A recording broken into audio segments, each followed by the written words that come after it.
I know a lot of people say it, and I'm here for it, buddy. I'm here for it. So let's go.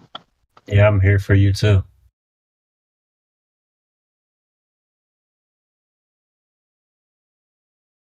This is random going background and keep on popping Okay, in. through to what you said, right? That the taking of measurements from angles isn't possible. Then No, that's not what he's saying. wait, taking repeat what you said then?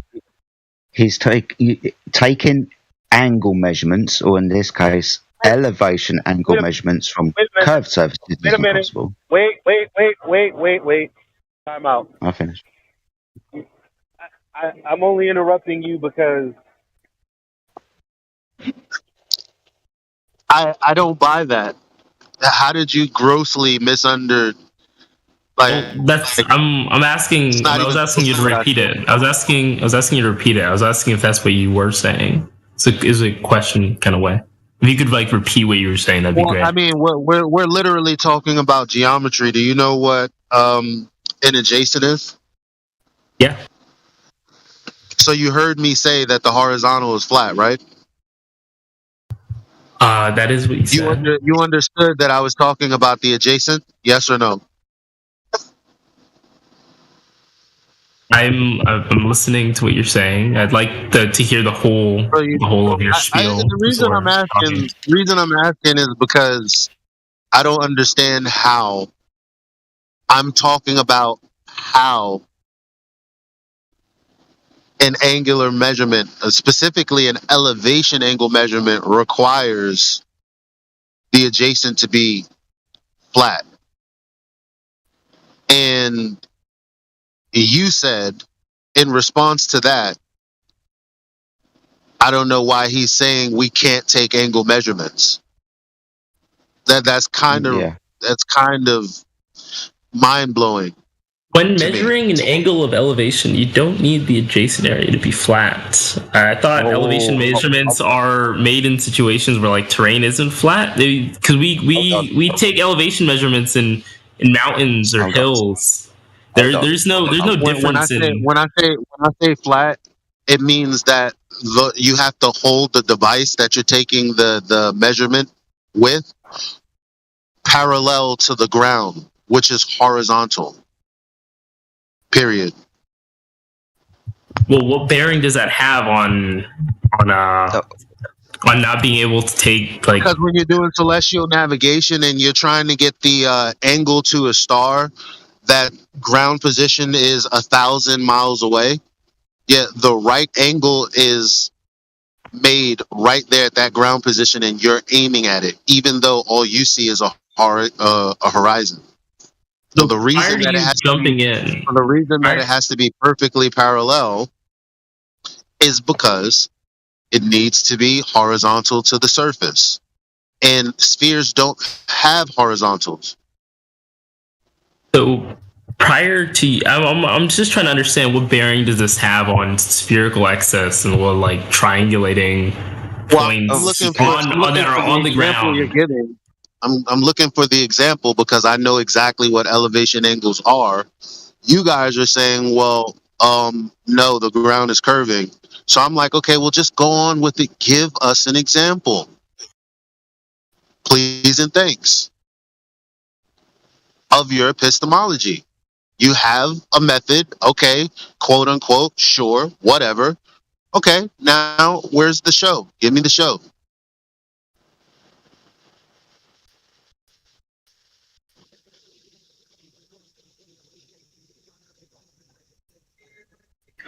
May I approach this in a slightly different way, Elijah? Is that okay? Along your same premise, mate. Sure. Don't want to overstep your tips. Thank you. Take over, brother. You understand what basically Elijah's asking you is, and because we're talking about angles and elevation angles, and Elijah's a little bit further down the line, but simple question is, can you measure an angle if one of those lines is curved, like a triangle? If you've got a triangle and you've got a curved line, can you put a protractor on that curved line and measure, say, 45 degrees?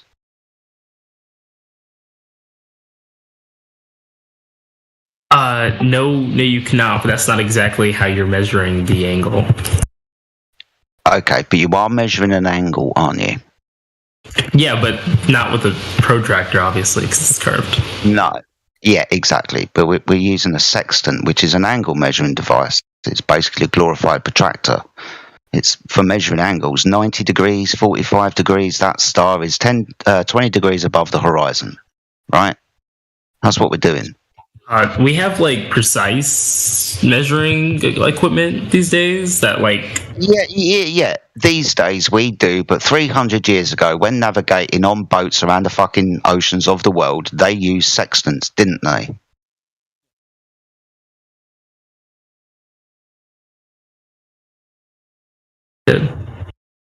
Yeah, and when all the technology on boats and aeroplanes fails, like the GPS and all of that stuff, they're going to pull out a sextant, aren't they?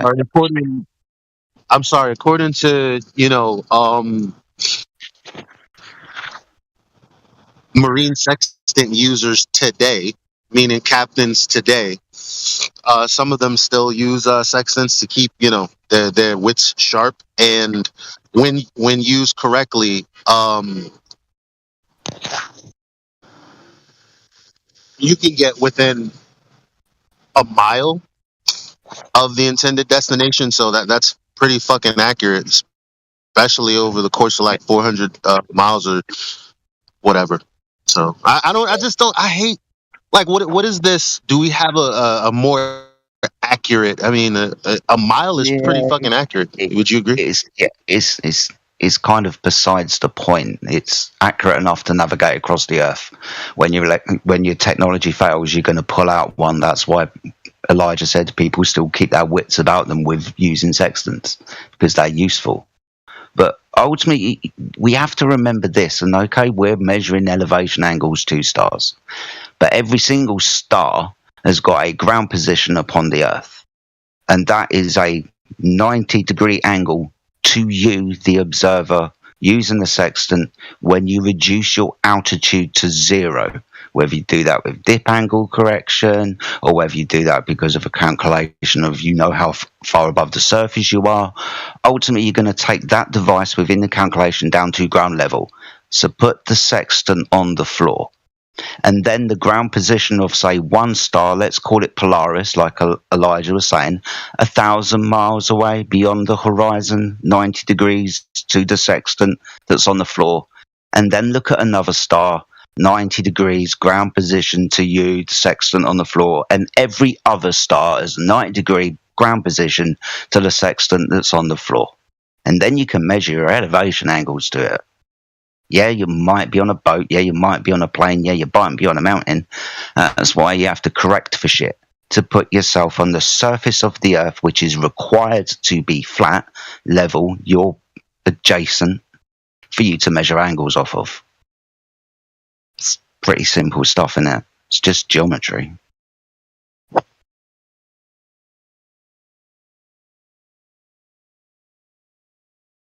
Understand the point yet, Sunshine? Glober down.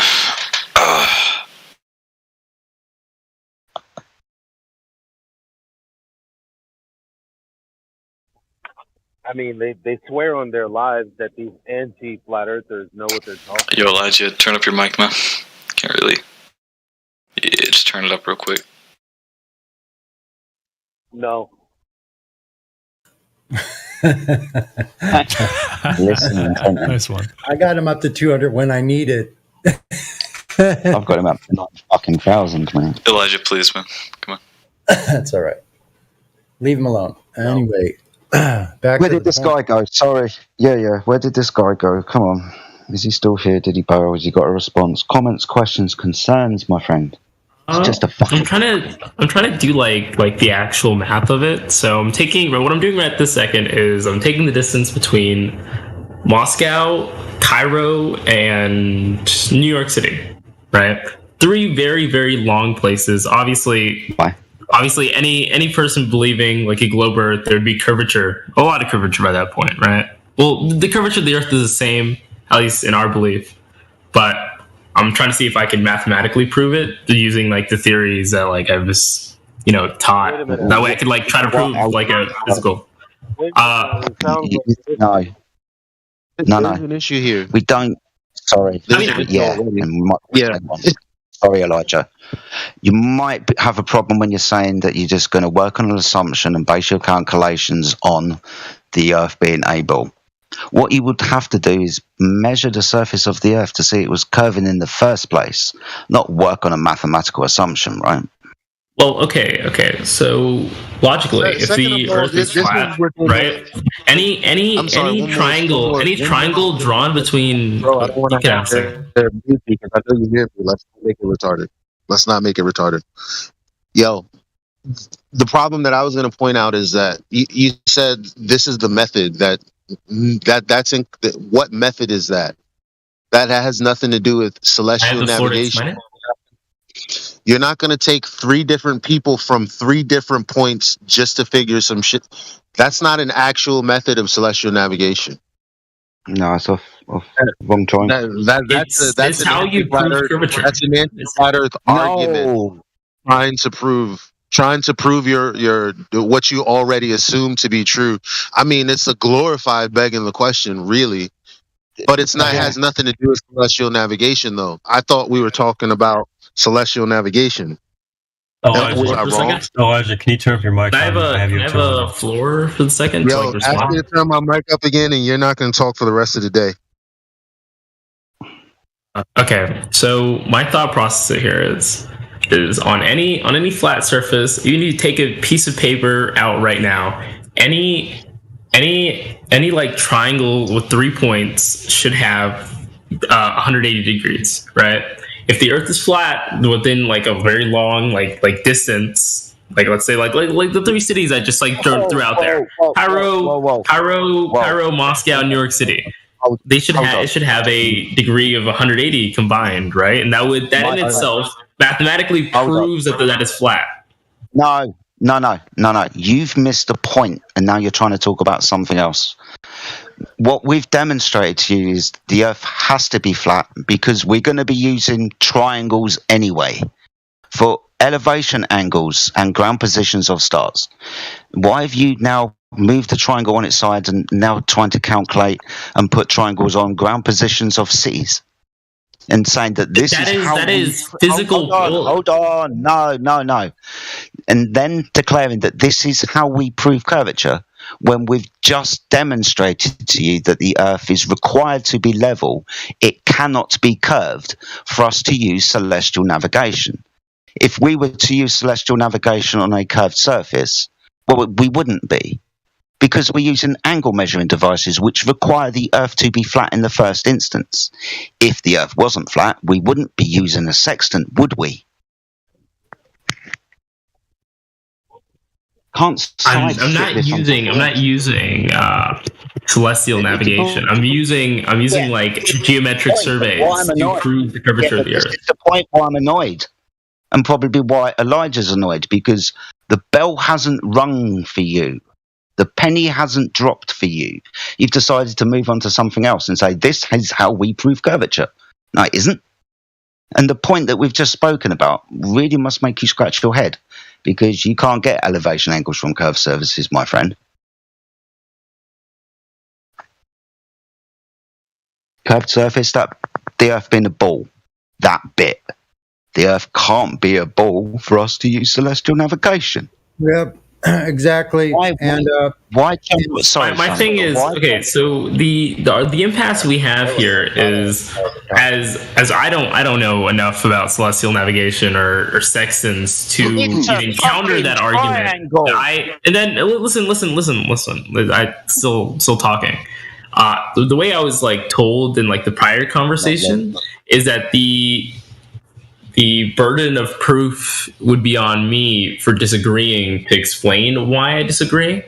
And then I was also told to provide at least proofs behind my disagreement. I think we're talking about 2 different things right now. But yeah, you are talking I've been talking because one. I'm still talking. One is done. Yeah, but you're just talking shit. Let him finish. Yeah. No. And then as we're talking about, come on, fam. Let me help you. As rude as I've been, the only way we're going to be able to complete our sentences is We let him complete his. We can't do that. So let him finish. And then as I was talking, I was having a back and forth with other people as well prior to this. But like I'm saying is, as we're talking about two separate things, but as I'm like trying to give a proof to argument, I think it kind of like trumps the back and forth. You know what I'm saying? Yeah, I'll give you. I understand what you're saying, but the same context. Do you understand what we just said? I understand what you said, but I don't have enough knowledge on celestial navigation to give a coherent argument. I'm thinking about it though. Okay, that's cool. Okay. I mean, Time on. go on, Elijah. You're quiet again, so I'll let you go. All right. Yeah. So let's rewind then. Let's rewind. Let's rewind. So in order to do celestial navigation in the first place, you need to take elevation angle measurements.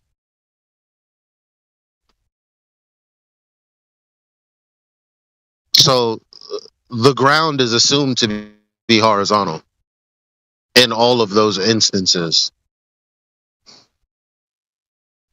So when you say, well, there's hills and there's this, there's that, you don't think we know that?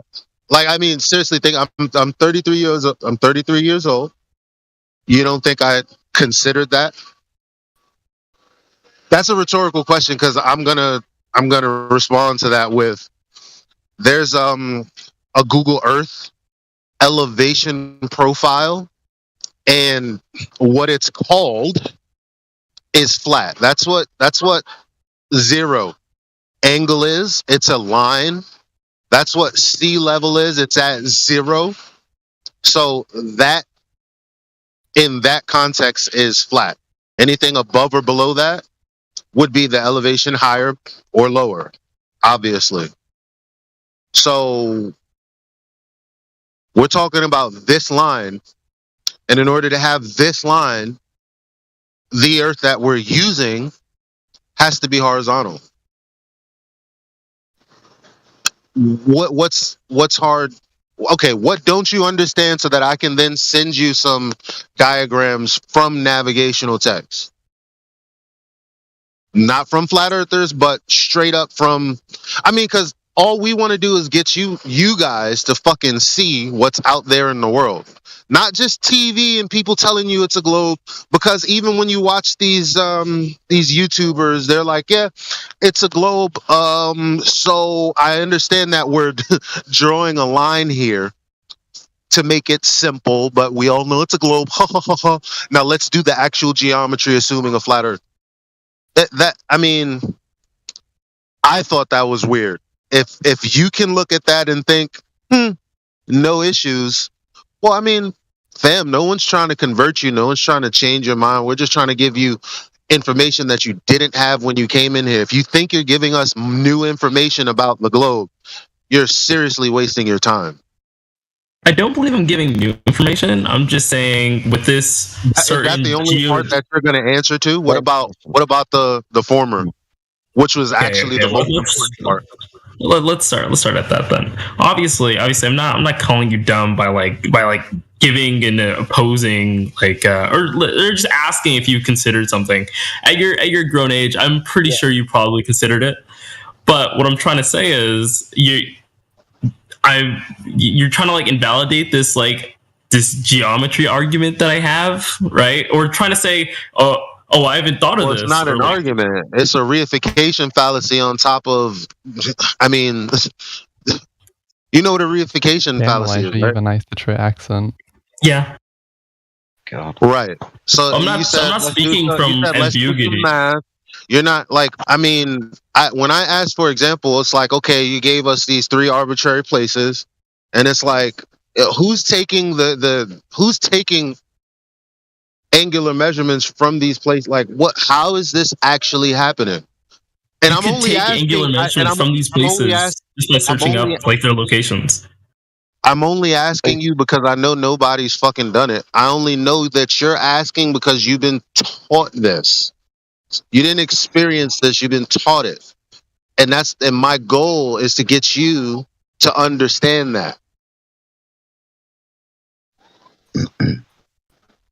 Slight Okay. difference. So There is the slight So difference of I'm not elevation angle. speaking. So you're trying to make it as if I'm speaking from the point of I'm just like this is something I've learned and thus I'm telling you it. I'm saying you right now could search up the exact like locations of three areas on the globe that's far distance of your choice, and you could do the angular measurements yourself. In your imagination. In your imagination, right? Hold on. Sorry, hold on. So I see the two kind of things that we're talking about parallel. I try and bring them together for you because you're talking about points on the Earth, say 3 cities, and drawing lines between these cities and having a triangle and measuring those angles and seeing they work out, right? Yeah. Yeah, awesome. So when we talk about celestial navigation, we're talking about the ground position of stars on the surface of the Earth. So you can imagine that there's ground positions of every single star, even ones over cities. You could have one over London. You could have one over Johannesburg. You could have one over Rio de Janeiro, right? Because you have 90-degree ground positions to things in the sky on the floor. So if you're talking about mapping areas and drawing angles, we're going to very soon be talking about cartography. And, mapping coastlines from the left-hand side to the right-hand side and measuring the angle because you know your distance or supposed distance or one of the numbers or one of the angles from this trilateration. So you can start figuring things out and mapping the terrain. This is kind of akin what we're talking about because we've mapped the Earth using the stars. The stars were mapped first, right? Then the ground beneath them. Then because we knew where things in the sky were at certain times of year, the 21st of August at 12:30, because now we can tell the time better with wristwatches and shit, it became more useful and more accurate. But ultimately, all of this, whether you're going to be drawing triangles on the surface of the Earth, or we're going to be getting elevation angles up to stars, or whether we're even going to be talking about longitude and latitude grid systems, all of them came from elevation angles to stars, which require the Earth to be level. So, yeah, you can put things on the ground and measure angles between this, that, and the other 3 points. But you can measure angles between 3 points when you're using celestial navigation because they have ground positions too that are 90 degrees to you. See that is right, but that's the circular excess, right? It would be 180 minus the calculation that you obtained, and then there should be a small margin of error, and that margin of error should be that margin of error would be the curvature found. Right. Let's say I did this with Johannesburg, London, and Cairo, like you said. Sorry, mate. Do you remember when Elijah said to you and broke down to you that you can get within an accuracy 1 mile, 2 miles, right? Because we're measuring angles with, let's say, technology that has limitations to it. And then we can start talking about maybe the refraction, because you have to take into account of refractions of, lights in the sky. There is one of those calculations in there. But ultimately, all of these seem to get thrown out the window when we start talking about this particular argument, because the only thing that can cause any kind of deviation from what we expect can be and only be the curvature of the Earth. We'll forget about everything else in this instance, right? With our modern technology, there isn't really, at least on the ground. I can't really talk much for the aspect of measuring the stars. There wouldn't be a human margin of error in the calculation of the angles on Earth, and then that's why everything is attributed to solely the curvature of the Earth.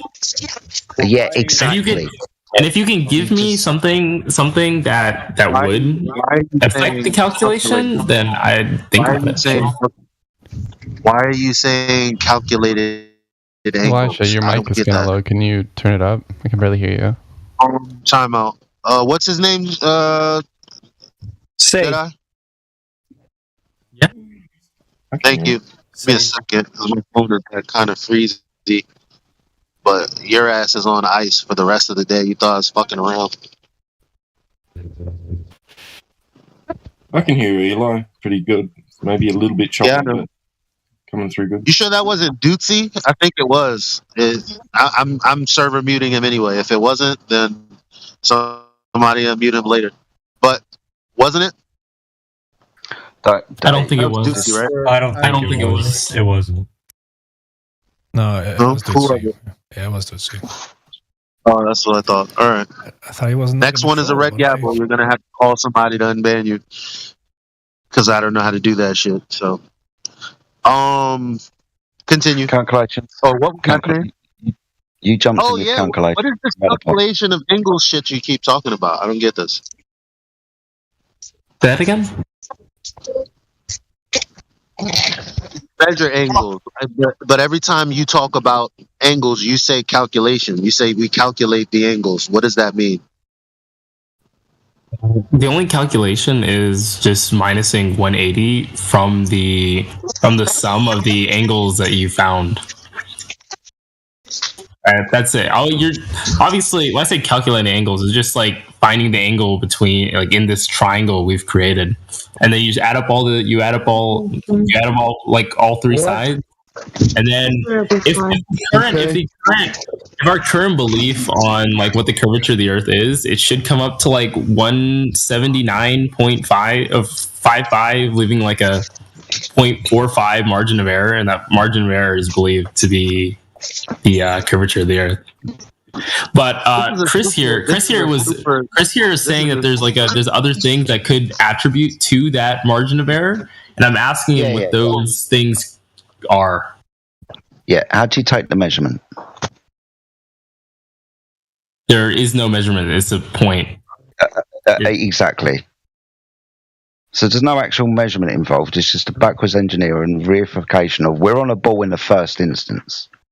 No, it's not. No, it's not. It's simply the angles between 3 points. There's no aspect of the Earth is curved before going into this. It's simply these angles don't add up to 180. What is the excess? Someone show him the PDF. What angles? I don't get it. What angles? There's no measurement. What angles don't add up? You're not even talking about navigation, so I'm trying to... I explained it like a million times. No, you don't have to explain shit. What angles? The angles between the points found. When I say what dick, right? When the girl says whose dick, my dick is in my hand, and I'm like, this one right here. Elijah, please, man. Elijah. This is unprofessional. Yeah. Can I try and steal me on him? So when I say what angles, I mean you know you're not actually doing anything. You know you're not actually taking any measurements. So now you're saying these angles don't add up. Well, you haven't taken any. You've just used 3 points. By the way, the angles are between the points. Or something? I'm sorry, was I breaking up? Yeah, you are breaking up. So how about now? It's even worse. All right, everybody. How about Morvis? Am I breaking up? What? You sound fine. You sound kind of like what's the word? Robotic. Sketchy. Little choppy. It's still understandable. So don't use.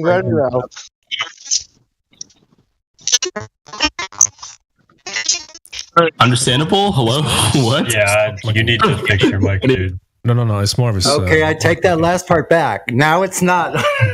Yeah, take back understandable. I need some clarity as to how these angles that he's measuring were established in the first instance. No, it's a triangle. You drew a triangle.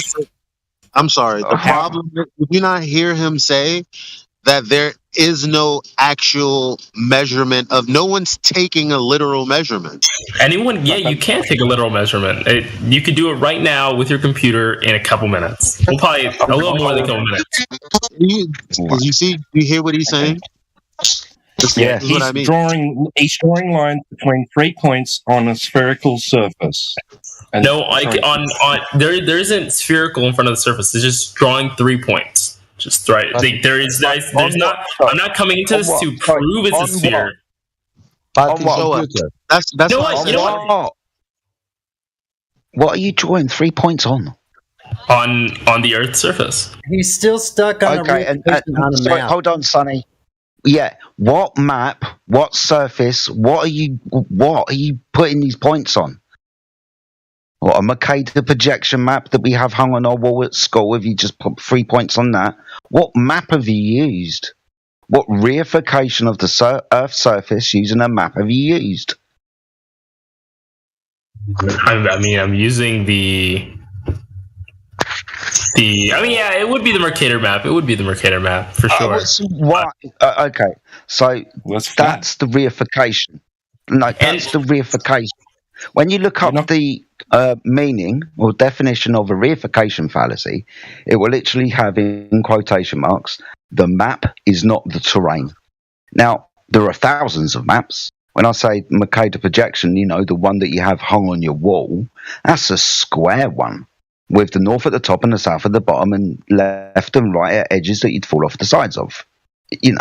So what map are you using? What straw map are you trying to build? Okay, so let me explain my hypothetical math thing real quick. So obviously we have geologists with actual precise measurements that could take an exact measurement in these 3 places and make this triangle, which people have done. It's been proven in those ways. But are you listening to yourself now? We're all fighting to jump in here because he just said that he's using a projection of the sphere. That is the way. That is the only way that you could do it. At least right now, from you physically from your computer could do it, or your phone could do it. Yep. Yes, but can I point out that on a flat map, 3 points will equal a triangle which angles equal at 180 degrees, no excess. That's why you would use projection, at least from your computer right now. But and then you beg the question. That's me explaining the logic behind it. This is the point of you exploring the logic and us jumping in and pointing out the fallacious logic. The begging the question, the straw man. When you start bringing up these ideas, bringing non-actual things, maps that you've just thought up of and just planted arbitrary fucking points on and decided to draw triangles and then wrap it round a ball because that's the only way we can do it because we're on a ball. It's not a direct measurement. That's a reification fallacy on fucking steroids, bruv. Right. For it to be valid, it would have to have been a measurement performed upon the actual surface of Earth. So the point that I was trying to make, and I muted you. So after I'm done, I doubt you're going to respond to it, but I need people to understand what I'm saying. So you said you placed 3 points. And you realize the internal angles equal more than 180 degrees. But you've plotted it on something that's supposedly the projection of a sphere.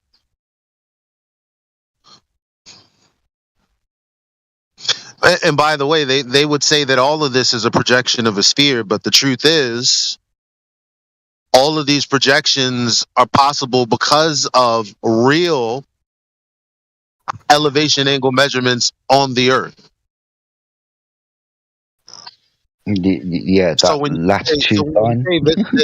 say the Earth can't be flat, you take in something that's supposed to be some version, like a flat version of the globe, and then said, "Look at how it doesn't work." I I mean, that's the biggest reification straw man I've ever heard in my life. What's that got to do with proving that the ground that a person measures directly, where's the curvature there? How do you measure curvature there? So that's on a larger scale. The curvature can be measured on any scale. Like if you let's say you go like let's see you can do the same on a radius of 10 miles. The curvature should be, or at least okay. No, when I say should, I mean like the common belief is that it should be around like half a percent of variance. I think you misunderstood what I was trying to tell you. So, okay, not whatever the fuck college kids think they should be doing, but specifically the claim that the horizon is geometric, meaning Earth measured, meaning there's a diagram with a circle and a line, so you have a tangent point, that being the horizon, that's what it represents, and then you have the line of sight, that would be the tangent from the observer to the tangent point. That's the claim. How the fuck do we validate that that's true? Directly. I think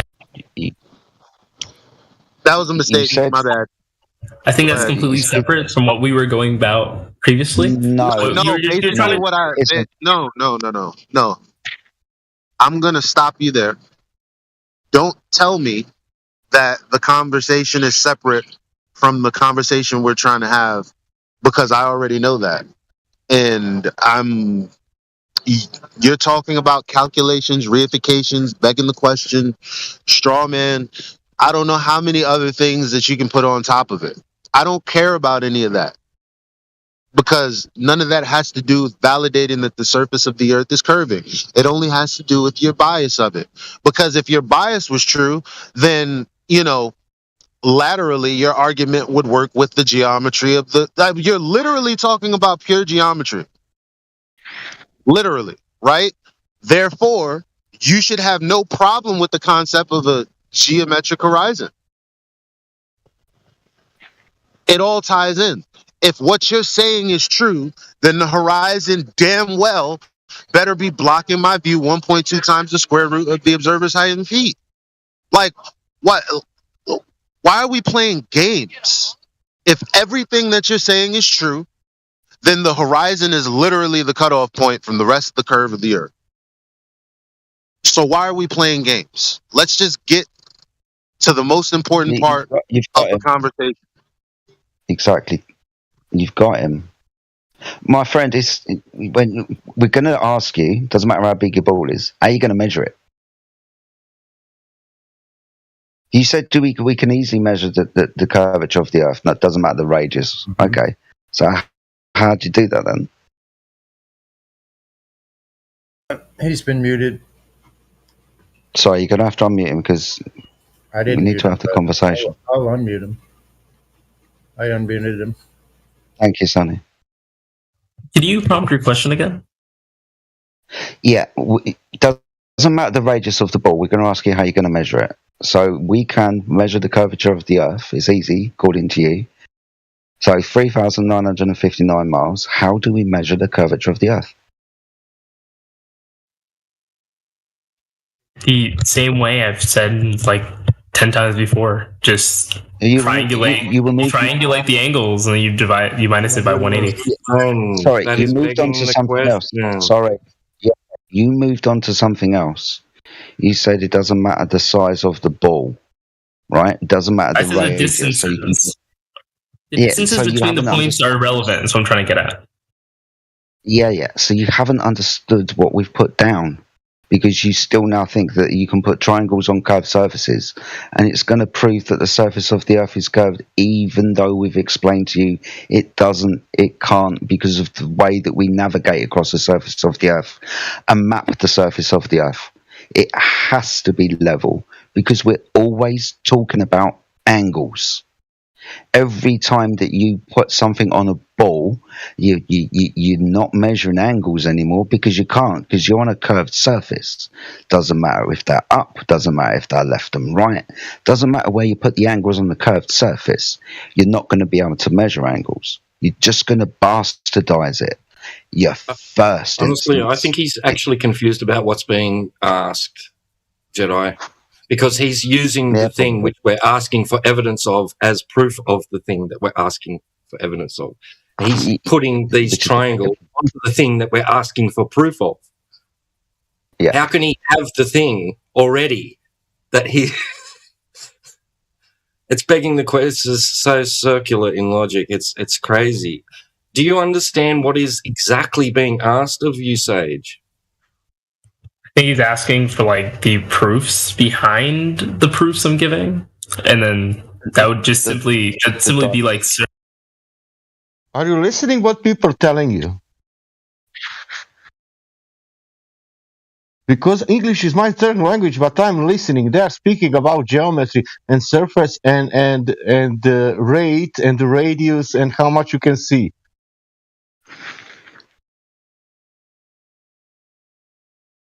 At least I get it. I'm not good English. Did you get it? That it's also my third language, but I'm gonna keep going with that. But it's about geometry. It's about geometry in reality. Did you understand that? It's about geometry in reality, not in computer. Not on a map, not on a projection. I guess this whole difference here is I'm using these like the proofs and maths that I'm like that we see, right, as like objective. Right, I only want to get because when you're talking when you're physically navigating the Earth, the angle is half a degree. Yeah, but so only one thing. Did you get what they are telling you now in this moment about this 1.22 miles? Did you get that? What is that?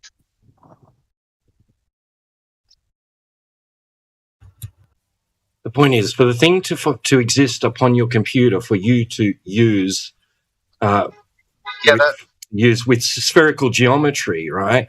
You're going to need that to have been measured in reality in the first instance. So we're asking for when that was done and what was the method used. Repeat that. Okay, you have something on your computer which is a representation of what you think Earth is, and it has dimensions, right? So for that to exist on your computer, somebody somewhere would have to have actually measured it in reality, not just assumed that that's what we're living on.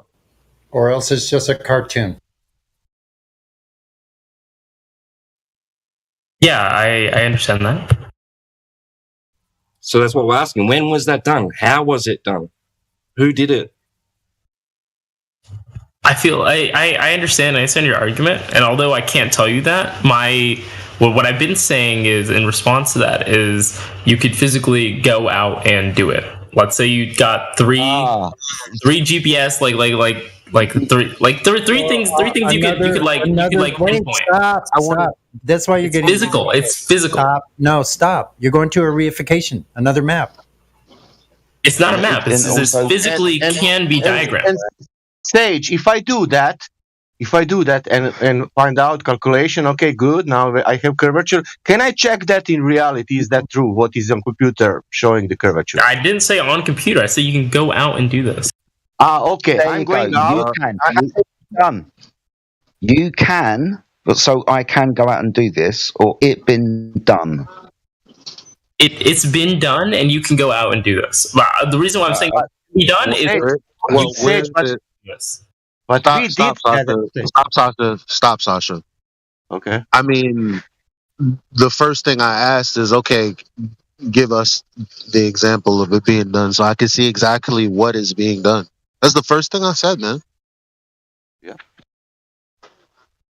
So once again, back because everybody else, no, because y'all aren't helping, man. Like I hate when it comes back to the first thing I said. Like, well, okay, fine. You want this to be so very real. You're claiming it has been done and can be. Oh, okay, where? Give me an example.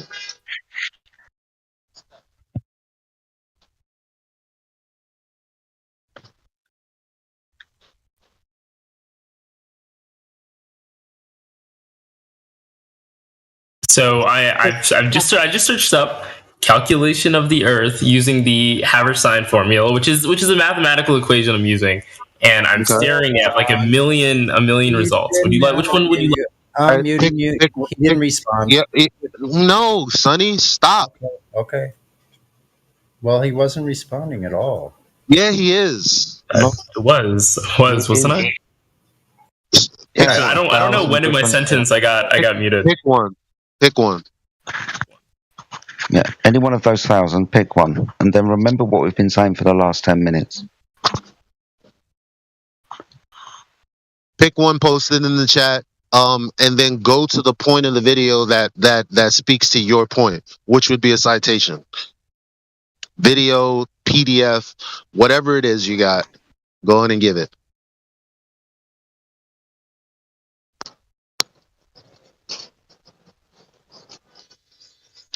It's sad because you're fighting for something you don't even actually have a real world example of. Like when I talk about 1.2, I follow that up with an actual example because I already know before I start arguing about it. I don't just argue about other people's philosophy without having any kind of direct experience with it. That's kind of churchy and religious-y if you ask me, but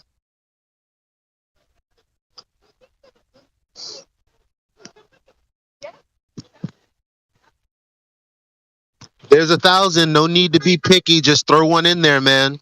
They should all say the same thing because what you're talking about is objective. You said to find one and skip to a point where it like corroborates my beliefs. All right. Well, throw it in the chat and then keep doing that. But if you pick one already, post it in the chat and then continue finding. No, just pick one, post it, and then go sift through it. Elijah, do you remember that? You do what you have to do on your end. We'll do what we have to do on our end. Elijah, do you remember that when you want to come to that point when the guy need to ask the question, and you, I don't know, but you said, there is a claim outside, and I have some information. I know, Sasha, he doesn't care. Nobody. But I want to repeat. Go ahead. Information, and Elijah said, and I have some information to give you about that claim. He still didn't ask you what is that information. Because it's irrelevant, Sasha. I mean, but because of that, you are here, for example. But he don't ask that question. Because of that, you are flat earther, but he will not ask that question. Why you are Elijah? Telling me that you have some kind of information. Let's speak about these angles. Yeah, just keep saying angles. Why is the penny not even dropping? Let's just talk about angles. I came in the I don't know, whatever you want to imagine. I came in some group, and now imagine that group speaking about whatever you want. And now I'm not asking that group why you are thinking like that. I'm making my story about something. Yeah. Sage, ask these people why they think that Earth is flat, and you will get some information that you will, if you listen. But if you don't, I cannot. If you want to protect, it's not always their fault, Sasha. It's 5 different people asking 5 different questions. If he wants to protect globe, that's all right. But if he wants to at least to hear information, okay, that's it. Okay, yeah, but no one understands what the fuck the horizon being geometric means, Sasha. I don't know. So even when we bring it up, you understand it because you've seen the diagrams, you've seen it, walk through step by step. Because you must see to understand. You must. Yeah, sorry. You must see how easy it is for you not to listen, Sasha, and you expect them to listen. You're not listening to me. I am listening to you. All. So how come I'm not talking? So how come I'm not talking? Talk, man. I'm only adding. I will stop. Listen. They don't know what we're talking about because they weren't taught to be curious about the globe. As a matter of fact, it's the complete opposite. Everything that they're being taught is a distraction away from the concrete claims that they should be Easter egging for. They're not going to come in here being normal, Sasha, because, I mean, how long are you going to act like? I see. You know, we had fun 2 years ago, right? We understood. Here we are 2 years later. You can't cry about the same shit all over the live stream. Yeah, but it's let's. I want to cry. These people who are please, people ask this question. What is that information? And then people will represent, especially Elijah, who will tell you very. Here's the problem. I said there were 5 different people asking 5 different questions. A person needs to want to know what the fuck I'm talking about before I tell them what I'm talking about. We were already in back and forth mode.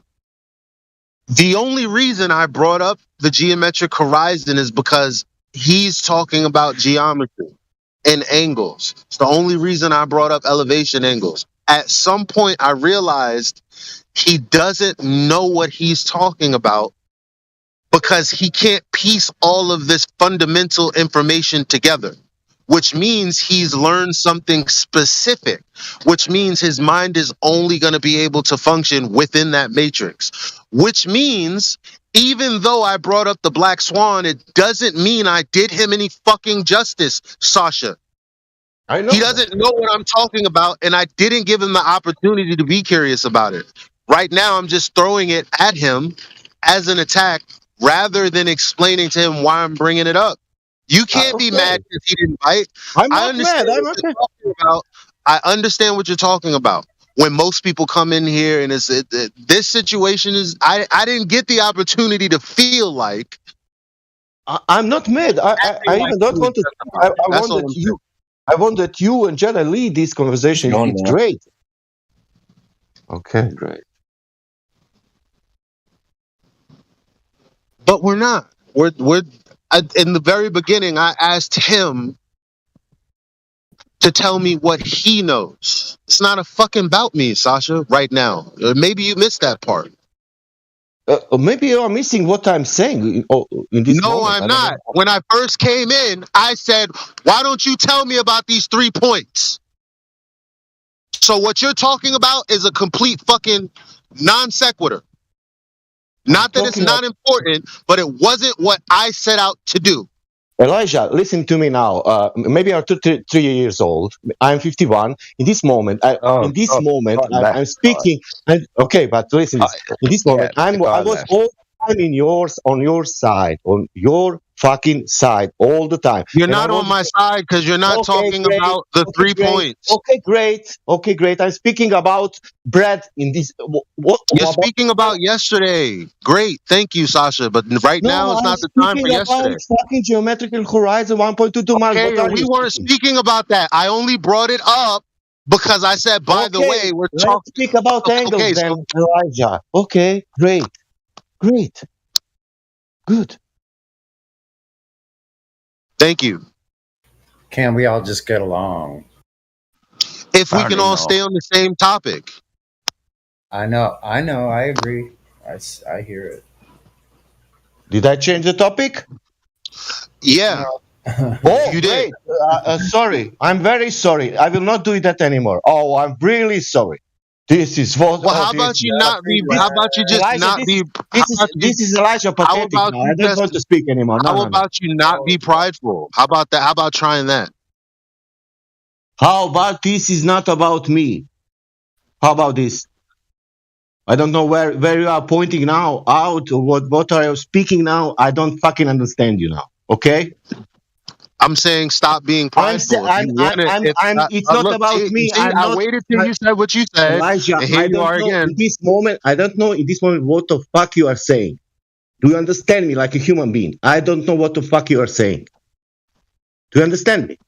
It's not about me. It was about the sphere. But okay, it's about me. Good. Make your point. I'm waiting for you to finish so I can respond. No, go on. I think that I was speaking about sphere But you was saying that Sasha was speaking about something making mess or blah blah blah. I don't want to make any more mess. Okay, good. Continue. Everything it's all right. But don't put that shit that I am something blah blah blah. It's not about me. Finished. All right, great. Moving on. So, seeing is that when I asked him the question that I asked him in the beginning, that was the longest protracted silence there was since the beginning of the conversation when I asked him the first time. I'd like to stay there. Does anyone else have a problem?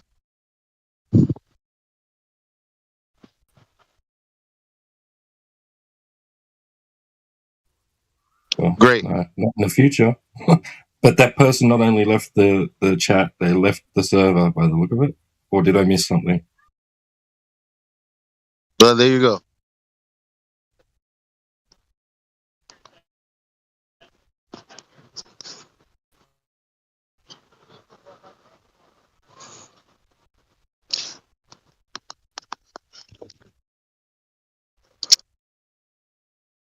I don't like when anyone ever comes up on the heel of what I'm saying. Just don't fucking do it. No, Mike.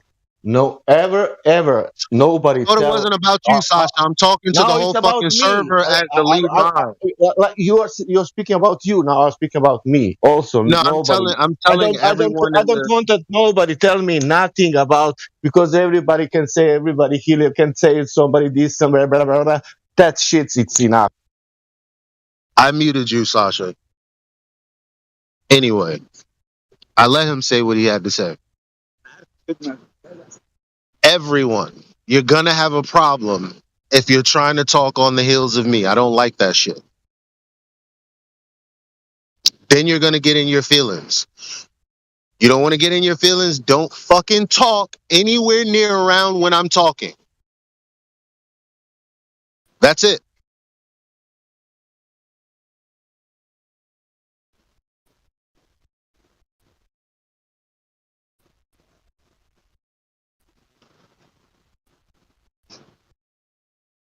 You know why? Because if I want to get into a conversation really bad and Jedi says, Eli, fuck's sake, man, let me have this. After the third interruption, I'm going to get the point. Am I lying, Jedi?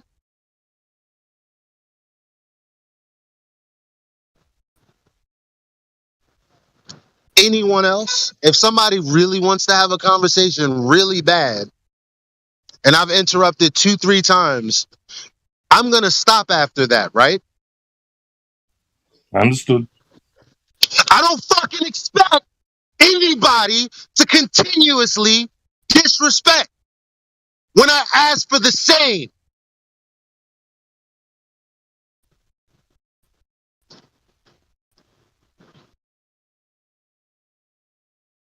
Man, right there.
Well, that was the best I'd ever had. Did we blow up the internet? No, we can study hypocrisy and stuff like hierarchy and stuff like social education, but that doesn't matter, you know. Even if you study that, even if you worked with people, you know, and you want to know bet what 50 is. bucks? Do you want You to want to bet bet? 50 bucks? Do you want to bet in your life, You want to Elijah? bet 50 bucks? Do you want to bet in your life, Well, I Elijah? can send Can you I, money. I don't think you're going to take a plane. Elijah? So Okay, can we bet in £1,000? fine. Put the quotes around Okay, my name. Put the quotes. Put the quotes. Go to the okay. live stream. I'm put the quotes around my voice and say this is the hypocrisy. No, And if I will everyone not put. agrees, I will not then put. that's that. Are I you will going to not pay put. me 1,000? Elijah, I Are will you going to not put pay me voice. 1,000? I will not put voice. I will. You I see, will. I do with you guys the same I do with everyone. If somebody claims that I'm being a hypocrite, well, then prove it with You my know, words. Elijah, this has nothing to do with the live stream. No, but if it does, I'm willing to put my fucking money on it. That's for Okay. sure. I'm I will willing to put put my money life. on my name. I will put my life on this, Elijah. Okay. I will put Okay, my. I put money. Okay. I Okay. put You money. play I don't £5. want your life. I want money. I want money. It's that simple. Don't be silly. If you're willing to put your life, put up some money, then prove to me that I was being a hypocrite. If not, I'll just go on mute. You can just go ahead talking about hypocrites that have nothing to do with me.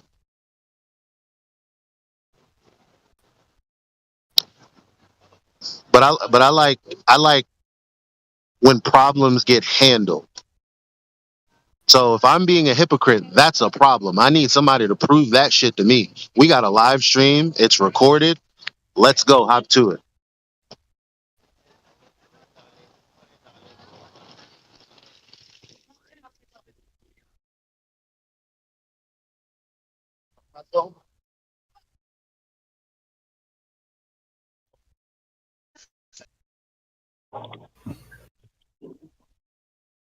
That should be called the flat Benatar. You got flat Benatar.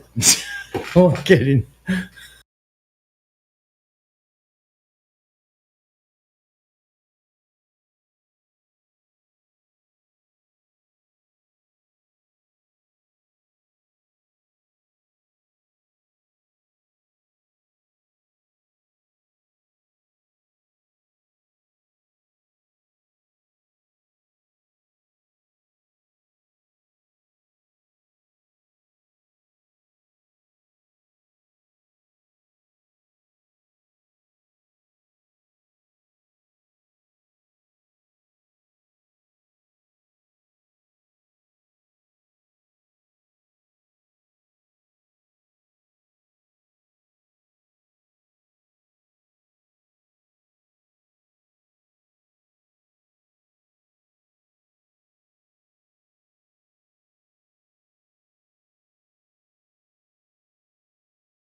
Well, as we left off, 1.225 to the geometric horizon at 1 foot above.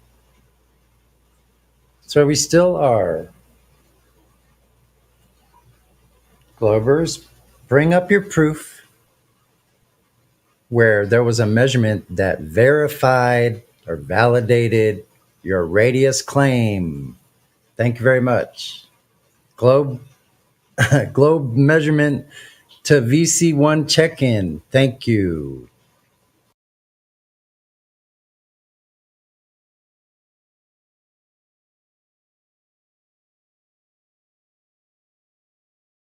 That is their claim.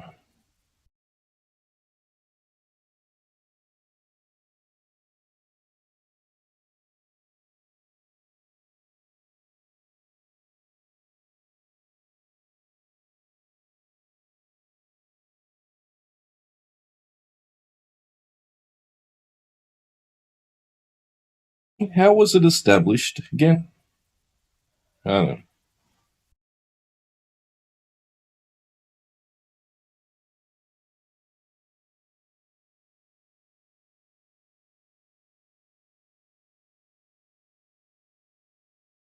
Well, thank you, Flatsy.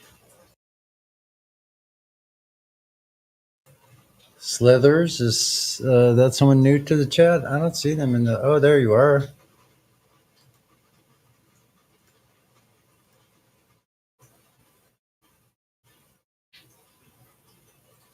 Welcome back.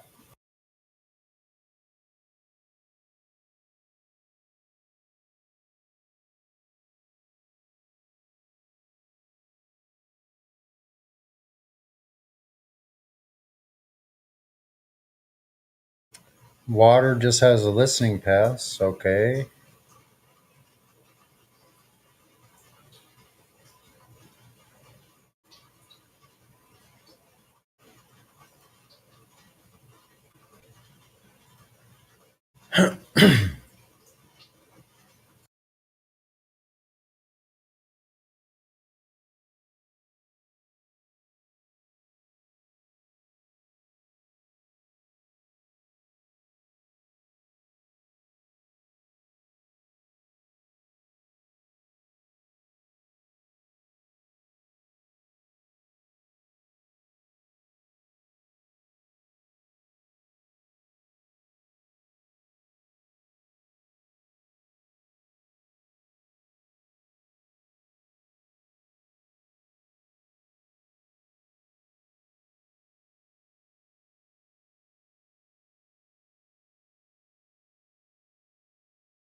This should be pronounced Remember Perspective Day. Another one of the things the Glovers want to forget about, or hopefully try to get you to forget about, perspective. Shit shrinks with distance. Yeah. Along with all the other things they want to stop or make you forget about. Swirling gases, possibly. Containment of gases. No, because if Earth was flat, I'd watch a boat go out into the distance and it would just get smaller and smaller until I can't see it anymore. Just like it does. That's a good one, man. What? Holy crap. Yeah, if Earth was flat, you could see the bird fly all the way the distance of 250,000 miles as far as the moon. You should still be able to see it, right?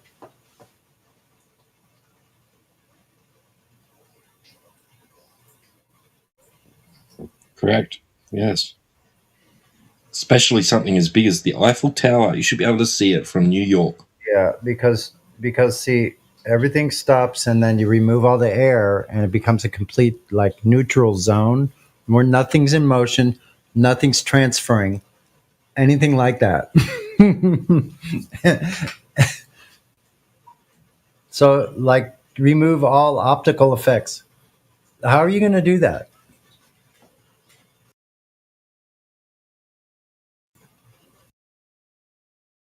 By using more optics is not with math. With math. See, yeah, the 3 points on a map. You could just imagine whatever that map. You could use whatever map you want to have on there. Captain Kangaroo's breakfast journey. I don't freaking know what. We get map. You could use a map, but I said math. Mathematics. So yeah, a map would help too. Math it. Yeah, just math it. See, I guess math is something like it's like a robot. You feed things into it, and then it regurgitates out. It actually speaks or something. I don't know.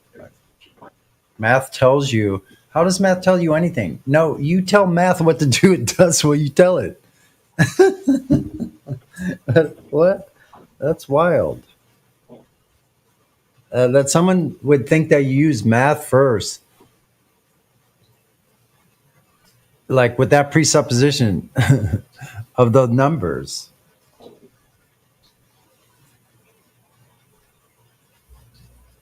I just don't get how they. I mean, you're taking 3 points on an Earth, Yeah. and you're taking a map that is only mapped out because of the measurements that someone took to be capable to map any of it out. There's Right. only one Earth. There's only one Earth. So how could they take 3 points on this data set and say, well, if it was flat, then we wouldn't have, I'm trying. Yeah, it's hard. I want people to shut the fuck up because I don't actually know what they're talking about. I'm trying to figure it out.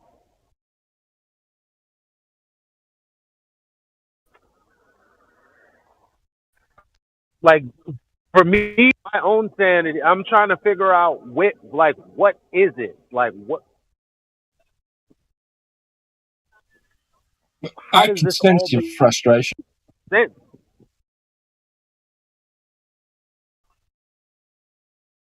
Like, I'm not here to tell a Glober that already knows what I'm trying. Like, you know what I mean? Like, there's only two ways it can go. Somebody's new and they're trolling, and I'm trying to figure out, okay, well, can I help them? Are they going to listen? Or it's a Glober who's been in here, and you just want to kick them around, I guess, play a little bit. There we go. It's like, I'm not going There we to... go. That's it. Yeah, that's it. See how fast you go. Wait, my mic's still on? You didn't tell me? Shit. Thought Or you did it were just come on? responding. We were waiting for those bank codes. I'm over here talking to my parents and playing a game and interacting with the game. You know. Shit. Of course, I'm listening also.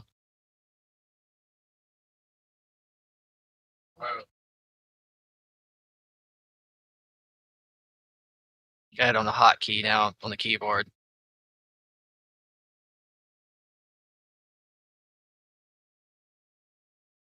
Which ain't the best AI, key. Sorry.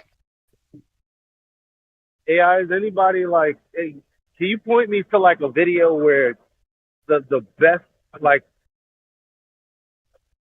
if there is such a thing, the best Glober does his damnedest to go over why 3 points on a globe means it's not flat, or whatever the fuck. 3 points on the Earth means that it must be a sphere, it can't be flat. Whatever it is, like, this point me to the best video you got. The best one, huh?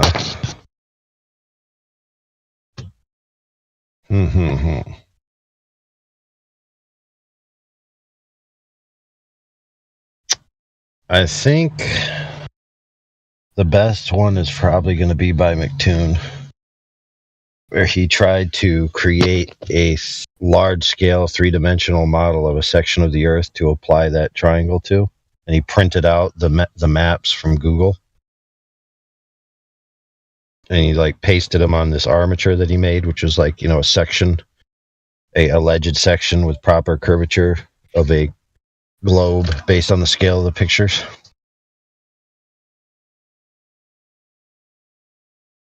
I think that's the one, if any. But of course, the premise is that if you have a ball in your hand and you draw a line, and then you make a 90-degree turn, and then you make another 90-degree turn, then you'll end up back at your original line, right? And you'll have a closed lines where each angle is 90 degrees between them laterally, but obviously they'd be curved lines because you drew them on a ball. And then they would say, well, you can't do this on a flat Earth, make 3 90-degree turns, and end up back where you started.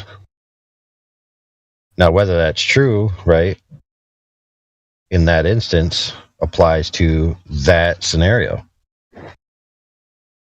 So you then would have to demonstrate that you could do that on the Earth, because you could demonstrate that you could do it on a ball in your hand, sure, but demonstrating it on the Earth is a totally different story.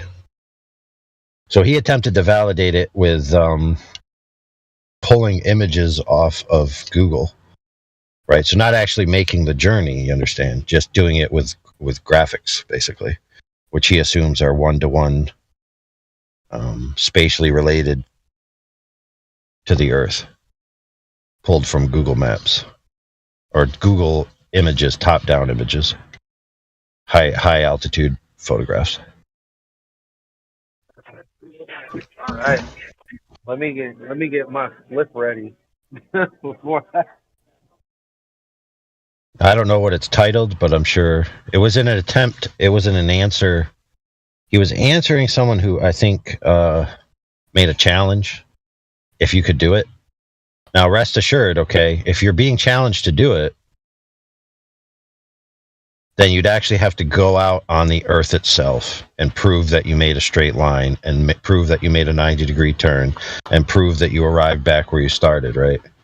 In the practical real world. Now, McToon didn't do that, so if that's the case, then he didn't meet the burden of that challenge. Simply doing it by drawing lines on graphics, even if they're alleged to be photographs, isn't the same thing as meeting the actual challenge, which is to do it in practical reality.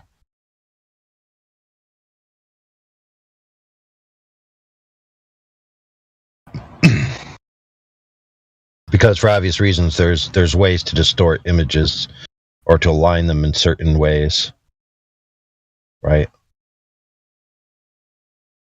Where there's enough wiggle room where you can make a plausible error, or a plausible conclusion that seems like it was legitimate, but it's actually got a bunch of cumulative errors in it.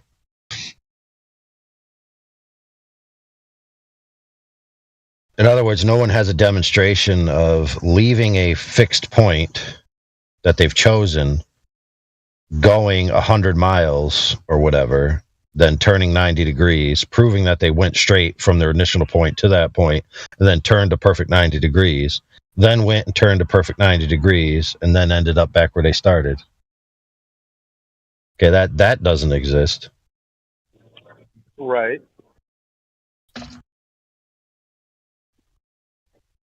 Oh, so exactly what I thought. What I was asking the kid that was in here, or whatever, however old he is, I was asking him for something that hasn't been done. Which is good. It's a good question to ask for sometimes. Be like, give me this. And they say, well, that doesn't exist. And be like, yeah, well, then conclusive evidence of the claim that this is true in practical reality doesn't exist. So you can draw on a ball with a magic marker all day long that doesn't prove the Earth is the ball you're holding in your hand. And isn't that the problem that we run into most of the time? Most of the time we run into models, right, that, you know, if the Earth was a ball, it would act like this. And here's a ball in my hand that I can show you acting like that. Therefore, the Earth is a ball. No, that's not logical. I have two balls, therefore the Earth is a ball. See, for me, that's the end of the conversation. Like, and that's where I was going because, I mean, they're always saying that, well, thousands of people have done it, and this, that, and the third. And I'm like, I'm not skeptical. I don't have time to be skeptical of shit. Yeah, give me the information then. If it's been done, if it exists, well, let me have a look with my little brain. Let me figure out what's going on with the data, and then, like, let me see it for myself. But it never. My whole point in doing that is, one, I'm not afraid of the truth, whatever the truth may be. And number two, I knew he didn't have shit. And it's like, I want people to understand that there shouldn't be any confusion or conversation after that. Like, if you just jump immediately to something else, if there is an audience listening, they kind of don't understand that his entire shit is dead. Like, right at that point, whatever point of, stone cold silence or not producing, evidence or information based after having, made a claim about said information we're looking for, that's the win. And we're not just here to win. We also need the audience to understand when a win has been had. Because guess what? How many times have you talked to a Glober and you made a point and the point was great? There was nothing that they can say against it. And it's like, okay, that's good. But now all of a sudden y'all are back talking about fucking black holes and shit. Or the audience completely forgot that they didn't know what they were talking about. Now it's back into La La Land. It's like, come on. If they say that they have something, have them produce it and have them explain what it is that you're looking at, and then ask them for a real world example. I'm in a very long-winded way saying, do what Miggy's fucking asking y'all to do.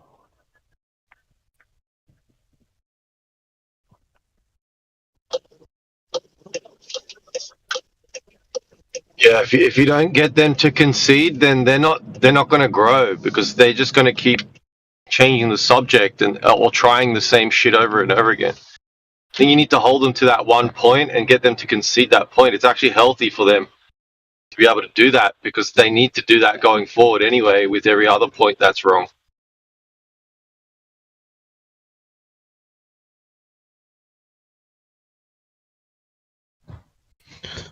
Well, yeah, but that's only for their personal growth. Like, you don't need them to generally concede. You can actually argue them with their own admissions into a concession that they're not actually willing to admit is a concession, and you just point it out that they did concede, and then walk away and let their brain, right, calculate it and munch on it in your absence. They're either going to, slowly grow into the concept that they already did concede, or they're going to create mental mechanisms to force them to hide from the fact that they conceded. Yeah, it's like a denial. They might not even realize they're doing it.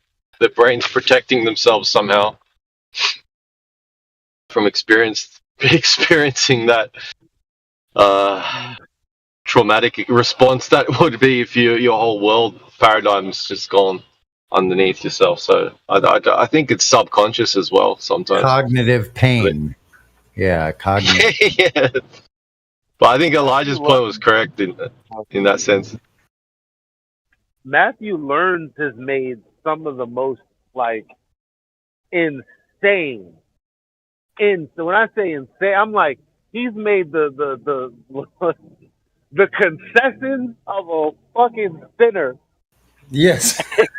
at the Catholic, like, you know what I'm saying? Like, and he'll come in some other random time in the future and go, yeah, the Earth is a globe. Like, while you're talking to someone else. It's like, well, see, I'm just here to represent like the truth slogan. All of the stuff that he says, and it's like, dude, you straight up. And it's not like we in some 5-year-old kid fashion made you go, it's just a belief, say it. And then he's like, fine. Like, we'll literally have a conversation where he's like, well, I didn't say direct evidence. Or I don't like shit that's like, yo, yeah, you don't have a measurement. You know that it's a belief that you have. And whenever he tries to say, oh, it's not a belief, it is reality. It's not like we're like, no, it's not. We're just like, okay, well, why don't you go ahead and provide something that doesn't include a fallacy in your beginning statement.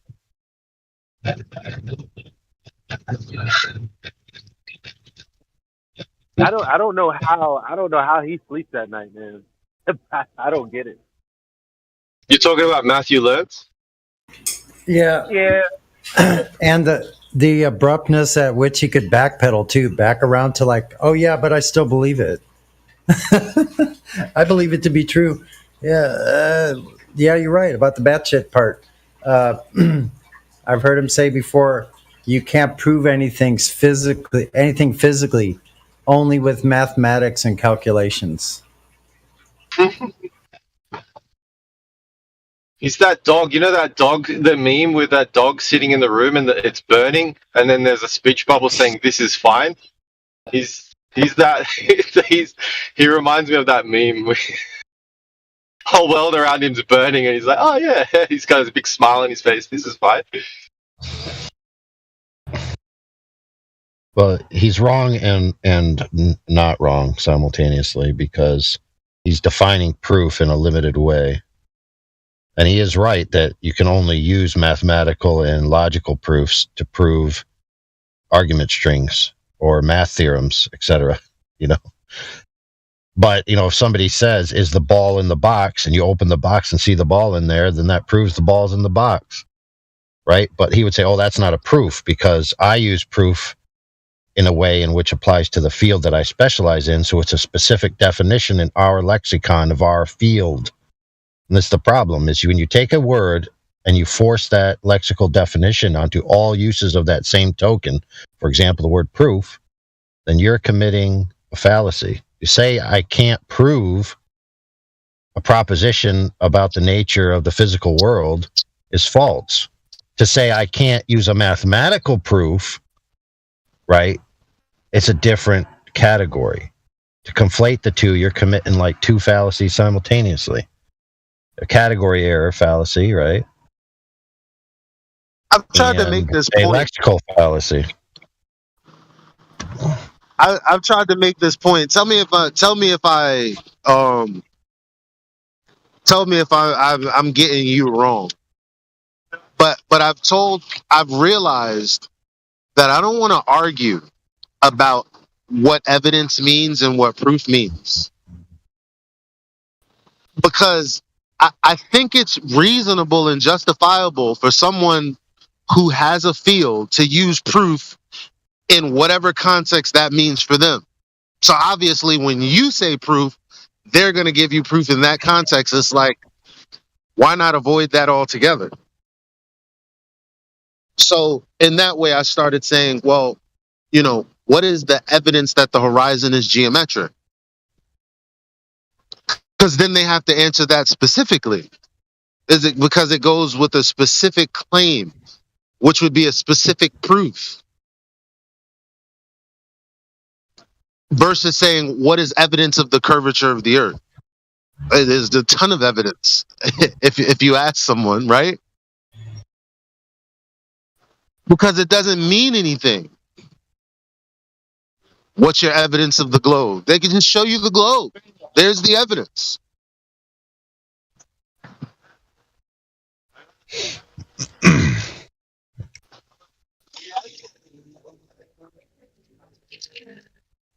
But if you ask, is the horizon a physical consequence of the size of the sphere that they said it is, and how do you prove it? That's an entirely different question that completely ties them directly to the so-called mathematical whatever it is. Well, it's like this. So you'll hear about the arguments of what evidence and proof means, and you'll hear it referred to a lot in a court case. Okay, but if you present fingerprints that belong to an individual that are at a scene, okay, it's conclusive that those fingerprints were there, right? But what does that mean going forward? Does that mean that they killed the person? Does it mean that somebody planted their fingerprints there? You see? It's not as simple as just, I have a material fact, right? Then in and of itself says A exists in B location. And then you have, therefore, C scenario must have occurred. That's a different story, is it not? There's plenty of pieces of evidence that in and of themselves prove certain propositions, but don't back your entire claim and your entire story. That's why you have to put the pieces, right, into sequences of logic and, reasoning to rationalize them to a conclusion. Because of this piece of evidence, because of this piece of evidence, therefore I conclude this.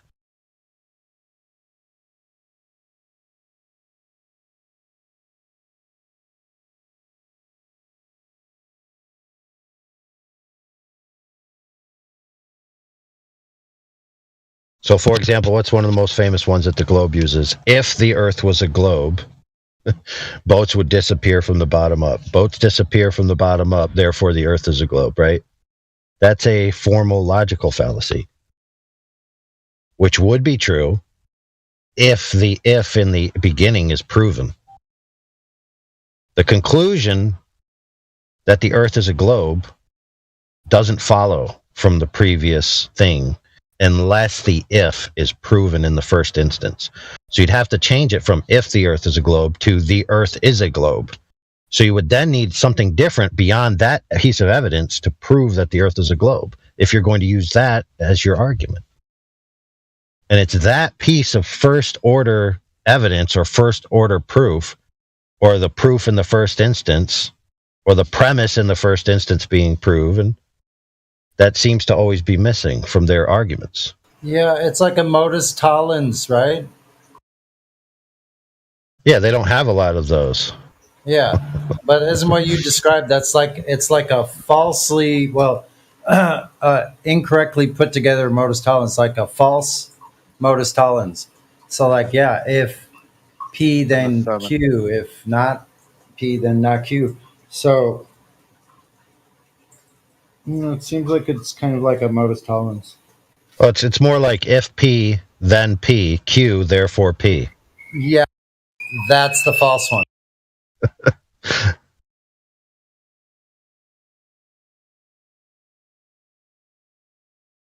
That's modus ponens, right? Affirming the consequent? No. Okay, I'm wrong.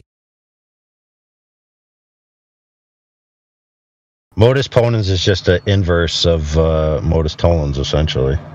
Okay. Affirming the consequent, I don't know the Latinese for it. Then the consequencia. I don't know. Terrible joke. All right. No, I have you up where you're perfectly loud sometimes, and then you come in and say something, and you're back down low, and I didn't hear it, and I hear you chuckling in the background. it's kind of It was a whack. It was just all I said was affirming the consequences. So I can't even do it. It's horrible. There you go. You did it fine. I think modus ponens is negating the consequent. Affirming the antecedent is that one, right? Yeah, modus ponens is called affirming the antecedent. Yeah. You know what? I wouldn't be surprised if modus tollens is negating the consequent. Hold on, let me look it up.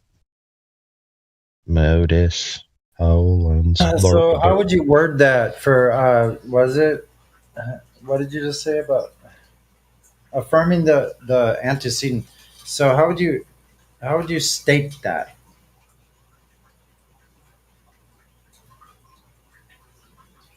All right. What would be a statement that would be like a modus tollens that I could understand that?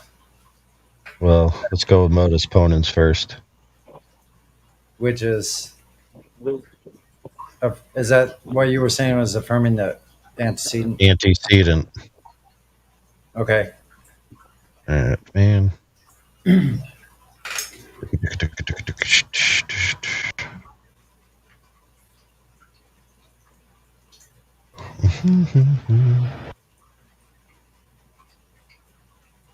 Okay, if today is Tuesday, then John will go to work. Today is Tuesday, therefore John will go to work. They say that's an example of modus ponens. So he goes to work every Tuesday, right? So if it's Tuesday, John's going to work. Yeah, so that's affirming it, and now I see it. Affirming the antecedent. Okay, just because somebody does something on Tuesday doesn't mean they will always every Tuesday. There could be things. Might have a doctor appointment. And something might. Right. So like if you see him go to work once on Tuesday, right, and then you say he goes to work every Tuesday. Right. And then you say, well, I know that because I've seen him go to work on a Tuesday. It's like And this. that would be false. I believe people told me that they're sending rockets into space. Therefore, I've seen other rockets. They must be going to space also. All rockets are going to space. Just because I saw videos. Right, but see, the thing is, it have to be true antecedents, though, because, for example, here's a good example of someone trying to use this argument. If you study for your exam, you will pass. You did study for your exam, therefore you did pass the exam. But that's not a true antecedent. It's not true that if you study, you are guaranteed to pass. Exactly. Studying isn't a necessary antecedent, right? And more importantly, passing isn't a necessary consequence of studying. You could still fail.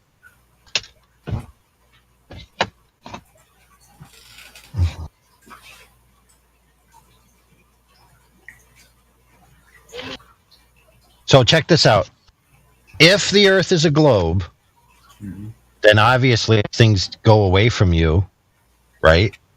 They would be receding over a curve comparative to you, and the apex arc of the curve would eventually preclude the line of sight between point A and point B, right?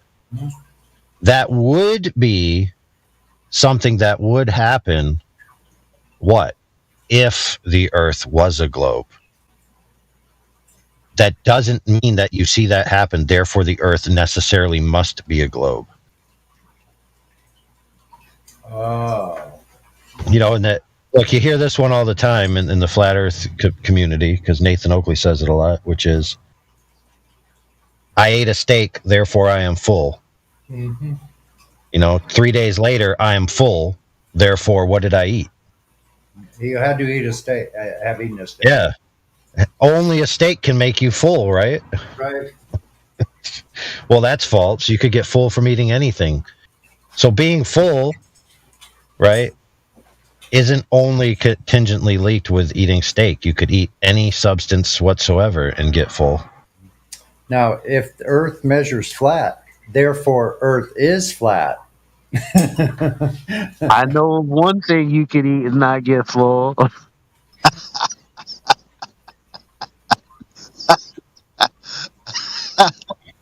All right, I'm gonna stop. That's a family show. That's not what she said. That was a perfect. Oh, come on now.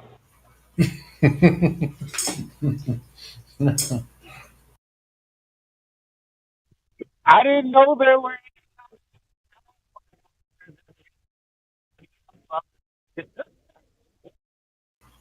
Okay, moving right along. Of little consequence. So, moving along to the next logical fallacy. What shall we discuss this time? Well, actually, my question is what. Actually, that's the answer. The answer is don't be a bigot. Listen to what someone has to say, and don't commit logical fallacies. That will literally heal humanity. Why don't they accept when we try to teach them that there is such a thing? Like what's that about? Well, I think that's the question you've been asking, Elijah. You're asking, and I understand your angst about it as well, frustration. Like I could feel it as well.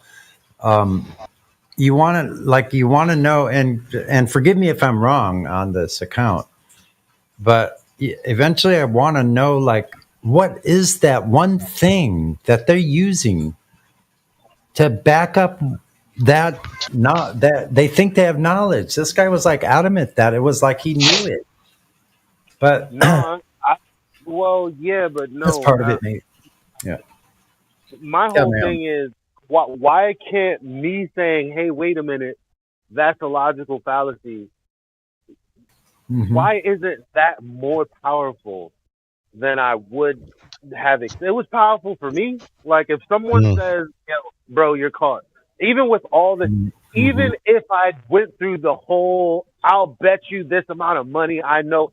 If I'm caught out there, I'm going to be like, fuck it, I was wrong. That's me. That's just me. You know what I mean? Like, what is it that you could tell someone there's a such thing as a flaw in logic and they committed it, and they refuse to even question it? Like, what? Let me look this up. Let me Google it. What the fuck did you just say? Yeah, exactly. That's who I am. What the fuck did you just say, Nathan? Begging the question fallacy. Type. That's me. I wonder why others don't care. That's so crazy. Well, it's like you're playing on a piece of music. You're playing in a group together, let's say a trio or something, and someone all of a sudden plays this off-tempo pause or something, like in the music, and you're like, you point it out. No, look right here. Well, can you tell me why you're doing that? And they just keep doing it, but they can't tell you why. You're showing them the music. The notes are here. No, why do you keep making this rest right there? Can we? I think Elijah. I think it's because you're no longer arguing about their point and you're making it personal. They're taking it. Not you in particular, but when you tell someone that they're doing a logical fallacy, you're no longer arguing the actual point they were trying to make, and now it's more of a personal attack, or at least that's how they would perceive it. Yeah, like you know what I mean. So you might. Sorry. You're questioning their honor in a sense. Like they. Does that make sense? Yeah, maybe if you just remove the word "you" and just say, "Wait a minute, I'm thinking about that argument, but it sounds like a logical fallacy to me," rather than saying, "You, sir, have committed a crime against logic." All right, have a good one.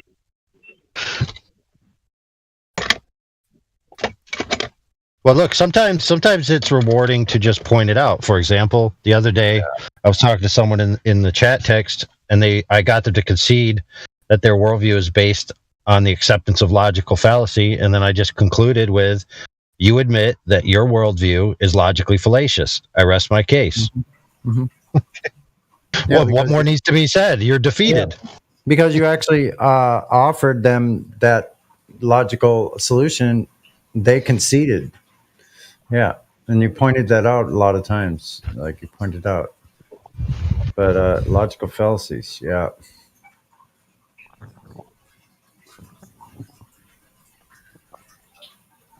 Yeah, so for example, they come in and they say, the Earth isn't flat, the Earth is a globe because of logical fallacy, logical fallacy, logical fallacy. You say, okay, so you failed to prove your point, right, to rebut my stance, right? So there's nothing more to be said here. If you actually have any evidence or proof that's not a logical fallacy or a presupposition or an assertion or an assumption, when you have that, come back to me and then I will scrutinize your view then.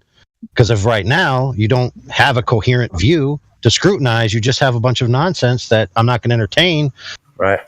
So we're done here. Or if you're an open-minded person, you might then say, oh, well, maybe you could point out where my things are bad, and then I'll work on them. And then that person, right, you can have a further discussion with. Right, you're not Because it's always worth... Go ahead. As I say, I was just pointing out that you're not necessarily saying they're wrong. They just can't use the reason for their premise because it doesn't. Yes, follow. that's true. That's true. Just because they use logical fallacies to support a conclusion doesn't mean that the conclusion apart from their arguments is necessarily wrong. It could be, in principle, let's just say in principle, the Earth is a globe, but nothing that they offer is actually proof or evidence or logically conclusive that it is. Right. Those evidences don't negate their proposition, which is part of the reason why they don't care about them. Because they already know the Earth is a globe, you see. They know it in their heart, mind, soul, bone marrow, 3 generations, of their grandkids. They know it, right? So all of the logical fallacies that they use to support it don't change the fact that they already know it, you see. Yeah. And then you ask them, well, how do you know it? And they'll be like, well, I seen a picture from space. And by the way, that's did you mention it? That's the fallacy. Correct. To deny someone's premise even though they've used the fallacy to prove it, or something like that. I don't know. Yeah, for example, the rebuttal to the boats over the horizon thing is not that you used a logical fallacy, therefore the Earth can't be a globe. The rebuttal is the surface measures flat, therefore the Earth can't be a globe. Right. Right. Okay, if all curved objects, let's rewind. If all spheres have curvature, right? Therefore, if it's not curved, it cannot be a sphere. The Earth measures flat, therefore it can't be a sphere. That's sound logic. That carries the conclusion of a necessity. You can't have a flat sphere. They're mutually exclusive. You could even add a footnote to bludgeon it further, as it's practically used everywhere by everyone as flat as well. Now their rebuttal to that is, okay, well, how did you prove it measures flat? Right? And then you'd have to substantiate that claim in some way. Now they could then criticize your methods, sure. But they can't criticize your logic, you see. That's the difference between a lot of the globe arguments and a lot of the flat Earth arguments. The flat Earth argument, if you say the Earth measures flat, therefore it's flat, they might say, oh, well, let's talk about the measurements. Versus they say an affirming the consequent fallacy, and then you just dismiss it as a fallacy. Because that argument, the premises have to be proved. So you just dismiss their fallacy and say, okay, we'll prove the Earth is a globe. Then they'll say some other piece of quote-unquote evidence, which is also logically fallacious, as if it supports the other logical fallacy. More often than not, that's what they do, right? So you say, oh, well, boats going over the horizon, that's a logical fallacy. Oh, then they'll say, oh, well, what about the shadows on the moon? So that's if the Earth... they're stacking them, correct? Stacking fallacies. That's another new one. We ought to copyright that. Stacking fallacy. Well, they borrow the conclusion from a logically fallacious argument, right? And then they input that conclusion as the proof of the if in the first instance for a different logic string, and they hope against hope that you won't notice it. That sounds like the spaghetti fallacy. Yeah, you take a bunch of spaghetti, you throw it up in the air, you put your colander strainer underneath, and you hope that the spaghetti noodles go through all the holes.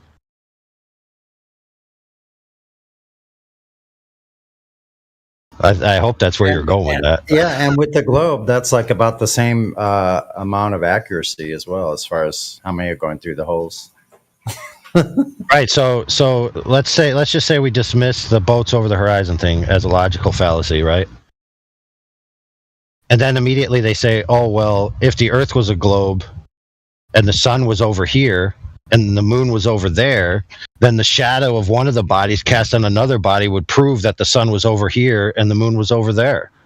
And then they just created another logically fallacious argument. And then they say, see, so this logical fallacy, my conclusion is the Earth is a globe. So now I can borrow the Earth as a globe and put it in the boats over the horizon one, right? And you say nope, and then you explain why it's a logical fallacy. You explain why the three-body relationship isn't validated, right? Then they'll go to another logical fallacy. That's like the lateral switching fallacy.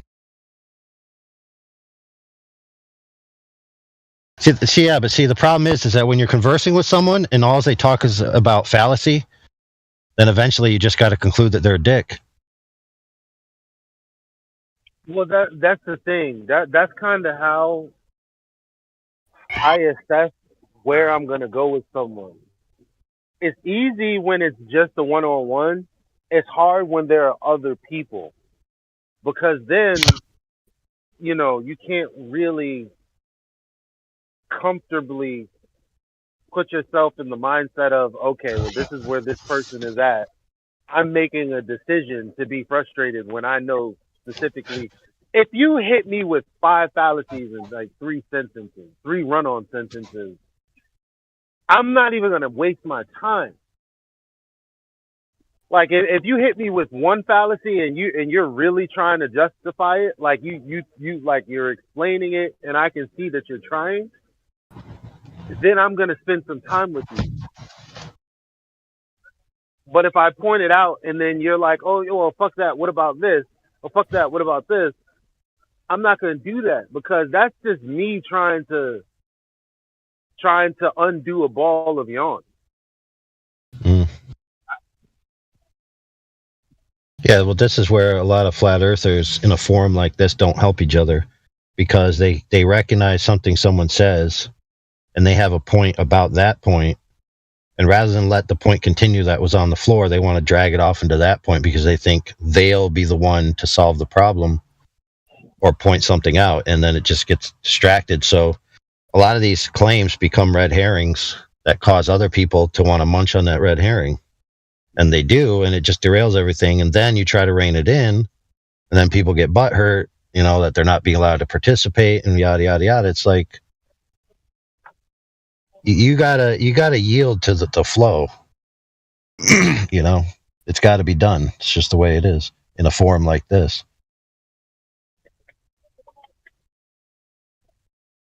But you got to sit back and learn. You got to learn where they're going with these things.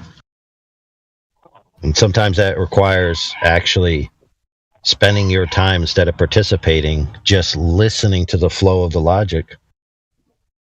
Even if you want to be a speaker in this forum, like, a prominent recurring speaker, you have to be on point with your logic and being able to defeat people and being conversationally palatable, where people want to listen to you, but they also want to yield to you, but also you yield to others when necessary.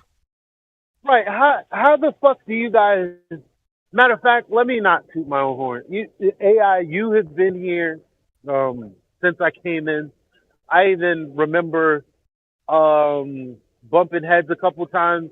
Nothing personal, just, there are situations that happen and I was like on this end and you're on that end. It's like, but aside from that, I've had a shitty mic since day one. Why do you think it is that I'm a lead mod and the way that I carry on? Because I know that there are times I can get hot, rude, just like everybody else, but I want to hear from you guys why it seems like I can get away with shit that other people can't. It's not because I'm black. I promise you guys. Maybe you just don't see it in yourself there, Eli. You have a very way that's a calming kind of way, actually, the way you speak. The method in which you speak, your tonality.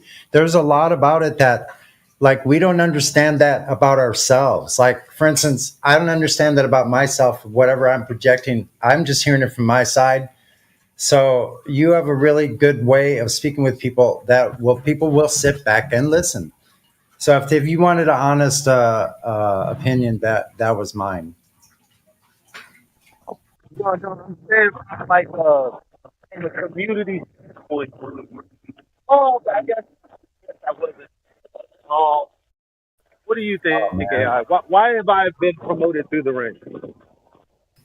Well, at first I wondered that myself, but not anymore. Well, it's a good point. Like, 'cause, you know, it always seems like I have a shitty mic, and then it seems like I'm ranting and raving. But then one calm Sunday morning or one Saturday evening, you'll see it. You'll be like, okay, Eli really has. Yeah. But, well, the main reason people are ranked up in this server is demonstrated competency, sincerity, and activity over time. So when you excel in those three areas, you get ranked up. It's just the way it is. So you got competency, right? That's obviously self-evident. That means you're adept at the arguments. Sincerity, I mean, if you don't know what sincerity means, then you're probably not a very sincere person. But obviously sincerity just means you're genuine. You are committed to the concept. You know, it's not saying that it's like a cult mentality where, oh, you have to swear by these, you know, three statements of faith or whatever, you know what I'm saying? But sincerity is obviously that sincere. You're sincere. You mean well. You're not here to thwart. You're not here to whatever. You're here to participate. And then you have participation, because there's a lot of people who are competent and sincere, but they're never around, right? They're around like hardly ever, so there's no reason to rank them up or give them logistical powers, because they're never going to be around to use them.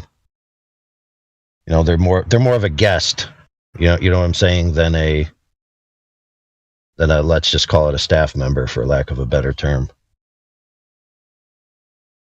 So while you honor them as guests while they're here, you don't need to them logistical powers or, you know, back access to the meat and potatoes, or some would say how the sausage is made.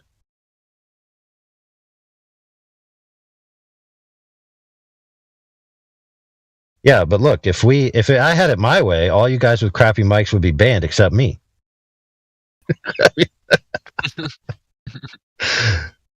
Because let me tell you, my voice sounds deliciously perfect on my end, but I have no idea how it sounds to everybody else.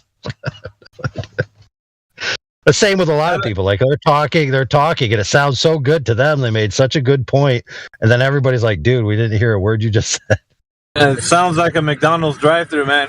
With the large to go, please. And you might be dropping some profound knowledge, man, but we're not hearing it on our end. Yeah, but I'm actually not quite as much of a mic Nazi. We have this one guy in our ranks who is a total racial elitist, in the sense of his race is, I have a better mic than you.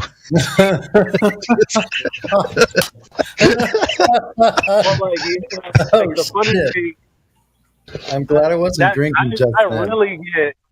It's crazy how upset I get that my mic is fucked up. Like, and I know I'm crazy for that. Like, that one, I'm like, yo, my blood is boiling, but it's nobody else's fault. Like, Well, dude, it's not that crazy. So check this out. There's a very wise man who made a very astute observation on this. So when other people can't hear you, or you can't hear other people, and this has nothing to do with microphones. It has to do with being deaf. He said he experienced. So this guy's Rush Limbaugh. He's a very famous broadcaster in the United States, like one of the longest running shows, syndicated and republished everywhere. But he lost his hearing, and he noticed that when people would speak to him, when he couldn't hear them, they would blame him And he said to himself, I experienced being abused for my disability, and it's the one disability that people have that other people feel no shame in abusing you for. It's like, it's a weird thing. It's like we expect people to be able to hear us when we speak because we can hear it, right? Through our heads, and we know what we're saying. So we're like, oh, of course I'm speaking loud enough and clear enough. I can hear myself. Why can't you? You must be deficient in some way. And of course he goes, well, yeah, I am. I'm deaf. But he wasn't completely deaf. Don't get me wrong. Like he started losing his hearings, and then he had to do hearing aids.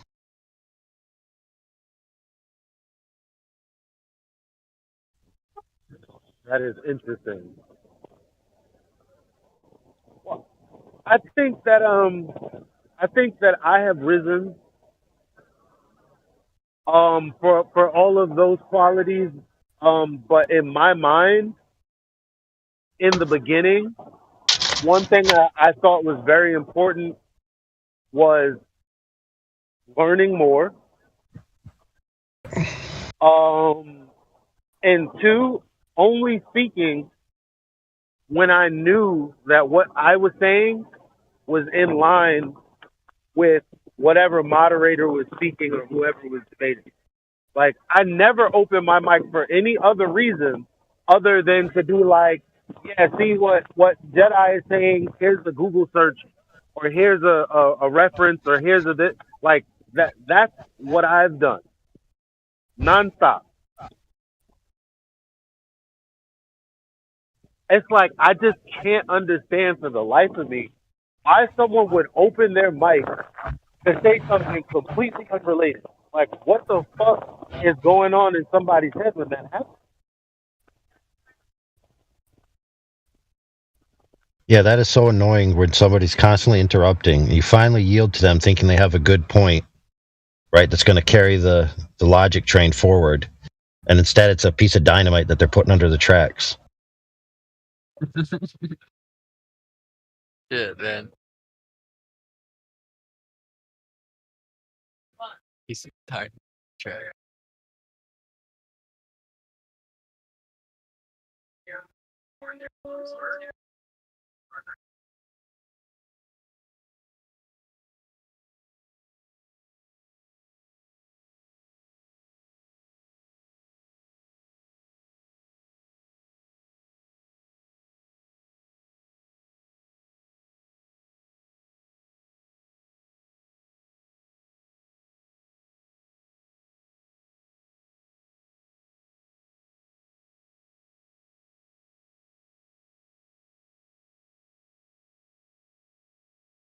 Well, I've challenged some people in the recent past who have been trying to be more outspoken but failing miserably in their execution, to focus on bolstering things that they can contribute, that they're very competent in the background, right? And then naturally growing out of that. Because like I said, there's a lot of people who come in here, right? And because of the nature of the tempo, they want to participate because there's a rush to participate in a heated debate, right? It gives you a sense of satisfaction if you can get a zinger in, and everybody's guilty of wanting to feel good in that way sometimes. So you can't fault them for wanting to participate, but there's ways to channel your energies, right, to be more productive. Like in the old days, we had a very good team of people checking people in, making that known, posting relevant memes, keeping the other memes and other information from cluttering, managing people in the chat. They're not talking about things that shouldn't be being talked about while we're having a discussion. Basically when it was time for game time, everybody was on point. Everybody was participating in their way. Rather than just sticking around waiting for their chance to bite at the mic, they were actually constantly participating in a way, and sometimes never getting on the mic. recognizing that their contribution was valuable.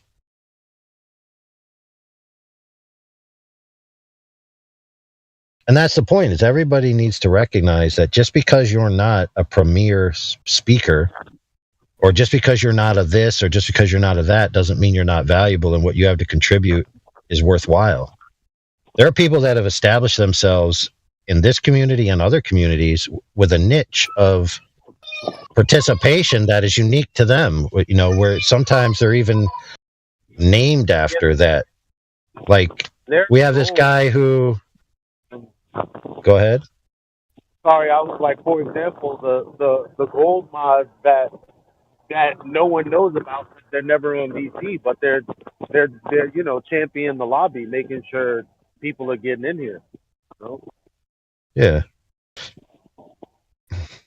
I don't do that shit, but it's me. Or curating.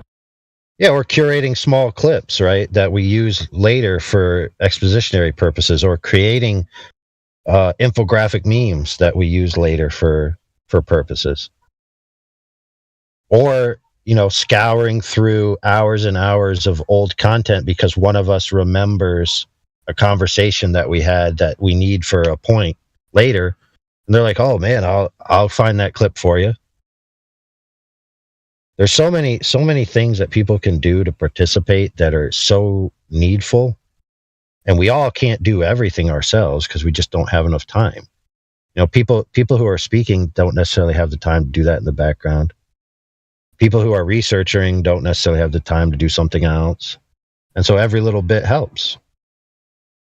So no one should feel bad, you know, for themselves that, oh, well, I never get to be the star speaker, or I never get to have recognition of rank, or I never get to have this, or I never get to have that. It's like, you know, your primary purpose of being here, like, should be to participate in the function of the topic. And as long as you're doing that and you're satisfied and you're doing a job, I mean, go for it. You know what? To those that, Can I that chime do in want, on that? Sure. One thing that drives me crazy is when we're on a point, like, you know, whatever, it's gravity or, you know, lasers, whatever.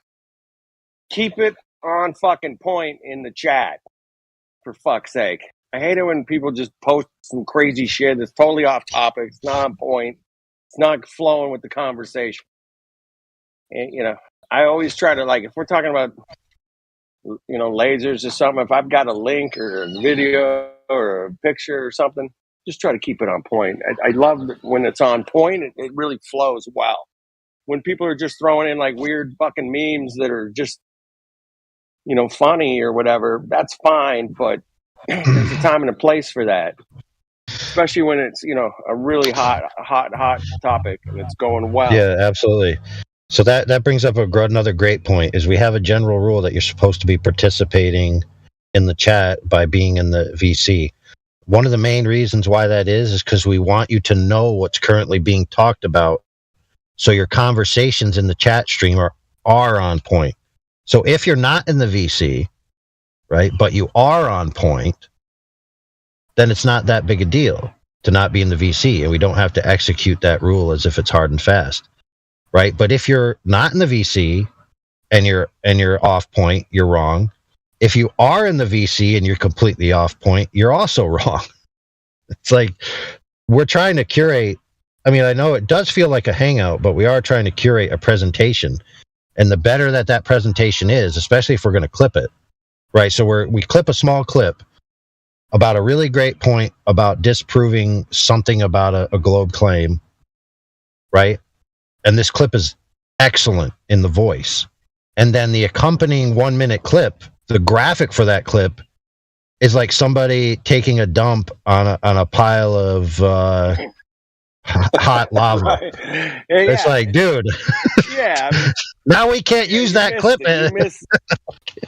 You missed the point, right? Yeah, I mean, it it wasn't on point, or not even close. It was funny, but that's not what we're trying. We're not trying to be funny here. We're trying to be serious. Well, no, see, yeah, but we can be funny because let's say that your meme was you can't have gas pressure without a container, right? And it was about a Right. fart. That at least would be funny and on Yeah, point. that's on point. And funny on point. There you go. That's And it's not gross. Not overtly Right. gross. Just it given the point without being too crass or vulgar. When you were Exactly. talking about if you want to be more of a speaker, the time to do that is not in between somebody else's conversation, trying to get a good point in here or there. Like Yeah. I did this when not only did I try to be supportive when the big dogs were in the room, but like I waited till like 6:00 in the morning when no one else was around, or late night when everything died down. Like I was willing to have a lengthy conversation. Not only was I willing to have a conversation, I would always start with, "Hey guys, I want to take this one. Does anyone mind?" Letting the room know that I'm willing to see this conversation through. So it's like, if you want to have a conversation with somebody, nobody's Yep. stopping you. Nobody's stopping you.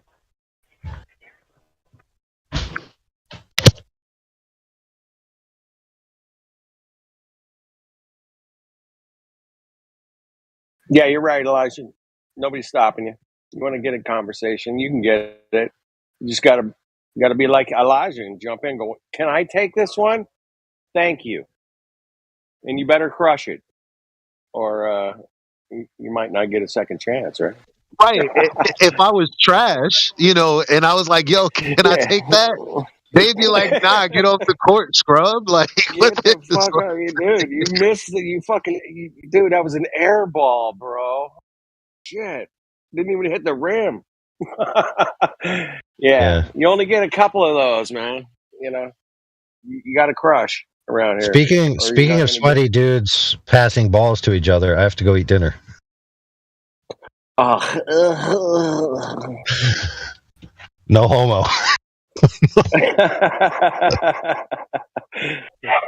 All right, get some food, man. I gotta order some food. I'm at. Hey, I my think that local- sounded better in your head, brother. Maybe, potentially. It happens. It does sound better in your head sometimes. You're like, damn, I thought it was good. No, it wasn't good, bro.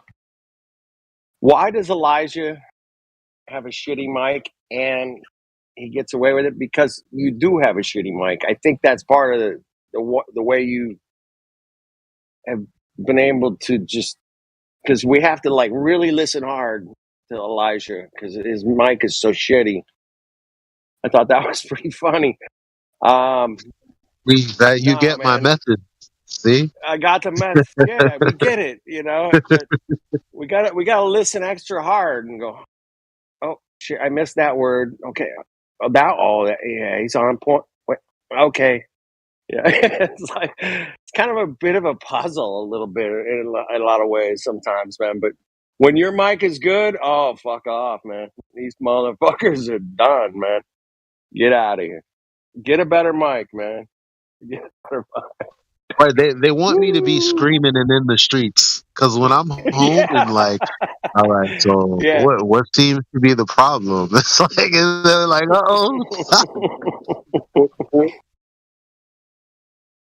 But yeah, you have participated, probably from day one, really, and that's why you're where you're at as far as moderator, whatever, lead moderator. I mean, you've been there, man.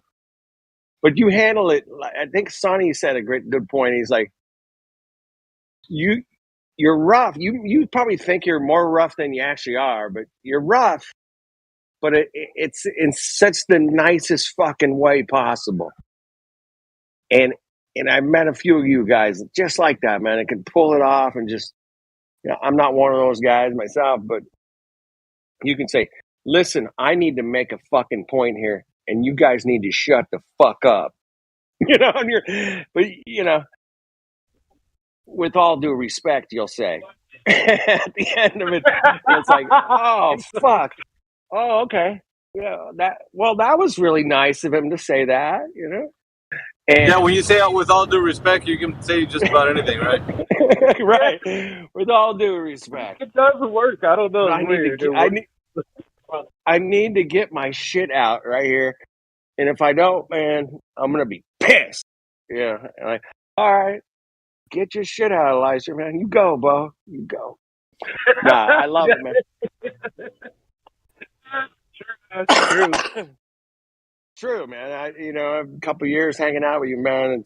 I got to know your style and the way you approach things. But when you have something to say, man, it is on point, and it's going to be direct, and it might come off as mean to a newbie or somebody, but for the rest of us, man, it's like, oh shit, oh yeah, he's crushing. Yeah, thanks, man. So keep it up. I'll be right back.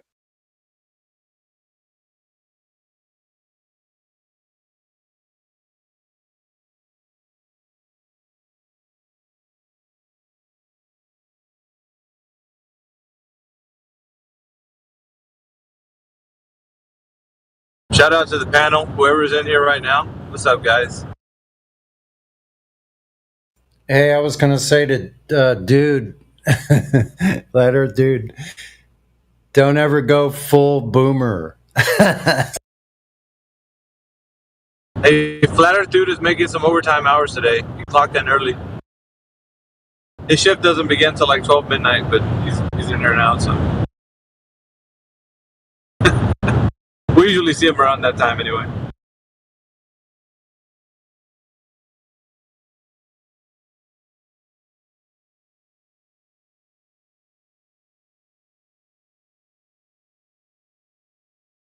By the way, I think Helio found the clip that I asked him to look for the other day with Great Angelo, the entomologist, scientist.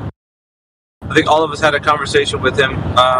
There's a few keynote people that were there. So Heretic got a pound of flesh. I think Indio got a pound of flesh. I know Indio for sure. I want to say AI. Mumbles. I think it was AI. Oh, you doing this shit again? Mumbles?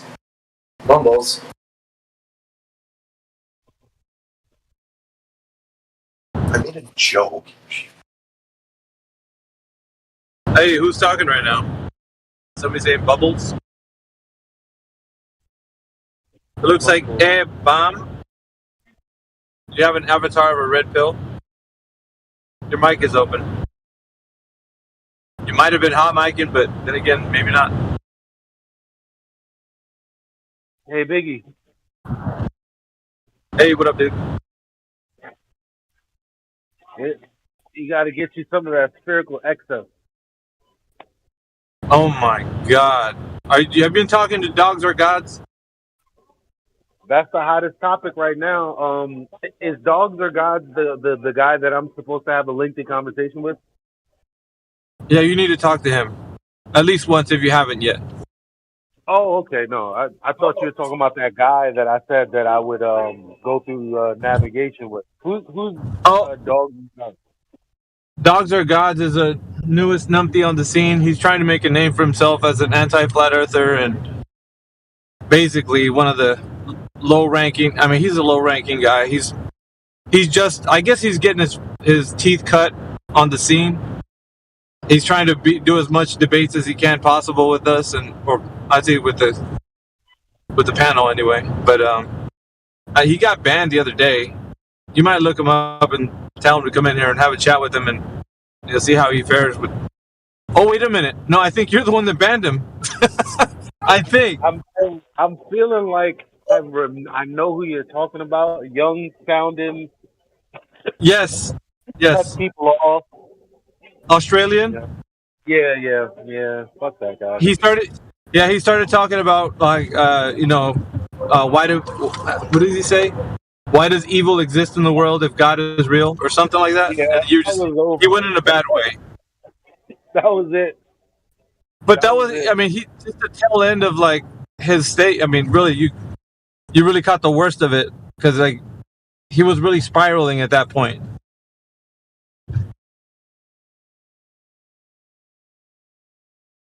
Yeah, but he was actually on about spherical access. So I know he was one that was advocating for that. Yeah, but it's like, what is again? Like, if you fundamentally, if you go into spherical excess, you're gonna say, okay, well, this proves that we live on a globe because the sum of the angles are greater than 180 degrees. But my question is, where are these angles being taken from? This nigga said, excuse my language, in my computer program, anyone could do it in person. And I said, well, is there?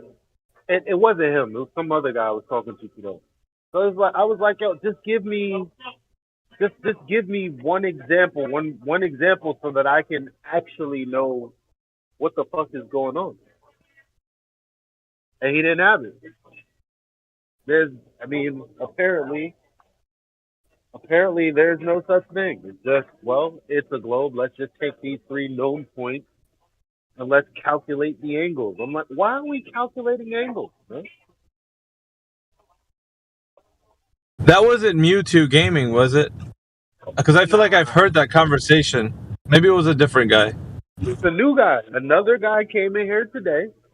Oh, okay. Everybody's talking about spherical excess now. Yeah, his name was Sage or something. I think it was Sage. All right. So this is the new, I guess, what they're all on at this point. Okay. McToon must have let go one of his prophecies or something, and thus saith McToon. So everybody's probably now. And they don't know what to say to that. I'm like, okay, let's see it. And they're like,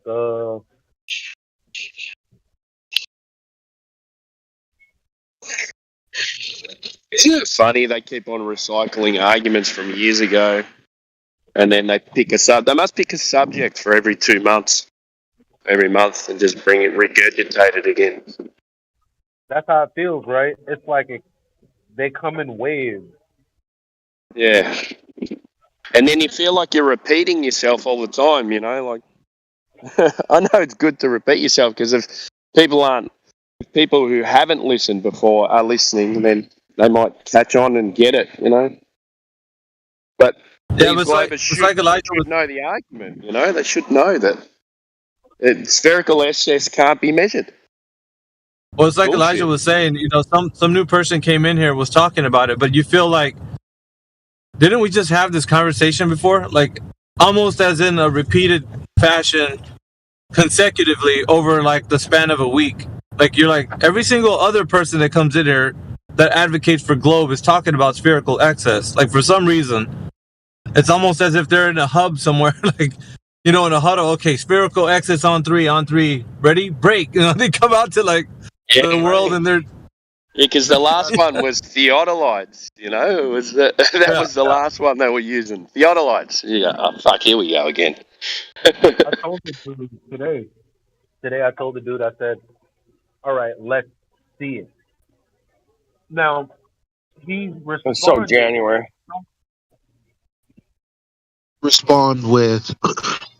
He started to respond with, okay. After I said, let's see it, he said, if you take 3 points. No, I had to be rude here. I said, look, if a woman said, let's see it, guess what? My dick is in my hand, and I'm like, there it is. What's with what do you mean? If I say let's see it, I'm not expecting you to say, so if we take 3 points and no, what does this have to do with anything? What is this? Because this just sounds like an argument that is attempting to prove the globe. It's like if you take 3 points on a globe is exactly what he said first and foremost. So I'm like, how about it at the very least? Like, cause I'm not highly skeptical. It's like, okay, you know what? Are there 3 people somewhere on Earth that are willing to take is there an angular measurement? What's going on here? And it's like, no one knows.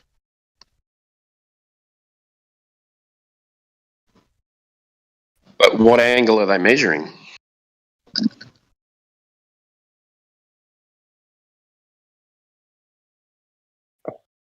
That's what I don't get about it. He was talking about Cairo, Amsterdam, and this and that. What are they measuring between each other, though? Look, I think I understand what he was trying to say. He was trying to say that if you take these 3 points on a map, which we showed in quite well and clearly, that they're all projections. So he was using a projection, reification, and have 3 points on it. And to him, if those angles matched up right, then it's a globe. You see how fallacious that is.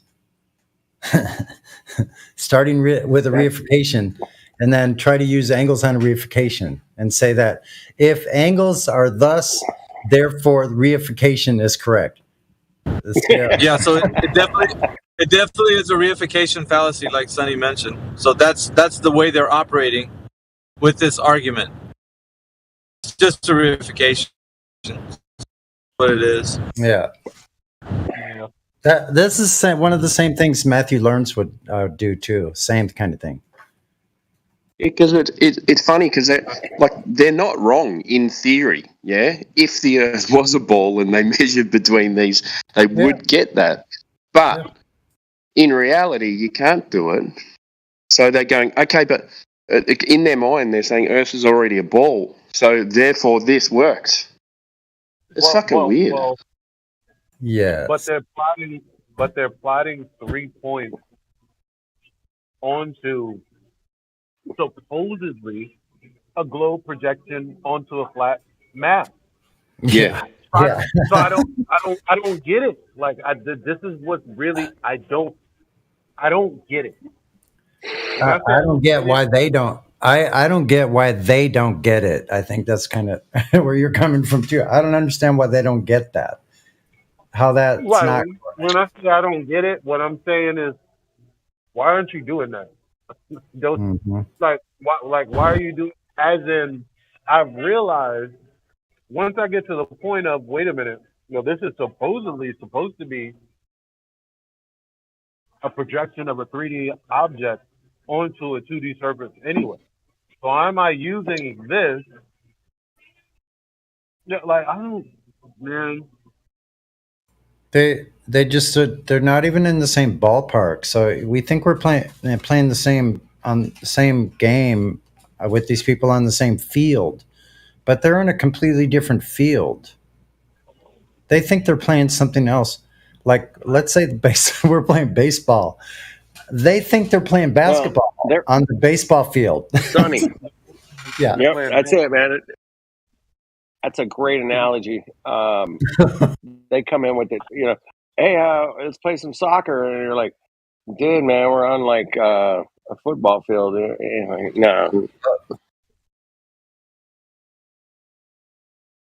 I think it's possibly what my guess would be that it's how they were taught. So they were taught that if you want to find the truth of something out, like in reality, you have to make a model of this thing, or at least have a conceptualization where it would make some sense to then propose it to somebody else instead of having to go to the field. Because going to the field every time that you have this kind of notion of like wanting to find out is it's too tedious. Like you're gonna have to be going to the field every time, and so it's like it's easier to just construct like this model or this idea, of a concept, so that you can say like, well, if we can actually throw some math at this thing and work work with it in a model, that negates the fact that I have to take you outside and show you the very thing that I'm talking about. So we can work that way, and then it saves time and energy from us doing that. So it's the way they're being taught. So it feels like when we're trying to go, this particular argument anyways, would need to, like, something that would satisfy it would be people actually doing the legwork. Well, literally getting your hands involved with like what's going on. They don't see that because everything that they've been taught was like the way to do it is more of a conceptualization or a mathematical model, and just like Timbo was saying, it does. I mean, the math can check out, but it doesn't mean that that's what reality is doing as well. It's just it's strict materialism. You're right about how they're being taught it, but it's strange to me because, you know, I was in school a long time ago, you know, so it's probably a lot different now. And I see the result of it out there on the street in the environment, if you will, you know, and I don't understand it. And especially when you have conversations with people, you assume in here are coherent. And not that I can be the most coherent person ever, but most of the time I am. And I can understand incoherency. I don't get it either. Like why they don't see that they're themselves, that they're being incoherent, that A is not like B is not following A. I don't understand it either. Very odd. Forgive me for rambling. That was it, Sonny. You nailed it, man. I mean, you totally nailed it, Sonny. The incoherency is absolutely, you know, it's so evident. It's ridiculous. It becomes ridiculous at some point. That's why I make fun of this shit most of the time, man. It's like, yeah, come on, you're being ridiculous. It is. Hey, Zambia Economist is back. How did you guys finish up with him yesterday? I didn't stick around. Zambia's mic, when it opens up, there's actually two young guys that are there.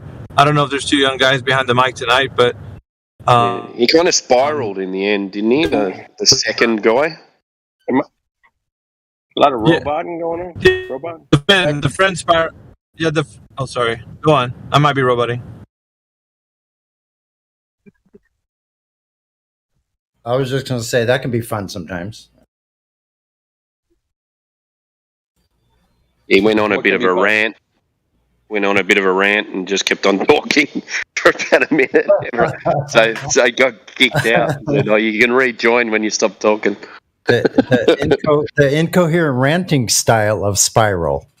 Yeah, I think they're in grade school too. So yeah, you know, they're pretty young. Speaking of spiraling, man, with that German guy the other day. I missed that. Oh, dude, my boy was done. He went to total retard spiral, man. It was absolutely awesome, man. Oh, he had it all figured out, and then finally he just said, "Yeah." He just threw his hands up. You know, complete silence. Great.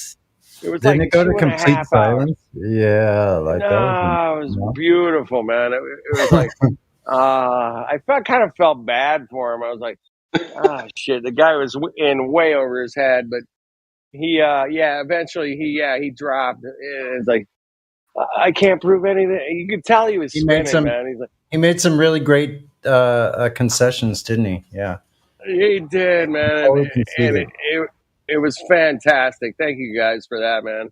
Made my week, man. Listening to that one, man. I was like, watch this Mongo spiral. And he did. Thank you. I think Jedi and Mayhem were in on that one, and maybe Heretic and CB all are doing a great job. What a combo. Yeah. No, it was excellent, man. It was ace. I hope somebody clips it because you could see him spinning. And it was like 2 hours long, man. The guy was just. But even though it was fantastic, it was kind of a strange spiral. If I'm correct, it's the same guy. Yeah. He wasn't rude or anything. He was quite polite. Everybody was doing really well. Rude at all. But he just got to a place where he had nowhere to go, and there was just an empty chasm there. Yeah, the abyss, the black abyss, and he just goes, "Okay, I have to take the next step." Yep. Pretty cool. Yeah, it was fantastic, man. I happened to catch the whole thing, man. It was, yeah, that was amazing. I don't know. You could probably go back on that. I think that was yesterday morning, Saturday morning. Yes, yeah. That was like, that was so anyway, good. it was fantastic. Yesterday morning, yeah. Yeah. Yeah, I was up. Anyway. It's been a good day. Was it a good day? Did we have some spiral? Did we have some spiral guys in here today or no? There was someone in here earlier. Yeah, isn't that who you were talking about? That Sage guy. He kept spouting the spherical excess again, and then tried to get us to like agree with him on 3 points on a reification. I mean, a projection. We had the voice text with thousands of different projections. Like, which one? Which one, man? Pick Which one. one do we use? Which one of these 150 projections do we use? Oh, there's more actually. So interesting. But he talked a lot. He interrupted a lot. Didn't know, like without realizing, he's just walking all over everybody. And there's levels to that. Yeah, I'm here for most of the psychological aspects of what people believe and versus what they can prove. And that is like the sweet spot to be, at least, in my perception is like, what do you got for evidence for your globe? I got NASA rockets. Okay. Thank you, brother. And what do you got? What proof? Yeah, I got. They don't have fuck all. We know that, man. They don't have shit. But they don't know they don't have shit, and that's the fascinating spot to be in, man. Yeah, like getting them to realize that no one has ever brought any of this information forth, and they're coming in so strong in the beginning.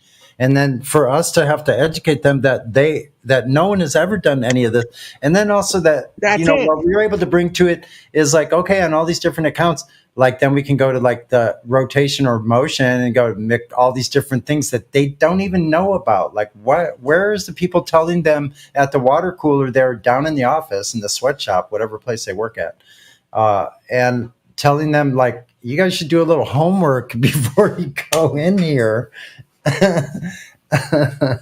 Like they don't know any of the stuff. It's just astounding to me. And so they don't know anything. And it is astonishing. So I know. So check it out. So crazy. So here's the weird thing about that juxtaposition ourselves. We got to look at ourselves in the mirror. So I go like, okay, so what's weird about us? Like, okay, so that means we're actually the globe nerds. We know way far more, like in depth of this globe model than they could ever imagine. Like we've gone into depth of all these different people and all this knowledge base of like the past astronomers, the freaking very beginnings of the heliocentric, like all those elderly statesmen of the Freemason order, all those people, they're Tycho Brahe, Newton, Galileo, blah, blah, blah, blah. Should do a recording of all those names. Like a rap. That's it, Sonny. I mean, they'll just go ahead and don't refer to the experts. Refer to the experts. So, dude, I'm working on a parody. Just keep it in general. It's going back to 1966. I'm not even going to tell you the genre. I'm keeping that under wraps.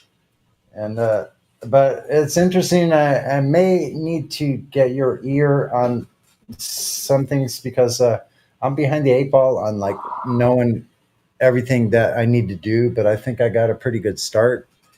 And if you keep it quiet until we release this, give me a call, man. Yeah, I'll do that. Yeah. And I could send you a PDF through DM. I could send you the PDF of the lyric. I wrote the lyric for the whole thing. Okay. So, yeah. Yeah. I'll send you the UAP file, the AUP file, the Audacity work file. I'm sure you can put that on anything, right? Yep. Put that in one of your track machines, yeah, in your DAW. So, so yeah. All right. Enough of that. Hey, we got Humble H here in the live stream. Welcome. Also, Slithers. There we Welcome. go. There we go, Flatsy. Start becoming the game show voice again. That's Humble H, step right up. Flatsy Klein wants to ask you a question. Or answer one. Well, yeah, I can answer one. Okay, so Humble H, you got a choice. You could ask a question or ask us a question, ask Flatsy a question, or we can ask you a question.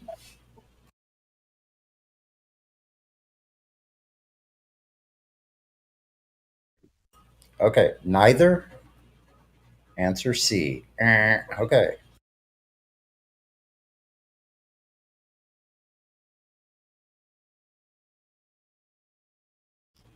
Heretic, there you are. Have you seen Hills of Water lately?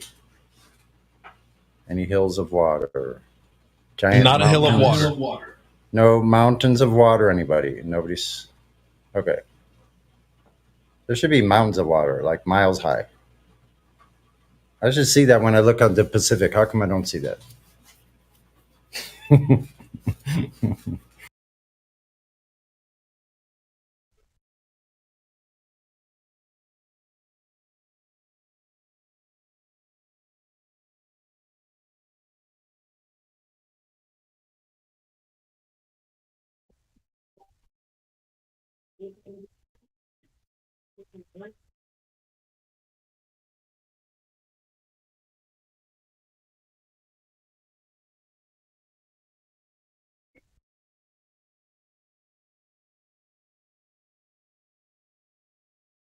Well, happy Mama's Day to all the mamas out there. Oh, good thing I was probably muted while I was mumbling away. Mic check. Be my. Well, hi there. We can hear you. Yeah, sorry, I couldn't seem to get myself off mute for a sec there. It's all good. It's all good. Welcome to the server. Does this mic work? Well then, thank you. Is Elijah still in? He is, I think. He's lighting up. Sorry? I said, I think he is. He's lighting up. He's unmuted and lighting up. Elijah, are you there? Yeah, I'm here. I think you are being spoken I think to. I think that was affirmative. I think I heard you. Oh no, I just visit here to take in some of the conversation. Sometimes I'm still sort of sorting things out around this topic and the community, as they sometimes refer to it.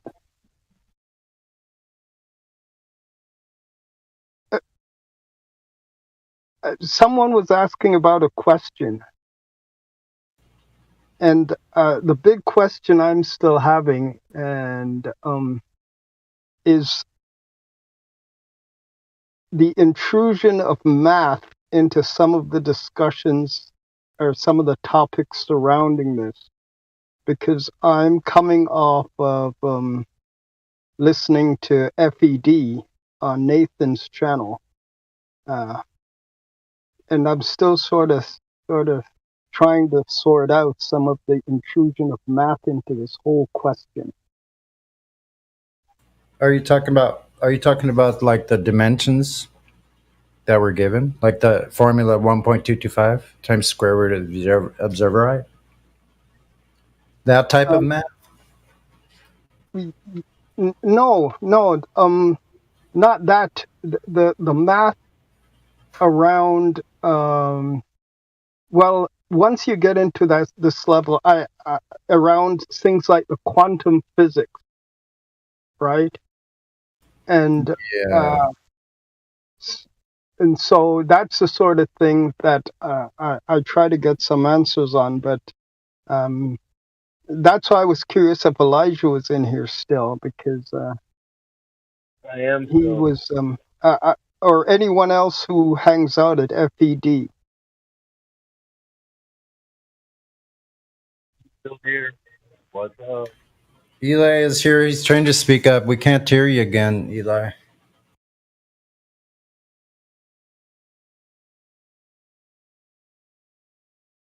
All right. All right.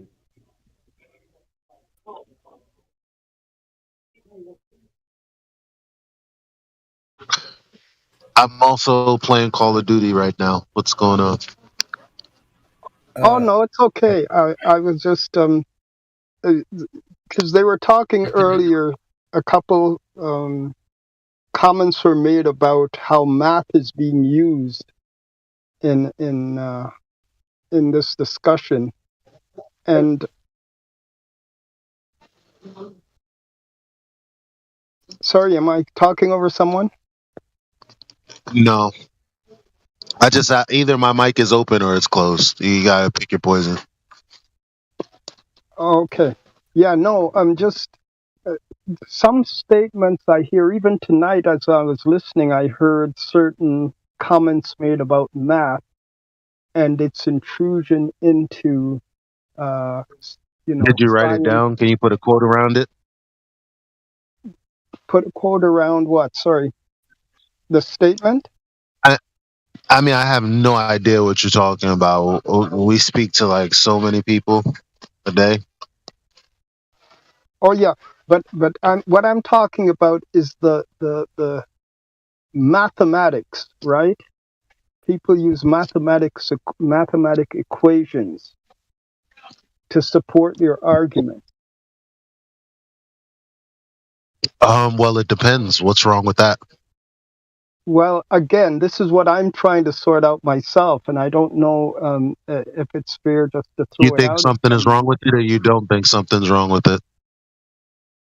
Well, I hear when I'm listening, I will hear certain statements made that seem to say that, we can't use the math actually makes the claim invalid, right? I don't think anyone said that. Oh, okay. For Maybe it's my instance, AI was going over a little bit of, I guess, philosophy, if that's how you put it, when he was stating that, if the Earth were actually a sphere, then you're using a formula. There would be nothing wrong with that. So no, just using math to make a point isn't inherently wrong. I don't know where you heard that. Oh, okay. So let's talk a bit more in specifics then. Takes as an example, again, I don't know how much you're familiar with this quantum physics double slit experiment. Not much. Oh, okay. Well, then maybe it wouldn't be fair because even in that, okay, let me ask you this question. There's no math in that. You're more not until you go beyond the actual observation. You're exactly right. You're exactly right. But at some point, right, math does come in. I mean, what point? Well, again, it depends on what you're talking about. Okay, but you know, if I say the name Schrodinger, you would understand, right? Who he is? Yeah. Okay, he made an intrusion into this discussion by bringing about what is called Schrodinger's equation. Are we together so far? I mean, Schrodinger is like famous for thought experiment, right? True. You can put equations to that all day long, sure. But certain, after he came in, certain language started to be used. I know there's a lot of pseudoscientists out there. But what's the point? Oh no, this is like when I'm speaking to certain people. I don't know what certain means. It's hard to. I'm trying to connect with you. I'm trying to figure out what the. I'm not playing Call of Duty right now because I was summoned. I don't know where you're going with this. Oh, okay, yeah, maybe, yeah, okay. What I'm saying is that. Well, I'm trying to express it in a way maybe I'm relying on you maybe knowing more than Well, I know enough. It's just you're not saying anything specific. I'm not going to help you out with that. Oh, okay. All right, I'm on my own. Okay, let me give you an example. You know, when in regular scientists, or what they call themselves scientists and astrologers, they use astrophysics. They use the term dark matter and dark energy, right? Okay. But those things are not derived by any observations. They're derived from mathematical equations. Would we agree on that? Mm-hmm. So that was a yes, we agree? Mm-hmm. Okay. Now, when we hear the term wave function and collapse of the wave function, and it's used in, again, describing certain things that goes on in this experiment, or to draw conclusions around it, those terms are also products of mathematical equations. Okay. So without the mathematical equations, do we have those terms? Well, I mean, I don't know what the mathematical equation has to do with the observation. That's why I don't like when you say dark matter and dark energy. I mean, how that applies to life, how it could be utilized, how that information could be utilized in some way. Who the hell knows, right? In the same sense, for quantum mechanics, it's like, how exactly does some of this stuff proposed actually impact our life? Again, I'm not the guy for that. But okay. I think that we've had the conversation like a million times, Humble H. I've been around, and we've tried to express to you that this light, this particle wave duality is a fallacy on the part of the person who has either listened to someone else explain what's going on wrong. I don't even know what the or is. Yeah. I don't know, because light's not a wave, is it? Or is it? That's what some people think. That's what some people think the argument is about. And I heard it told to you that's incorrect. So there has to be someone who does that in order for you to have like an argument. Oh no, no. Okay, sorry, because you're just correcting me on something now. I don't think maybe I missed it, that the particle wave duality of light is a fallacy. Well, is light a wave? Like how? What duality there? I mean, well, okay, dual. You gotta be more than one person to have a dual, right? Duality. So there's like, okay, how can something be two things? Well, again, I don't even know what the fuck I meant. I feel like I just said like two different things. Okay, thank you. But No. particle wave duality, like what does that mean? And who says it means what they say it means, and why? Okay, I think, yeah, okay, maybe this is a good place to stop because maybe, yeah, because, okay. Maybe not stop because I thought, because I mean, you come on FED and you're like, hey, QE, maybe I'm hearing this wrong or maybe I'm hearing this right. Why do you keep thinking that there is some kind of duality? What is that? Who's telling you that there most definitely is when no one on the panel, when everyone on the panel is telling you at the very least, I'm asking you who's saying it and how do they justify it?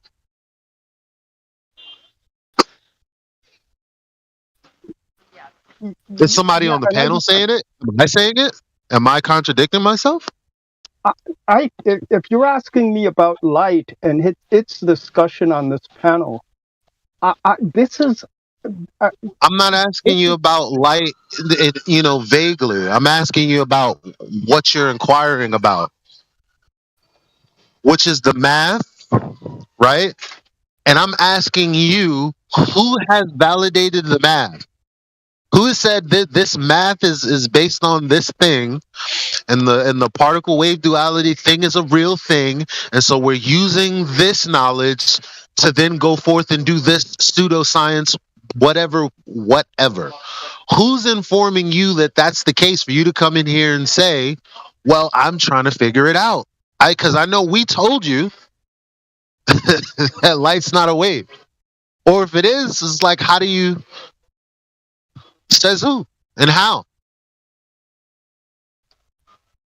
And please, I don't want to just sort of frustrate you, but what I'm simply trying to figure certain things out, right? Well, isn't that the reason I just asked you like the same question twice? We're both trying to figure things out. So you came in, you asked a question, I understood. Now I'm asking you a question, and it's like, when I ask direct questions, it's like people say, I don't mean to sound rude, or I don't. Well, I mean, that's exactly what it sounds like when I don't get a direct response, to be honest. Okay, but if I'm understanding your question, if you're asking me to quote so-and-so saying this at this specific date, this specific time, I wouldn't be able to do that for you right now. So then why do you think there's some light particle wave duality? Why do you think that? And why do you keep asking the same question, even though I've had this conversation with you maybe once or twice? Okay, maybe if I ask you this question, if you're doing it again. Does light travel? No. Does you're light doing it travel? again? No, you're doing it again. Sorry, what? And now you're gonna say no, and you're gonna act like I'm being belligerent and rude, but no. In fact, I'm just asking you, why are you asking the question you're asking if you don't know specifics? Okay, about where you got the knowledge. Okay, I think that's a fair question. You want me to answer why I'm asking the question? Who told you? Are you claiming that it's a light wave duality? Yes or no? I don't know the answer to that. So you're not claiming that this is a thing. I'm not claiming anything. I'm trying to learn. Who is claiming it's a thing? I don't want to accuse someone. No. I'm sorry. I'm sorry, Humble. This is kind of a different place from FED. Okay. Whom is telling you that it is a light wave duality? Because you can't come in here and ask questions And then here's no, I'm not. Let me say this a better way. You're coming in here because we were talking about math and how you could commit a reification fallacy. So you then said, well, with the light wave duality, isn't that the same thing? Okay, maybe it is. Who's saying it's a light wave duality? Why is that a hard question? Like, what? Who did it? Who done it? That's all I want to know. Oh, there are a lot of people out there who would say make that statement. You want me to name them specifically? I'm not sure why that is important. Because then we would have someone to talk about. Because right now you're saying you're not on the hook for this information. You're saying you're not even making any claims. Therefore, you and I have nothing to discuss because you brought me nothing. Now, if you have a person with work and paper, that's a different story. You understand? It's like now we can talk about something. I can't talk about nothing. Maybe. Okay. Can I ask you? Okay, if I ask you this specific question, where do you stand on light having? I don't. No, I'm just asking the question. Where do you stand on light actually having a speed? I don't. You don't. Oh, okay. How about it simply traveling? I don't have any ideas on that. Okay, good. Okay, that's fine. I just no one in FED does. Nathan specifically told you the same thing I'm telling you now. So okay, now that we're at this point, okay, so what does that have to do with the light particle duality? Okay, very good. When I listen, okay, to the description of the double slit experiment, it specifically says, and I could find you the quote, that Please the do that. light hits one mirror, right? Yeah. In the setup, it hits one mirror, and some 8 milliseconds or something, it hits the other mirror. Okay. Now, that statement, when I hear it, tells me that light is traveling from one spot to another spot because that travel time is actually recorded. Okay. So if someone now says this is a legitimate experiment, right?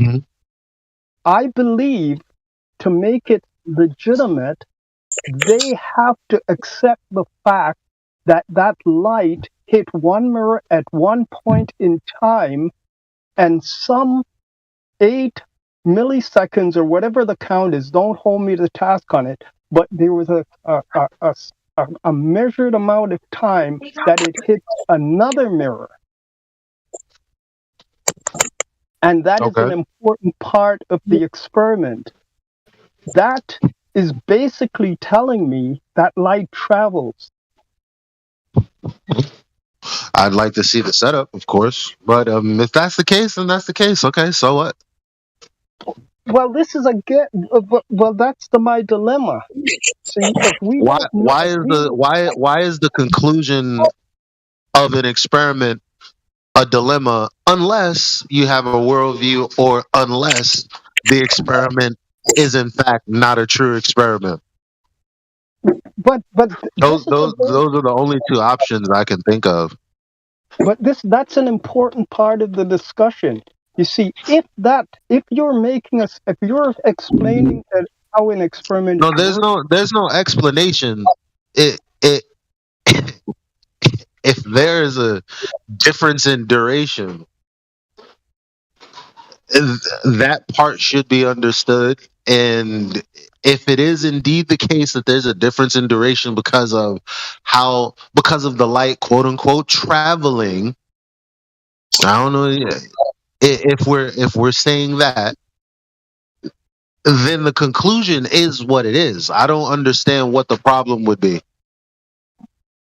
But the makeup of the experiment and what is being recorded about it. Either it's an experiment or it's not. That's the problem. It's either an experiment or it's a pseudo experiment.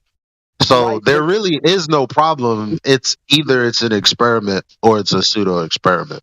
If you're claiming it's a pseudo experiment, I mean, then you should have all you need within your means to simply just expose it as such, because that's how the scientific method works, right? You either follow it or you don't. It's not really a hard dilemma here. I don't get it. Is anybody else like you guys?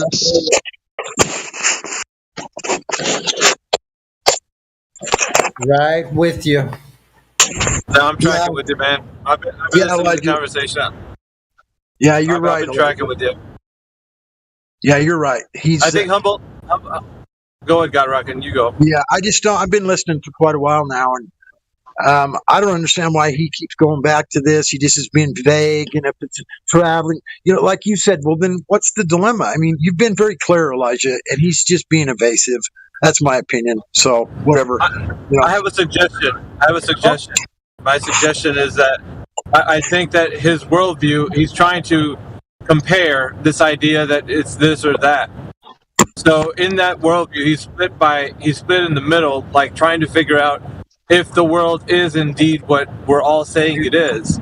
Then he's going to have to conceptualize the idea of that wave particle duality in a way that's going to be feasible for it not to be working on a sphere, but I don't know, because that's the only reasoning behind that logic for him to have that kind of fundamental flaw in his thinking. Is like, well, I'm trying to reconcile the idea that this is happening over the Earth being a globe. If I know that it's working over a flat and stationary Earth, then the physics are going to work thus. So it's hard to reconcile. That's just my not be that suggestion. No. Yeah, I don't know if it's that, because he's espoused that. I think he's not a globe earther, but two, he wants to use science, the scientific method purely for some ends that he has not made clear to me up until this point.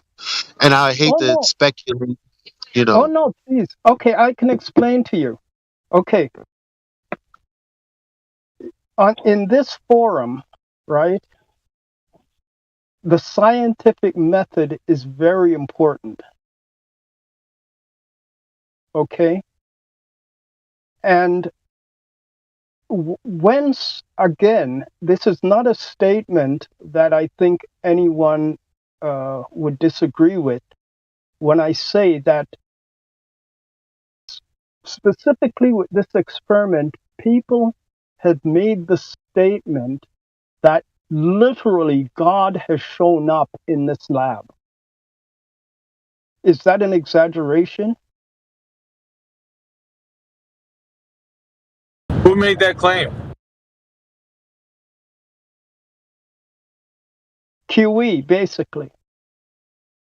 Did he say that verbatim? I literally asked him that. Did he say that verbatim? I'm asking a question though. Just yes or no. Did he say that verbatim? I would say that yes. I would answer that yes. And if I'm misquoting or misrepresenting, I would withdraw it. But the fact that what went on in that room is described in his own video, that men of science were leaving there and going to seek God, but they weren't looking in Christianity for him. They were looking for him in Eastern philosophical religions. So that tells me that something miraculous something godlike took place in that lab that put those men in that frame of mind? Well, the one problem here is the scientific method. It isn't going to tell you who God is. Okay, no, Meaning, but me. I'm sorry, because meaning, um, it's not like you're going to get a grasp on the scientific method and then you could prove Christianity true or Judaism true or whatever the case. That's not even a possibility. So whatever they did in that room and whatever conclusion they came out with has nothing to do with the scientific method. Like their choosing of a religion has nothing to do with that experiment. Agreed. so you don't believe? Would you believe? Would you believe the statement that something transcendent, something miraculous happened in that room? How would you validate that? I mean, that's No, a I'm pretty. just That's a pretty saying I wild. wasn't to end the conversation, like to not have waste. Look, I don't know. I wasn't there, but the Okay, statement thank I you. made previously is true regardless. So you are of the belief then, and just for clarification, because if someone were to ask me, I wouldn't want to misquote you or misrepresent what I'm hearing. Would We you record say? these things, and I love when people mistake what I've said because I love to bet people money. So be very specific. Yeah, no, I call myself humble because I can't put money on anything. I'm an old man, and sometimes things just leave. I'm just wanting to. When you hear that, when someone says to you, okay, that these men who went into the lab were not people who would say that there is a God, leaves that room after they see what took place in this experiment with a total change of their worldview after seeing something that took place in this experiment. What's the question? Sorry? So what's the question? Would you equate that with saying that God showed up in that experiment? No. Why do you think they reacted the way they did? Don't know. Maybe it was something meaningful to them. Maybe they got an epiphany. Epiphanies are from God. I guarantee you the epiphany wasn't in the experiment itself. So you can never link the two, even if they are linked. How did you prove it? You couldn't. Why would you try? That's the amazingness of God. Who on earth would The want to truth. bottle that up? Yeah, the truth of creation isn't found in a lab; it's found in creation itself. Okay, this is a statement I can validate that took place. Can God be science? No. Okay. Thank you. I think, yeah. Thank you very much. I think you've just answered me. Okay. Hey, Mayhem. Well, if we are talking about the scientific method, how would God become an independent variable? What and if you have been a fan of FED or a listener of FED, you should know that, right? So I was just talking about synthetic creativity and what's the other one? Damn, why can I never find synthetic creativity and there's another word for the other side of creativity, which gives us that eureka. It comes. This is where new ideas are formed. But when it comes to the synthetic creativity, we put things that we've experienced together to form something. So that would be the difference. Putting things together to form something, and then eureka moments and new ideas, being the other side of that creativity. I got a word for you. How about supernatural? I don't know if that's what you're thinking of, but it sounded like that's what you're. No, I was talking about it yesterday. I got it from the book Think and Grow Rich, chapter 5, I believe. Wow. How about the word information? Yeah, Information. that's really important. How about the word information? Well, yeah, okay, fine. Okay, I can't really what's the point of what I'm trying to say? The point of what I'm trying to say is God is not an independent variable. As a matter of fact, God is every variable. Now, the only thing that we can say that about is the Most High. Because if we were to say that in any other, instance, guess what that would be? It would be a fallacy. Because you can't, it's like, what's, an AI always says it. If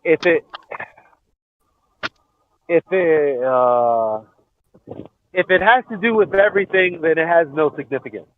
I'm not saying that about God, but I'm saying you can't test something that you can't set apart from any and everything.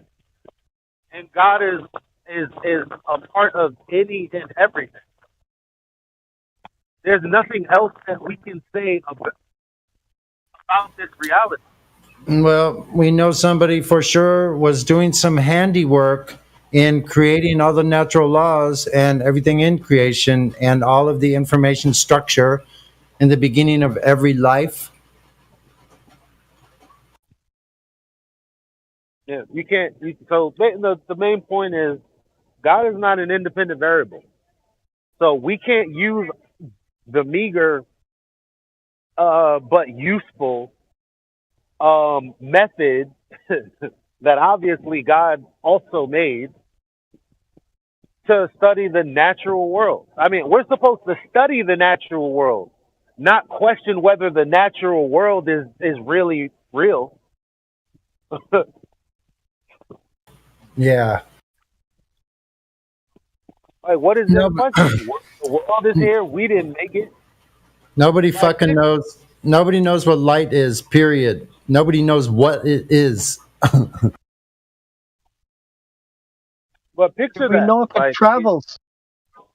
The person who just said that, do we know if it travels? Listen, no, we don't know it travels. How would you know the difference if it traveled or if it was instantaneously reacting something in the medium? Yeah, How would you know the difference? Look, who said it traveled? I am making the statement that it must travel. Are you saying that I was in agreement? No, I'm the one that's saying that it must travel. Well, let's not play not you. I'm speaking more to myself.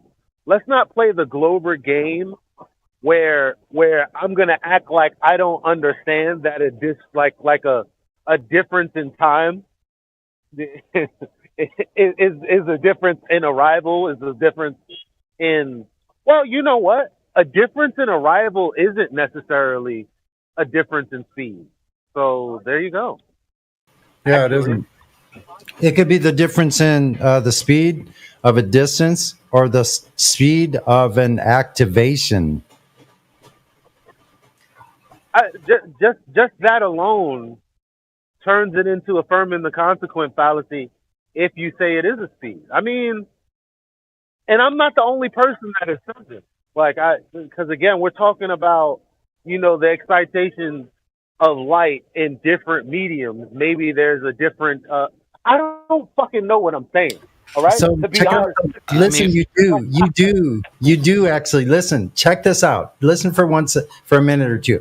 Check this out. We know that the light apparently comes from the objects that are basically reflecting that light to our eyes within that angle of our optics, right? So, how do you know the light isn't activating something in that object itself that's already there? And then it shines out at your eye. I mean, if we look at reality, we know that everything has to travel, right? From point A to point B. We don't. No, we don't. No? No. What can we prove that doesn't have to travel from one point to another? You can't prove that light travels. No, what I'm saying is I know we can't prove that it travels, but when we look at the world, everything that we see that's faster than the eye can see still travels, right? And so maybe the light is just fast. You can't do that though. You can't do that because that's like me saying because everything movable can go from point A to point B means that everything is walking. Mm-hmm. That's like saying, here's the fallaciousness of that. Hold on, let me see if I can put it together. I'm just asking, do you know something that can get from A to B without traveling? I don't know of anything that exists. Okay, so since something went from A to B, that means it traveled? Or that means, there's other options, right? I'm just saying it means that things have to travel to move. That's all I'm saying. Unless you believe in like teleportation or like some other means of travel. I mean, I'm fucking with him, man. I'm not gonna sit here and argue with that, to be honest. Yeah. Like, I'm not me. Like I said, I don't know where y'all be going with half this shit. And I'm not gonna just waiting for something to resonate. And when things resonate, I do put in what I can. I'm not about to make shit up and do the shit that Glowverses do. It's very easy to do.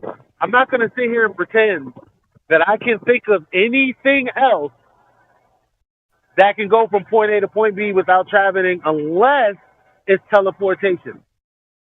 Those are the only things in my mind. So if somebody can unignorant me, that'd be great. But for right now, that's a good fucking point. At the same time, though, I guess I really don't have anything to add on top of that yet. I mean, when we turn on a light bulb, we know that the light's coming from the light bulb, right? And eventually it reaches whatever other point that it touches, the wall. Yeah, but listen, so when the light hits your eye, what light are you seeing hit your eye? Coming from what directions? Like, apparently you're in a room, when the light shines and you're in the room, okay, so you see light coming from all the surfaces and objects that are in the room from you to whatever your focal point may be in that room, correct? So you see, so then how could you tell the difference? You would need to separate these two, whether it's being turned on at the source of the light or the light is activating something at the surface of the objects themselves. Well, I mean, we kind of see it if we were like to cover up the entire ball and just leave a little hole, and then just that little hole would come out, right? And then we would, or what about lasers? I mean, yeah, but you're skipping around though. I know what you're saying. My whole thing is this. I'll stick to this claim that no one knows what effing light is. Like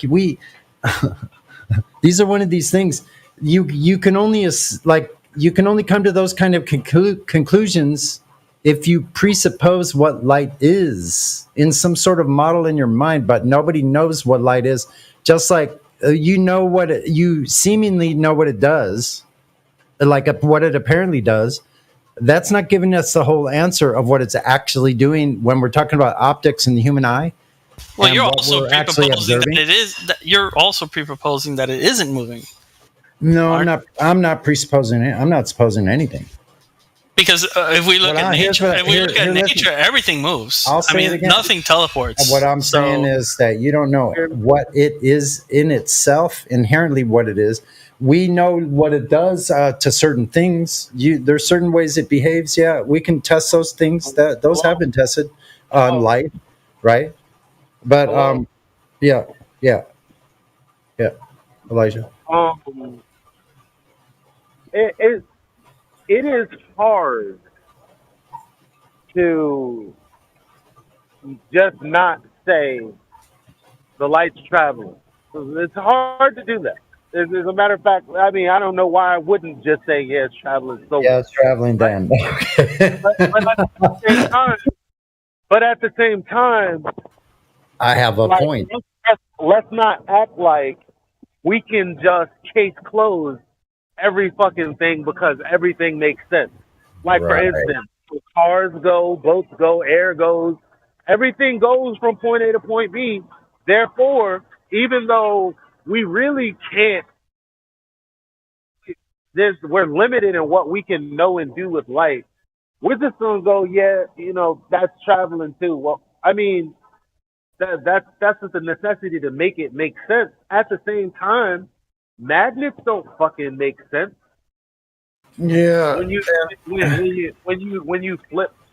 flip the magnet and they're repelling each other, and there's that little feeling you get that you just can't push them together, but you don't feel shit in between that space. Right. That doesn't make any fucking sense It's either. like an invisible, like an invisible piece of rubber, right? It's a trip.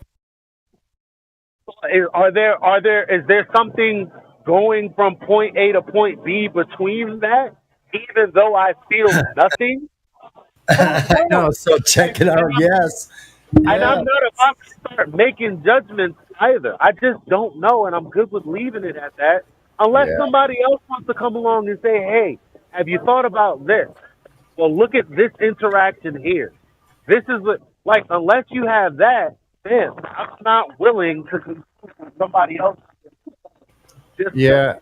And listen, in here, see, the same thing with light and electricity. You're never going to know what those things are, in my opinion. That no one's ever going to know what they actually are. Do we know what they can do? Like with force, they can change. Yeah, with the magnetic and electric force, you can create energy, right? Or a motor. Like, you can do all those things. You can create force with it. So, but it's invisible. You can't see it. All we can do is test it. So by testing something and seeing that it has voltage over a certain amount of time or whatever, like the capacity of electricity going through wire, cable, whatever, so what we don't know is what that actually is, because we can't touch it or feel it. When you do, you get a deathly shock, right? So like, it's something we don't know what it is, but it definitely is related to magnetism and the electromagnetism forces, right? Those are actually real forces, isn't that correct? Those are the ones that here's what I'll just say. I was going to say it earlier. I didn't want to interrupt. That are bonded to these natural laws that the Creator created, him, itself, whatever, whoever this Creator is, created these natural laws that fit so tightly that, like, I can only see it as like a clock, but we're in the natural world between these two places, above where God would be and looking down on us and His creation. So I don't know, not to wax philosophical, but there's really no other way around it. The information is everywhere in everything that is here, as well as in all of us. But we have the ability to stop and talk about our own existence. And here we are, discussing where we are trying to get to the bottom of it. Anyway, I'll stop. I'll yield the floor.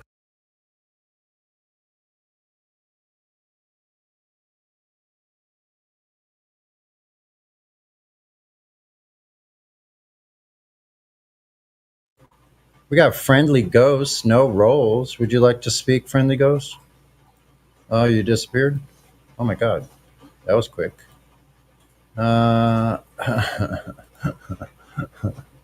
Trippy.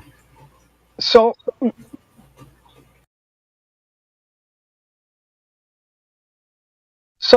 I have a quick question then. Okay, go ahead.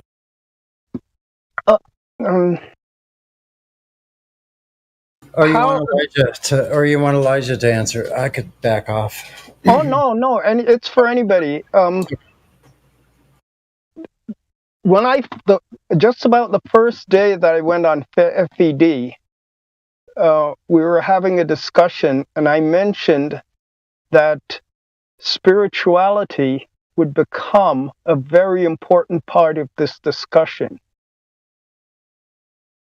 Would you I don't know, for those of you who are familiar with the double slit experiment, the delayed choice quantum physics double slit experiment.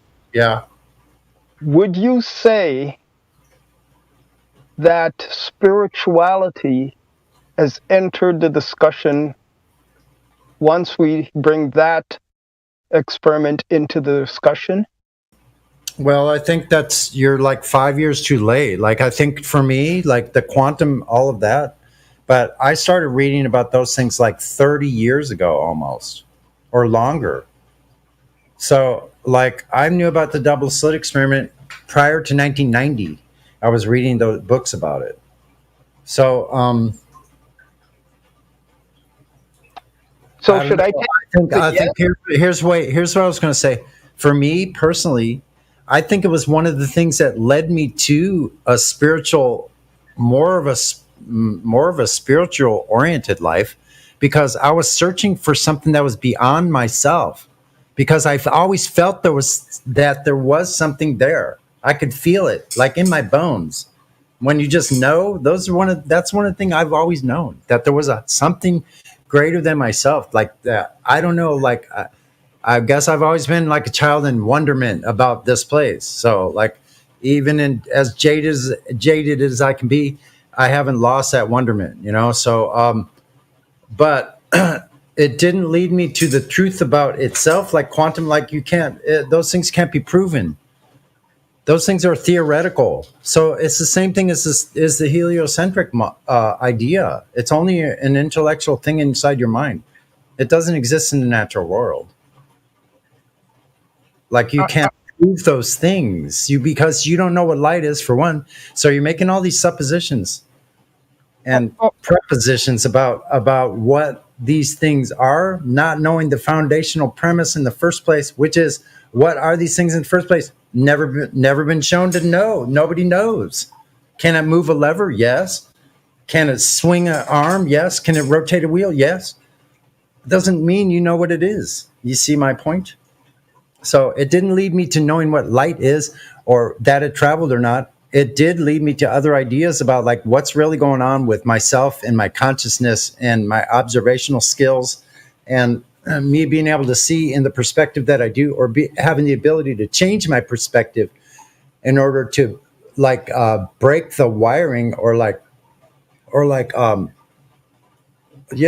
go in and tweak the wiring a little bit, because like we may not be functioning in a way that's like most effective or the most positive or whatever it may be, you know. So we have a lot of choices there, and so those are the kind of things I learned through reading about those things that actually applied to my real life.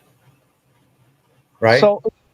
So can I take that as a yes? I would say that it was one of the things that led me to more believing in a creator or more of a spiritual life, as far as that internal life we have. the unseen life we all have. We have an external life and the physical. We also have a spiritual life that's unseen, right? In our dream world and all of that, our spiritual life. So But we here's have the that life. thing. Mhm. Here's the thing. The emphasis is on the wrong thing.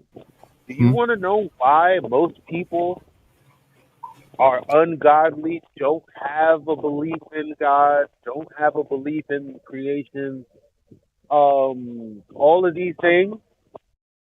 Because they were taught not to. Yeah. All you gotta do is unlearn. You don't need to learn science to accept God. That's dumb. That's dumb. The scientific method is just yet another tool. Like the scientific method in words and in form is just somebody saying, "Oh yeah, prove it." Right? I mean, God is that fucking simple. Yeah. Oh yeah, prove it. You figure some shit out. Let me see. That's how easy it is for 5-year-olds to do. That's how 5-year-olds talk to each other. Let me see. Show me. That's it. So, So the point that I'm making is you don't need to be well learned to in all worldly things to come to God. What you need to do is stop thinking fallaciously like the TV and the world taught you to.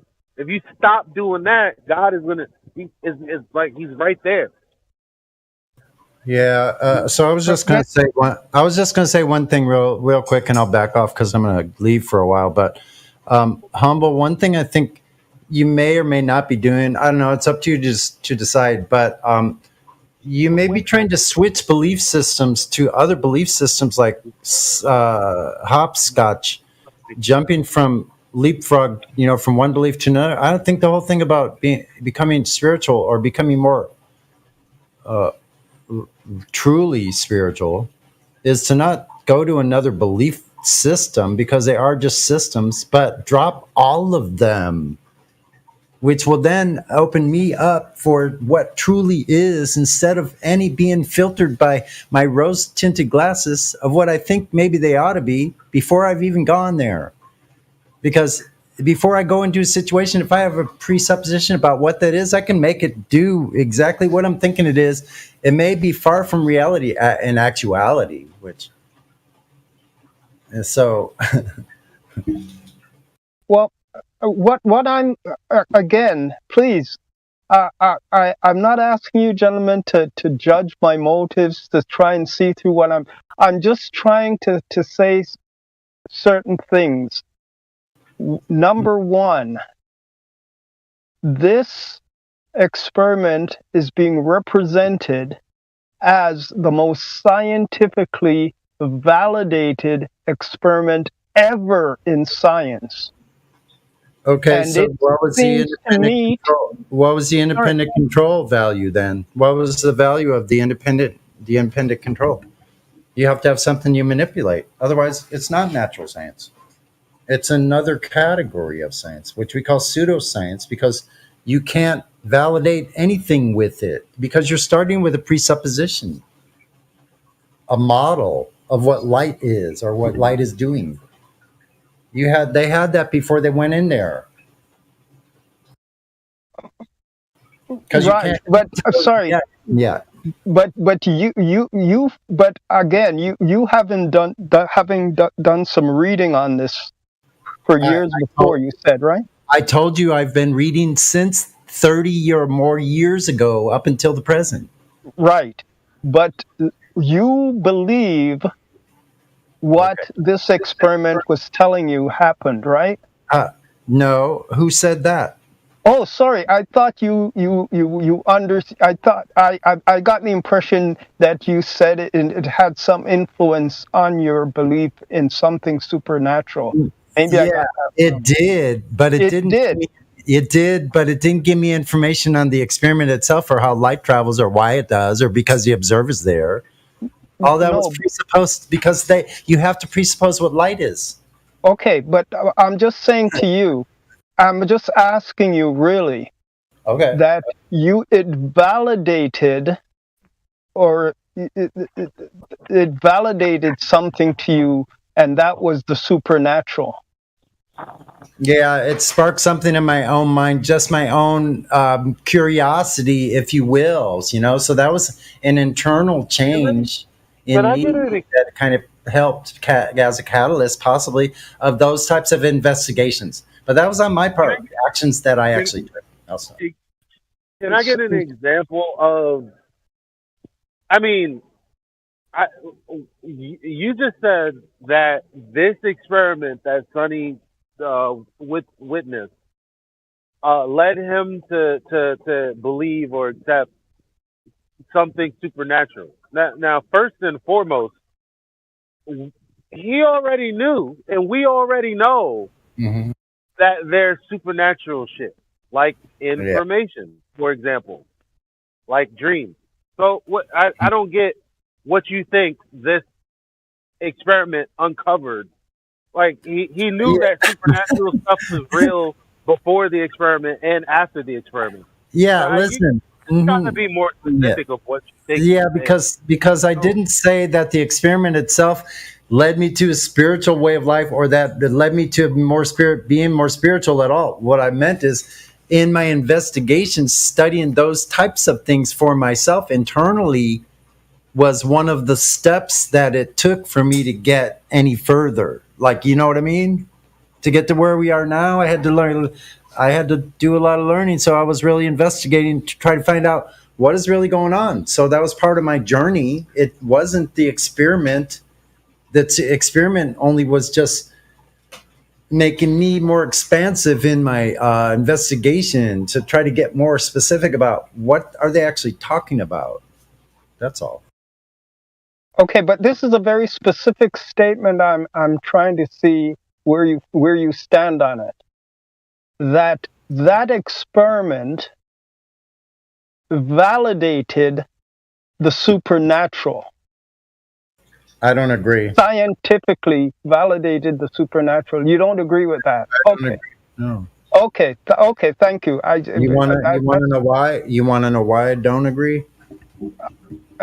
Let me guess to see if I understood you from before. That because it is dealing with light, and you don't believe that we know everything we could about light. Yeah, I don't. It's not that I don't believe we don't know. I know for a fact we do not know what light actually is. Now, think about the statement. What it actually is inherently. Like what it is, we don't know what it is. We don't know what electricity is either, or why they interact with each other, or why they're related to each other. That's part of the natural laws. That's what drew me to the Creator, the natural laws. So if you really want to get down to brass tacks, that's where I stand. Gotcha. Okay. No, I think you clarified for me. Thank you. Okay. Okay, and I'm sorry it was like so. It didn't mean for it to be complicated at all. So I hope I was clear. Oh no, I think it's probably from the assumptions that go on in my own head, because if this is why that question is: do you believe that it is a valid scientific experiment? No, I don't believe it's valid because it doesn't have a valid independent control, so it's not in the realm of natural science. I got you. I hear you. Yeah, but okay, because I think do you know QE? If we say QE, you know who? Yeah, I consider he QE. thinks differently on that, though, right? Well, I don't know. Like, I haven't had like really long, in-depth discussions with QE on these matters because they take a lot of time, and people are busy. You know, he's busy with what he does. He's got a family and all that stuff, and does his shows and things. So, like, he's busy. I'm busy. We're all kind of busy, you know. But we've had brief discussions here, but mostly we're just like gathering around the round table. Like, we have a lot of fun over the years, and so. I like the camaraderie with QE. I like the banter in between and stuff like that. I enjoy the whole thing. I've always liked assholes. I think you can learn. Willing to answer the question correctly. You like assholes? willing to answer Sounds fucking. I think if you learn the most. Here, answer questions directly. And so here's the thing: the question you're asking. Are you addressing me Huey's now? Sorry. everyone. Addressing Oh, okay. everyone. Sorry. Okay. We've heard QE extensively speak about it. We've heard QE extensively say, refer to my video on it, my updated video on it. So anyone willing to speak on it doesn't have to speak out of ignorance. So fair enough. Yeah. We should know some shit by now. If we bowed out, there's only two things: we can't comprehend it for some fucking reason, or you know. But I'm not about to sit here and fight someone else's fight. Science is science. The method is the method. I don't know what's so hard here. Yeah. I know that the particle wave duality thing is not a part of the experiment. I know the experiment, the independent variable is light diffraction. That's a phenomenon. So I don't know where all these other questions are coming from. Maybe you need to ask QE for the 100th time. I don't know. Isn't the independent variable the which path information? And the dependent is the light diffraction? Yeah, knowledge of the path, right? No. No, wait a minute. The independent variable, the phenomena observed initially, is a diffraction pattern. Right. You're incorrect. Yeah, so the diffraction pattern.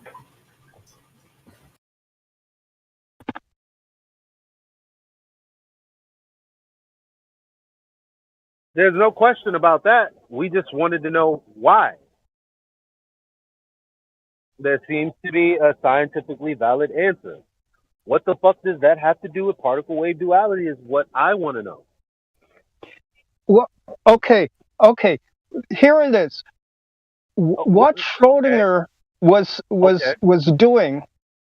Sorry, can you hear me? Yeah, but why Okay. you saying Schrodinger now? No, this is what I'm just trying to explain to answer his question. You see, what happened is So Schrodinger had something to do with diffraction? no. You So see, then, what does it have to do with the naturally occurring phenomenon? Okay, what they needed to do is to sort out whether the light had a. I'm not concerned with Schrodinger. I'm asking you, since the experiment is in question. Well, the experiment has to do with the natural phenomena, diffraction. What does Sorry, I thought you were asking about wave duality. Yeah, Sorry. I'm not asking you to explain that. I'm saying, what the hell does it have to do with the scientific method or the experiment? If the answer is nothing, then that's your problem. Looking for an answer where you shouldn't be looking. Okay, I'll leave it there then because You've left it here, as far as I can count, at least 6 times. Sorry. Yeah, this is the conclusion of the conversation every time we have it with you. Yeah, because I go off and I learn certain things after I've listened to you. My education doesn't stop every time I speak to someone. Well, what you need to come back, if you're going to mention Schrodinger, is tell me what the hell he has to do with the phenomena of diffraction or the experiment. Because then you're looking in the wrong place. You're not going to get a different answer. It's going to be the same answer. Then the question is going to then become, what the hell does Schrodinger have to do with the experiment? Never going to Okay, not be that. if you recall, our discussion started out with math and its intrusion into something called scientific and what effect it has. No, but that's not true. Because no, that was that is literally what I came in. But it's not true. I know why you came in, and I'm informing you. It's not true. It's the same What is not thing. true? Okay, what does math have to do with the phenomena of diffraction? Or the experiment? Go ahead. Okay. Don't mention Schrodinger, because we Well, already I know can't answer you. I can't answer you because then that's what I'm saying. I have to stop because if I can't say certain things to answer your question. That's the point that I'm making, though, because you're trying to say that math has been fallaciously injected, and I'm saying then what you're talking about is pseudoscience, but it has nothing to do with the actual experiment. I don't.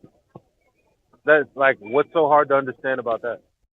Oh no, this is why I'm saying I have to stop because, yeah, But you've been told the same thing before. So, what, a month from now you're going to ask us again why they're using pseudoscience, and we're going to tell you the same answer. But if I can't just explain to you for a minute, then maybe and I can't do it without Schrodinger, because the language that we use after comes out of what Schrodinger did. Who's we? When you say something, let me explain to you, please. I'm saying when we talk about something collapsing, a wave function collapsing, that language, sorry.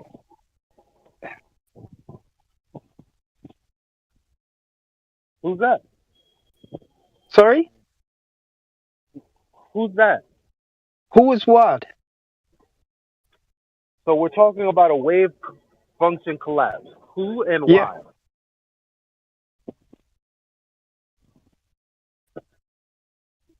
You don't believe that language has anything to do with this experiment at all?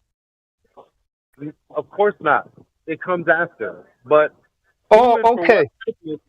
Who and for what? See, that there's the separation that you're not getting. So who and why is talking about wave function collapse, and in what sense? Because there's a difference between the experiment and this language. Different. Okay, then I concede the point to you, and I then yeah, okay.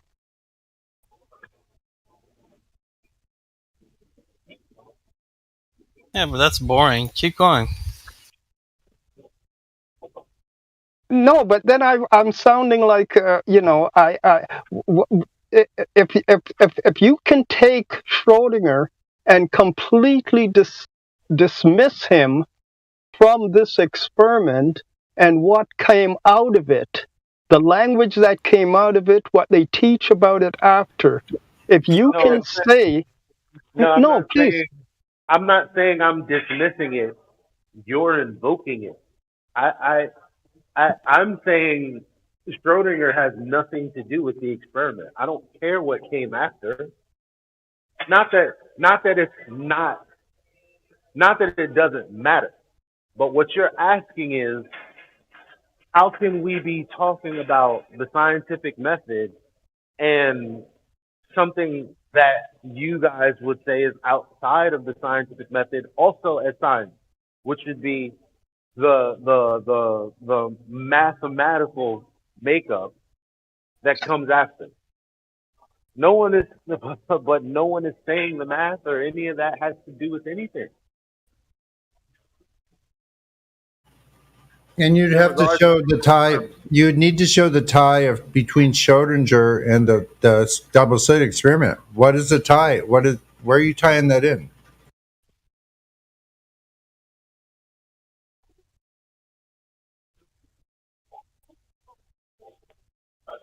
Schrodinger was tasked with trying to sort out what was taking place.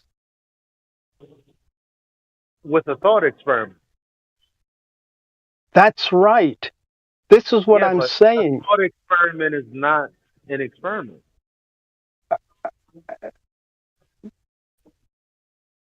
But then, did they look at that experiment, right? I'm not sure. Sorry? A thought experiment is not the same as, a physics experiment. Okay, so let's go back in the experiment itself. In the experiment itself, right? Okay. There is something taking place. Okay. And again, this is where the question about the calculations that are necessary to in order to come up with the conclusion of what happened in the experiment. Calculation? Yes. You mean? Why do you need calculations to do that? Because again, he's talking about the mathematical probability at which a light particle will hit right the electric plate. Mm-hmm. Right. I mean, okay. So what I'm trying to sort out is at some point, I feel there's some legitimate intrusion of math into scientific experiments, or is any intrusion of math into it makes it no longer a scientific experiment. Okay, well, justify that. Sorry? Justify.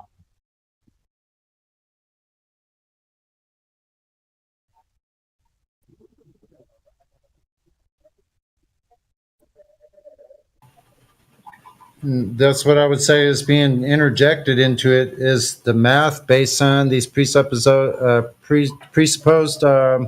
premises, such as the theory of how light travels, which I already explained. I'll hold to this hard and fast.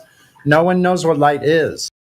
Okay, so let's say now, would any, like, if you don't know what is going on with light, right? You have no idea what it is, what's going on with it. I didn't say I didn't know what's going. Listen, wait, stop putting words in my mouth. Okay, sorry, my bad. Listen, I didn't say we didn't know what's going on with it. I said we don't know what it is that's causing the going-ons. Okay, sorry. I apologize. I did not hear it that clearly then. Okay. Well, I mean, for example, there's heat, right? It's like we don't understand. Look, as far as entropy is concerned, we don't know why. We just know what or how. Yeah. Exactly. We don't just go around saying there's something wrong with entropy. But that water's boiling because I put more energy into it. Why? Yeah, but entropy doesn't answer to the scientific method. Right. Yeah, so because it doesn't answer to the scientific method. We don't even deal with look, that. light in itself and what it is not necessarily the phenomena. It's what the light is doing. You don't know where it's doing it. That cannot be determined, and the experts will say so themselves. Okay. Well, But today, would you say that the so-called scientists today feel that they know what it is and what it's doing? here's what they'll tell you still for over 100 years, that you cannot know the location of a particle and the speed at the same time. If you know the speed, you can't know the location. If you know the location, you can't know its speed or trajectory. But gentlemen, they tell us that it takes so long for the light from the sun to get to us. Based on what? No, but I'm saying they have a convention as to what the speed of light is. They've agreed on what the speed of light is. Yeah, that's based on a solar unit. It's based on a solar unit, which they don't know the distance. They presuppose that. But I'm saying when they're doing their equations, they do equations that they include this number and the speed of light. They write out these equations, and in their equations, it has symbols that represent the speed of light. So we agree. They just backward engineer it, man. They're just shoving, like you said, they're shoving that math into reality. They're pushing it in there. I hear you. I acknowledge what you're saying. So we are in agreement that they think they have a speed of light. Yes, and my argument is that the only way they could know the speed of light is if they knew what light is in the first place. That hasn't been determined. Amazing as that sounds. Listen, and my tendency is to agree with you totally. Now I take what you're telling me, right? And let's, for the sake of argument, say I totally agree with you, right? If we don't know, if you and I both agree that there is no way we know the speed of light, what it's doing, what it even is, how can we say that an experiment that is based on the use of light, the distance it travels, what it's doing, is a totally validated scientific experiment before even the math comes into it? Well, they're coming into it not only with whatever you're saying and the apparatus, but they're coming in with a theory of what light does. You get that part, right? Right, but we say they don't know that, so we cannot then call that experiment a legitimate scientific experiment. Yeah, we know that. So does the experiment include the speed of light? Is that what you're saying? Again, okay. You know what? I'm going to try and track down for you the exact quote, because I'm saying this is what I heard, that the light hits this mirror and 8 milliseconds later, or whatever fractions of seconds later, it's hitting another light or another mirror in order to sort out. Is this the delayed choice quantum eraser? Yes. Like what's Sorry? Okay. Yeah, and again, okay. We can stop here, and I can look it up another day and bring it back for you. But these are the experiments that are right underneath every one of Nathan's shows, right? And this is why I wanted to talk to QE the day I got kicked out of there. It was, well, I know I'm probably was more annoying than I'm being right now, but I wanted to try and get to the bottom of this, right? And you gentlemen, I think, grasp what I'm trying to say and actually helping me to formulate what I want to ask, because I'm not lying to you. I ask other people about this stuff. There was a fella named George. I miss him because he doesn't come on anymore in the after shows. He just told me, listen, you're on your own. But I was assuming that a lot of people around FED were of the same mind on certain things, but I'm finding that, certain things, maybe it's not the thing to go on FED and actually question. Right? Did you just assume his gender? That's not true. You could definitely go into FED question anything Well, you like. sorry? No, I was on FED, and I had. That's how we had 100 conversations about it. No, what I'm saying is that, again, I try not to be, I'm not a person who uses bad words, swear. I don't try not to get angry. But listen, Swearing doesn't mean you're angry. Sorry? Doesn't have to be. Well, no, I'm just saying. You have to be angry. I hear you. I know. I hear it every day. I'm not trying to put anybody down. That's not my point. I'm saying that anyhow, maybe it's enough for one night, maybe, because I don't like to, tire people out with my musings, but it's interesting. But anyhow, thanks a lot. It's been an interesting discussion. Hey, Sonny, let me ask you a question. You there? Sure. Yeah. That's not going to be the most intellectual, but I mean, you can at least admit that light does come from a source, right? I mean, we can agree to that, right? I would agree that it may be activated by a source. Yes. Okay. Yeah. And but if you notice how I'm not giving away any location information, because that's the thing that I'm questioning. Because you're living in the matrix, right, Elijah? It's activating something.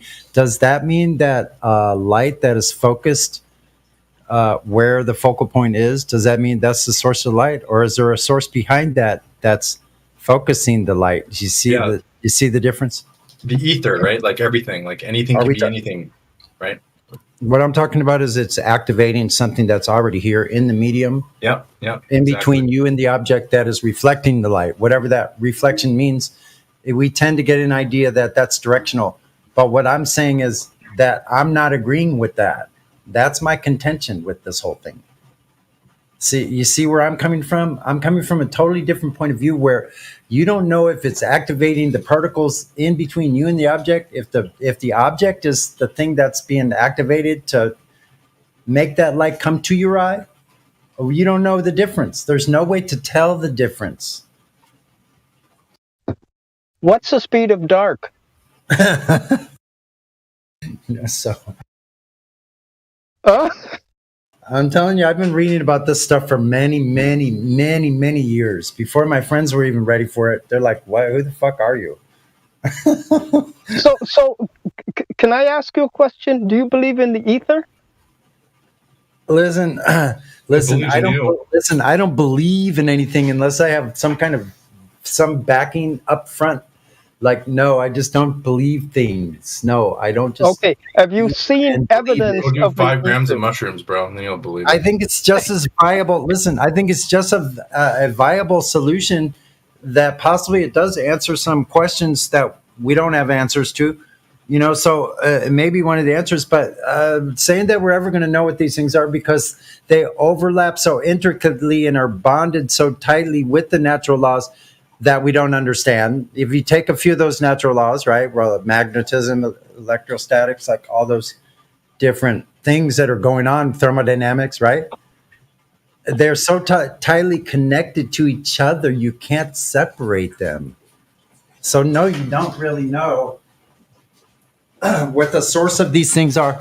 that's a lot of presupposition. Thinking you know the speed of light, like, and then they get into like the solar unit. So they don't know the distance to the sun. They don't know what is the source of the sun's energy.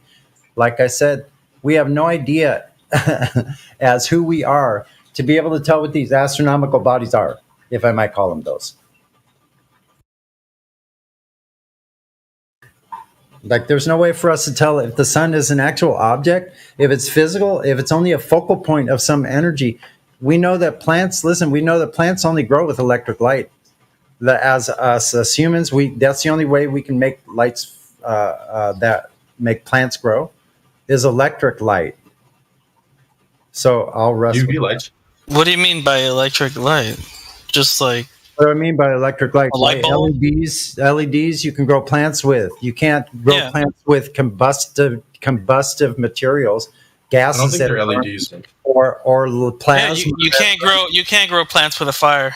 If that's what you're saying. At all. No matter what kind of fire. They're UV lights. Yeah, because there's a spectrum of in the UV. Burning gases. You can't grow plants with burning gases. You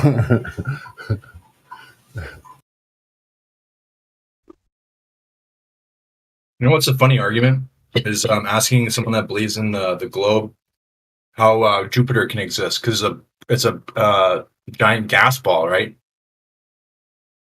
Yeah, it's fucking hilarious. Yeah, how does it hold itself in space? Exactly, it doesn't have any gravity, right? It doesn't have a core. A flying contradiction to the second law of thermodynamics. Yeah, I mean, it's technically not flying because it doesn't exist, but No one has ever been it exists, but not like that. No one has ever been there. Yeah, back in the day in the 90s, I remember they were playing that stuff in the news, like this meteor supposedly hitting Jupiter, and it was showing like it was going like hitting like bombshells going off. So that was the beginning of like some changes with the fallacious like photo. I don't know what you would call that stuff. Image. I don't know what they were doing, but at the same time, think about the timeline, which is really weird.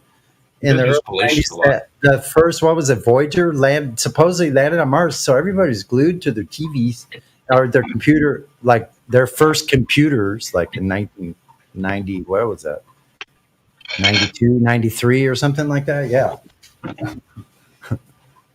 So we were all watching that stuff in the 90s, and then it got weird, you know. It changed to like the ancient aliens and the Sumerians and Anunnaki and like, yeah, pretty weird stuff, man.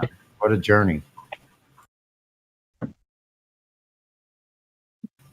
Sorry to ramble like that. Reminiscing.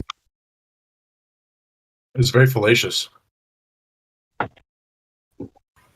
Yeah, but then you just come stone cold right up into the front, right in your face. The truth comes. There it is. You have the fallacia right in your face. Water doesn't do that. Bro, Sonny, this guy's fucking mocking you. What the fuck? It's a joke, bro.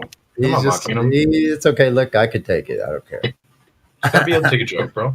Hey, we got a guy named Redford in here. Let's see if he's got anything to say. Yeah. You guys make jokes about me. I won't care. All right, so Redford, you're unmuted. Welcome to the server.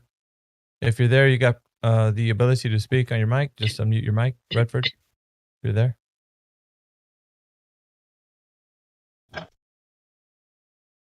Hello, Redford. Yeah, no Redford. That's cool.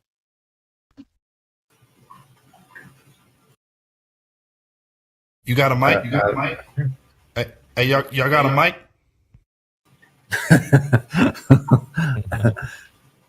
I immediately started thinking about what was that gambler movie? So, has anybody talked to Eban? It looks like he's got VC verified. And what position do you take, Eban? Or Eban? Or Eban? Are you of the mind that the Earth is a globe? Or not? My answer. Say again? Yeah, it's. I think someone asked me this last night. Yeah, I know it's flat. Yeah. What about it? Well, what was your journey into that? Like, do you do a lot of research? Are you just happy to understand that fact because of the, there's certain things that like what is your journey into it? Well, you just start looking into it, and then you keep looking into it. I looked into it like 6 years ago. And I got stuck on the constellation argument, and I didn't really find a good argument to counteract it, so kind of dropped it for like 4 or 5 years, 6 years. Star and I picked it Trails up again. or constellations? Constellations. Okay. Yeah, and I picked it up again, and then tried to disprove the curve, find the curve and all that. Yeah, there's more evidence today than there was a while back, so it's easier to figure things out, get more answers. So yeah. All right. That's the gist of it. Excuse me. Yeah, well, welcome to the server, and hopefully you can engage with Thanks. the rest of the crew. Oh, I know. I do. Yeah, What got you stuck on constellations that doesn't mean the Earth is flat? Like, what do you mean by that? I don't specifically. I think. You said you got stuck on. I did. I got stuck. Yeah. Sorry. So like the constellation spin, right? And there's one part. Well, the skies, this firmament or whatever, like the skies, the stars go around, right? They go around the Earth. He's talking about Star Trails, I think. A lot of people, but there's one part where you're supposed to see certain constellations and you don't, and it does this weird thing. Like you put one of those half globe, like kind of like those like I don't know what you call it. They're like little dome, like half domes. And you put it over a piece of paper or something, and it creates in one part of the dome. It'll create this area where it's going back and forth, like in opposite directions. And I don't know what that's called. But you're talking about a personal atmospheric dome, or you're talking about reflection? So or magnification. An experiment we can replicate here. That experiment signifies what's going on above us, and actually can't do that. That replicates can't do that. It does. You can do it. You can do it. How are you going to at least what I'm confirm it? talking about. I don't know if you're thinking about what I'm thinking about. Yeah, just so that we won't talk past each other. I think he's talking about doing something here on Earth, but at the same time, Timbo is telling you that even if that were possible, you can't equate that to something that's happening in the sky. You can't 100%. Yeah, you can't. It's not proof. It's right. All I'm saying is it can be replicated. That's all I'm saying. Right. Well, even so, like if it was a possibility, let's say, there's still other possibilities that it could be something else as well.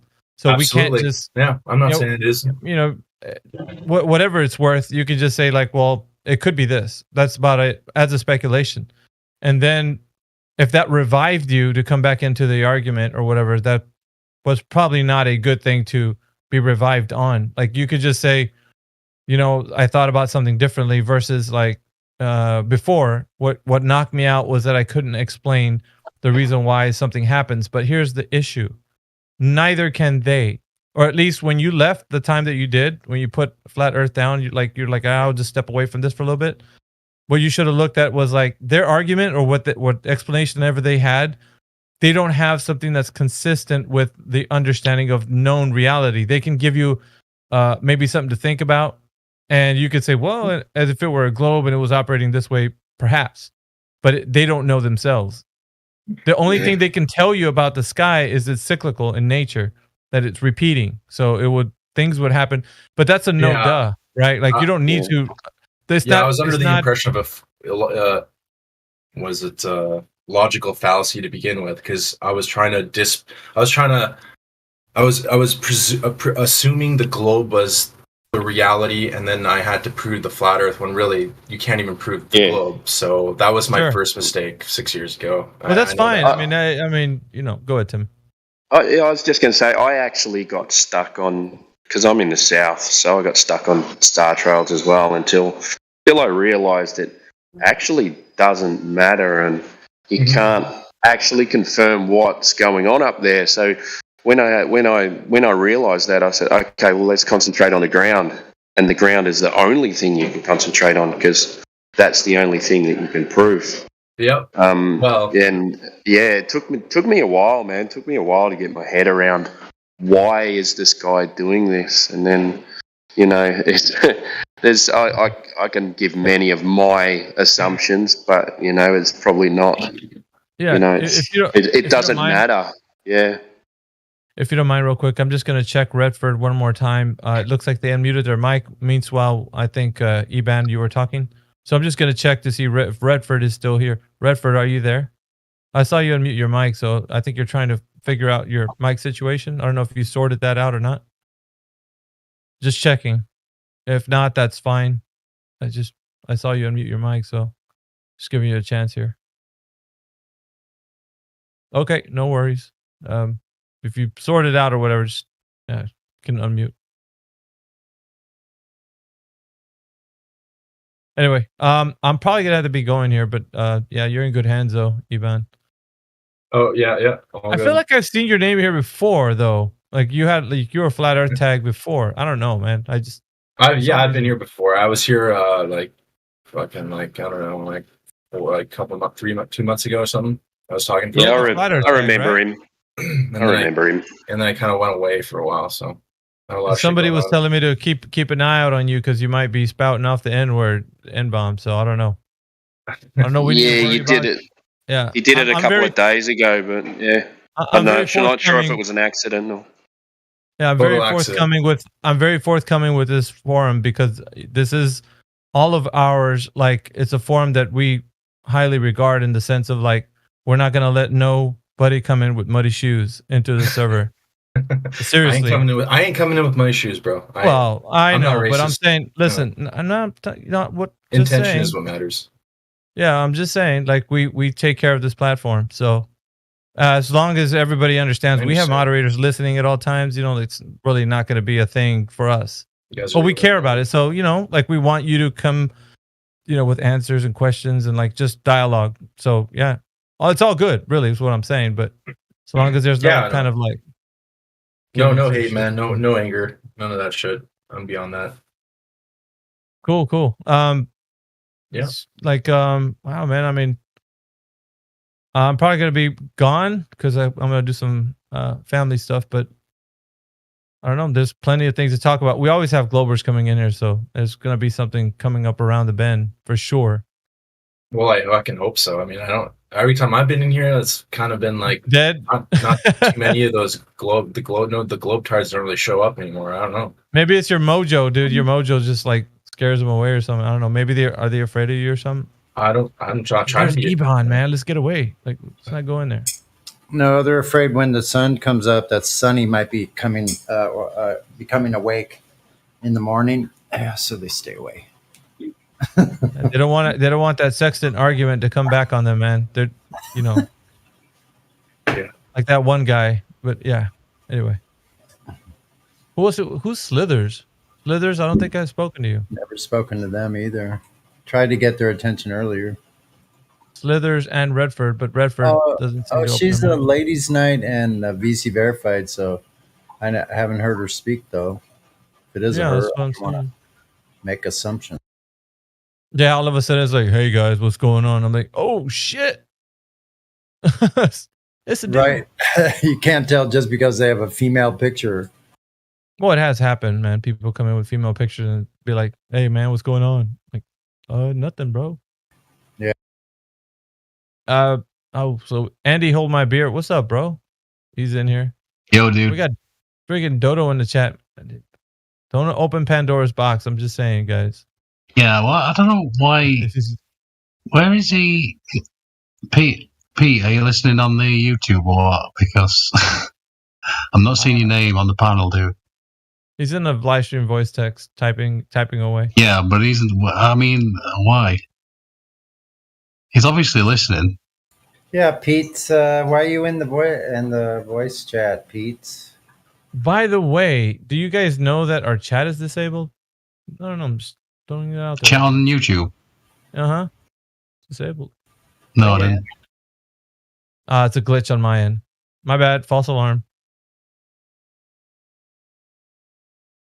Did he restart? I think he might have restarted the stream. Oh, well, I'm in the wrong stream entirely. Oh my god. He-Bar, was this what you're talking about? Hey, we got Coffee 31 cup. people. 30. Can you Excuse me, no, 33. Can you see the live stream? The live stream text. Is this what you're talking about? Are you talking to me? Yeah. How do I look at the live stream text? Wait. I'll just live stream voice text. No. Yeah. Live stream voice text for sure. Are you on mobile or PC? I'm on PC. Okay. It's the red dot above live stream. Look, I don't. No, that's not it. Above the red dot. Sorry. How about? I found it. How about? It's the one where, how about this? Yeah, he just tagged you in that channel. We should see it. That could be a recreation of it, but it's a simpler way to view it. No. It's the one where like the star trails go in opposite directions at a certain point. I think are you talking about the atmospheric dome one? Personal atmospheric dome? I think he's talking about how the split in the star trails, how it can be replicated with a prism. Like I've seen it as well. Okay, I mean this. Oh, that one, yeah. Shane St. Pierre's example. That one. Witsit used it. I got it. 1 sec. Yeah, it's in there. Bad. I mean, yeah, it's not bad. Well, the thing is too. Like, I think this one's it. We could think of anything. Yeah, that's fine. It's all good. Well, is that why you left in the first instance? Like when you like, oh man, screw this shit, I'm out. Like because it was. Well, I just saw that and it was such a like huge brick to the face. I just didn't feel like I could. I didn't at the time. Didn't feel like flat Earth was something that important. I was looking into other shit, so I just didn't put any more attachment into it. Now I know flat Earth's the most important thing, and it blows away the whole matrix. So shit, glad you're back. You know, I'm looking forward to moving you to a tag that has flat Earth on it, man. Really am. This is not that bad anymore. All right, well. I mean, I don't really care about all the tags and shit. I don't know. Well, it just means like people aren't going to be asking you here on the server, like, hey, by the way, you have VC verified. You know, like, are you a flat earther? You know, anyways, yeah, it just identifies you in here. That's all I'm saying. Yeah, so we don't hit you like a bunch of little mosquitoes. Nah. You're like, dude, I just explained this like 5,000 times. This is over 5,001. Okay, I'm not a globe Earth. You know, so that's all it does. Oh, I'm definitely a flat earther. If anything, the Earth is definitely flat. So yeah, cool. But we'll give a little space in between the time where we're gonna give that tag to you, so long as there's like a little bit of activity on your part to come into the server, so that everybody gets acclimated with you and just like, oh yeah, dude's pretty legit. You know, it's nothing. There's no slight to you or anything. It's just no, I understand. Yeah, we gotta see activity. We gotta see like people that are really taking part. So it's just not like we're handing out flat Earth tags to everyone. You know, it's. It's like the natural progression of things. Yeah, that's all. Oh, I already earned my flat Earth tag out in the real world, so. Well, yeah, of course. I know that much. All right, ladies, gents, I'm out. Catch you guys later. Maggie. All right. I'm gonna go outside myself for a little bike ride. That sounds healthy. I'm sure you guys will keep it lively.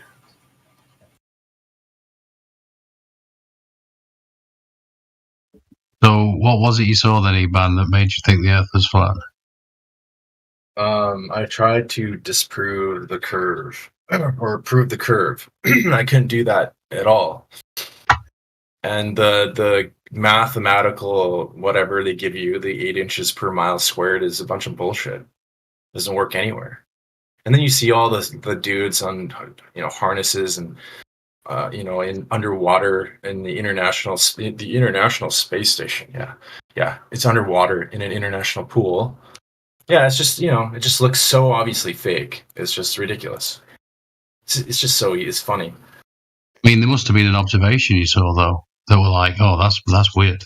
Yeah, for sure. I went out to this place I live in BC, and there's an area not too far from here where you can see about think about 240 miles out, you can see another. I can see the U.S. from 240 miles out, a city, and that would be impossible if there was 8 inches per mile squared of curvature. It would just be impossible. I don't think I've seen that one. Yeah, that's the way you can literally prove it for yourself, or use a P900 or P1000. Look at the stars, shit like that. Look at stars. Interested. Yeah. Sorry. Yeah, the stars don't look like they don't look like what they're telling us. Ebum. I'm interested in that picture you posted. What didn't you get about that? The one I showed doesn't really show it very well. Like, it's supposed to show it going in different directions. You can't kind of tell on that. But what do you mean by going in? They go in different directions. Mate, I'm just saying. What do you mean by going in different? You can have a go anytime you want. If they go in different directions, so like there's parts. What do you mean by direction, though? That's exactly what I mean. Is directions, bro. They go with the stars. I know what he means. Look, if you look for star trails, if you look at the actual star trails moving, like they show up in fast motion, you'll see what he means. But yeah, they do. But that's more of a flat Earth proof, though. I mean, why would you think that is debunking flat Earth in any way? That's really showing that it cannot be a globe. Like, for something like that to occur, it cannot be a globe. Are we talking about east-west, or are we talking about counterclockwise and clockwise? Like, let's say like the upper right half of those star trails are going down and to the right, and the bottom left side of it, triangle side of it, is going up and to the left. Yeah, but they're down to the right. They don't rotate in different. They don't rotate. That what you're looking at. Those stars are traveling in the same direction. Yeah, they're still going east to west, but there seems to be that split point, right? No split. You don't get to the equator and then stars one side of you go in a different direction than the other. No, that's not how it works. Yeah. Let me find it. That would mean one half of the globe would be moving fast in a different direction than the other two. It just threw me off completely. The top and the bottom would be moving in two different axes or something. Yeah. When I looked into it, there was a good argument for the ball Earth regarding. Well, you're talking about counterclockwise and clockwise at the poles, are you? Something like that, yeah. This guy's just 6 years ago. I don't really remember it completely, perfect. So the direction is still over your shoulder if you're facing north. If you're facing north. Here I got it. They're still going from right to left if you're facing north. Yeah. Right? Yeah. And then if you turn around and go and look at the south from the south, you're just facing a different direction. And they're coming from left to right. So, do you see what I'm saying in this picture? This one I just put up. Yeah. I mean, if you have a good explanation for that, I'm willing to listen. I don't really know. Because we don't know what the fuck the sky is. Or how it works. That's the answer. And that, to me, that's a lens effect as well, yeah? Yeah, it's like it appears to be. That's what I'm saying. It's some sort of like that's the only thing we can replicate here on Earth is some sort of lensing effect with a half globe thingy, kind of like a crystal ball, but like cut in half. Even there's a combination of things there as well. Sorry, Sonny. I'll get this quickly out and then. So how camera lenses work as well. If you've got something in the middle, it's going to look like it's going straight up and down. And then as you go off to the side, depending on what the lens is, it'll start curving. But, yeah, you can see that focal point in the middle on the left-hand side. Yeah, that's fine. But then as that other side goes away, it's going to curve anyway, no matter what lens you're using.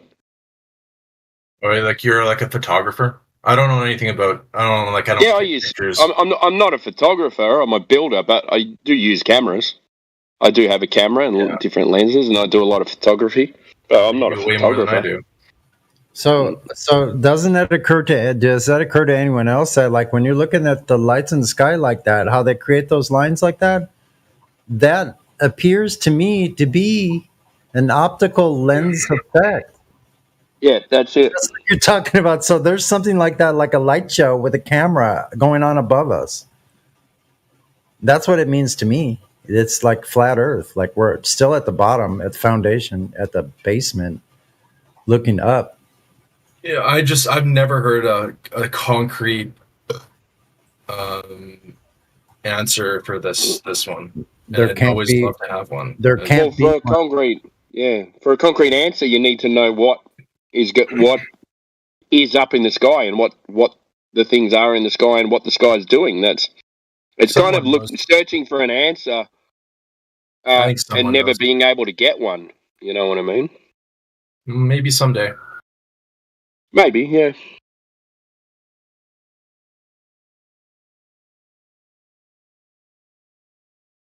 Yo, how's everyone doing on this Mother's Day? Oh yeah, fuck. My girlfriend had to remind me of that. Hello, fuck. Hey, what's going on, you guys? Hey, what's up? What's up? I feel bad. Yeah, so How you going? You better? Things working out? yeah. Yeah, so the situation I was in was super bad. And like I didn't realize how bad it was until somebody else told me. It's so weird. Like when you hear it from someone else, you're like, "Oh, well then." Yeah, I hit my rock bottom pretty bad. So I'm building myself back up. And it's just like it's been super difficult. I mean, honestly, it's been awfully difficult, but I've been building myself up. You find out who your friends are too. Wait, say It's that. like, what do you mean building yourself back up from what? So, okay, so long story short, I lost my car, which was like really difficult on me. Like, and then huh? How'd that happen? Well, I mean, I guess it's fine because I already like made sure that there wasn't no laws broken or anything like that. No, I hydroplaned, so I drove late at night. It was raining. Yes. Yes, because I was thinking about that just today, actually. I was like, wait, when you're driving, and if the Earth was spinning, that'd be insane. That'd literally be insane. It is insane. But anyway. I'm talking about the hydroplaning. You would need the globe, that globe suspension there. You need the upgrade for the globe suspension now. Yeah, the gravitational force. Yeah, no, yeah. So I know it's like my life has been so stupidly difficult, but like it's like I was staying at this. It's such a random life. I don't even watch Netflix because my life is already a show. I was staying at this woman's house, and she ended up being kind of like my aunt. So I would call her auntie, then I would just say her name, and then like her nephew was kind of upset that I was there, and like his Honduras wife was really nice to me. Like she would like give me gifts and stuff. She was very kind to me, and the aunt was very kind to me. But, huh? You mean Honduran? Honduran. Well, she's from Honduras. Honduran. Yeah, Honduran. My bad. Yeah. So she was very cool. She was nice to me. She kind of got upset when I talked about flat Earth, though. But yeah. So. Like everyone does. It's like everyone in the world. Yeah, it's kind of it's kind of bizarre because like it's like the anger comes out. Cognitive dissonance. Yeah. I mean, yeah. Well, yeah. So yeah. Speaking of that, well, like enough about my life. Well, my life is just. I think everyone's life is difficult because when it. Yeah. Oh, sorry. Yeah, keep going. Okay, so yeah, so I lost. So yeah, he was rushing me out of the house to go like stay at his mom's house, which is like 10 times worse. She doesn't. The way she lives is not legal. Like she doesn't have running water, and she doesn't have floors. She has dirt and then puts like boards over them, and it's really bad. Oh. She has like a lot of dogs and cats, and they don't have like Sorry if I sound like I have a cold. I think I have like allergies or something. You're fine, bro. There's like some, but yeah, it was a really bad situation. I was in a bad situation, and I kind of like rejected a lot of my friends. Like I wasn't like answering anybody. I wasn't like talking to anybody. I think I like hated I hated myself or something. I think I gave up for a second.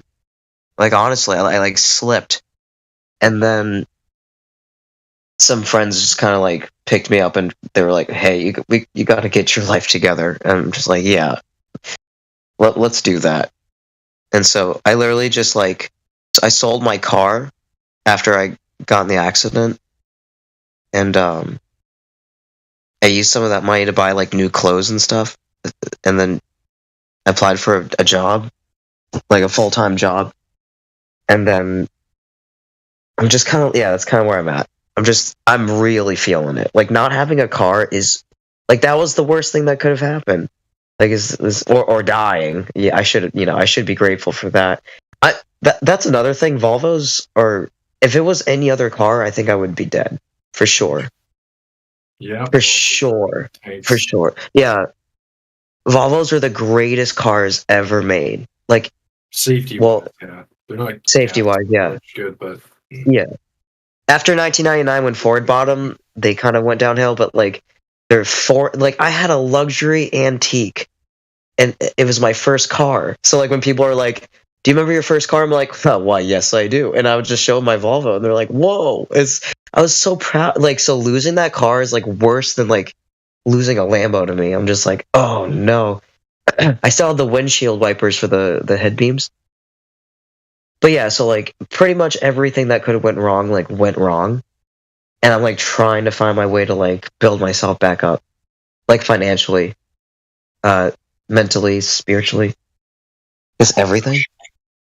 Yeah, I was living in a barn in a tent. am I going crazy here, or have I just listened to him talk for like 20 minutes vaguely, and I don't even know what's going on? Yeah, that was kind of addictive. I mean, that was a little passive aggressive. I mean, Jesus Christ. I feel like if he stepped in my shoes, I'm just being honest. Well, if you want to be honest, I don't think you could handle some of the things I've been through. I feel like you haven't experienced enough pain yet, like for real. Like who has the audacity? Like who has the audacity to say something like you just did? I mean, like, what do you want to say? It's Like, not the feelings. It's not the feelings. Yeah. guys. I'm not using feels. I'm just using facts. I'm just bouncing facts off with him as well. Like, Let's get back to flat Earth, and then there's no arguments about feelings. Yeah. yeah, let's discuss flat Earth then. Feelings. Yeah. Well, I mean, ironically saying that kind of anyway. Well, every decision is based off an emotion, so we have to understand that too. How did you get into flat Earth then, Lo-Fi?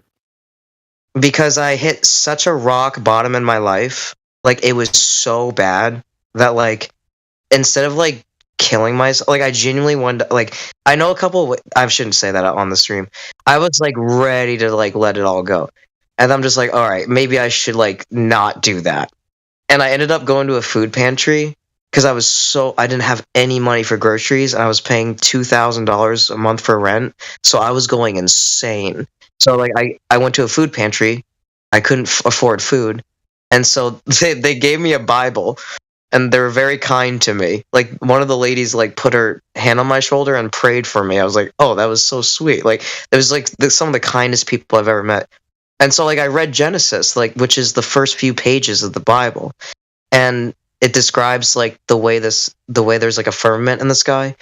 And then it started to make me question outer space because it doesn't mention outer space at all. And when I started just questioning outer space, that started to make sense to me that like, wait, so if outer space isn't real, then that means that we're not spinning any or shooting. And the whole thing just started to fall apart.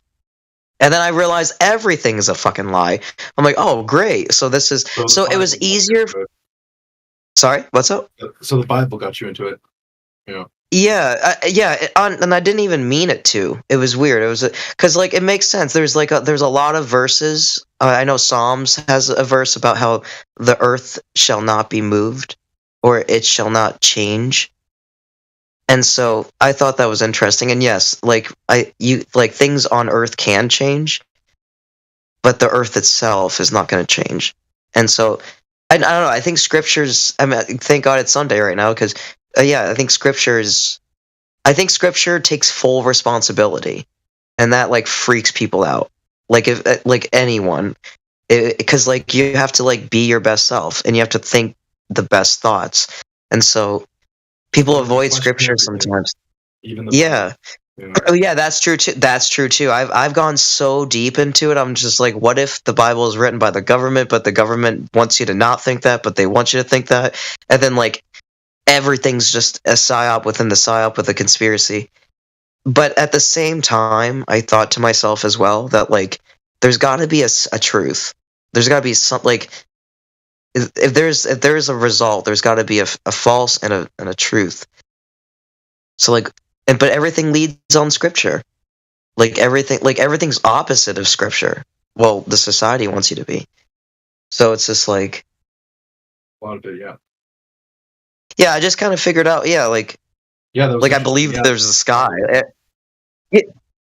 Oh, sorry? No, like the Bible, it says the earth is fixed and immovable, right? So it refers to the so that means it's stationary, and stationary firmament. Witsit said it pretty well. He was talking about how it's a stationary geocentric plane. Like that's not a planet but a plane.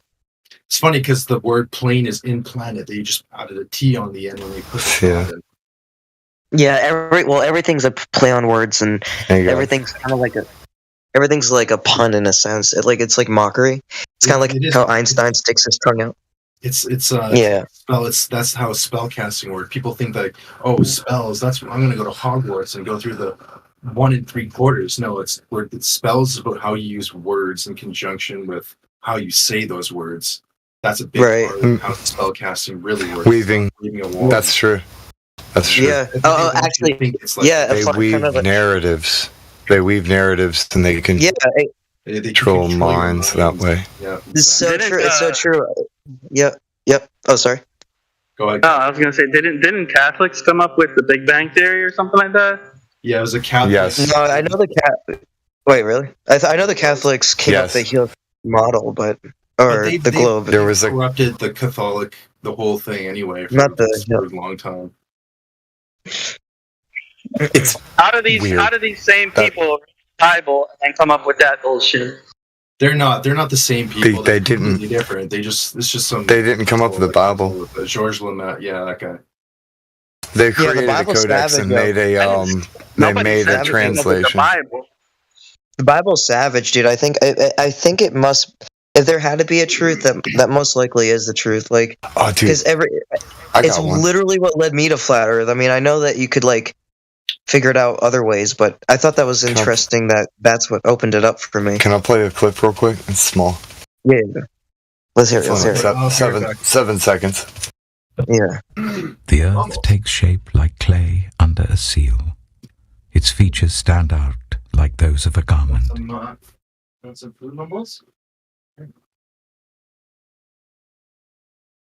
You're right. I have a bunch of them, but I'm not going to play all of them. Yeah. No, that's dope that you have that, though. I kept them all tiny, so they're easy to share. Dude, there's so many other verses in Proverbs that are interesting to me, and they're funny. They're so based.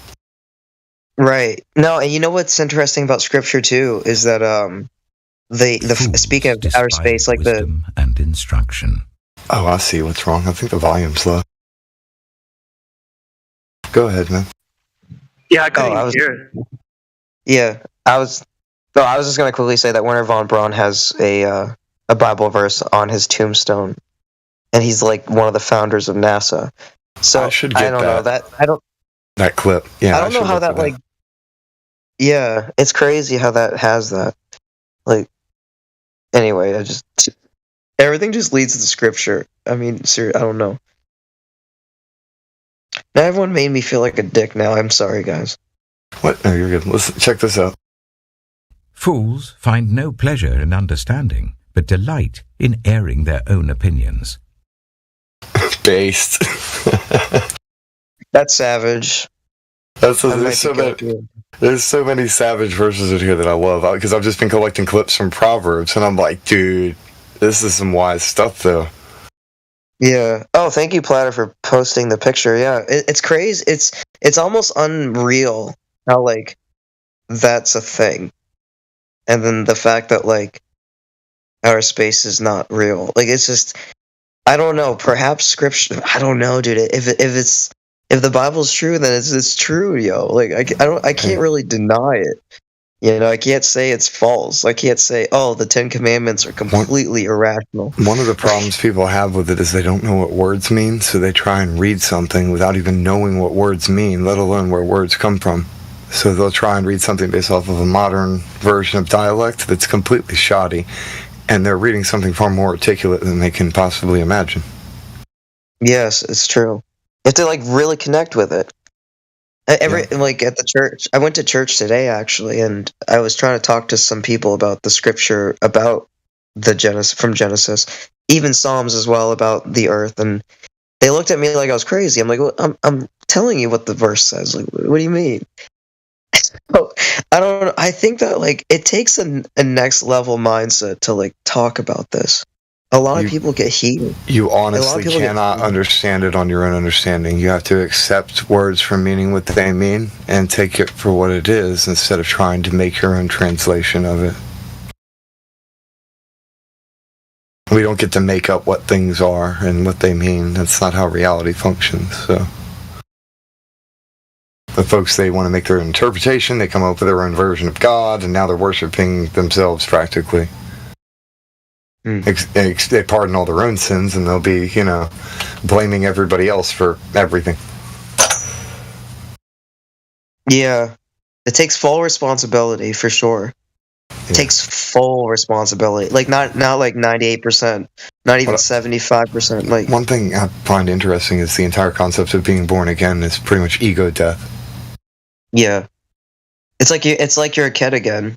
It's so crazy. Yes. So I got a clip I'm saving for next time if anybody lets them through, lets them in the door anyway. And dogs are gods. There's a verse about a dog returned to its vomit, so a fool repeats his folly. And the way this dude says it is just great. As a dog returns to its vomit, so fools repeat their folly. Wow, this is really low. I guess I need to amplify the audio. I didn't want it to yell in everybody's ears. I heard that. That's crazy. No, it's actually good. I'm like biased because I think dogs are wonderful, but like, yeah, that's the one thing that kind of pissed me off by the Bible is that it kind of talks poorly of dogs sometimes. Other than that, I'm like okay with it.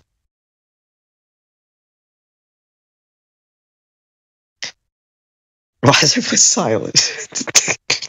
Oh, I'm around. I have push to talk on, so I can't just reply. And if I'm typing something else, I can't. Yeah, I can't multitask when I have to use my fingers for something else at the time. It's hard to hold a button while typing. Yeah, no, I hear you. Yeah, dogs are great. But they're just animals. They're certainly not gods. I mean, I guess one could worship one. I mean, people worship cows. I think worship. No, I wouldn't worship a dog or anything for that. But like, just I mean, to appreciate companionship. I think it takes a genuine soul to care for something that usually can only offer its friendship. Because like now that they got like the small breed dogs and stuff, you already have like smaller dogs. We're meant to be the creatures. What's up? I was just saying we are meant to be the keepers of the creatures, though. I mean, yeah. That's what dominion actually means. It doesn't mean we get to just slaughter and eat everything. It also means taking care of everything. Right. Yeah. That's another thing. People get super salty about the vegan talk. I'm just like, whoa. Like, I'm not saying steaks. I wouldn't touch that with a 10-foot pole these days. That conversation is toxic itself. Yeah. How do you I'm sorry, how do you guys explain how I wouldn't call it evolution, but I guess I would call it like gene splicing or something, like how there's so many different species of dogs. Selective breeding. Yes, yeah. Yeah. People are kind of whack. Well, selective breeding and genetic bottlenecking that naturally occurs. It's kind of like Pokemon in real life. It's like humans are whack. So that doesn't prove evolution, does it? No, it's not at all. It's more like devolution, because once these different breeds have been created, there's certain things that get deactivated genetically with them, where matter can be lost. It's still a dog, though. Yeah. It's not going to ever be anything more or less than a dog. I just think, Rick and Morty's second episode, Lawnmower Dog, kind of talks about this a lot too. Go to Dog Planet. Yeah. Dude, that Rick and Morty's it's wild. But yeah. No, I mean, dogs are that cool. thing is nothing. Most of the episodes of Rick and Morty is like 99% sophist surfing. It's what? 99% sophist surfing between humanism and nihilism. Yeah. Oh, wow. Maybe that's why people are drawn to it, because it's kind of like end of the world, kind of whatever. Like the F-it mentality. Yeah. Well, they take God out of the equation and then turn human beings into God, and they surf between nihilism and humanism and act like humanism is the moral, upright thing, and nihilism, not caring about anything, is kind of an asshole move. Yeah. It's kind of crazy how you understand that, like, Rick and Morty's low-key kind of satanic. People low key. They say the quiet part out loud, bro. Right. Well, a lot of people they would be surprised of how many things are satanic, and that's another thing that the Bible kind of helped me a lot with, is just like all the Most songs. people don't even know what the word satanic means, dude. It basically means adversary, which means being the adversary of truth. So if you prefer lies over the truth, and you want to tell lies, and you want people to believe your deceptions, then you would be the adversary of truth, thus making you satanic. That's all it means. Yep. And people can make whatever clown show shit they want to, and put on a red devil costume and walk around with a pitchfork, whatever. That's not actually Satanism, though. That's that's a clown show caricature. It is something crazy though, like some of these celebrity. I mean, it's like going down some deep rabbit holes. That's why I'm just like, I guess I shouldn't have been so salty with that last person who told me to shut up. I mean, I just wanted to figure out stuff. Oh, sorry. I just said that you were just talking and not saying anything. I want to explain it just to be a little bit more, to the point. You know what I mean? Yeah. Is he roboting? Yeah, he sounds like you're roboting, but I can understand what you're saying, but it was. You yelled at me earlier. Because you yelled at me earlier. The gods have my back. God has No my disrespect, Lord. Lo-Fi, but you do kind of sometimes you say a lot without saying anything. There's no disrespect, but yeah, sometimes you do that. That's all I meant. I didn't mean any disrespect. Oh no, I'm sorry. I wasn't trying to be salty or anything. It's like when if someone was describing something to you, you kind of need to be specific and kind of get to a point before everyone switches their brain off. I'm not trying to insult you or anything. It's just No, that's true. It's just trying to get to the point. No, you're right. It's weird. I'm like on the barrier of like being public about things and not being public. But like I feel like it's okay to be public about things. Yeah. You have about 8 seconds to keep everybody's attention span, or you lose them. Yeah. Thank you to TikTok. Yep. Oh wow, yeah. Thank you, TikTok and YouTube. I don't. You see that? I think that our attention spans have been programmed for sure. Like I know that we all have short attention spans, but I should point out though, it's not just TikTok and YouTube. It's actually the mainstream media's movies, like all of these, because the way the eye candy goes on these things, how rapid all of the stuff is being portrayed. That's a key component in it too. And the video games, the frames per second, and how fast they're giving you all this eye candy, all this stuff happening. People's attention spans, like they get super bored real quick if it's not fancy and flashy and all that stuff. They would practically want a damn seizure while they're watching something. It's like they're at a disco party like 24/7. You just can't stop dancing. Exactly. Like, what I want. It's just too much. It's too much. It is addictive. That's what you want. Good. Yeah. Well, I guess it's not what we. It's a piece of what we want, but it's not like the whole pie. Yeah. Of course. Rats a with lot, the pleasure of people. button. Yeah, exactly. It's like we don't want pleasure. We just. Well, I say we, but I would assume that nobody really wants the pleasure. They just want the peace. The peace is the pleasure. I don't know. Yeah, I mean, you sound like a very. I would give you some advice that maybe you should learn to control your emotions better because men seem to, yeah, your emotions.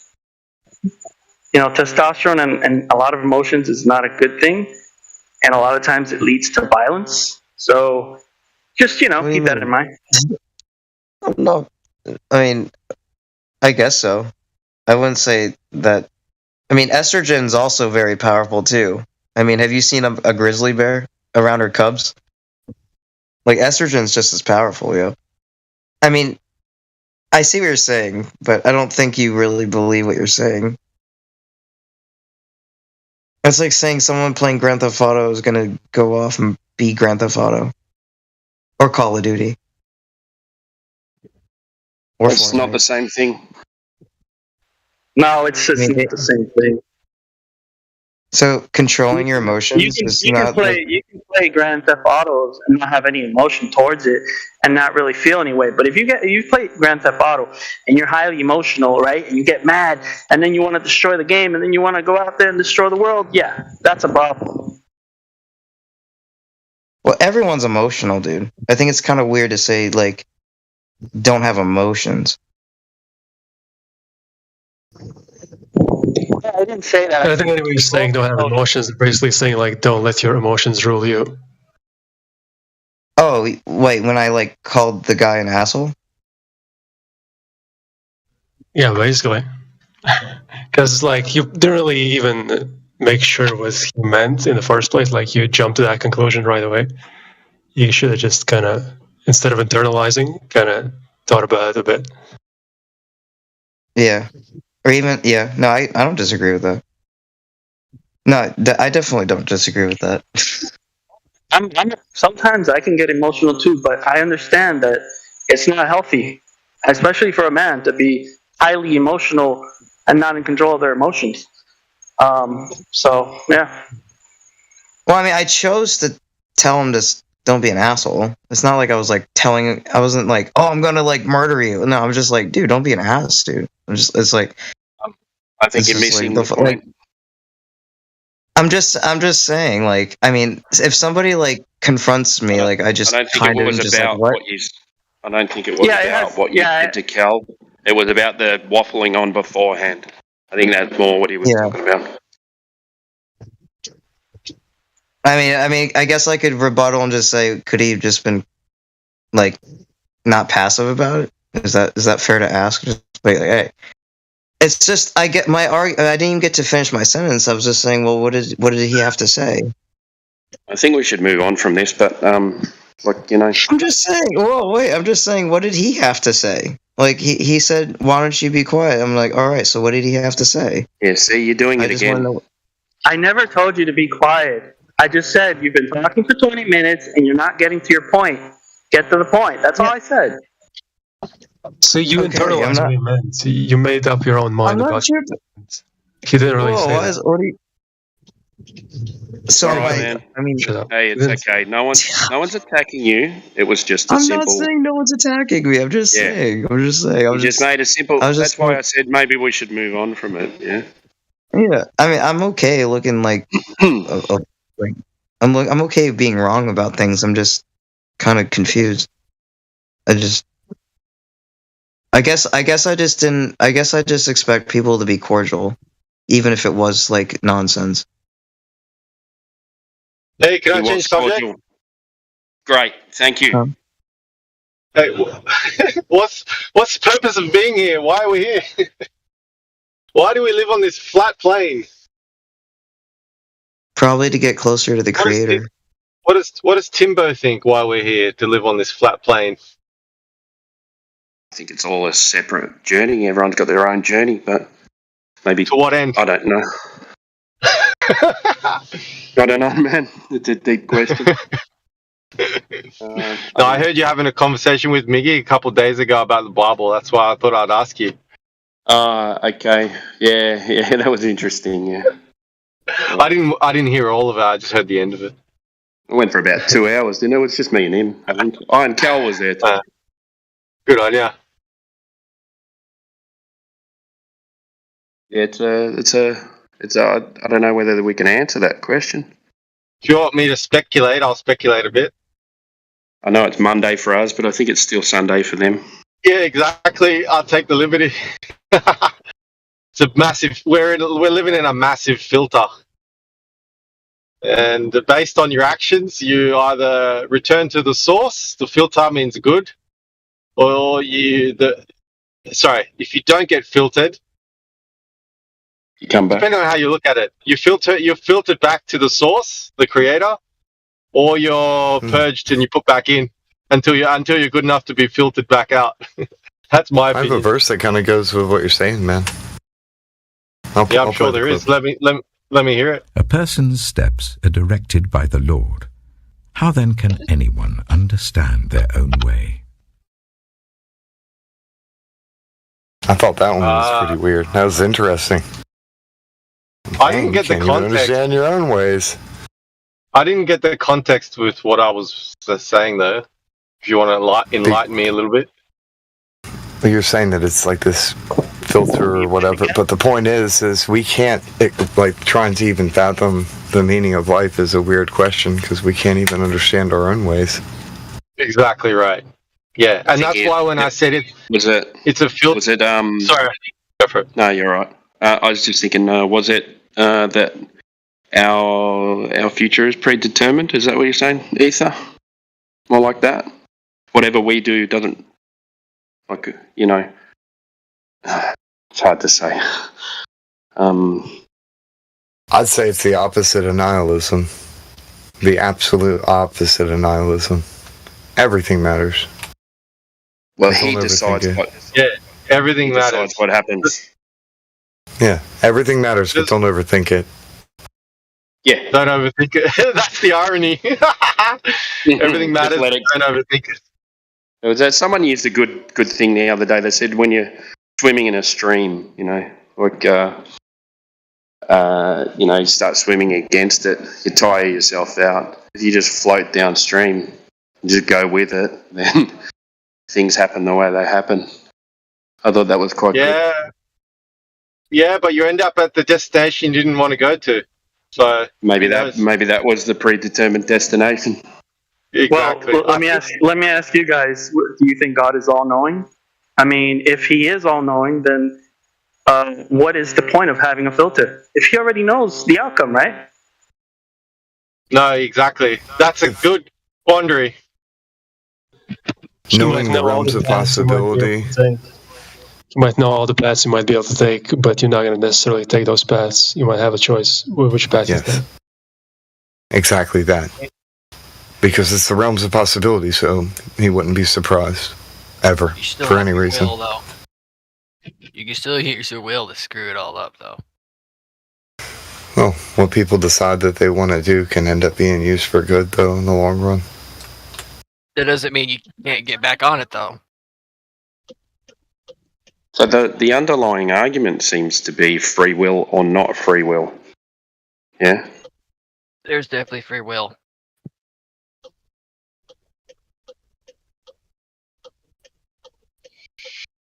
Yeah, that's a hard one. I don't know about that one.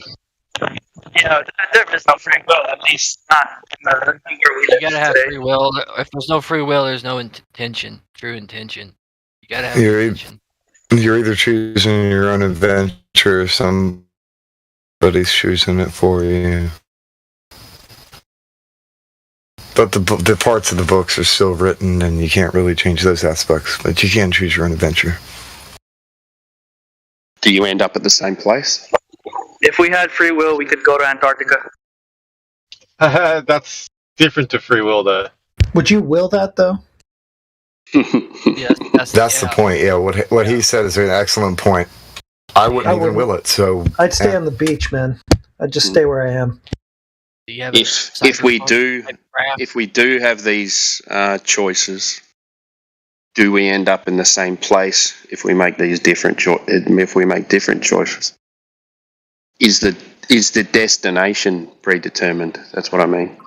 The end is determined from the beginning, but you have free will to decide what your life will ultimately end up like. But do you end up in the same place no matter what? No. I think the question is, Timbo, based on your actions, do you end up at a good place, or do you end up in a bin?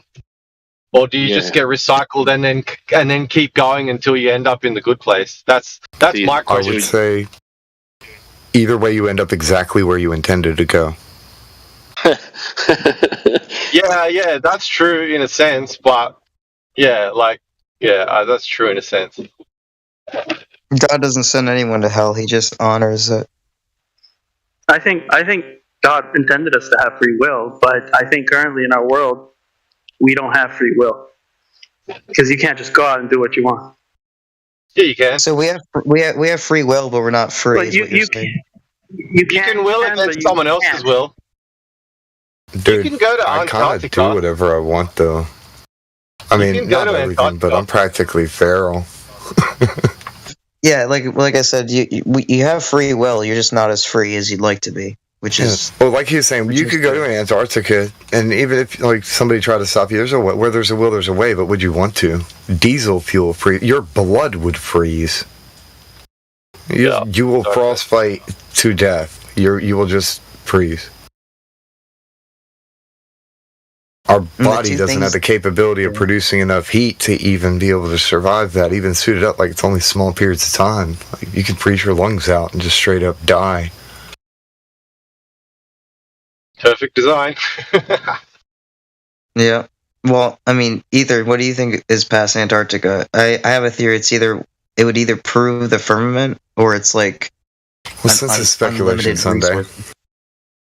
It is my personal belief that you could keep going and it would get to a certain level of like absolute zero, and you would die of old age before ever reaching the edge of anything, even if you could travel. Yeah, that's my opinion too. Yep, the wind would be too great, and the coldness together. Yeah. And even if there was no wind or anything at all, like you'd still die of old age before ever reaching anything of importance. And even then, what does unreality look like? Unreality. Yeah, I know. You can't fathom it. There's no way to imagine that. Unreality. That's hard, yo. I'm gonna unreality you. That's insane. Speaking of insane, unreality and anything that you can imagine, that's not it. Right. Yeah, exactly. That's 100% it. Anything you can fathom, it's just not that. You have no idea, right? Nothing is literally impossible. So that's a statement. Nothing is impossible. Yeah, I think that's bullshit. I think technically nothing. No, technically nothing is impossible. You can't have nothing. The globe. Oh, you mean like as in the word nothing, like creating nothing is impossible, as in or having nothing. Like nothing can't. You can't like give me an example of nothing. In that context, it's I agree, but the context people actually use it in, as in nothing, as in like empty. Is impossible. Yeah, the empty idea. is That's impossible. the thing. But empty still something. I would say I would even pose that unreality and nothing are two different things entirely. Yeah, 100%.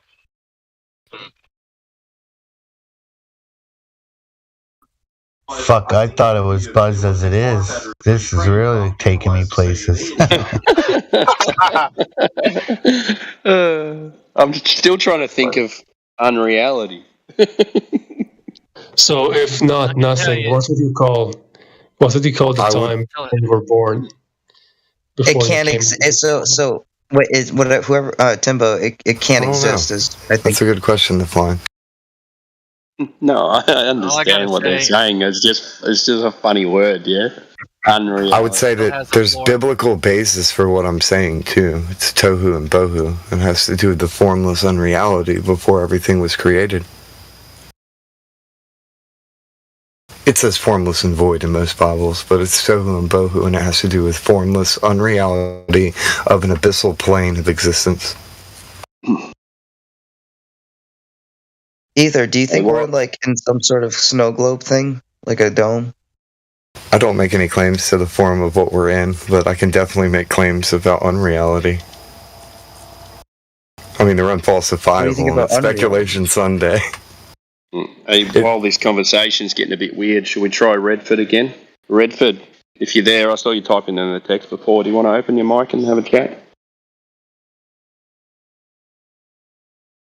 I don't think he's too keen. I think that's the third time we've tried. Right. I prefer to let the Globers make the flat Earth claims. It's more fun that way. If the Earth were flat, it would do this.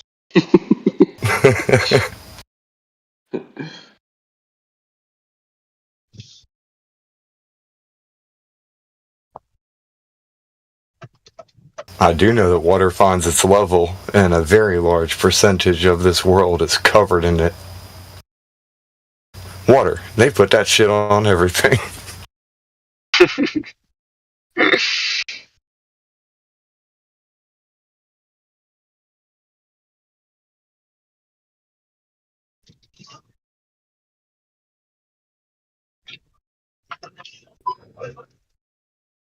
Ether, there's definitely still more levels to it, I'm sure. Pun intended. Things find their level. They have a tendency to do that.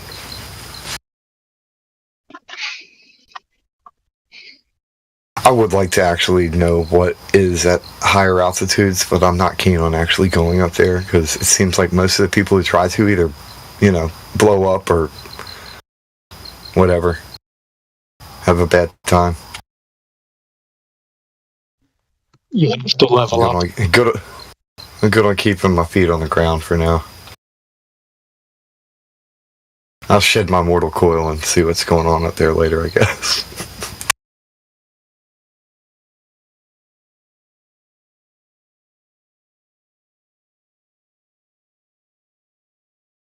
I'm more interested in the fact that we've went higher than we went lower.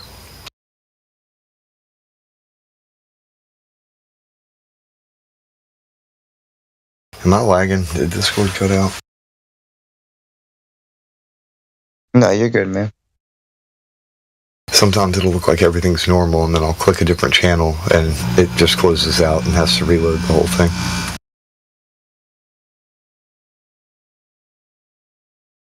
Well, dang. Like, I'm down to talk about stuff. It's just sometimes I feel like it gets too weird, I guess. Like, I'm down to talk about anything, but that's the thing. I like speculation. I just don't like it when people start speculating outside of the realms of possibility, because that gets even weird for me. And I'm a pretty weird dude, but when people start doing that kind of speculation, I'm like, I'm out. I tap out. Nope. I'm not about to go to imagination land. I'm good on that. Yeah. The closest I'll get to that is imagine unreality. Go ahead, try. That is quite a mind-boggling thought. I like saying that one because I found that to be interesting to me. So I'm like, yeah, I think other people will probably find that one pretty weird. That's literally impossible. Yeah, you can't. Yeah, it's impossible to comprehend unreality. It's on the same that's something that's lines impossible. of how you can't know what you don't know. So it's cool to use the unreality thing as a parable that brings people back to just general knowledge of things. That's like loopholes and loop rings everywhere. But even then, now you're imagining something, so that can't be it either. If you were talking about unreality. I'm just picking. Nothing's real. No, everything here is real. Everything's technically real, yeah. Unreal. Yeah, I was just saying that the things that are unreal or unimaginable. Truly Or unreal. Anyway. unexplainable, even. Yeah. That which is true. I'll say it this way: that which is truly unreal is unimaginable. Because you can imagine things based off of realism, even if you do the sofa surfing bullshit. You still have to grab some kind of bit of truth and then make something up.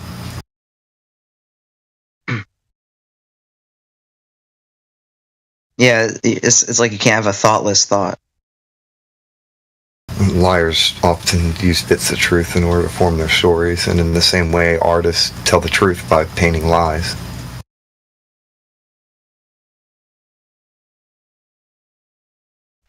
Well, I mean, comedians tell the truth. It's the only reason. That's the only reason why it's funny, because it's true in some way or form. Dude, that's an ancient tradition, I think. We kind of like the court jesters of old. Everybody else is all pious and too afraid to say anything that might offend the king, but then the king's best friend's sitting there wearing some goofy shit, runs up and slaps the king on the ass, and he's like, I sentenced you to death. And he's like, okay. They're like, all right, well, since you're such a good jester, though, and you've been loyal, I'll let you choose how you die. All right, I choose to die of old age. Where's the drum kit?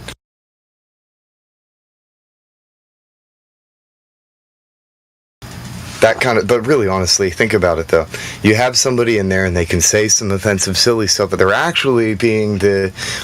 Here's a better example.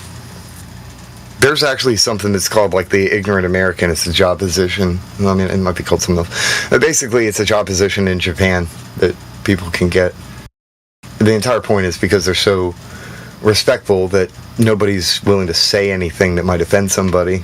They'll hire somebody that will. These people want a shit talker so that they'll point out stupidity.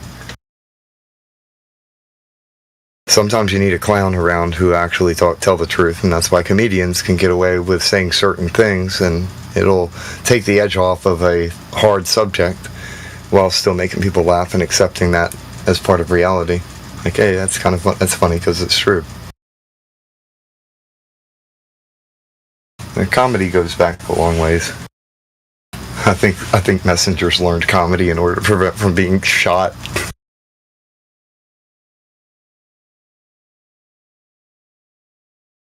Oh shit, that actually makes sense. Imagine like you realize that if you tell something as a joke and you make the person you're telling laugh, then they're less likely to hurt you or kill you. And, don't shoot the messenger type thing. You better deliver that, properly.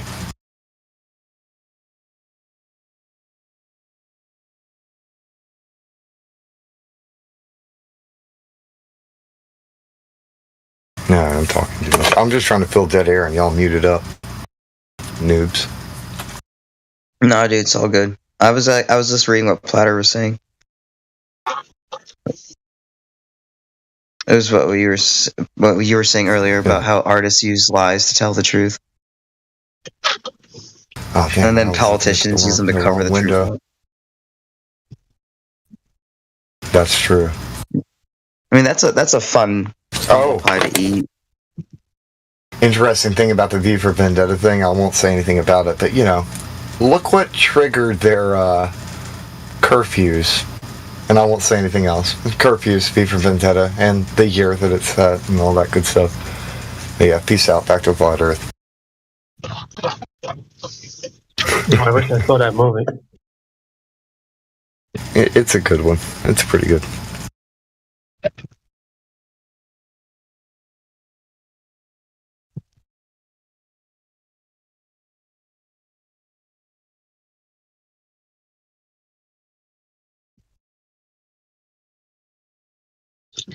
I had a funny situation yesterday with a family member. Can you guys hear me, actually? You're coming in pretty clear now. Yeah. Okay, cool.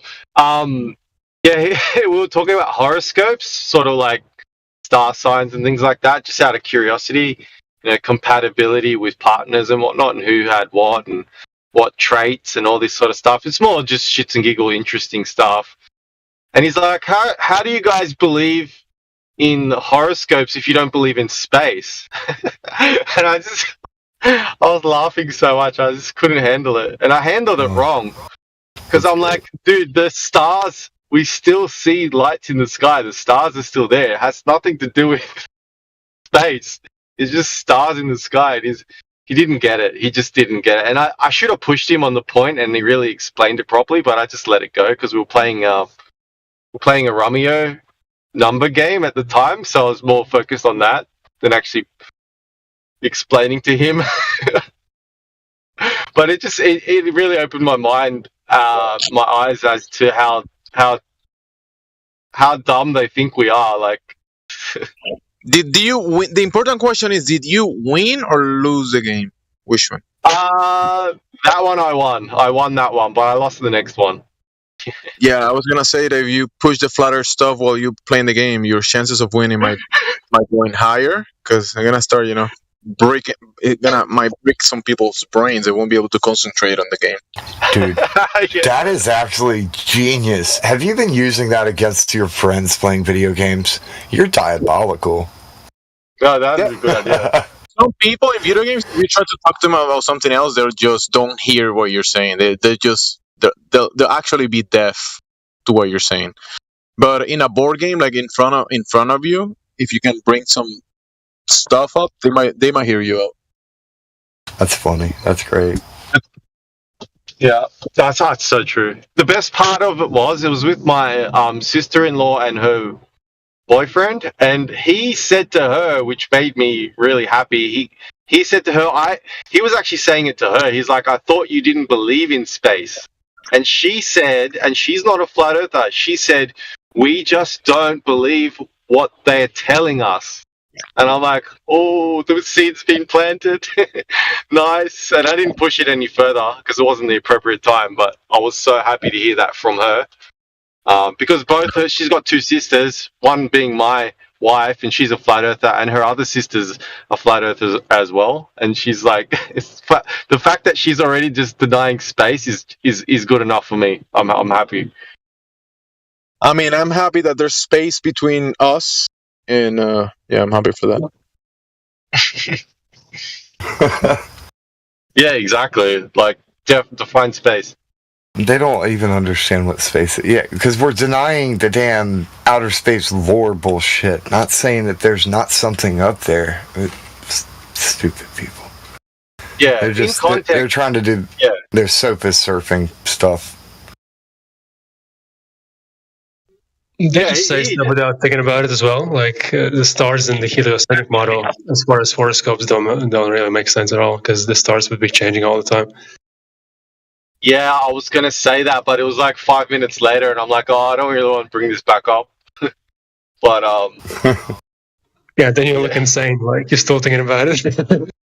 Yeah, because I looked up who invented, and I used Google, so, like, who knows, but they said Babylonians, and I'm like, dude, how have the stars been all the same since Babylonian times? And I should have said that to him, but he wouldn't have comprehended. I don't think he probably even knows who the Babylonians are. But do you see when they try to point out that when people try to point out that the pyramids are like 3,000-4,000 years old, and they're still pointing at Polaris, and supposedly, it shouldn't be there, but somehow it's still directly pointing at it. Yeah, that's just a coincidence. Yeah, they say it's another star or something, right? That's like same, but they say that it was. I got a verse that goes with. Star, but now it's Polaris's turn. I got a verse that goes with what you just said about them not being able to understand it. Why should fools have money in hand to buy wisdom when they are not able to understand it? Nice. I need to get more proverbs. These are good. That one was pretty clear. Like the other ones were a little bit low, but that one was pretty good. I'll have to figure out what I did different with the audio on that one. It might have been a different source, though. Just a suggestion. I don't know if it's possible, but could you put the reference numbers after it, or like I know you've already put in a lot of effort and work with that, but it could help some people. I should list it in the name, and then that way, when I upload it, people can actually know where the citation's from too. So it'll play the clip without it because that's extra audio that kind of. I mean, sometimes it's going to become redundant and it gets repetitive, so it'll end up getting boring with it.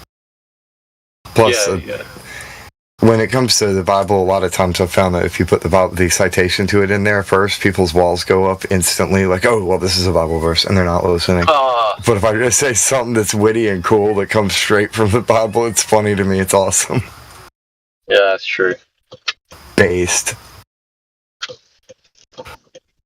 But I agree with you. I should probably put the citations onto the clips so that it actually points to where it comes from.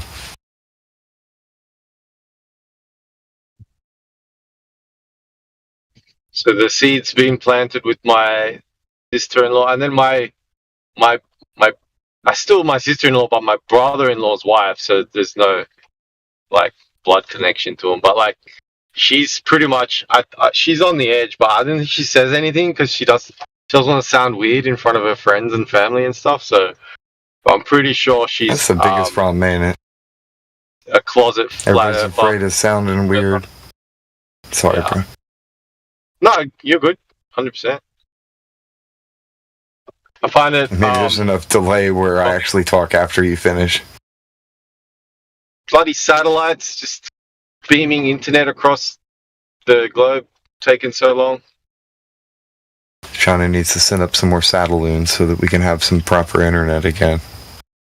Yeah, man. I mean, everything's made in China these days, so I bet most of the internet is too.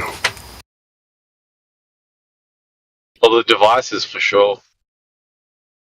I'm so grateful that China has picked up the manufacturing of all this really shit stuff because they must be polluting the shit out of that country. No, I'm sure they have very, very non-destructive and humane ways of creating all those products. I couldn't keep a straight face. Not that I wish that upon anyone, especially in particular the Chinese people, but yeah, it's, there's now I pros need to and get cons. another clip. There's a verse that says God will destroy those who destroy the earth. Here we go.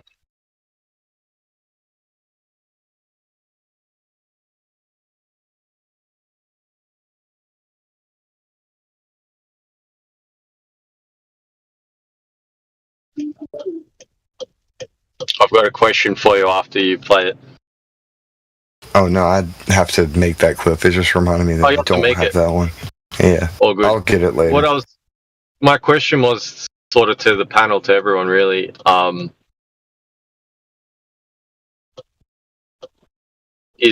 Do you think that if enough people think something's true, that it can become real? So, for example, like it's not a proper example, but like the movies about believing in Santa Claus, like he loses his power based on the amount of people who believe in Santa Claus, and then there's all these people, like this little kid convinces all these adults to start believing again, and then his power comes back and all this sort of stuff, and his sled starts working again. So I don't like the idea that you can basically, if you get enough people convinced, you could will things to come true in a negative sense, like space, for example, and things like that. Yeah, I mean, space is probably the big example, and I know it's so far-fetched, but people do actually honestly believe that you can will these things into existence. That sounds like theosophistry. I think so too. If you have enough people working together and make the Santa Claus movie and do the powers, leaving him in the movie, yeah, you can make that happen in the movie, In the movie. Well, that's true. In the movie. Sounds like a good movie. I actually watched that movie, so yeah, I know what you're talking about. You know which one? But actually, in context, trying to not use buzzwords, the last sort of 3 years, to actively make people feel like they have a particular ailment and make it worse than it should be. If enough people think it as true, it becomes reality.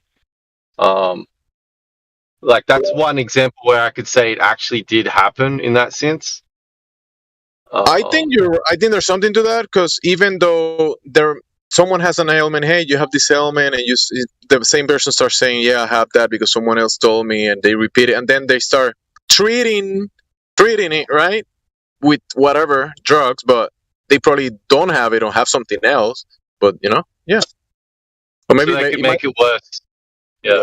So you're saying if you start putting things in the body, I feel worse now. I think that ailment is getting worse and worse, and you start to keep putting shit in the body to fix that problem that is not even there in the first place, or addressing it the incorrect way can be damaging.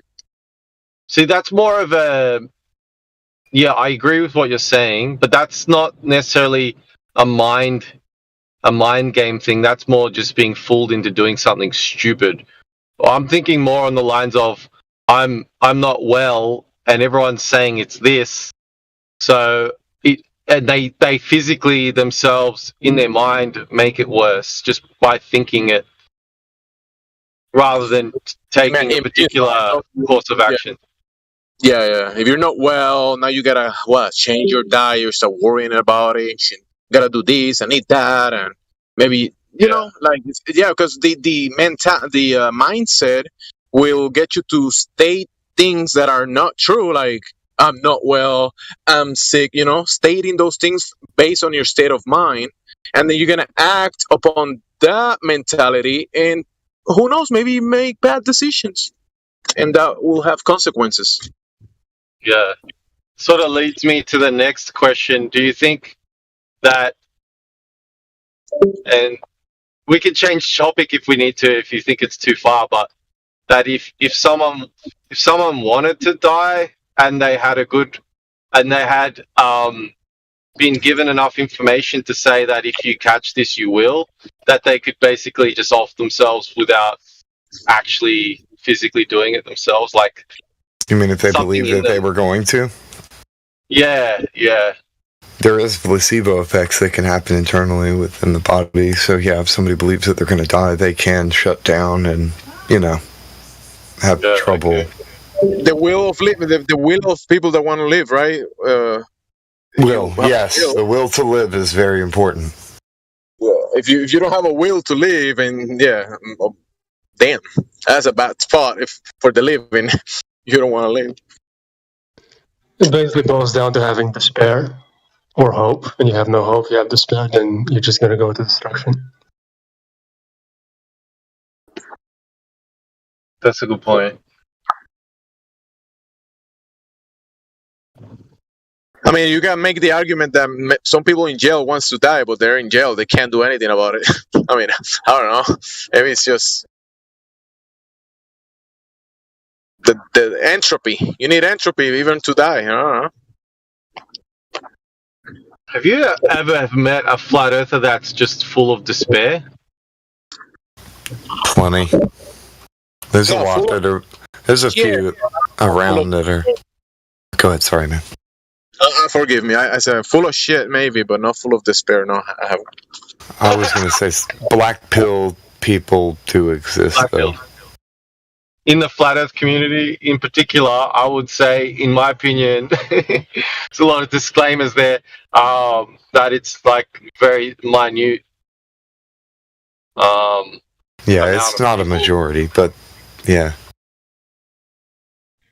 I would think that people that come to that conclusion is probably, they also come to the conclusion that this place is a simulation or something of the sort. Yeah, that's a good. I would say that's very true. Is if they realize it's flat and then they're still in this despair mindset, that they typically go down that path of the simulation path. In anecdotal evidence from what I've observed. I don't know if you guys think the same. Yeah, it's like one more thing that kind of shows that if you remove God, this is where it leads. That's it. Do simulation people actually remove, I mean, in general, remove God? Well, you can kind of have a demiurge, which is like a secondary creator, which isn't really the origin. Right. Right. Right. But you could argue that Christians think that way as well, like that the devil controls this realm. Like you hear that a lot, which is sort of similar to a demiurge controlling a simulation. Controlling isn't really the same as having created it in the first place, but yeah. True. Yeah, you 100% correct. Yeah, that's true.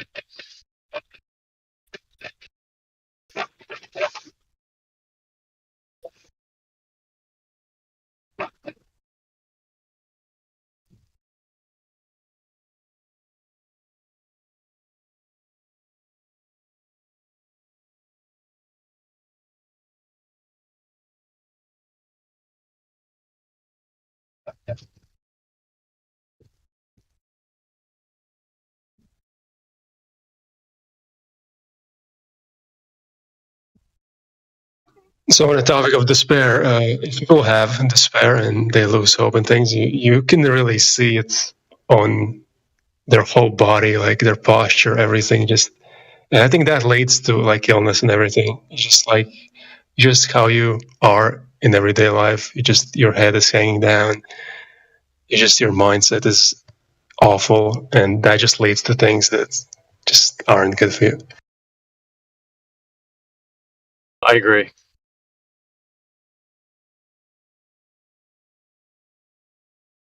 I mean, it's not always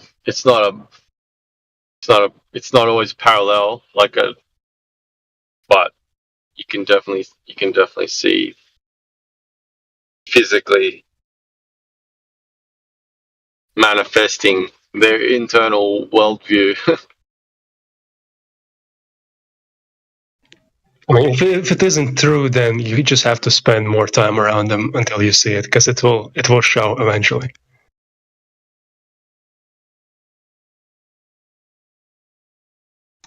Not everybody who is despairing like has slumped shoulders or can't put on a smile, but eventually it will creep in that their face will contort. I'm trying to picture what you're saying, but what is despair? Despair? What is that? Like when you see people despair, what does that actually look like? Despair is like a lack of hope or faith in anything in your future. Like just thinking nothing matters for you. You have no point in living. Things to that effect.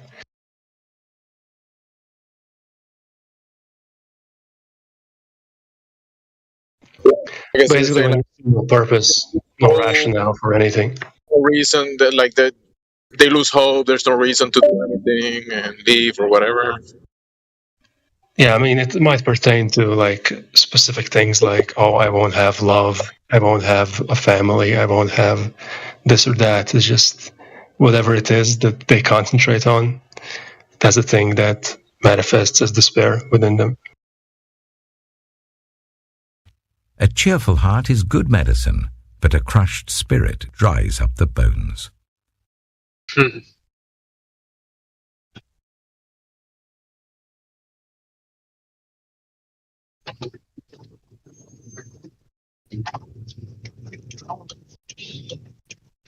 Yeah, what's going on? What are you on about?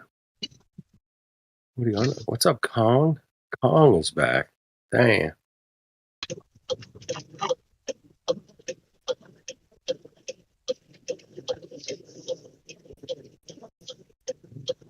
You're ticking.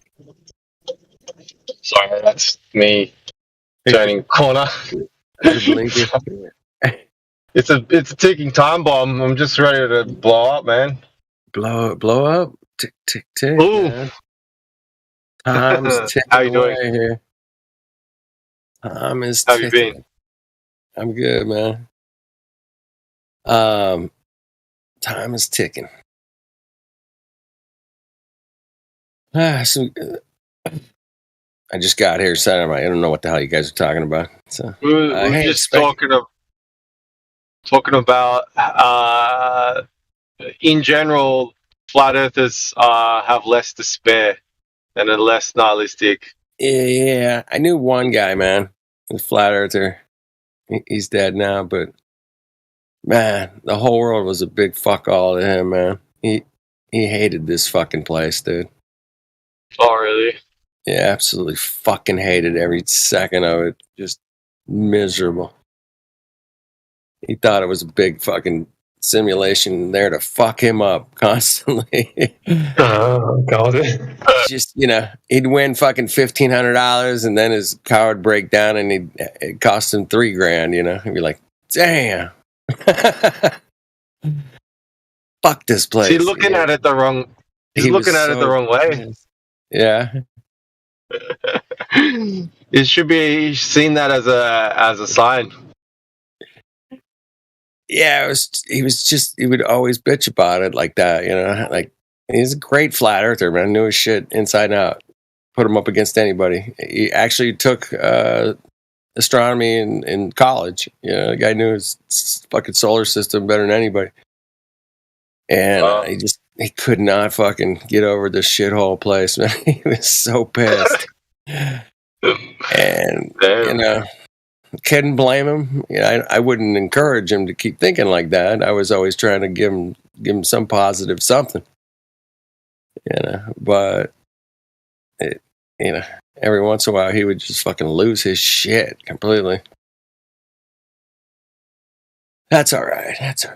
Anyway, to answer your question, yes. I know somebody who's a flat earther is completely discouraged, man. Just complete despair and discourage and no trust in humanity and pissed off at humanity. And yeah, you're out there. There's a bunch of us out there. It's not because I'm not quite like that, man. I'm more positive, but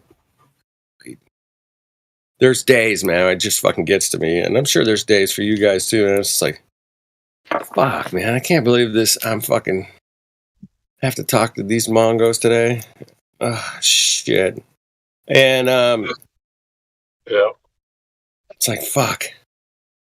It's Monday. I don't That want to do it. that they're still even here with anything other than agreement with us is pretty amazing. Well,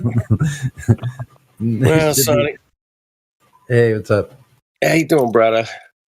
Doing well. Just went out for my second ride for the day. I feel great. Dude, It's man. nice outside. You're a fucking legend. Yeah. That's why you're gold plus, bitch. What's that? You're a legend, man. You're a legend. That's why you are a gold plus member around here. Well, you put the time in. You paid attention. You knew the arguments. You took it to the fight. You did all the right things, Sonny. It feels good looking back on it. Actually, I never really tried. I never thought of myself as somebody who would be in any debate situation. Exactly. It's just, I do love conversation though. And I'm very kind of a stickler to the empirical, the hard true facts of the matter of the situation of where we live and normal everyday life as well. Exactly. I try to. I'm doing good. Things are looking up. Actually, have a new perspective on things. It sounds like you got a bit of a second chance here at some comfortable lifestyle where you're not in pain. Yeah, exactly. Yeah, that's true. I mean, and I know I had that. I'm sorry. I had that operation. So yeah, there's a big change there, and I'm just still getting used to the new internal conditions, and that's all I'll say about that. But cool, man. Yeah, takes adjustment. I'm looking forward to doing some music. I've already started on the journey, and I think I'm doing quite well for what I've done so far. And I promised you I'd give you some files. Let me get in your DM real quick here. All right. I'll send you some stuff I have. You can look at it. Hey, I'm in the music biz. Don't let the lyrics out of the bag. Don't let people know what it is until we're going to have a surprise release. All right. Listen, hopefully it'll go well. It may be a little while yet because it may be a week before I even get my parts done because I'm going to do another second rhythm guitar over it tonight. Do that part. That includes the intro, and then I'm going to put a bass on it. And the drums will just fit from the tune itself, but you could replicate that with a trash can. Like literally, like the way the drums are in this particular song. And I'm proud of myself for not letting the cat out of the bag. I'm keeping it super vague. But anyway, hold on. Right on, man. That's funny. I'll keep it super vague. I'm working on a EP right now. Some people. Yeah, that's cool. Yeah. I'm like just really keeping it tight, man. I'm a baby I'm kind of a baby at doing this stuff. I'm just learning how to do it. Like I've done some of it, but I've always been on the periphery of it and not really not really spending enough time to figure it all out and do it production myself, which is really the only way to get things done, right? So it kind of turns out that's the case. Yeah. Yeah. Let me find where I have my documents. You got to spend a shitload of money, or you got to do it yourself, man. Those are your two choices. So here's the AUP, which is the Audacity file, and with that, I'll put the lyric I wrote for the song, and it's to be obvious. Cool, man. I'm not going to listen to it. I'm going to wait till I finish boiling off this second gallon of water, and then so I have to stop everything to make it a recording situation where everything's quiet, you know. Turn off all the fans, turn everything off, and turn cool, the stove man. off, Hey, like all that. So it's working pretty well so far. This weekend was like the first weekend where it felt kind of like summer. Yeah, it did. Not here, man. Oh, totally here, man. I mean, it was cold here. It was hot, dude. Wow, that's weird that it was cold. It was actually cold here. It was like overcast. Yeah, you're right on the water, man. So let me see. I think I'm like 15 miles inland. Yeah, that's true. It makes such a difference. It makes a huge difference. Yeah, it's hot there. Yeah, it gets really warm. Anyway, it was, I don't know, 85 out. Just felt really like sweaty. You know, sweaty weather, I'll call it. Apparently, some of our compadres up in Canada, man, are getting some hot weather that's unusual. Anybody from Canada up in here, man? Give us a lowdown on the hoedown. No, it's been quite nice the last week. Right? It's been like warmly nice, right? Yeah. Excellent. Trees are budding and birds are chirping. There we go. Birds are chirping. Dude, I had a bird last night, would not shut the hell up. All night long, man. I think it's like all freaking night. Are you married, or are you talking about an actual bird? No, an actual bird, man. It was just outside my house last night. All night, dude. All night this thing was going, man. Yes, I am married, and I haven't pulled an all-nighter in a minute, man. It's been a while. Yeah, we'll keep that. Hey, man, what can we speculate about? Did you guys go into Bigfoot or UFOs or Loch Ness or? It's fair game. I guess it's fair game. Does anybody got anything on gray aliens or endless holes that go down into the earth? Or maybe like, has anybody watched any current things like movies or anything like that, like TV episodes? Well, apparently what they're pushing lately. Like, well, there was a big sci-fi that was supposed to come out this weekend. I don't know, one of the superhero character ones, Transformers or something. No, like superheroes guys. Anyway, I heard some people talking about it, dude. I got tickets to this show. We're gonna go. I was a Mandalorian, or it might have been I don't know. Can't remember. Anyway, I thought you guys might know. Shit, you brought it up. What's going on locally? I don't know. Apparently, California needs a bit of money back. We're a little short at state budget. A little short. I don't know. They're short like $32 billion.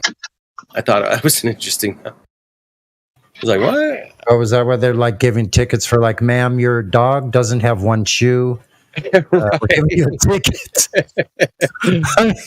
Dude, I used to get. I go to LA, right? Just parking, pay my parking and pay the meter or whatever. And I would come back and get a ticket. And be like, well, you didn't have a front license plate. I'm like, really? Give me a ticket for that, you fucking cock bastard.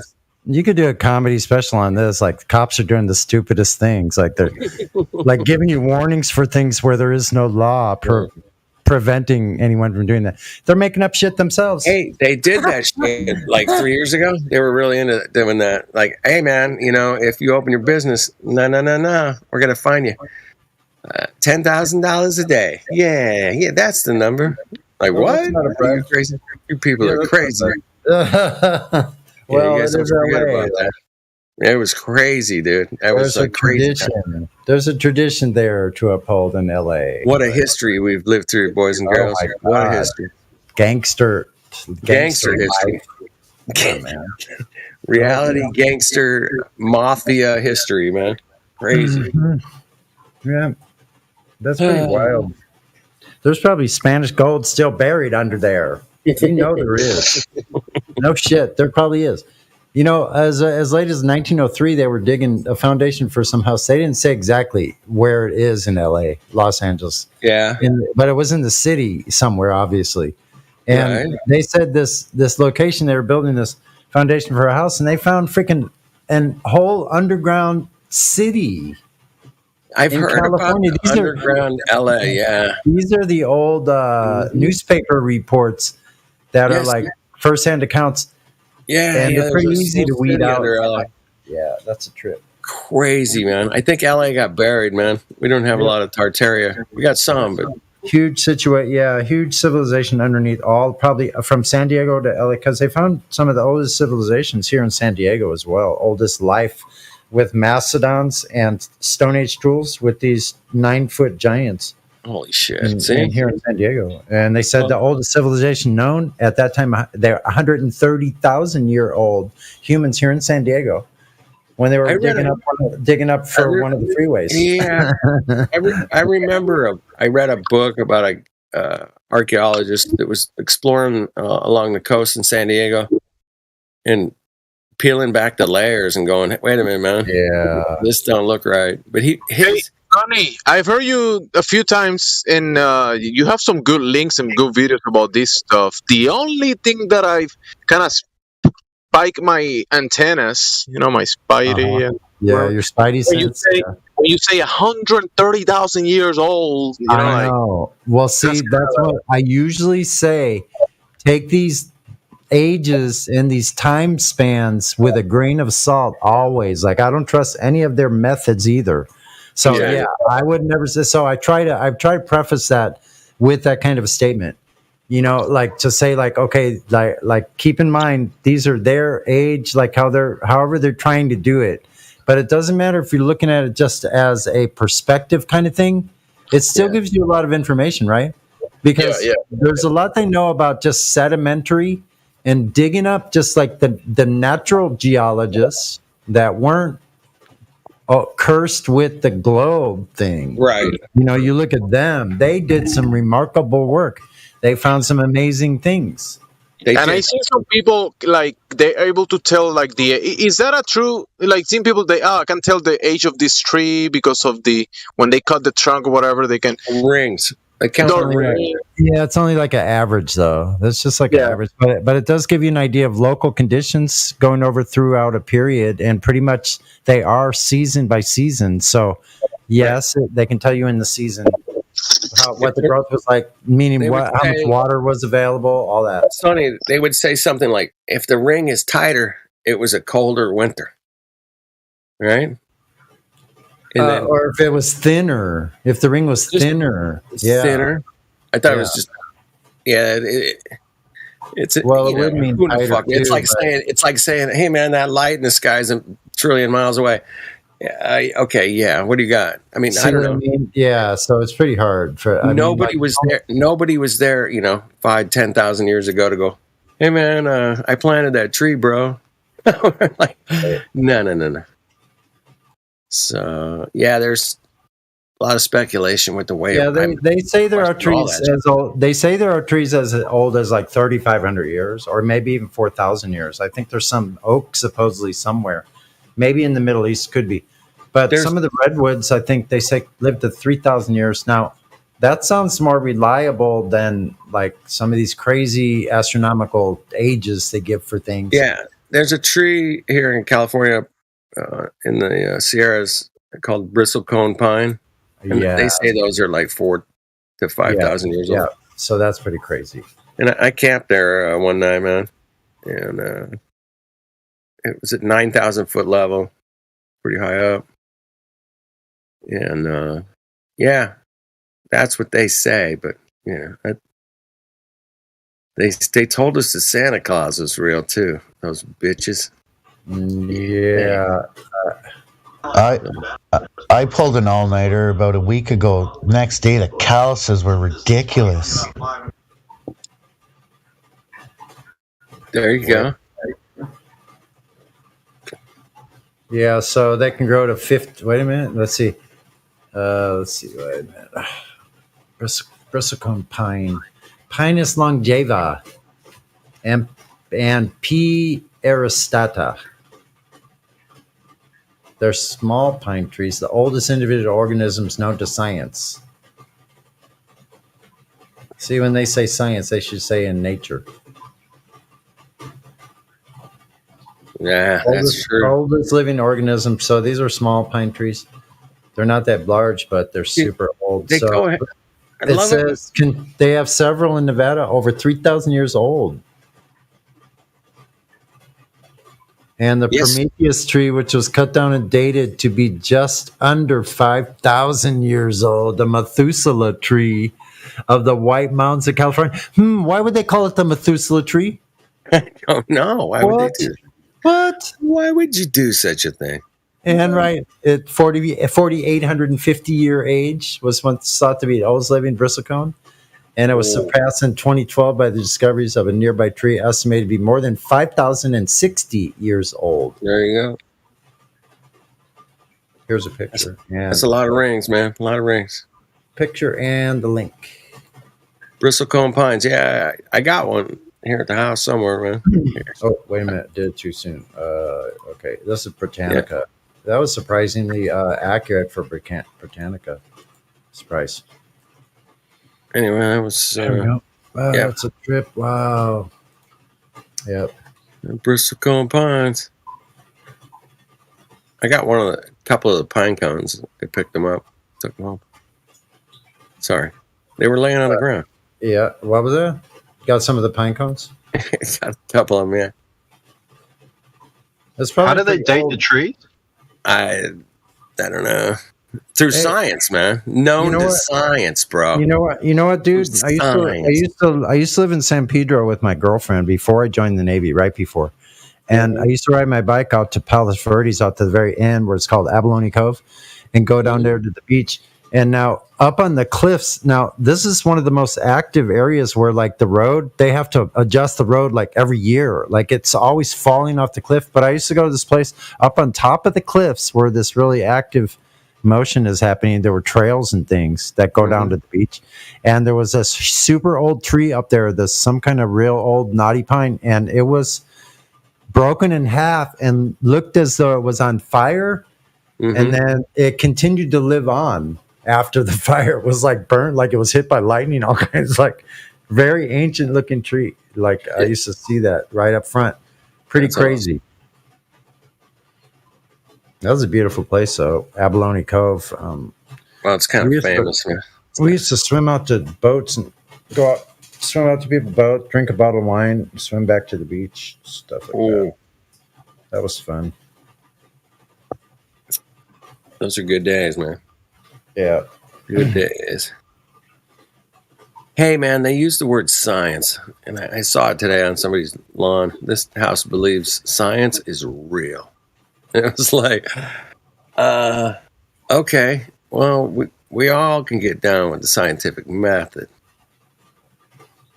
But science in itself, like computer science, is that's not a real thing, man. That's totally fucking made up category of degree of higher learning, man. It's really engineering. You're just engineering digits and shit, man. It's not science. I hate that they just absolutely devastated that word science to the max.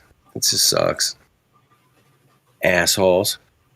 Well, they confused it, didn't they? Mhm. Like what it really is and what. And we're going to have to go out, us in here, everybody in here is going to go out and have to straighten everybody out on this one, man, because there's no getting around it, man. Science is a method. It ain't a fucking category of work, man. If you're doing a scientific method experiment and you're a, chemist, great. If opinion is your independent control, then it's not science. Yeah. There's, especially we have to deal with these Mongos and with the stars and all that shit. It's like, no. What's your variable? Time? No, that's not. Yeah, fuck off. Anyway, it's been fun to kind of bust these guys' balls and put them where they belong, man. I don't know. I dropped a link in here earlier about Michio Kaku saying that we lied to you about gravity. And somebody needs to clip that and keep it as a fucking little souvenir. But let me see if I can repost that Mongo fucking shit. Where the hell is it? Yeah, I put it in here earlier. But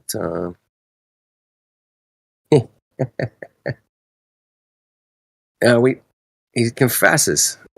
Kaku confesses that we lied to you, man. Check it out. Michio Kaku. I used to love him, like, oh, that guy's so far, man. Far out, man. That dude's far. Oh, dude, he's spitting some. Man, imagine flying through the universe for like trillions of years, like far out, man. I was like totally in on the guy, right? Well, I just want to take you back in time and, yeah. Thanks, Kaku. I love that his name's Kaku. I think that's hilarious. I just cringe when I look back that I used to just listen to these people and I was like, oh, wow, really? Is that how it is? And then I turn on the TV, I'm like, oh, a documentary about space. Let's watch this. This is awesome. Watch that shit, man. Fuck yeah. I'm in. Anyway, you can catch him there, man. Somebody needs to grab that little bitch and keep that as a little next time somebody brings up gravity in here and has evidence for it, I want you guys to fucking play that little Michio Kaku clip there. Check out what his name translates to in the live stream voice text. What do you got? So you chuck it in there and it says right the way, as in right a word the way, right the way in Japanese. Is he Japanese? Yes, that's correct. He is Japanese. Right the way. So I don't know how to really break that down, but you can break it down like he's there to right the way and make it make sense to like the average Joe. Yeah. Or he's there to just obscure everything to the point where it just keeps everybody looking away from. Yeah, maybe they probably do it both ways. He does both. He's going to toe the line for the system for sure. That's what he's doing. I mean, he even admits in the video above that they lied to us about gravity. I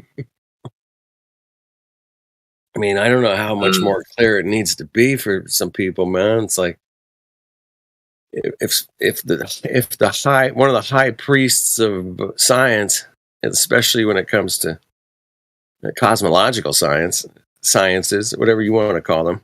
I don't call them that, but they're cosmological Disneyland thinking.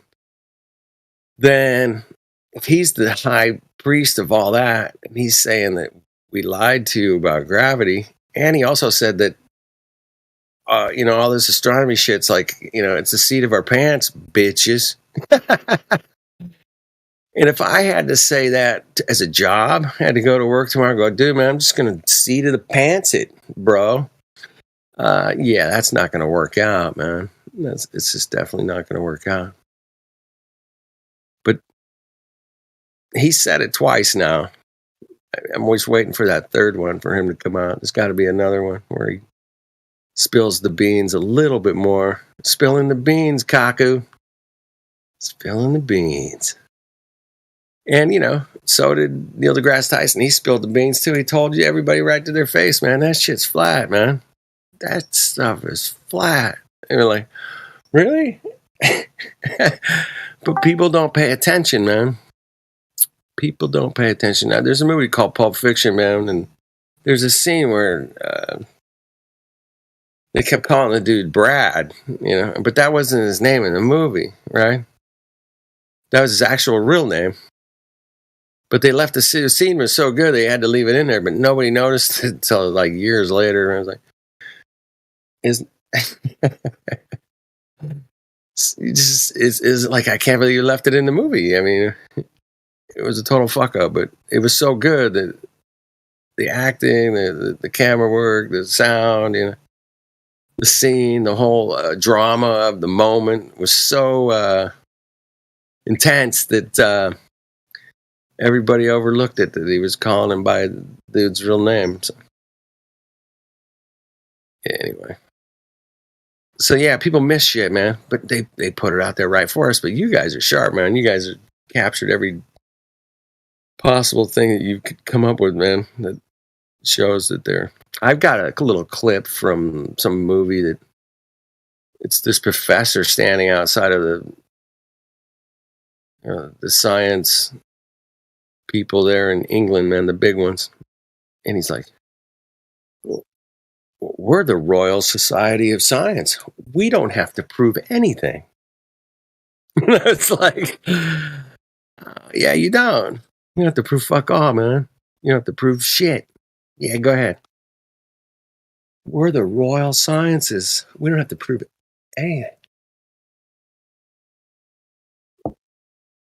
Anyway, yeah, I clipped that. I think I put that on my YouTube channel.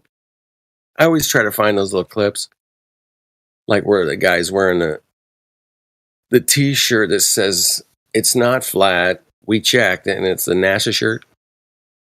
I always thought that was a bit of a in-your-face kind of move, that somebody would come up with the NASA shirt that says "It's not flat.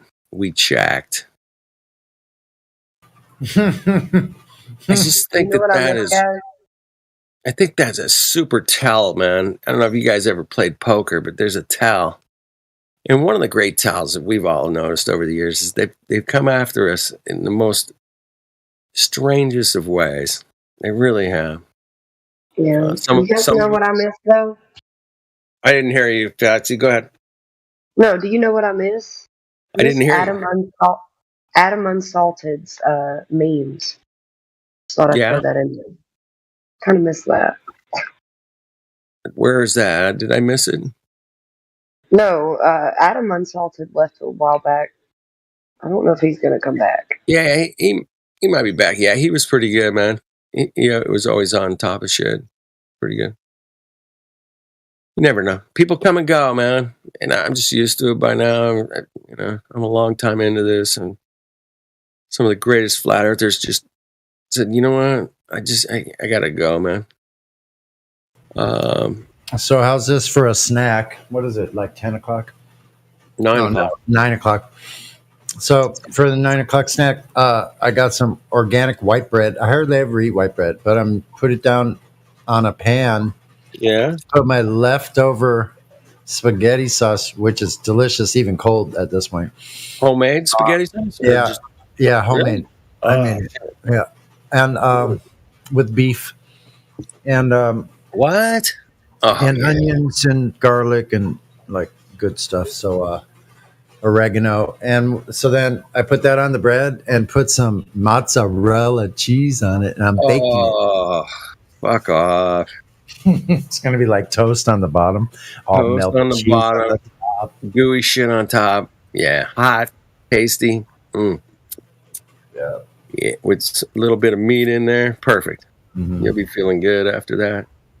just the Do right you have a amount. nice? Do you have a nice Chianti to go with that? What's up? Oh yeah, no, I wish it'd be nice. I'm messing with you, Sonny. I could probably drink. I could probably drink a glass of wine every now and then. You know, I recommend it. I mean, it's been around a long time. I think it's got a proven track record to ease the mood, relax you a little bit, take the ease off. It's not there to wreck you and make you sleep on the lawn chair. Just like one usually does it because two glasses. You can have one with the meal and one after. And you can have just the most amazing evening on a couple glasses of wine, man. And you sleep like a baby, and it's good. I don't know. That's my experience. But I'm not saying it's good or bad. I'm just saying, check it out for yourself, man. It's like one of those things, man. Like I went out and had a really nice dinner, a big old steak. Well, it wasn't that big, but it was super delicious. And I had 2 mixed drinks, and the 2 mixed drinks was almost too much. So probably a glass of wine would have done the. With 2 glasses of wine. Okay, we're talking 8 ounces, man, of wine. Not It's not even like it's like a half a beer, worth of wine, really, basically. And 4 ounce pours of wine, and then that's it. Just enjoy your meal, enjoy your company. Yeah. No, relax. I also do like a good Mexican beer, and I bought what was it? Bohemia Negro, the dark one, Sonny, you ever do the? Go ahead. I was just going to say I had the 6-pack for like 2 weeks. Like I forgot I had it. I would just have one every couple of days. I would have a beer. That was. Have you ever had a michelada? I have had that, and I do kind of like those. Those are like it's like it's almost like a tomato juice, like a Bloody Mary, but a Bloody Mary with a beer, right? That's exactly what it is, with different spices and stuff kicked in, a little hot sauce. You kick in, a little lime juice, exactly, and then you can throw a couple of olives in there. Oh my goodness, dude! Right?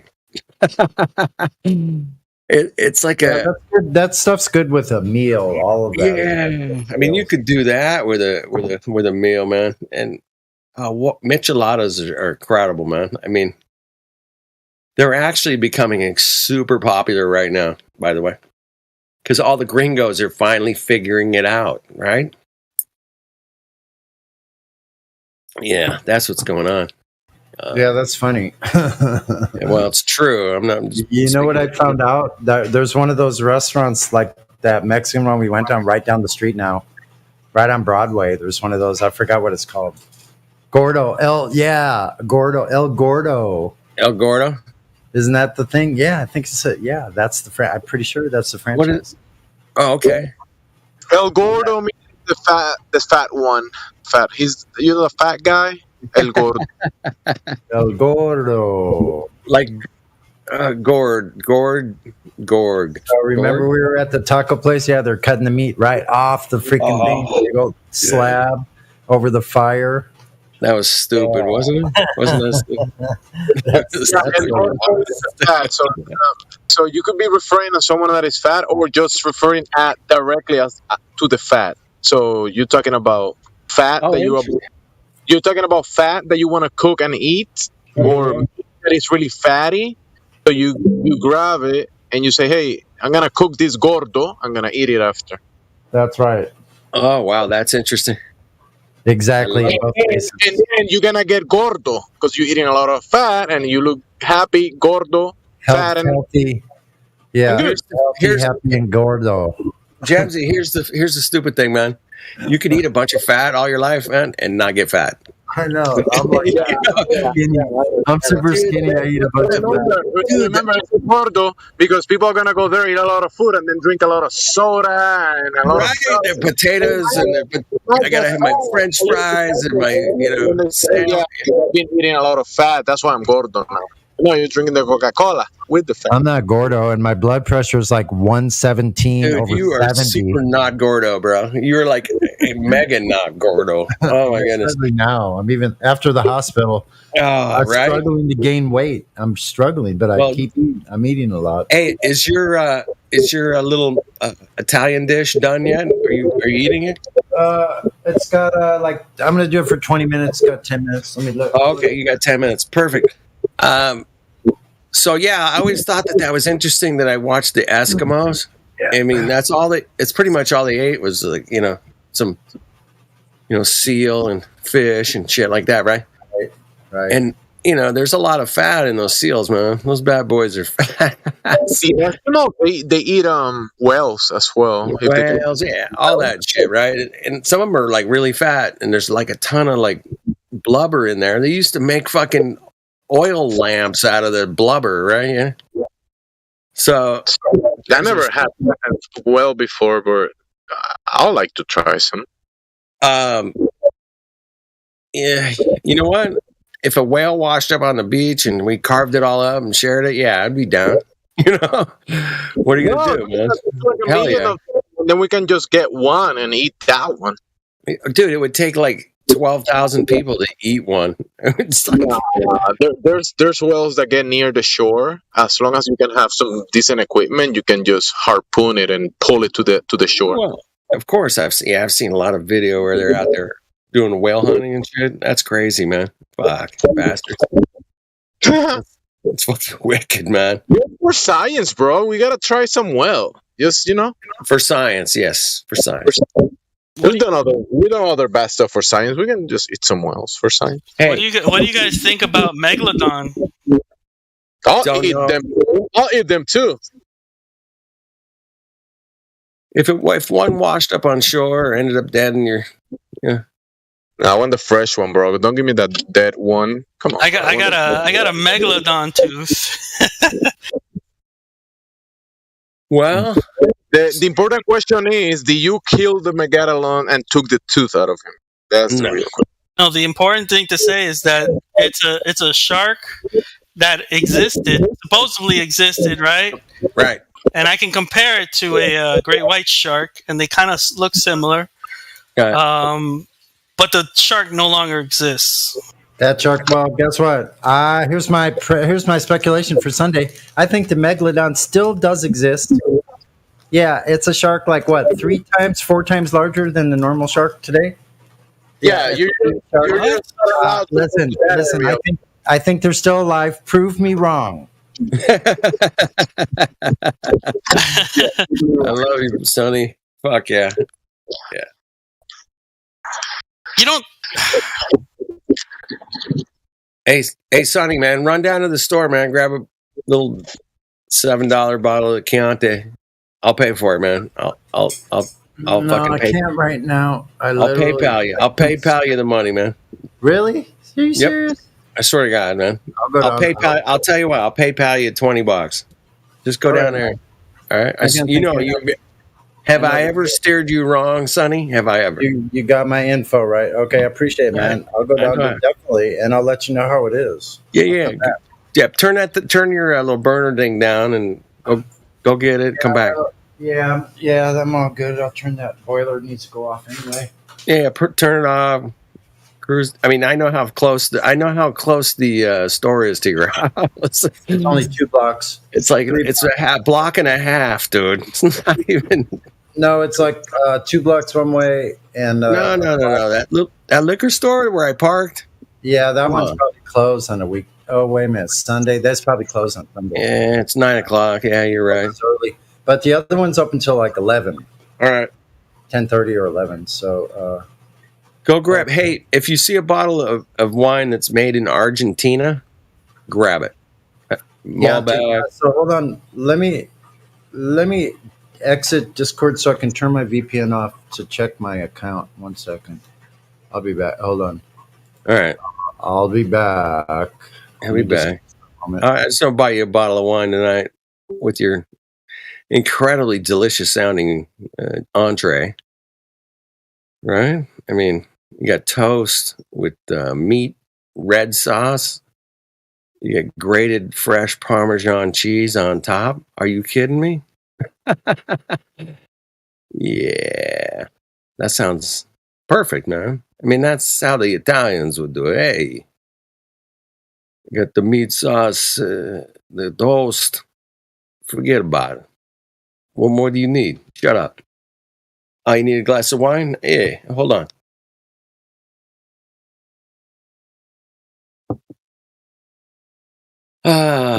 Well, I'm here to enjoy this great experience of life we all get to go through, man. And hang out with you guys, talk about the shit we talk about. I couldn't think of anything better, man.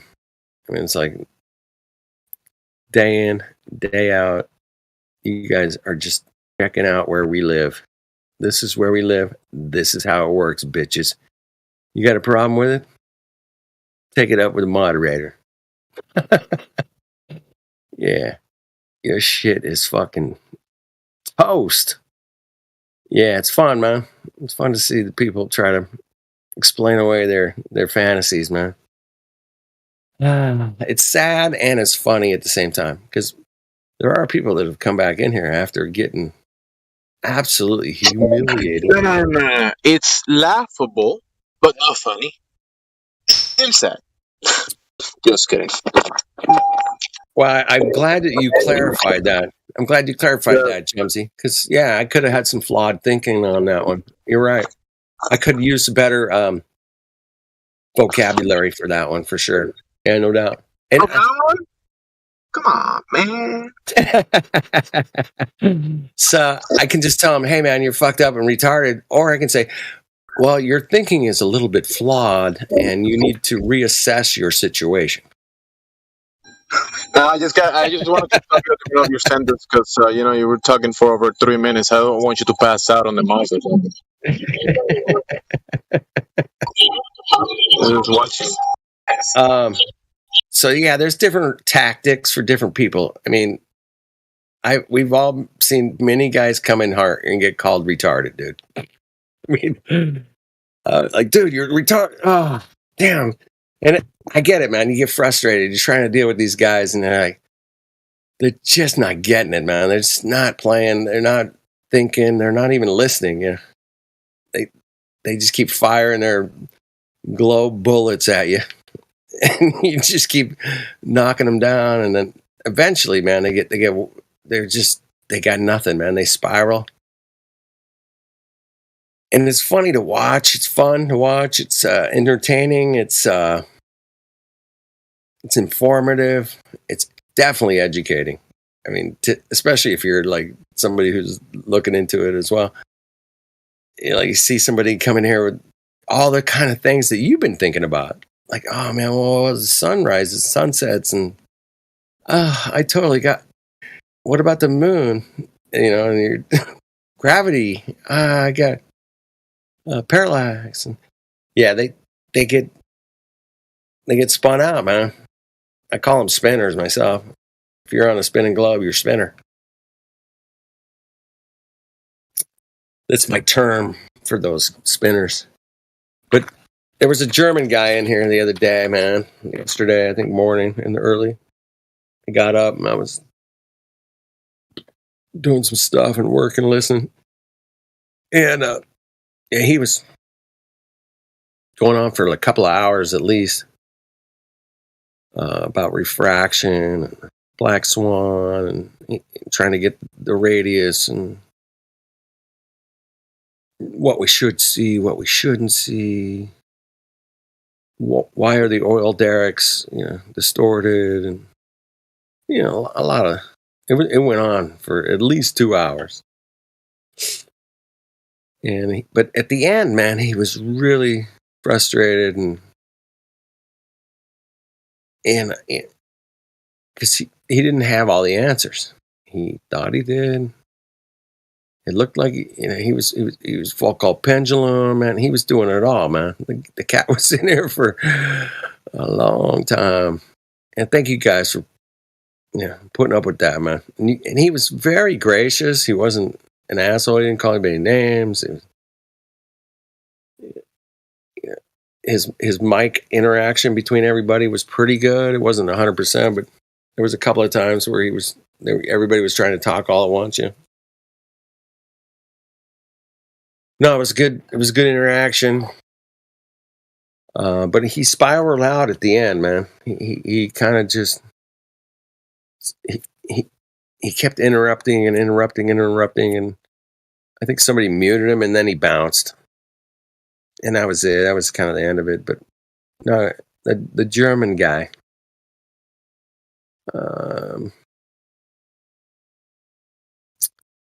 Anyway, it was one of those interactions that I look forward to again and again. Man, I really missed the VC check-in part, man. Somebody was mentioning that earlier today. I was like, I think it was AI. He's talking about how we used to have this like check-in process, and we would check people in.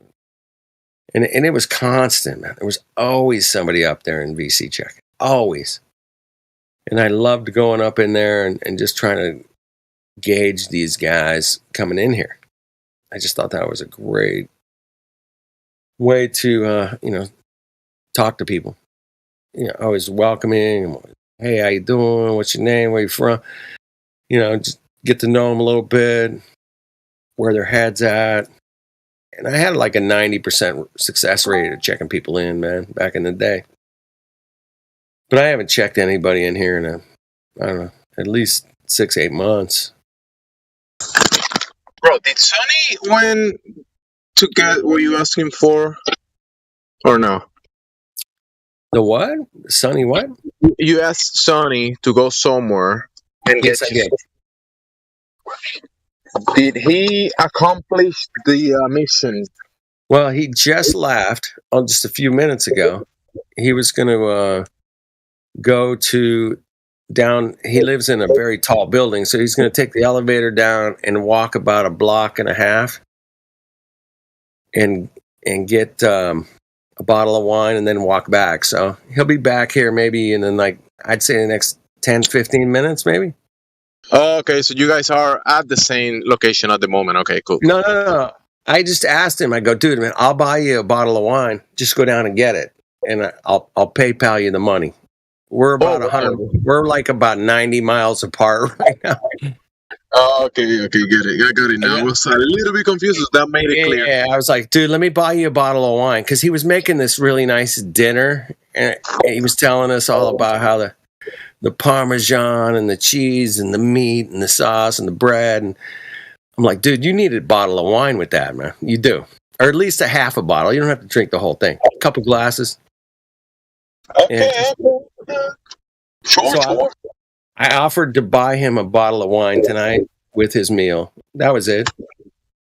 Cool. Yeah. And now it's clear in my mind what it actually meant. That's pretty cool. And I know Sonny well enough that he won't drink the whole bottle, but he'll have maybe a glass and a half, maybe 2 at the tops.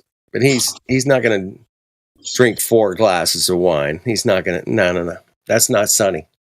That's fine. He can do whatever he wants. I was just curious about what that meant, but now I know. Yeah, I was just buying him a bottle of wine. I go, dude, I'll PayPal you $20. Go. And he's like, okay.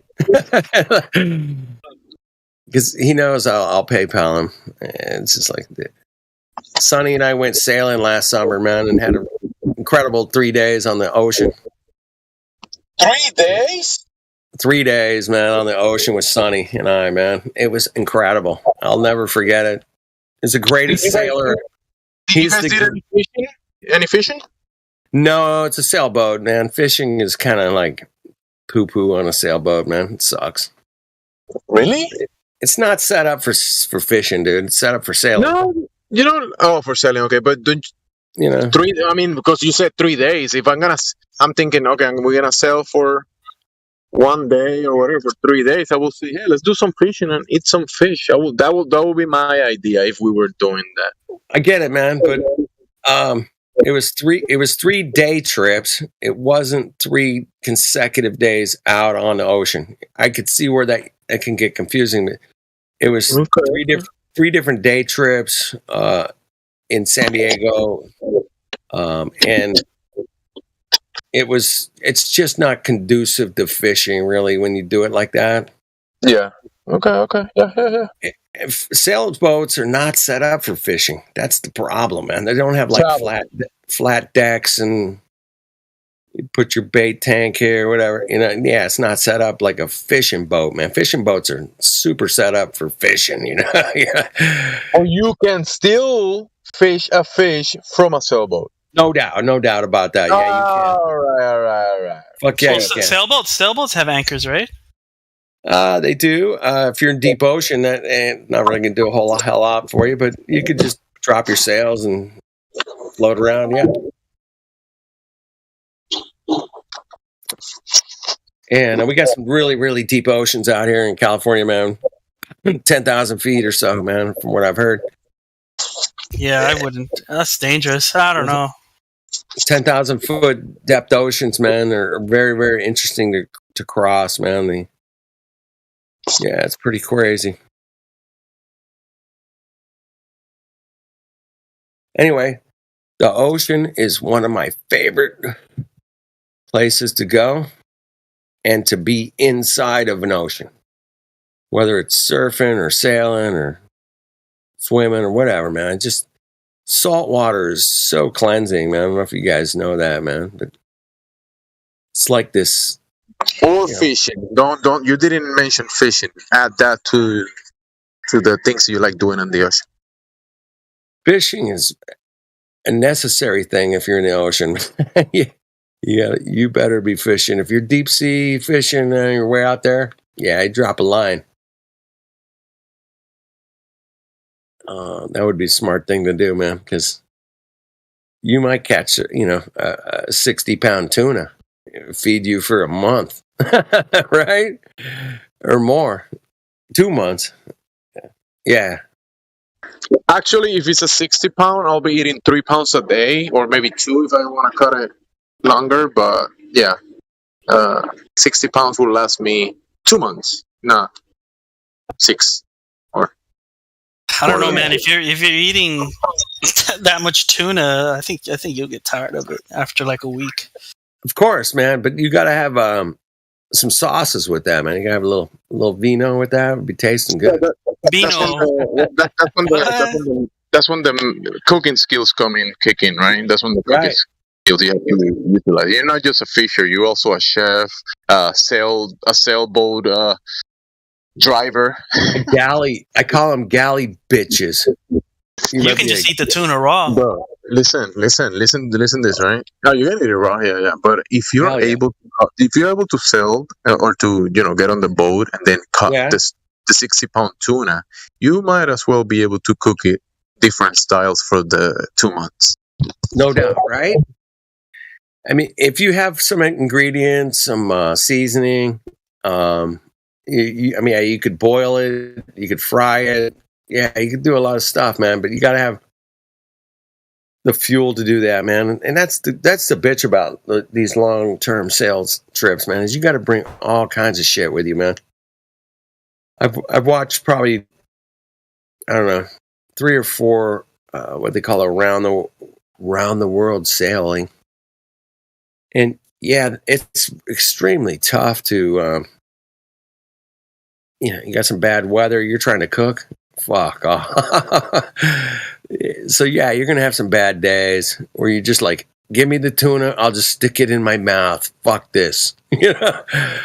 Right? I'm just gonna clobber a fucking nice little side of sushi here, and here we go. I gotta get back to, taking care of fixing the whatever. Boats are constant maintenance, man. That's all. It's the only way I can put it, man. Boats don't take care of themselves, man. There's always something to fix or adjust or something. Well, it's because salt is just such a destructive element. I don't know. It's like salt and the wind, man. The wind with the line. If you're sailing, man, you got the lines. You got all this, I mean, all these things. A car that you leave a car at the coast and then you leave one like somewhere else, and the salt will just fucking eat it alive. Yeah, salt's a bitch, man. If you're out there more than a month, on the ocean, man, yeah, you're gathering a bunch of scales on the bottom of your boat, and it really drags your boat down on its sail efficiency. So you got to get out, you got to swim around underneath the boat and scrape all that shit off. You got to do it by yourself. You know, take your little snorkel and mask or whatever you got. Back in the day, man, they did it old school. You just jump in the water and do it. But yeah, you got to be prepared to actually scrape the bottom of your boat, man, after like a month. There's no getting around it, man. It's like moss, you know, it's going to grow. The scales will collect, especially in the salt water. I don't know why, man. It's bad. It's less than if it's sitting in the dock, but it's still going to gather on there, man. If you want a smooth sailing bottom of the boat, you got to scrape that shit off. So get on the water, man. Go out this summer. Everybody, I don't know if you guys are in here, man. If you've never sailed in your life, you know, search your local, you know, whatever, marina. Check it out on Craigslist, whatever, man. There's always somebody that, like, hey, man, you know, let's go sailing or whatever. There's always some sailor that needs help sailing, man. Get out on the water this summer. Check it out, man. Don't believe me, man. There's nothing like gathering the Earth's energy and using it for momentum to get from one place to another. There's nothing like it, man. In my book, I'm sure there's something more. Maybe you're into some crazy computer game that's the best ever. No, the best ever computer game is conducting the wind in your favor. And you can do that on a sailboat, man. It's such a freeing kind of experience because you're controlling the wind. Not the wind's not controlling you. You are controlling the wind to your advantage. You do everything you can to catch the wind's advantage. And once you got those sails up and you're going in the right direction and you're cruising and you're hauling ass and you're tilted over and you're like, yeah, man, we are using the wind to get to our destination. I love it. That's pretty cool. That is pretty cool. Yeah. So cool. I imagine like, you know, trying to travel to a place and say, you know, I can use the wind. If I can build a way to use the wind, utilize the wind so it can pull me towards where I'm going. That's lots of way to figure it out. And when you see these masterpieces of sailboats with all the veils out, those are work of art. I mean, engineering, art, a bunch of stuff put together. They're impressive. Bro, look at the very old. They look like they were made out of wood, most of them. Right. The old, we call them the tall ships. The tall ships, right? Yeah, some of that stuff is pretty impressive. Yeah. Oh, even the tall ships are impressive. There's a couple places in here in Southern California that still take people out on those, and they gotta have about a crew of like 12 people, man, to do it. And they'll have maybe 40 or 50 passengers, and they have to climb up these and drop these sails. Yeah, and crazy. You need America on top of the highest whatever area you have on the boat to tell you, hey, we see the curvature. Just keep going that way. We're gonna reach America. Oh, I love that you brought that up. When we make it there, we're gonna call it America, because you know I'm Americo. I'm American. We're gonna call it American. Did you say maricón? Maricón, yeah. I mean, that's what they told me. No. He said maricón. Yeah, his name was American or something like that, right? That was his name that he discovered. He was the one that put his eyes behind the curvature and was able to see American. from the boat. Remember that guy? What the fuck is this guy, man? Who is this guy? Yo, look up the guy that was with Columbus in the Columbus. boat. He was the guy. He was Columbus. Hey, look, hey, land. Land over there, bro. Land. That guy. That way. That guy. Wait a minute. That guy has a name. Get the fuck. Yeah, he has a name. He's a man at Maricon. What's his fucking name? America. We done. Get the look it up. I'm looking it, man. The guy. Yeah, that guy. I mean, that's what they told me. I cannot verify. I gotta look it up, man. All right. I'm looking up Columbus.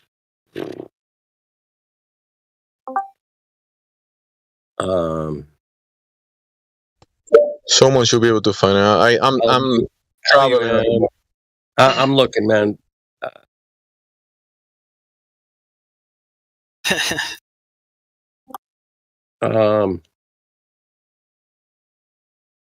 It's COLO. Bastard.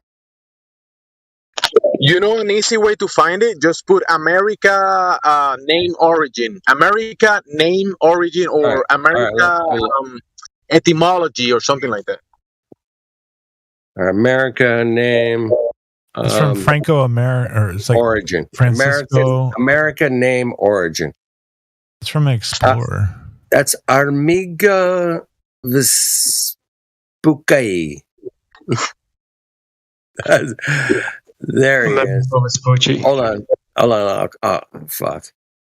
There you go. Yeah, he. Oh shit, he's a Pisces. Well, fuck, he's cool. He's good to go. This guy's legit. There you go. There, I put it in the text there, man.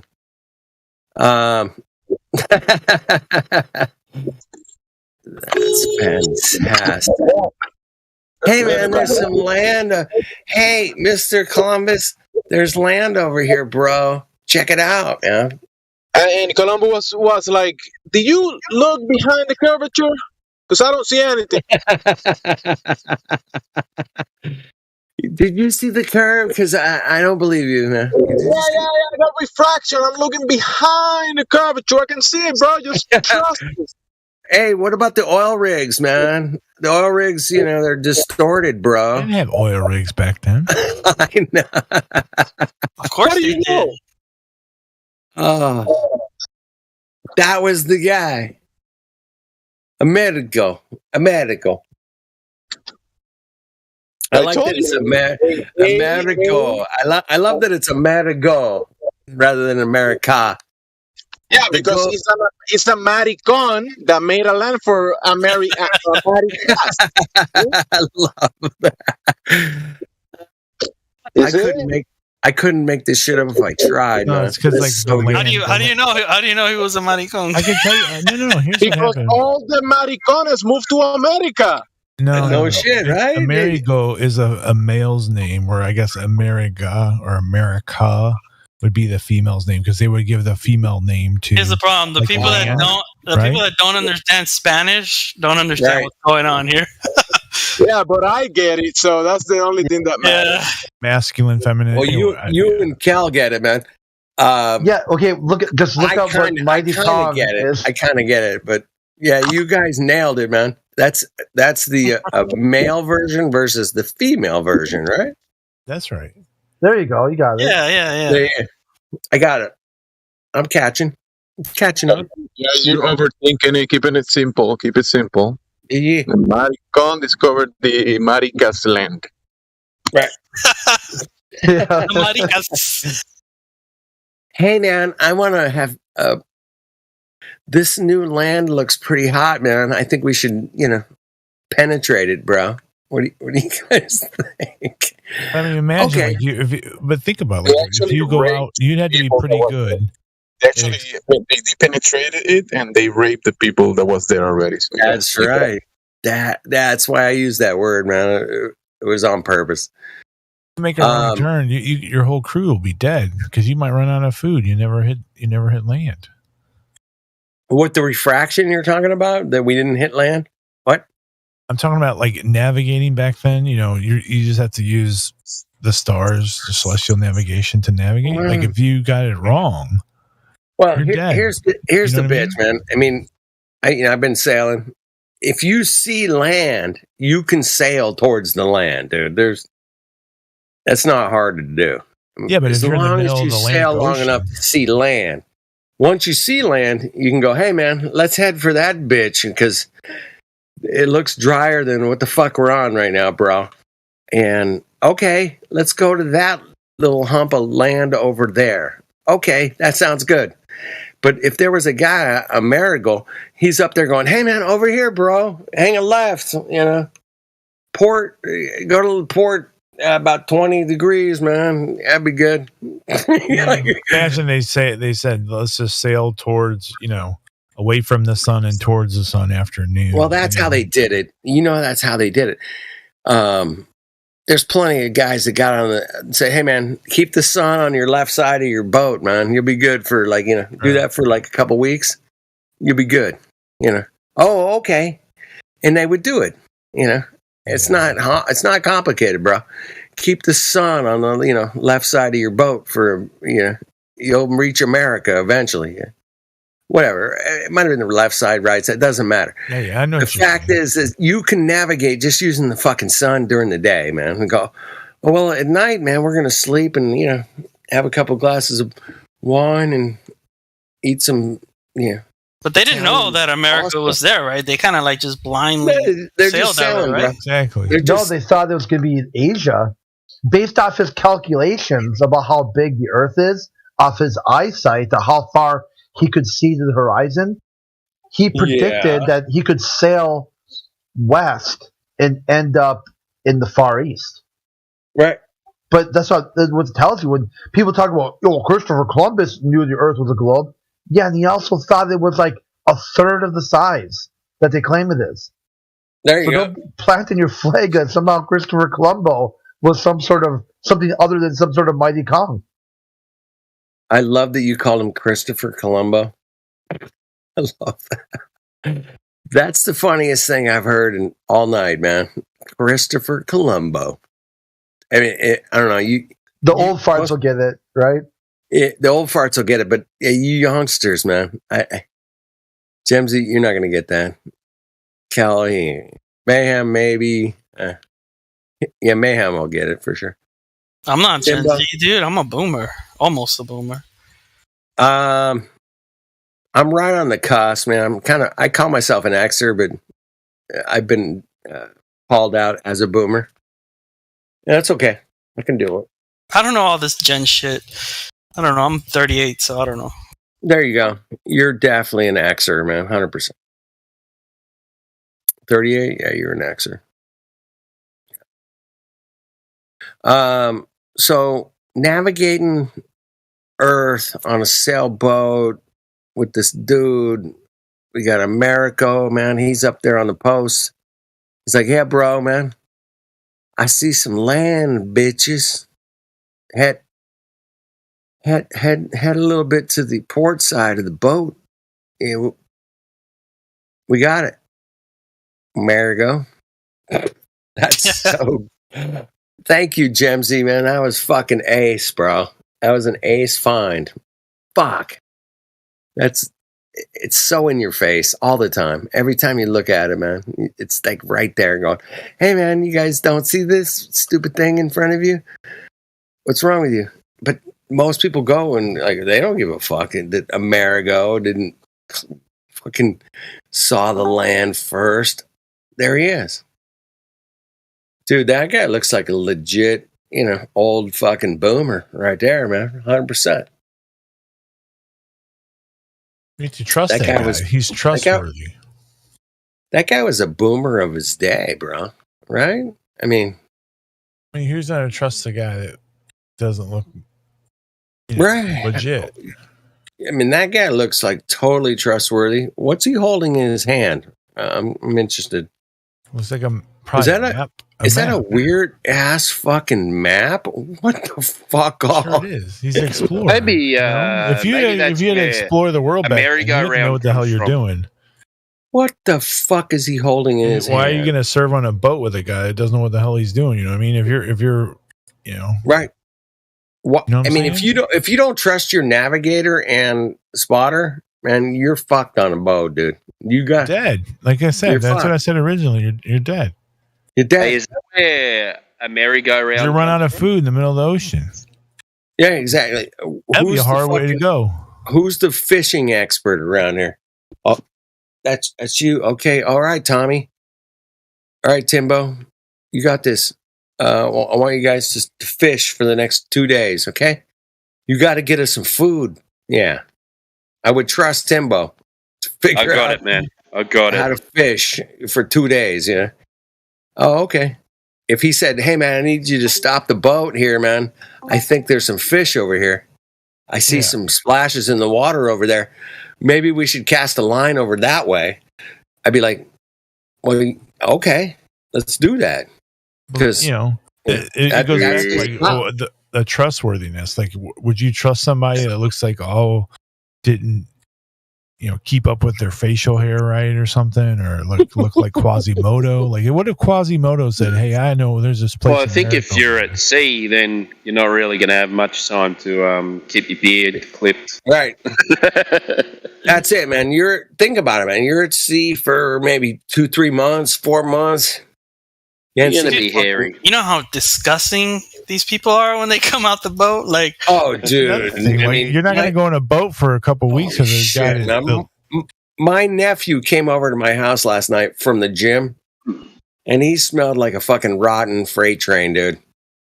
Oh my god! I think if because merry-go believed in a ball, then that became a merry-go-round. Oh, fuck yeah! Fuck off! Fuck you, Mongos! Take that shit. The merry-go-round, the earth spin round. Ah, dude! I bet you the sense of smell these people had back then was a lot different than today. Well, it had to be, man. Think about it. I mean, we're living in the fragrance world, you know. Oh my god, you know. Here, spray this shit on you. Wipe your ass with this smelly shit, and then it's like it's ridiculous. It gets to a point where I'm like, come on, man, that's ridiculous. However, back then, man, nobody fucking had nothing. So yeah, they probably just like didn't even notice it. They just that's how you would accept it if you didn't notice it. It's the same as the globe thing, man. We all accepted the globe at one time and like, okay, it's a globe. Like how you work the those body people odor into the stink, you know. globe. That's a perfect example. What's the difference, man? I mean, we would all accept it, man. It's like, okay, well, that's what the world smells like because those people don't know how to wipe their ass and take a shower. It's like, no. We wouldn't know about a shower. We might know about, hey, man, you went in the lake today? Okay. Yeah. But, yeah, it's the same I don't see how those dichotomy. two are congruent. You know what I mean? It's like those two things don't work together. Like the way the earth is shaped versus body odor, you know? STL, man, you're a little Yeah, low. globalists stink. They don't know they stink. STL, your mic is low. I'm sorry. I got you about 125 over Is this here any better? on my end. You're still a little low, but I love what you're saying, man. Don't get me wrong. I just want to hear what you're saying. That's all. All right. Any better? Yeah, it's a little better. Yeah. I can hear you. Go ahead. Hey, the earth will present itself as reality in reality. And there's been people coming in here going, hey, man, I'm only 99.9% sure that reality is reality. And that's a problem. It is. I mean, it seems like a very minor percentage, but I think the thing is they had to get their information from other people. I think you're right. They had to take other people's information and process it and say, hey, man. I think that's at the end of the day. I'm not sure, man. I wanted to say that talking about the odors and that kind of stuff in the real version of the world, when people kind of act upon the environment and cause and effect relationships, you can determine that certain organisms that can grow in the body, like parasites, can actually promote certain odors in the individual. Right. And then if you can address reality and address that, you can deal with that adverse effect of having infections that cause some certain odors, right? Mm-hmm. Then the globers come in and say, we live in a globe and viruses and all that stuff, and you forget about the cause and effect relationship, so therefore you don't address the cause of the odor, and you smell like a glober because you're a glober.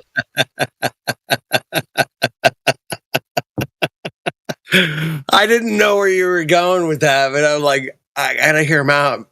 That is fantastic.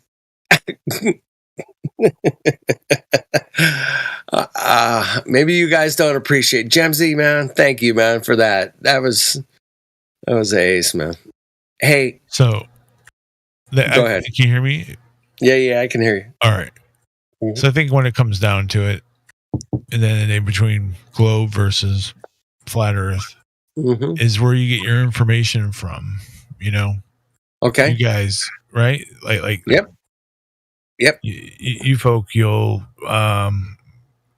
only trust what you can see with your own eyes, right? And that's how we can measure, we can trust. Right? Yeah, there's a lot of. Here's some pictures of NASA from the globe. STL, where do you get your information from? Hold on, man. He's kind of right, though. He's kind of right because we get our information from the real world. You guys, reality. People.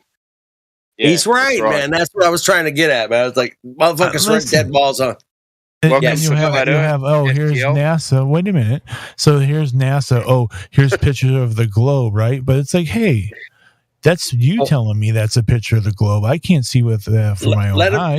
Let him finish. Let him finish. You know what I mean? Does that make sense? Yeah, it does in a weird way. But I'll explain why it doesn't make sense. Is that reality will present itself as reality, dude. If you and I both go outside and say, hey, man, it's hot out here, you and I are both going to go, fuck, man, it's fucking hot. I mean, we're not going to have a discrepancy about whether it's hot or not, bro. Right? No, but it just might look hot, but it's not look hot. It's going to just look hot. No, we can't. You and I in reality cannot go there and go, well, it just looks hot out here. It's just a refracted heat. It's a refracted fuck all 140, 40 Celsius, 100, Fahrenheit. Yeah. See, STL, the difference is... It's fucking hot, man. It's just fucking hot. 40 Celsius is like fuck all, right, Timbo? That's right. So the difference is, STL, that we get our information from things that we can verify. You get your information from things you can't verify. No, you're incorrect. Thank you. Thank you, STL, man. I appreciate the honesty, man. I love honest people that would just go, okay, you're right. Fuck, I can't prove you wrong.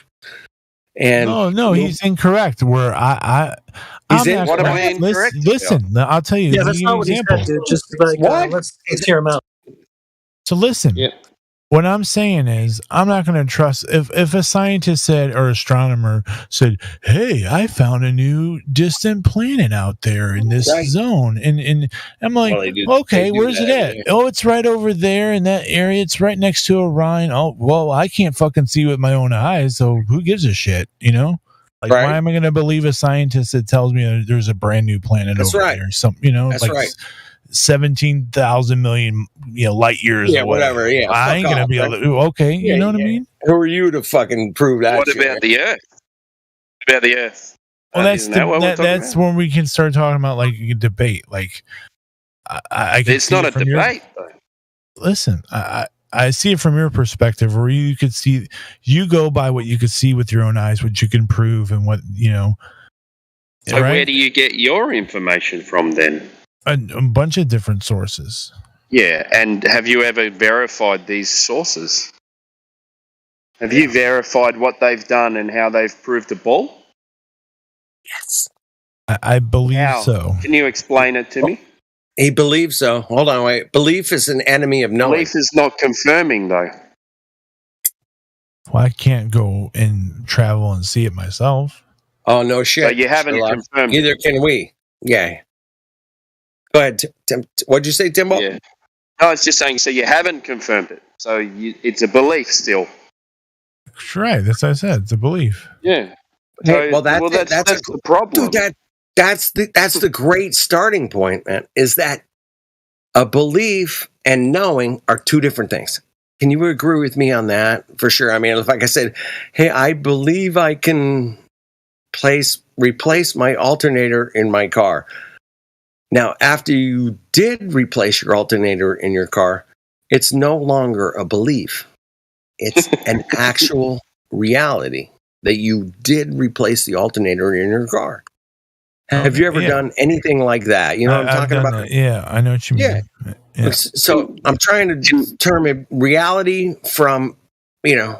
All right. Can you give us a demonstration that showed us that a demonstration of a measurement that shows you that confirms that we live on a ball? Can you do that? No. I would hold on. I would say that the way that the sun behaves. Oh, no, the sun. Sorry. Oh shit! Hold on, wait a minute. The sun is not where we live, man. Do we live on the sun? We're talking about Earth, man. Keep it down here, man, where we live. I appreciate that, man. So where do we live? Would you say that the way an object appears is first with our eyes? First, you have to hold on. Wait a minute. Let him finish.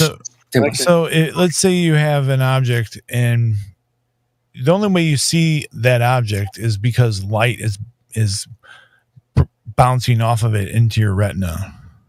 Yeah, of course. Right? Yeah. We agree with that. Yes, that's true. So, what's good, guys? My name's Velocity. Hang on, you just interrupted. That same concept. Yep. And apply it to a larger scale. Because we don't. Okay, what is the sun? What is the sun? No, wait a minute, man. Source. Whoa. And how did you confirm that? How did you confirm that the sun is where it is and that it's a physical object? Because you could track it across the sky. You can track a light across the sky. Yep. Whoa. Yes. Lights across the sky. I love this. All I you love can it, do. man. Now we're dealing with reality. I love it. Go ahead. And so the position I heavily believe that gravity you are is very racist and very the prejudiced. position, the position you are mate, on Earth. If you interrupt again, I'm going to mute you. So just wait your turn, please, buddy. So the where your position's at on the Earth is that light across the sky is going to track and behave differently. So the light moves across the sky, therefore we live on a ball. Is that what it? I'm getting to that part. Oh, fuck. Somebody grab that one because that was fucking excellent. Okay, carry on. Go ahead. All right. So would you agree that the way that the sun or the light source tracks across the sky appears differently to someone that's, say, in North America versus South America? Oh, hell yeah. Because there's a guy in here named Timbo. He lives in Australia. This guy is so upside down compared to us here, STL, man. I live... I know. He's completely on the other opposite side of the globe from us, right? I just want you to get that straight, STL, because Timbo is completely upside down compared to you, okay? And I got that from his accent. All right. Well, yeah, I know you got it, but I want you to get it in reality. If you were on a ball, he is standing upside down compared to you, right? True. Okay, continue. Continue. So, and there's also something that's called the equinox. I'm sure you're familiar with this. I'm still waiting on the part where we determine the curvature of the Earth. I'm getting to that part. I love you, brother. Get to it, man, because right, we've so been here. We've been here a couple minutes. Yeah, go ahead. So now we're going to jump to equinoxes, where So the light light changes its position and does something different than it does normally. Yep. Okay. Right. Yeah. So we got that. We can track this light source going across the sky, a particular spot, and there's some spots that are the equinox where it's going to make a direct, like, from due east to due west, the sun will travel. Yep. It doesn't curve at all. Oh, how do you know that? Because you could track this. If you look, and this is the equinox, they would just go in a straight line across the sky. What should be the arc angle change in that sun? What should it be? It varies where you're where you're on Earth. But you just said it goes directly east to west with no curve. If you're on the equinox, during the equinox, and you're on a position, it's like Tropic of Cancer, Tropic of Capricorn. It varies on either equinox. Well, that doesn't work on a globe either. Yes, it does. So everywhere on the Earth has a direct east to west, no matter where you're fixed on the position of a ball. That doesn't make sense. No. So yeah. If because that would mean that the sun is over every part of the Earth and just going straight across on a ball. Yeah. Whereas no one would see it like that unless you're on the equator anyway. No, because the axis tilt.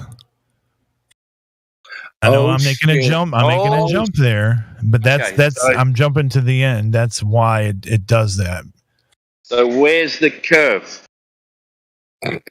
Well, if something has an axis tilt and okay, how'd you prove the axis tilt? Well, see, you're jumping way ahead here. No, sorry, I got it. Let's bring it back. Let's bring it back to STL. Let me just say something really quickly. What you're doing right now is called claim stacking. Where they're just trying to get you to prove the previous claim, but what you're doing is you're stacking another claim on top of that claim, like a Lego. I'm trying to rewind, and then we're going back. Well, go one claim at a time. All right. Which claim do I need to go back to? The first one. Which one? Now we're notice how we're already on tilt, so you'd have to prove all these claims instead of. All right, so we were talking about equinoxes. What was your question, boys? It was about the curve, yeah. It was about the curve, right? Then you jump to the sun, and then jump to the Earth being tilted, and all these things. So it's like you got. All right, so let's go back to the equinoxes. Okay. So during the equinox, the sun's going to travel straight line across the sky, appearing from the observer at certain positions on the Earth. Right. Yeah. I don't know. It's your claim. I've never measured it. No, this is true. They even had, like, in Hawaii, for example, there's certain statues that they've built that the statue will during the equinox it'll make like this really cool geometric shadow, and it only shadows again. Yeah, because of the way it appears, the sun, because it's directly over your head. So it's not really a direct demonstration of curve; it's an inference of curve. Yeah, so you got to assume it's curved for it for the light to be, I don't know, for something to work. Well, we're in to get a shadow flat Earth model, right? If you're on a flat plane, at some point that sun is going to have to turn to make its way back around. We don't know what it does. Yeah, it would have to. Sticks and shadows. So you say the sun moves in a straight line on this one day during the year. Therefore, I guess there's two equinoxes anyway, but therefore the world must be a ball. Correct. Okay, so that's just your interpretation of some celestial event that you see. Have you tried confirming it by checking the ground to see whether or not it's actually curved like a ball would be? I don't have a measuring tape that big. Check the ground, man. Check the ground. That'll be enough. No one's requiring you. Why can't the light help us and guide us with Well, because your interpretation might not be sound, right? So we need to go right to the ground, the thing that you're interpreting, the curve of. Hold on a minute.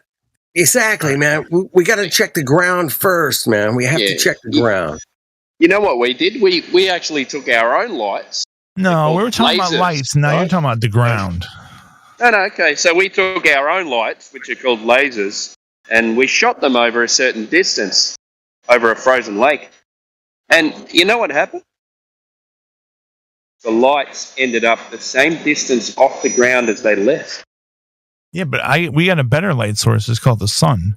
We can track. So you're saying a sun is a better measuring device than a laser? Yes. Absolutely. Hey, man, I love checking out the sun, man.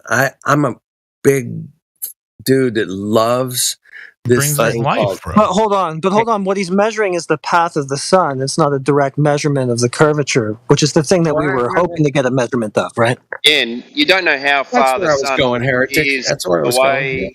You don't know how far away it is, how big it is, I'll tell you what, man, it's doing. So you can't confirm do you guys anything.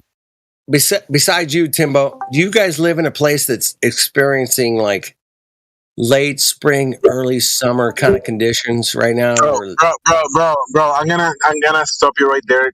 I've been trying to listen to this, but you're jumping way too much in the middle of the sentences. So just chill back a little bit.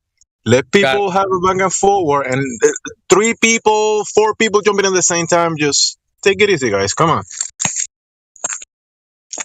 Got it. All right. So we were talking about lights, and then we went to just check the ground. Yeah, because that's the only thing that you can actually measure and determine. So we've got laser tests and stuff like that. I think you like my didn't marry any. Hang on, didn't measure any drop over distance. So therefore, we can't detect curvature. So where are we getting this curvature from? That's what you're saying, that because you see a light go overhead, and it apparently doesn't change angle or arc, then the Earth is a ball.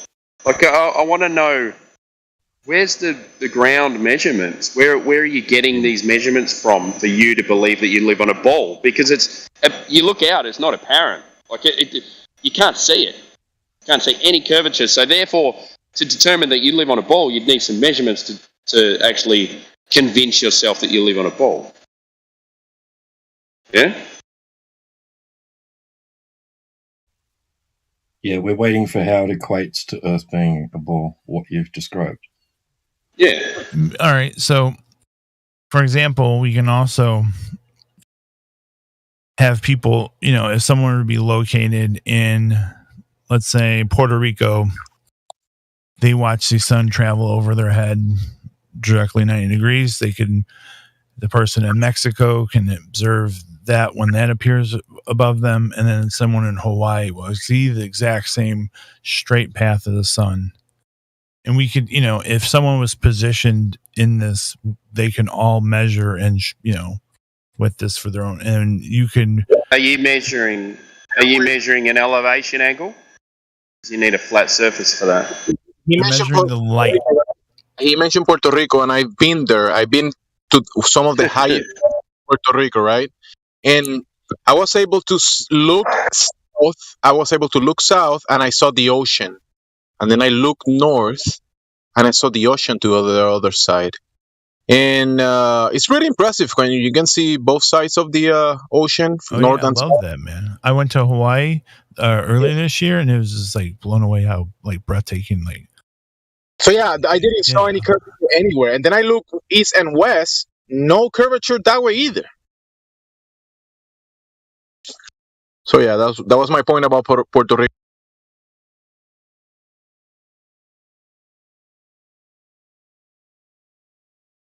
Hey, lights in the sky.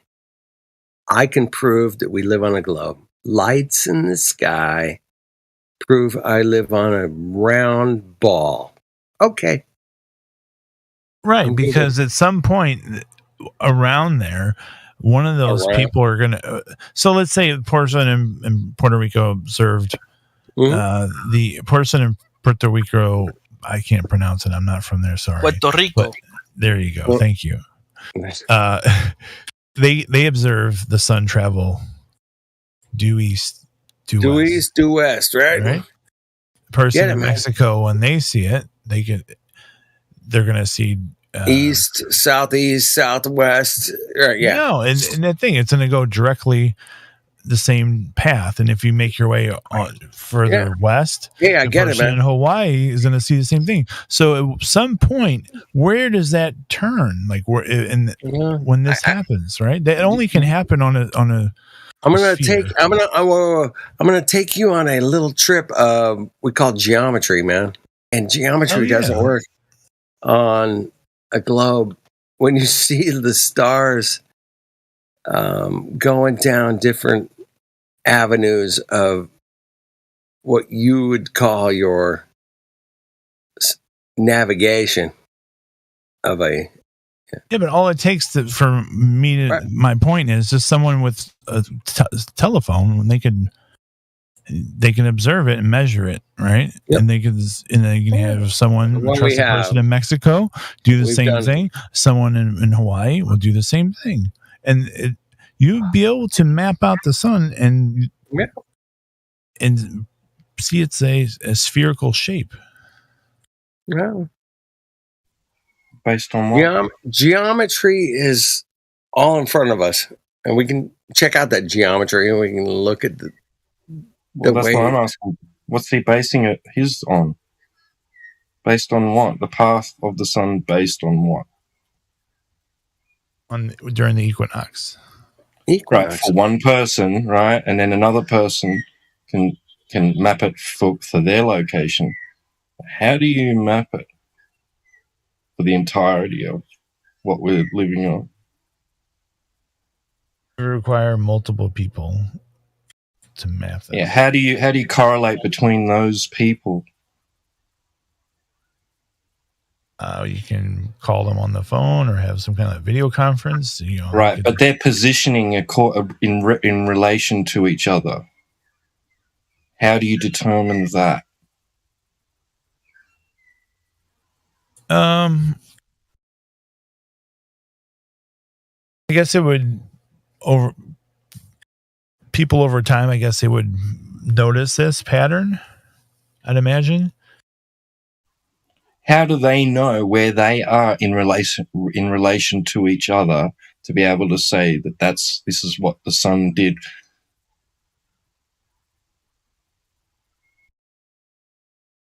I would think over time people would now you have modern communications, right? And you can communicate and figure this stuff out. I mean, where they are in relation. How do they know where they are in relation to each other? The different people that have observed this. Because we would have calendars, and then people would measure the path of the sun. The problem is that the measurement is the path of the sun, and curvature is only interpreted when we wanted the measurement to be for curvature. No. Oh, no? Where am I wrong? No. Because these different folks in these different areas would all see the same thing when they're expected to see it. According so to your interpretation calendar, is the curved surface of the earth, right? That's what it ends up to be. Yeah, okay, so that's exactly what I just said. But we don't want interpretations of curvature, we want measurements. This measurement is of path of the sun, not curvature. So we got to go back to the drawing board on this one, because if we measure the surface directly and find it's not curving, everything that you just said is out the window. No, I think it's the opposite. Really? So if we measure the ground directly, find it's not curving, it's the opposite of that? It actually is curving? We can't measure the ground we're on. We would only can make a calculation of it. Why not? Well, I mean, I guess we can make a calculation, and then the other pieces of technology as they come along proves that, or or not say prove it. That's the wrong word. I would say that it goes along the line of those same parameters, right? So you cannot directly measure drop over distance of the face of the Earth. You can only infer it.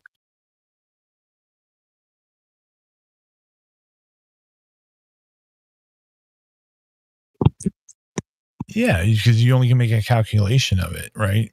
Like in order to measure something, you'd use a physical device, right? Would that be something only you would trust? Sure, why not? I mean, if it's physically there, why can't you directly measure it? Why does it always have to be inferred? If it's a necessary conclusion of what you're seeing in the sky, then it must physically be there on the surface. So just go straight to that and directly measure that. Because you can't physically measure the Earth. Yeah, you can. Well, you can, but you're calculating it at that point, right? Have an arc segment. Yeah. What? I'm sorry. Yeah, you're going to measure an arc segment. Yeah.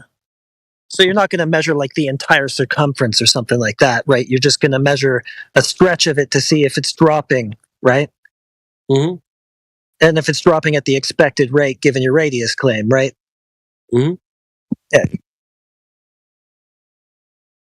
Yeah, because I mean, you're calculating. Those are all calculations. Yeah, but that would be a direct measurement of the curvature drop, though. Is what I'm saying. Mm-hmm. No, Heretic, he said those are all calculations. Incorrect. There is a measurement, and then based on your claimed dimensions of that ball, we can use the measurement to determine if your calculation of the globe is in reality or just in your mind. That's right. Yeah. This is what we were asking for in the beginning when we were asking for direct confirmation of the sphere. Then we were talking about sailing, right? That's kind of how it started. Mm-hmm. By exploring.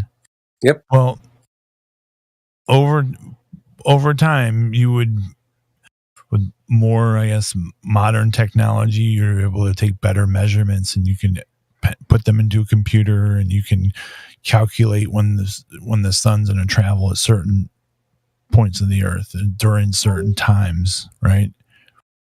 Okay. Right. So you can also, with modern communications, say, hey, it took me, 10 days to sail the path from South America to Australia, or I'm just throwing that number out there, versus 3 days to sail this distance, when I sailed from London to Hey, I New love York. sailing, man. Okay. Hey, man, guess what? We can sail and fly over this paradigm they gave us, man. 100%. It's, guess what? All maps are flat, man. And if you're a pilot, you fly over a flat, stationary map. Yeah, because you can't fold the ball. Yeah, exactly. So, I mean, if you're a sailor, same thing, man. You lay out the flat map, you lay it on the table, and you start doing your calculations, whatever. Calculations are calculations. But when you know where you're at, that's great, man. You want to know where you're at. Where are we sailing to? We're sailing to Japan. We're sailing to Hawaii. We're sailing to whatever. You want to know where you're sailing. Absolutely. And nobody Because, would like sail. I said, if you don't get there, you're dead. You're dead. Yeah. Exactly, man. You're done. So, yeah, we all want to know where we're sailing, but do we really want to know what we live on and how it works? Yes. And that's an innate human desire, man. It's, why are we here? What are we doing? What's going on? And that's all we're here to do, man. Is ask those three questions, basically. Why are we here? What we doing? What's going on? And Hell yeah. It's a great place. I'm down with it's that. It's a good too. place to be, man. It's a great place to be. It's just like, yeah, man. Oh, how do I calculate myself from Polaris or whatever? It doesn't matter. Pick your interesting topics. But I dropped a nice link in the live stream voice text, man. It said ball earth geometry. Check it out, man. It's like a 2-minute video. It's less than 2 minutes. Yeah, check out his video. And do you have any other questions for the panel or any other comments about the topic? The gentleman that was saying lights, therefore glob. Yeah, he said that. Did he truly say that you can't fold them about the charts? So, how does having a flat chart correlate to a surface that's curved in any way? Well,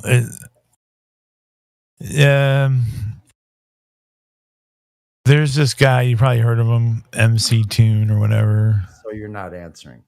Okay. Well, I was going to get to that. No, this is where I got it from, and I would recommend. I know he's I would just recommend you directly answer the question asked. Well, he took maps, right? And these are flight path maps. Oh my god! And he printed these out.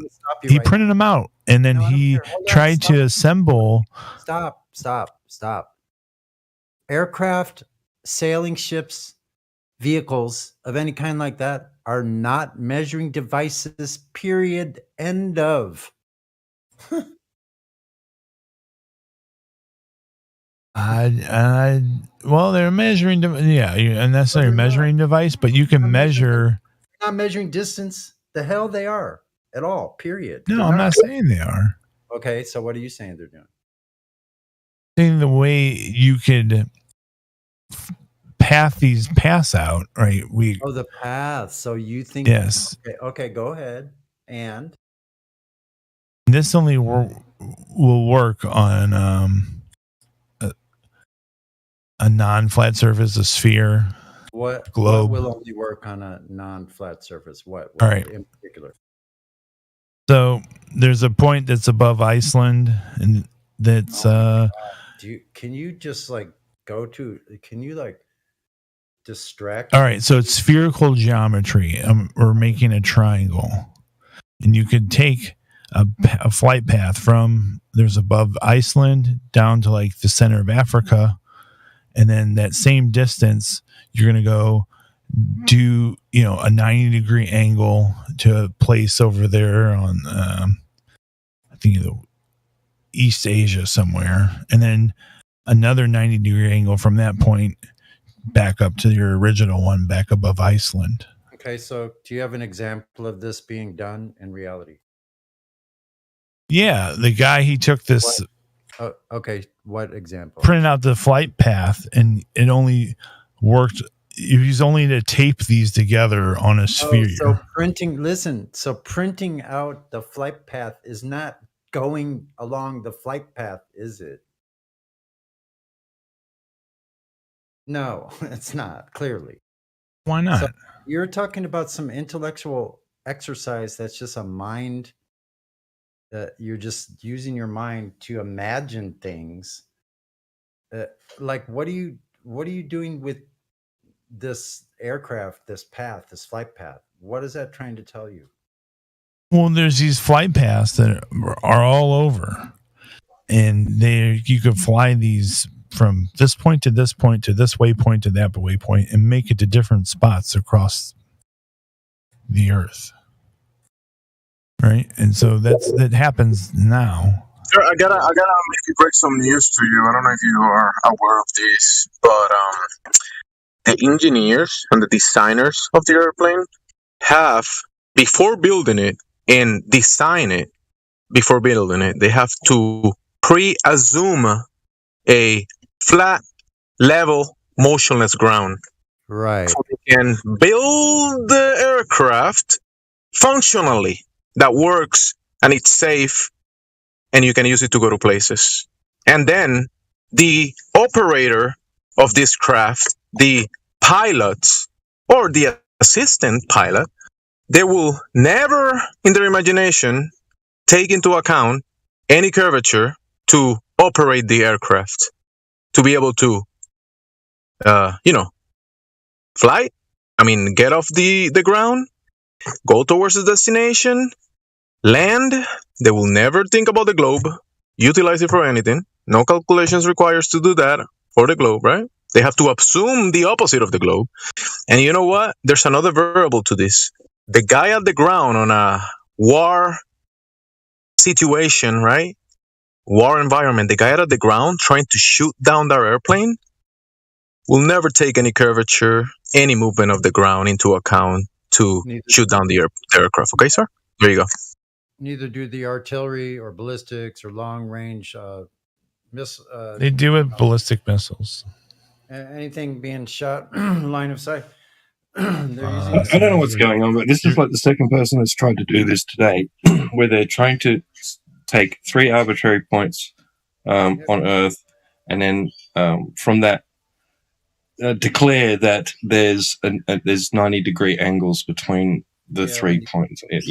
When drawn out, right. So you need to measure those angles before the fact, or during the fact, not after the fact, on a cartoon ball or on a classroom ball on the desk. You need to do it while you're putting restrictions on modern technology like that. No, That's not fair. You're making a presupposition of what you're putting these dots on.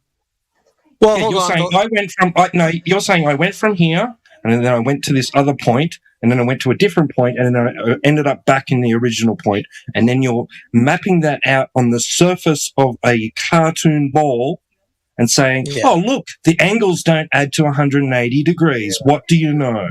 Here's the debunk. Like, planes don't fly that way objectively. They fly at level flight. If you saw a graph of a yeah. They do, right. So they fly from waypoint to waypoint. No, they're on level. If you saw a graph of them off the ground, they go up to flight level, and they all are flying in a straight line across the whole entire country. Have you ever seen that? It's a real thing. Yeah, to them, it's flat. It's still flat when you're that high up in the air, but you're not. You have to go even higher to see the curve. But I mean, that's to see the curve. Okay, how high? Stop the cap. I'm gonna go back to the flight class, though. Oh shit. Okay. Well, I have a question about those. Those flight paths, right? Correct. So those lines that you're getting your angles from, what are those? Are those straight lines?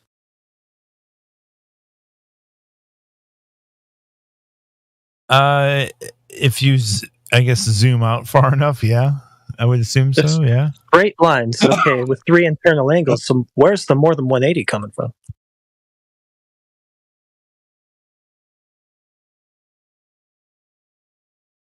What do you mean? I don't explain. Well, triangle, 3 straight lines, right? The sum of the internal angles has to be 180, right? The 3 straight lines, where are you getting more than 180 from? No, you're getting. It's a spherical triangle. So they wouldn't be straight lines. It would be straight. Uh-oh. Okay, if they're straight, then it can't be more than 180. It's spherical geometry. It's 270 degrees. Oh, really? Then you have to show us the curved adjacent, because you said straight lines, right triangles. That none of those are curved. No, it works in spherical geometry. You're exposed. You're exposed. No. Yeah. Do you have straight lines in spherical geometry? It's a straight path. It's a straight line. Sir, let me ask you this real quick, guys. Let me ask you this, sir. Do you know what a triangle is? Yes. Oh, okay. Can you define it? Could you tell us, please? What is a triangle? It's a 3-sided object. And are those 3 points? Do they include curved lines? Not an irregular triangle, no. Okay, good. That's what we use in navigation. A right triangle. You are correct. Thanks. Welcome to Flat Earth.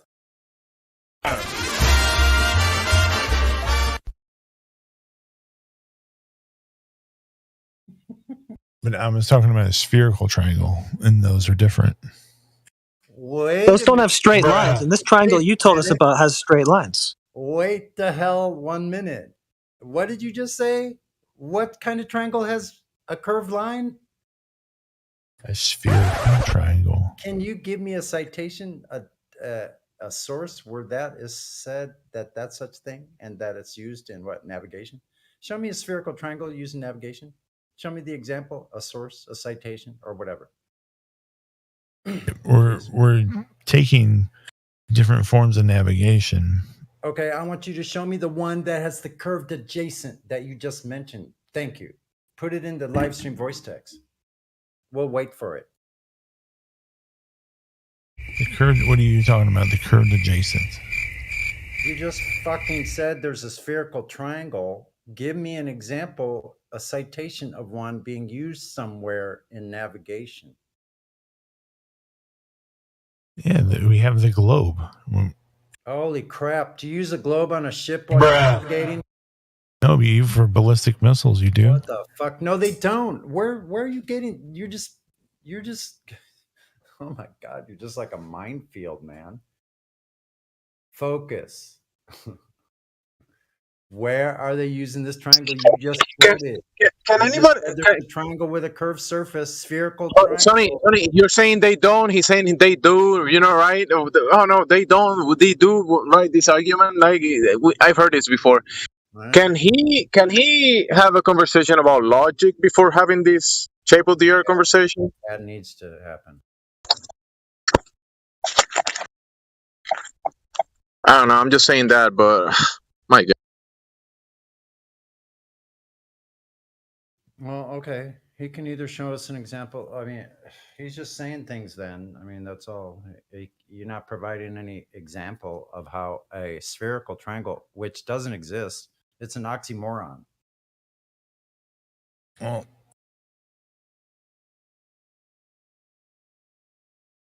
see, I can't post images. If I can post an image, I'll show you an image of a spherical triangle. It's a GIF.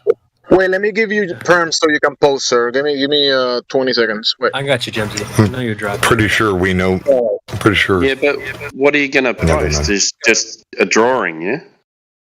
It's a GIF. It's a you've probably seen it. It's like on like a foam. He has a marker. Okay, look, now you can post. You have thank you. Hold on. image terms, so go ahead and post in the live stream voice text directly above this live stream.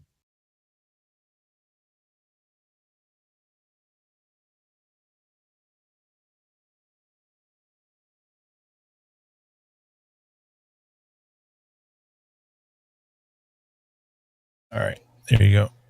We get it. Oh, well, you don't have to explain it. We understand how it works. It's just, you have to prove it. So you can draw this with curved lines. That's Yeah, but how does this relate to reality? He sits on a ball. It's just what is this proving? That you can draw Where's these this? lines on a Yeah, ball. where's this in reality, man? Like, where's the demonstration of spherical excess? Where is it? Can you please post that?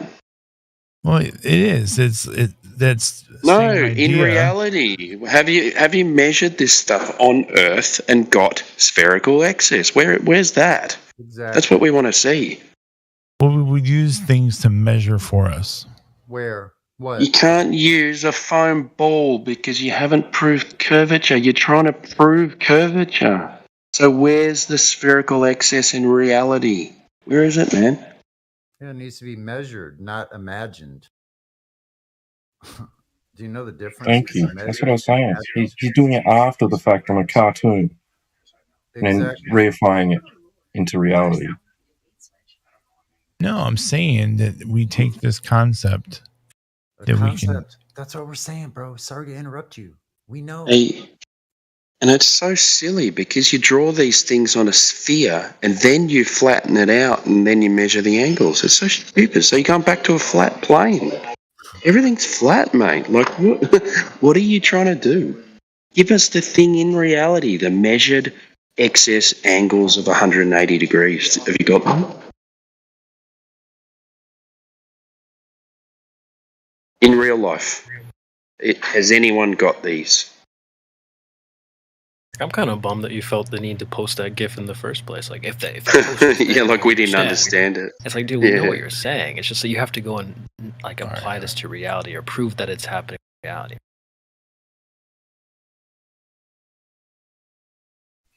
We had the guy earlier saying, anyone can do this, just go on your computer.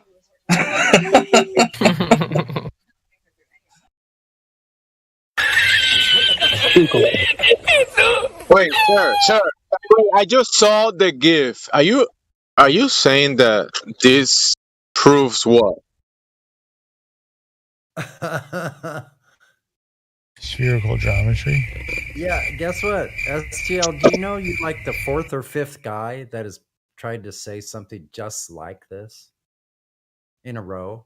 I imagine. I mean, I'm not the first person to come up with this, obviously. You're not the first person today. Wait, you just said X proves X.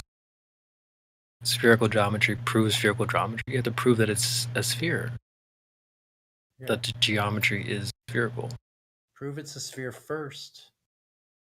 A kind of pear-shaped sphere. Well, we don't care about the pear shape because NASA, your priest. Okay, so basically, kidding. you take flight paths, you project them onto a conceptual model of a sphere, and then you go, "Hey, look, spherical excess." Yeah. Great reification. You might need to go back to McToon and ask him, hey, was this actually done in reality? Yeah, no. This is the point that okay, look, I could draw a triangle on a sphere, right? Look, guys, I can do it. Then, when we're gonna apply that into reality, like I don't know, aircrafts, communication system, anything, line of sight, we just throw this example, this gift to the trash. We don't need it. Do we need it to do anything at all? Oh, you got a bunch of numbers. Okay, great. It's still a reification. It's based on a map. It's based on Everything a bunch you're of putting maps. there, all those numbers is based on a model. We don't live. We use a computer to make the model for us. What's the Listen. What's we the know error? But listen, we know water doesn't behave that way, so that solves that problem, doesn't it? Can you explain these numbers that you just posted? What's the excess? How many degrees? Or did you just pick some numbers and just copy and paste it? He's saying it's a flat Earth because he's saying if something goes out on the ocean and it goes the same exact nautical miles and each angle is 90 degrees, then it's a flat Earth. Thank you very much. I don't know what flat Earth proves to us. That's perfect. Yeah, that's what we used to do in the Navy on the ship. Go out and make big, huge rectangles and squares, like 100 miles distance, 100 miles. More money. So yeah, it can be done on a flat Earth. So what's the point? It's hilarious.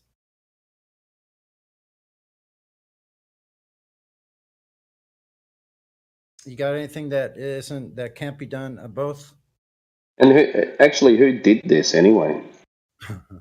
It's just another maths equation. It's saying if you do this. Yeah, I don't. Where's the proof that somebody actually measured these distances? What is it saying? Yeah. Paste into sky vectors route box. So you put Each your own leg route. is. You just put your own route in the model. No, Great, it's good for you. it's there in the voice text. Yeah, so nobody actually Yeah, did but it in person. so no one did it. It's just another maths equation. Yeah. Right, it's a calculation. They're saying, you know what you've just done? You've said if the ball is this size radius, then these equations will work, judging on the radius of the presumed Earth. That's what you've just done. But you haven't measured anything. But then this all goes back to my main, I guess my main point is you guys get your information from what you see, right? And No, you don't have any information. That's the problem. You've got Yeah. information, but it's not real information. Well, the thing is that you're doing, sir, is that you're shooting at a spot, and then you're drawing the target around that spot that you shoot at, and you're saying, "Look, bullseye." Yeah, I agree. Because well, no. Because I that is a bad thing. He just I described didn't figure this out Texas myself, sharpshooter right? Fallacy. You said target practice. I'm done with practice because you see, look, I crayons around the spot. What Jimsy just described, STL, is the Texas sharpshooter fallacy. So you spray and pray at a wall and go up to the wall, and then draw circles around that and declare your bullet holes to be bullseyes. That's not a good thing. You were like, yeah, that's what we're doing. No, that's bad.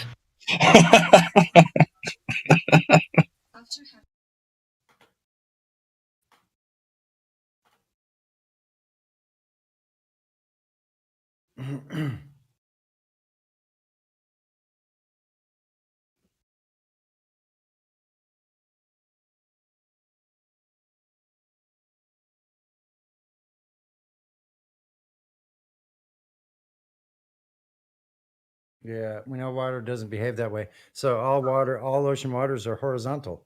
We know this objectively. So that disallows you saying it's on a ball, which is just like you're using the proof. You're using your reification as the proof.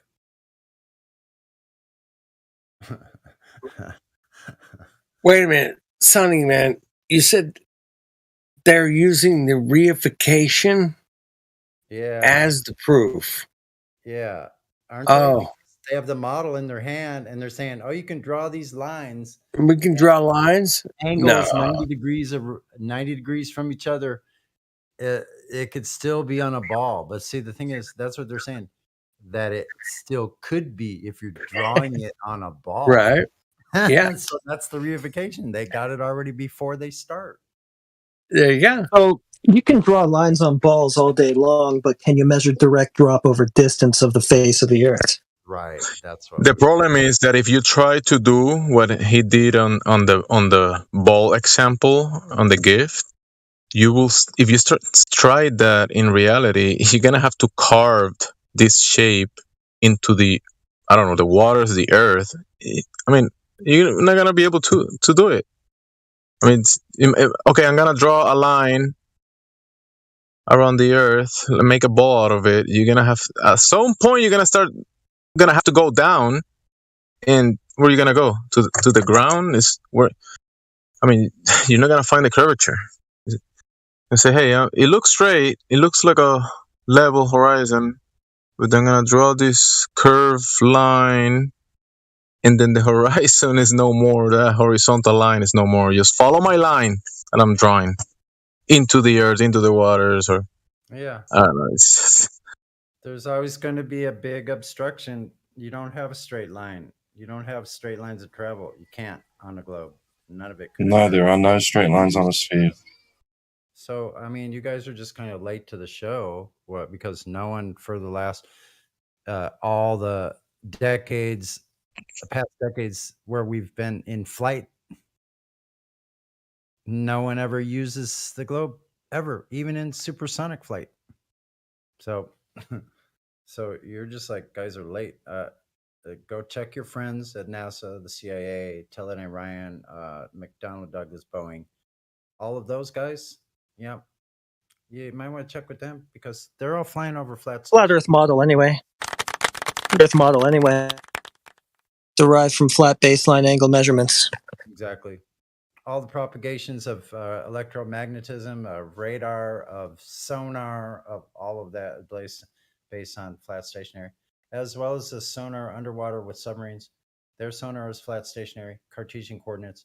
Also, this command information centers on the bridges of all warships is on a flat stationary Cartesian coordinate. It's a box system. It's like playing literally, it's like playing Battleships, the game, in real life, it's just like that because you know what? That's a horizontal plane with a box coordinate in it, like up, left, 2 to the right, right? That's all it is. Like when they're doing like the sonar, they're like, I've seen this in person. I've worked in this command information center.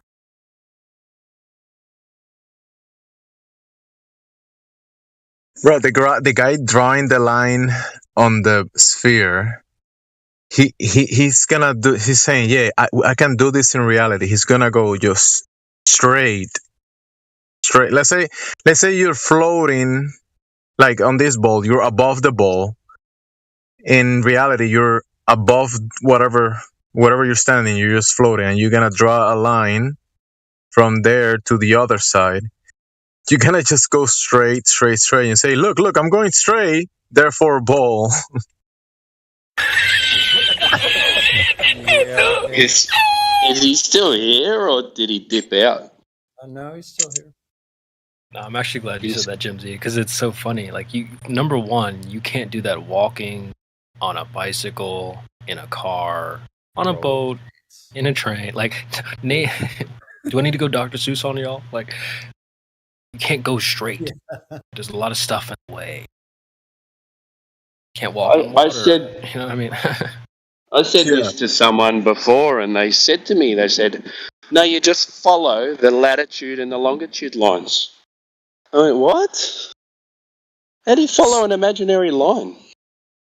I think that's a good example. I've seen people actually people that you know how we can say, hey, longitude, latitude, right? Yeah, this is my position based on that. It kind of works for certain purposes, but then when you see people that go to places that I haven't been, like the so-called South Pole or South Pole latitude, longitude, when they reach that point and they say, hey, the map doesn't make sense. Let's just go based on the terrain, the simplicity of the terrain, and let's make reference from these points, because they're saying once we conversion to this point, I mean, we can't use that map anymore because there's more stuff that way. And I mean, when we use the map, the longitude and the longitudes, right? And you reach the south, they call that position of the goal of the ball, the bottom of the ball. Longitude and latitudes on that spot. It doesn't make any sense in reality. And I'm just adding that because it's definitely part of this whole thing, latitude, longitude, that they think they're living on those lines. Oh yeah, I'm in this line, therefore since I'm living in this imaginary line, and this line eventually is gonna go around the ball, and therefore ball.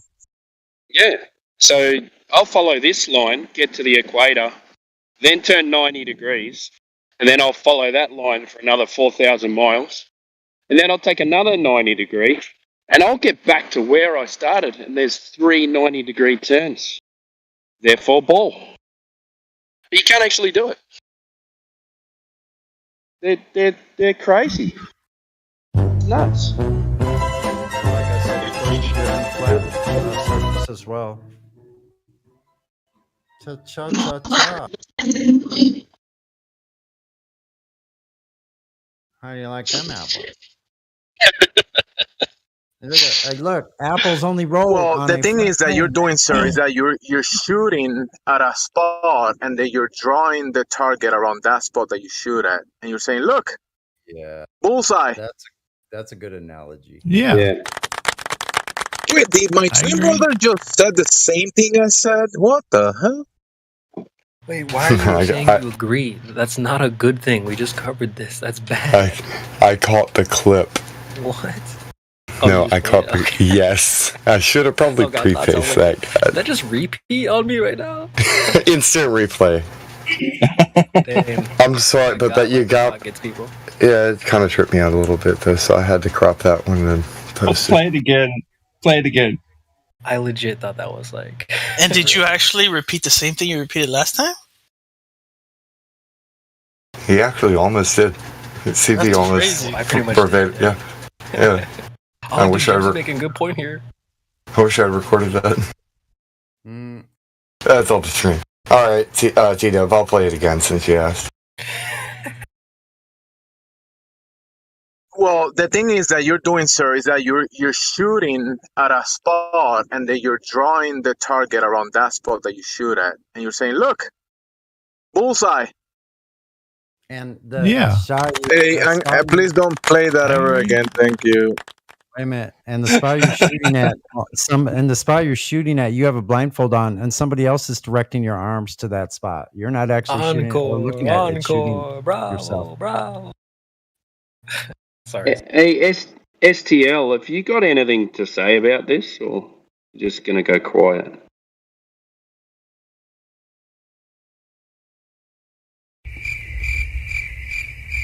Actually, the blind variable is interesting because you're not even looking at the target. You're just shooting blind, and then told you to aim that. Someone walked you to where you shot, and then put the crayon on your hand. Then draw the bat circle, the triangle, whatever, and say, "Look, you did it, bro." Yeah. So it's like NASA telling you, you can't go there. You just got to trust us. So just aim this way. You got a blindfold on. You can't see it. So you have to trust us. Then you're shooting scattergun on the side of the, what is it called? The freaking Texas sharpshooter. The barn door. Yeah. Barn door. Scatter pattern. And then draw your circle around the closest pattern. Yeah, that makes sense, don't it? I can't believe you agreed to that, though. He was like, yeah, that's exactly what we're doing. Wow. Got him. Gotta love it. That's awesome stuff. Wow, couldn't think of it. I never thought it would be this good.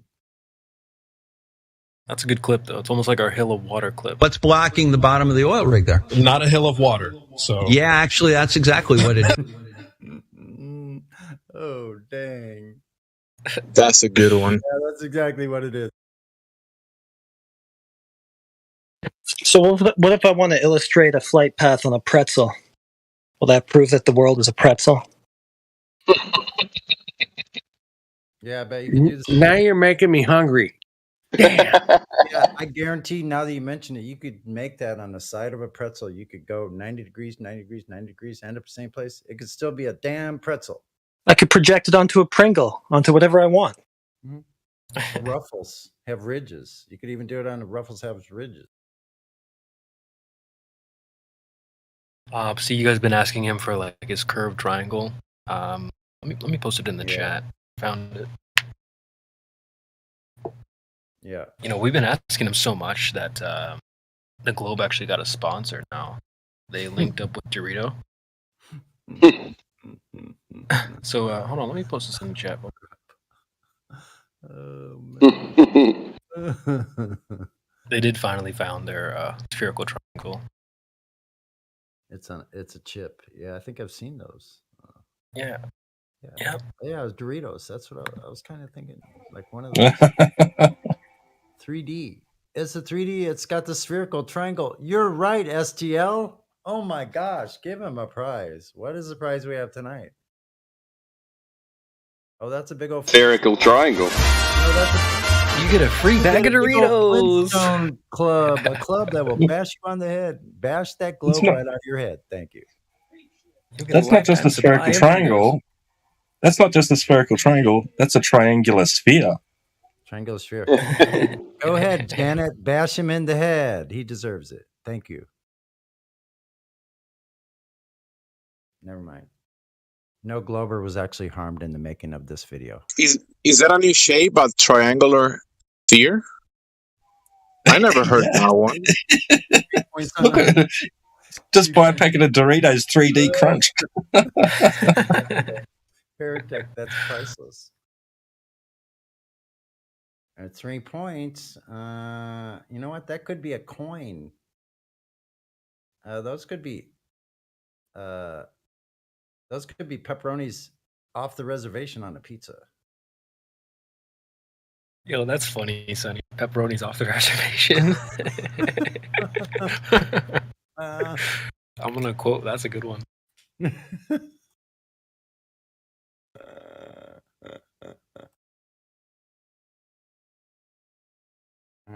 dang, the side of a pizza looks awful similar to that curved excess, whatever the spherical is in that triangle. I'm shit.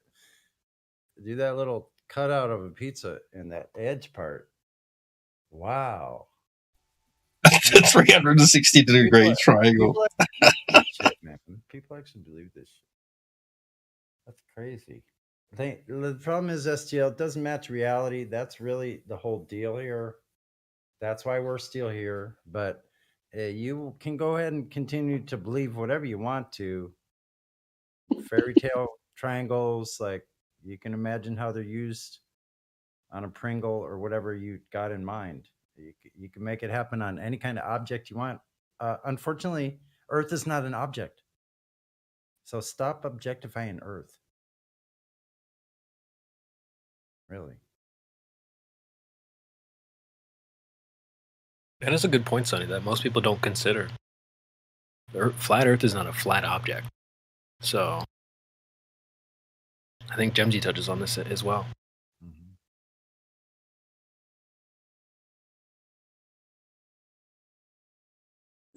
Because you're going to be, if you make that object, that's a shape claim. Because there isn't such thing as an object that doesn't have an external shape. No one here is claiming that Earth has any kind of shape that we've been able to find, because you would have to know the entire extent of it. The entire thing, from top to bottom, side to side. We don't have to do that. You can test it yourself. All water is horizontal. Still water is horizontal. And they're all parallel to, those levels are all parallel to each other as well, everywhere.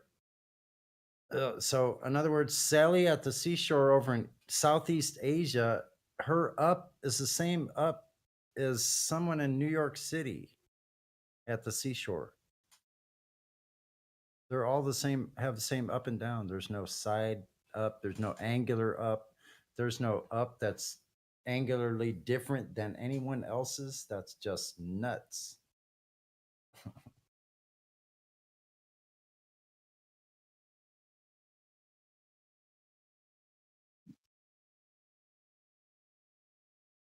Did you lose your confidence, STL?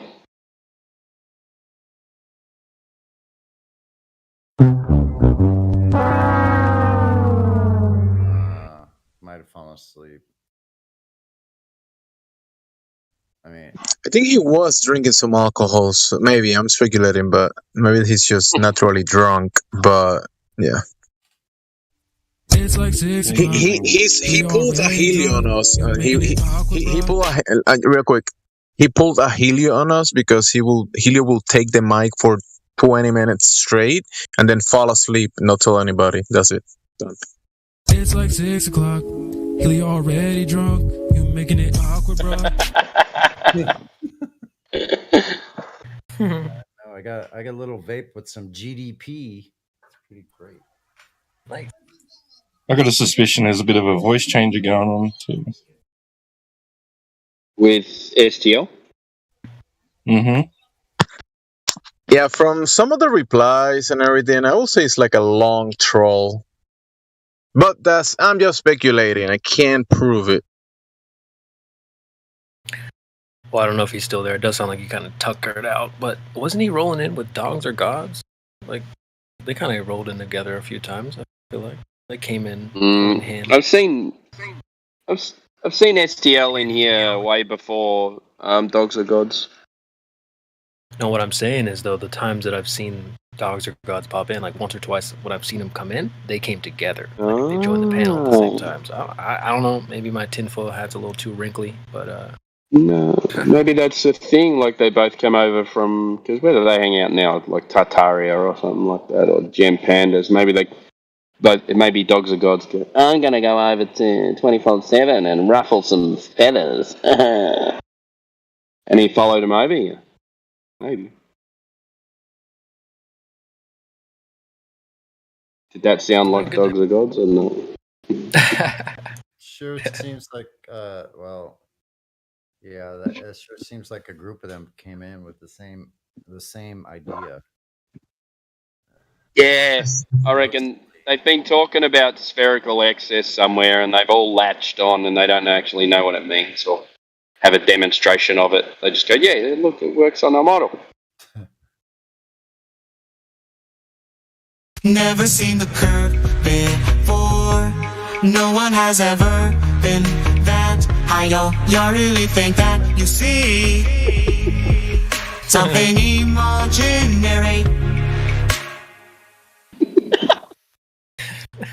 That's radical. Where's that from? That's great. There you go. That's something I made today. Pretty proud. Oh, I have more. And there's more. But wait, there's more. You can get 2 for the price of 1.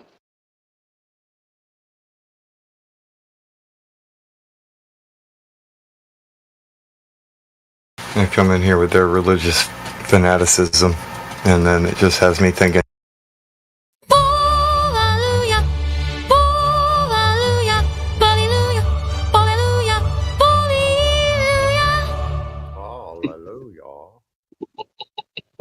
Thank you, Spake, for the inspiration for that one. Even the high pitch is kind of annoying. That I used to sing that like just to annoy my brother or my sister. I used to say that.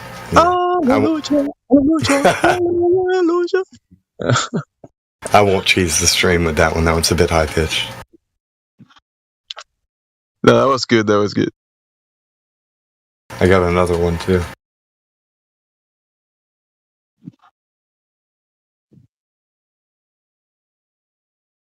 No pressure without containment, no pressure without containment, no pressure without containment. Guess what, frack off from here. What? What's the last? What's the last part? I couldn't use the F word, so I said frack. Gas would frack off from here. Oh, okay. We're getting ready for the holidays already. Well, yeah, save that one. Log that away. I could, but yeah, the AI generator wouldn't let me use the F word, but I figured frack goes with gas, so that's a witty play on words there. Oh, handy. And you know what I mean. Break the AI with flat Earth memes. Oh, dang. NASA is full of crap. This is matter of fact. They claim they landed on the moon, broke the tech after that. What the hell?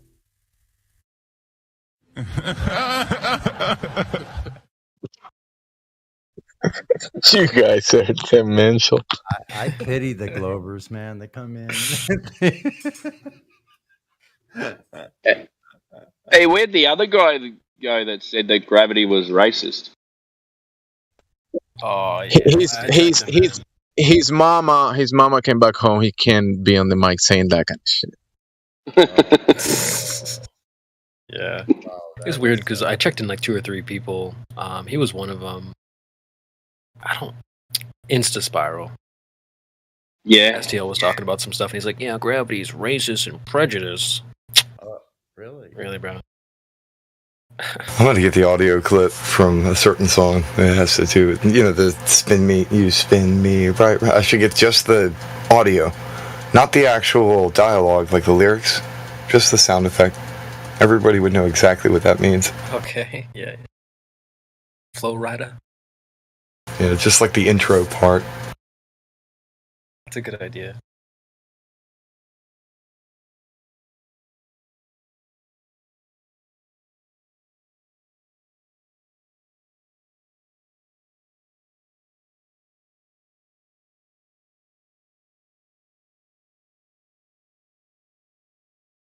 My soundboard pupil. Yes. Yes, my son.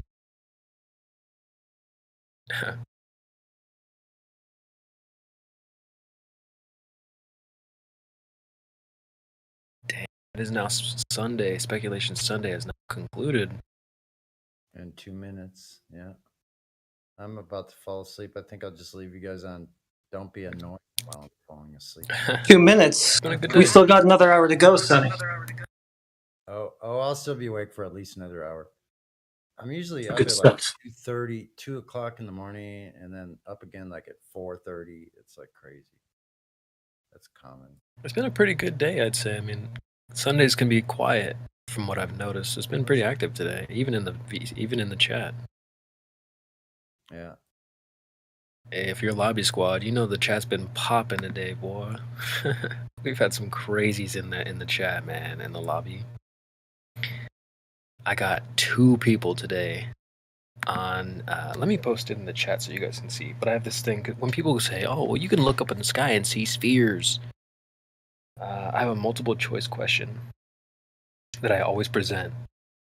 It shows. You guys have seen it before, I'm sure. Post it.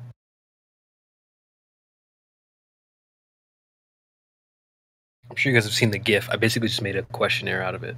So they go, I see a sky sphere. And I go, okay, well, which one of these, or the question is, are these all spheres? One of them is a sphere, some of them are spheres, or none of them are spheres.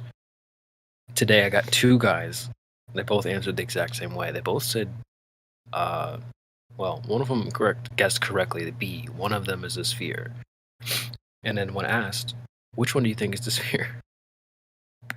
He chose the, well, if you guys haven't seen this, it's a GIF, so let me post a GIF as well.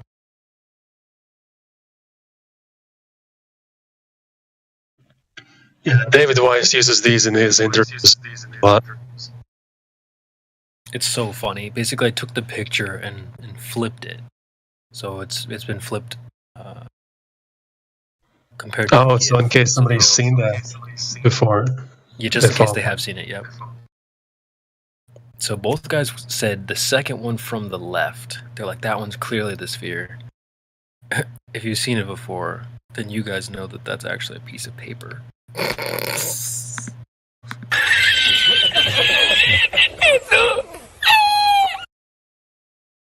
So and then of course, neither one of them wanted to acknowledge that they both chose the piece of paper.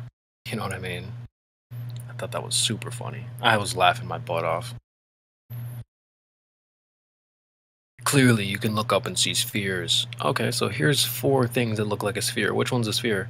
The piece of paper.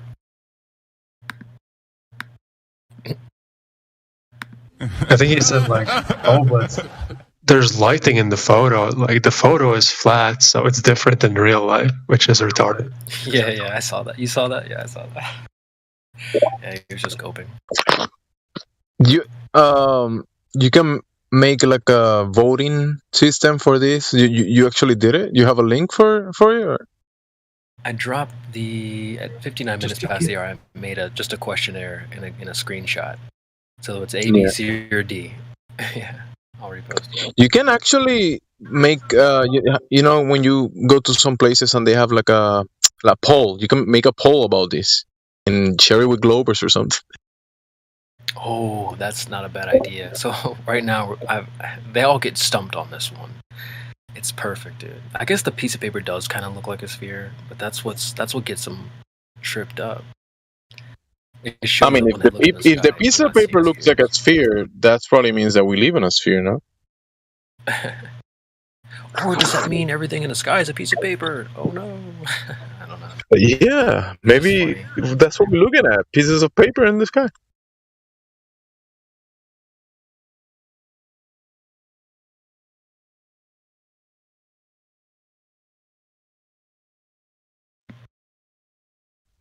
Also like the one with the Jupiter zoomed out, and it actually turns out to be ducks in like a lake or something in a pond. I haven't seen that one. Do you have a link to that? Yeah, that one's good. The only other one that I have is this. Might be able to find it. So they're picking a piece of paper. So yeah, therefore all the stars are pieces of paper. I like that, Jimsy. Makes sense in their world, doesn't it?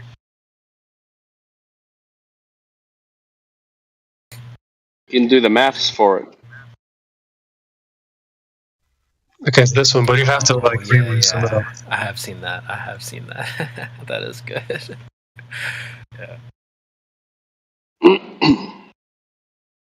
People have gotten really creative with those, like just turning a bottom of a, like a cooking pan upside down, and it looks like a planet.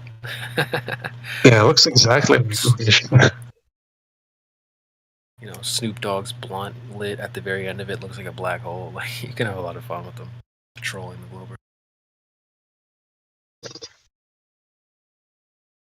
We have to like zoom it out even more though. Like if we're gonna show this to Globers, like show it in like blackness all around, and then just like a small one. Oh, that's Jupiter. They're gonna be like, oh yeah, that's Jupiter. Yeah, duh. Hey guys, real quick, we have someone come to Taxnatic. Yeah, I did it right. 100%. So you've been unmuted, sir, or I don't know, lady, sir, it, he, she, we. I don't know. I'm committed to the letter. Okay, welcome to to this Discord, sir. Yeah. What brings you by? Flat Earth. Flat Earth brought you back? Brought you here? Yeah. Flat Earth is really. Flat Earth is really? Is ready. Is ready? Reality. Oh, reality. What? My bad. I'm probably sleepy. My bad. So, flat earth is a term, right? Like 2 words, letters people put together, and they write it, and they say, hey, this is the meaning of these letters and these words.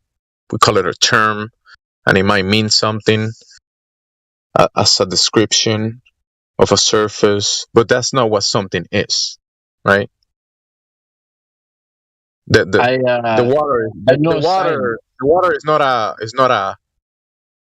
it's not letters, right? That's not what the water is. I'm not science illiterate. I know Science illiterate? Science illiterate? Yes. What science was that? We're not talking about science anyways. Yeah, you're in luck, sir. This isn't a scientific matter, so no worries. You're good to go. No worries. You're in luck, bro. We don't need to do science to measure something, right? Will you agree with that? It says reality. The reality check for everybody in the audience. How many would deny reality? Show of hands. Or where I'm not in a stage server.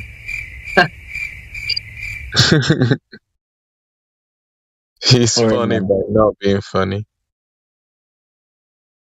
I got this disco mix for like a music is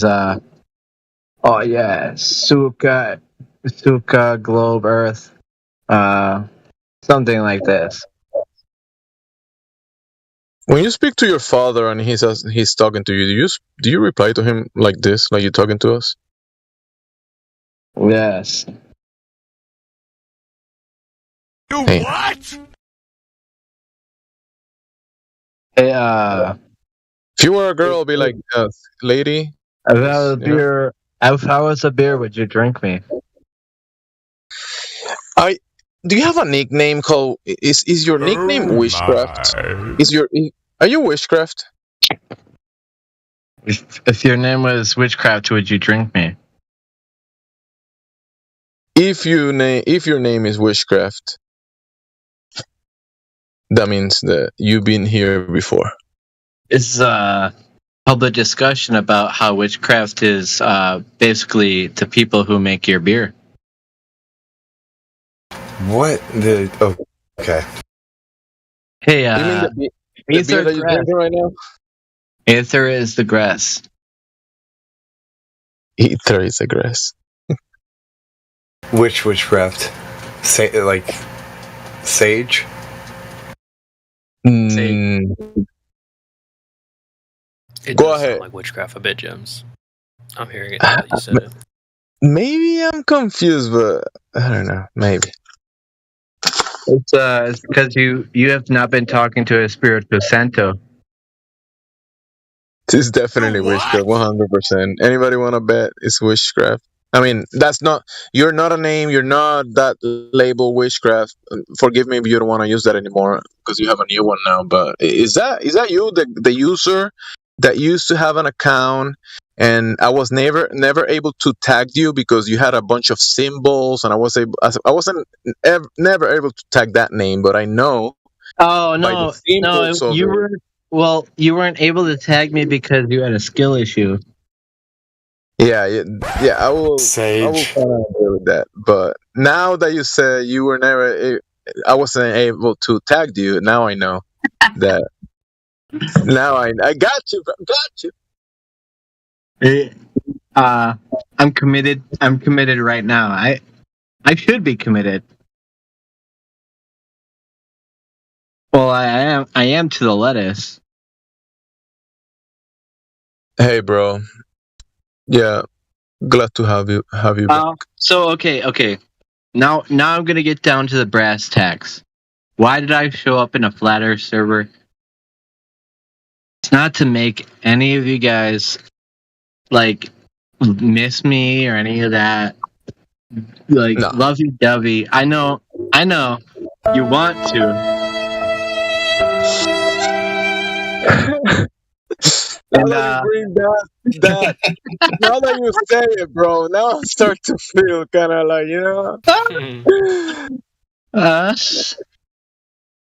sentiment. Amazing. Good time. Hey, okay. Has anybody in here been observing Venus? Yes, I have. For a matter of fact, I have for the past many days. All right. So did you notice that at sundown? For me at least. All right. It's probably going to be a little different for you. I noticed. Yeah, because I'm in Puerto Rico and you're not. Sure. It was 40 degrees above the horizon. Can you imagine? Witchcraft. We are at the same area of the United States, so it's gonna look the same. It's pretty wild, isn't it? You know that the other night I was watching it, and it was at the Gemini constellation, Venus, towards the sunset. And have you noticed that many of these are the what we call the wandering stars or the planets? When we're looking at them, most of the time when they are aligned in a transit between the sun and the moon, like they might be near the moon, or towards the sun, or near the sun, or towards the sunset, or around the moon. Have you seen this witchcraft? Have you noticed this? Yeah, Venus would definitely be facing towards the sun. But like 40 degrees above the horizon away from the fucking sun is not what I would expect on any model other than a flat Earth one. You know that Venus. I mean, this is the globe claim. I cannot verify because I've done the observations, but I looked into the transits of the luminaries or whatever a little bit, not too much. But the Venus, they say that it does a transit in front of the sun, and there's photography out there that I've looked, and they say that's a photo. I can't verify it because I haven't taken the photo, but they say it's a photo, and it has a dark spot in front of the sun, like an actual dark circle, right? Instead of the light that we see at Venus, like this bright light, when it's in front of the sun, it looks like a dark circle, black circle, right? And then when it moves away from it, you can start seeing it again, and then it goes towards the moon, towards the moon sky, and then you see it getting near the moon, and you start seeing the Venus cycles as well, right? You start seeing Venus having similar cycles like the moon cycles. Have you noticed that, witchcraft? You know what I noticed is the fact that I really, really, really respect you. Like a lot. Like, not to be weird, but that is what I really, really respect, dude. I mean, like, completely. You know what I mean? Like, the moon. It's possible that it's flat. Like, why wouldn't we think it's flat? Like, I mean, dude, are you serious? Like some kind of asteroid had somehow crashed into it directly in our view. I don't know. Maybe what made the moon flip? Really, if Gravity, bro. You know gravity, the answer for oh that. yeah, well, if gravity is a pseudo force, pseudo meaning a fucking joke, then how the fuck did that actually influence this meteor, which is not found on the lunar surface? Here we go again. I don't really think that any of this globe shit's starting to match up right now.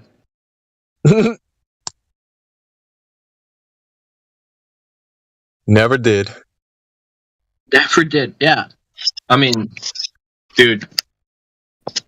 So when are we deleting the server? Like, cause I swear to God, like, when the end of the discussion is done with, are we gonna really need to exist here? Or are we gonna keep? There's literally NASA retards breeding right now, ready to come right in here as soon as they turn 13 and troll the shit out of us. Yeah, you need to breed to be a retard, bro. Oh shit. If you don't breed, you'll be dead, not a retard. Good morning, everyone. A dead retard, Greetings. maybe, but dead. Good morning. I'm here. Hey, bro. I'm gonna go ahead and say something super cringe, like the most cringe shit I've ever said in my life. But like, good morning to you too. Thank you. Yeah, go ahead, say. I mean, does it be good? Hey, Jimsy. Good be good. Nice to hear you, bro. Likewise. Yeah, gravity is the all-powerless God, creator of the heliocentric blind belief religion.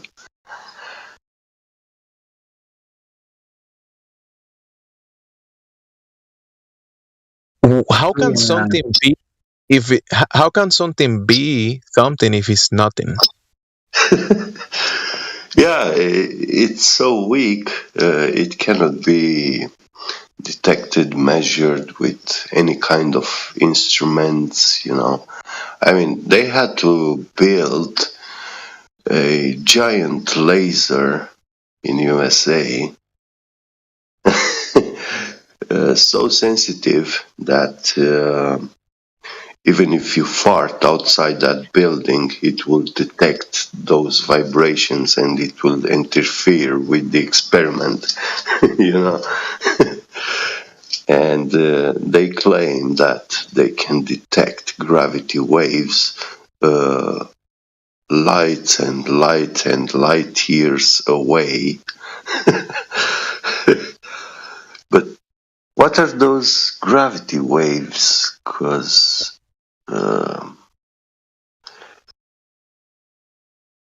The real gravity waves, not the fake ones.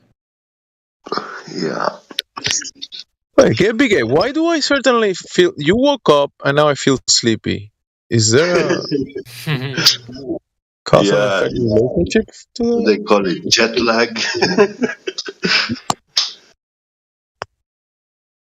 Yeah, no. It's because you're a red eye moderator, Gemsy. Wait, what that means? Red eye moderator? Yeah. Tell me. I want to hear it. Red eye is it's something that basically everybody else is sleeping through, besides you. Also, when you stay awake over hours,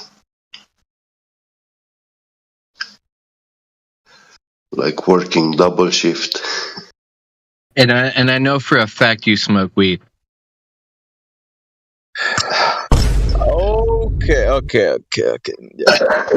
I was thinking about maybe when I cry, and I do cry, my eyes get red. But yeah, now I forgot about the weed. I think that's an average reaction to the weed that I forget that I was smoking weed. So I forgot that you said red eye, and I completely forgot. Yeah, I Yeah, when I smoke weed, I forget things when I smoke weed too, dude. I think you guys are confusing red eye with pink eye. There we go. Yeah, that's exactly what happens. Try not to stuff the eye into the bowl of weed.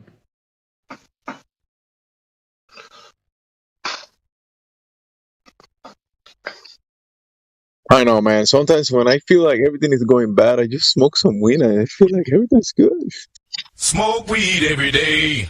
Hey, you know what they call that, right? Smoking a joint is a vegan cigarette. Oh, hell no! I like that. Wow. No, you didn't. Yeah, it's a good one. I got my grandma to start calling it that. Bro, from now on, I'm gonna dip my blunts on butter, and then light. Did you say vegan cigarette? Yeah. Of I guess it's better than saying you smoke the beef cigar, but anyway. Yeah, I imagine. Oh my. I like that very much, that analogy. Oh my.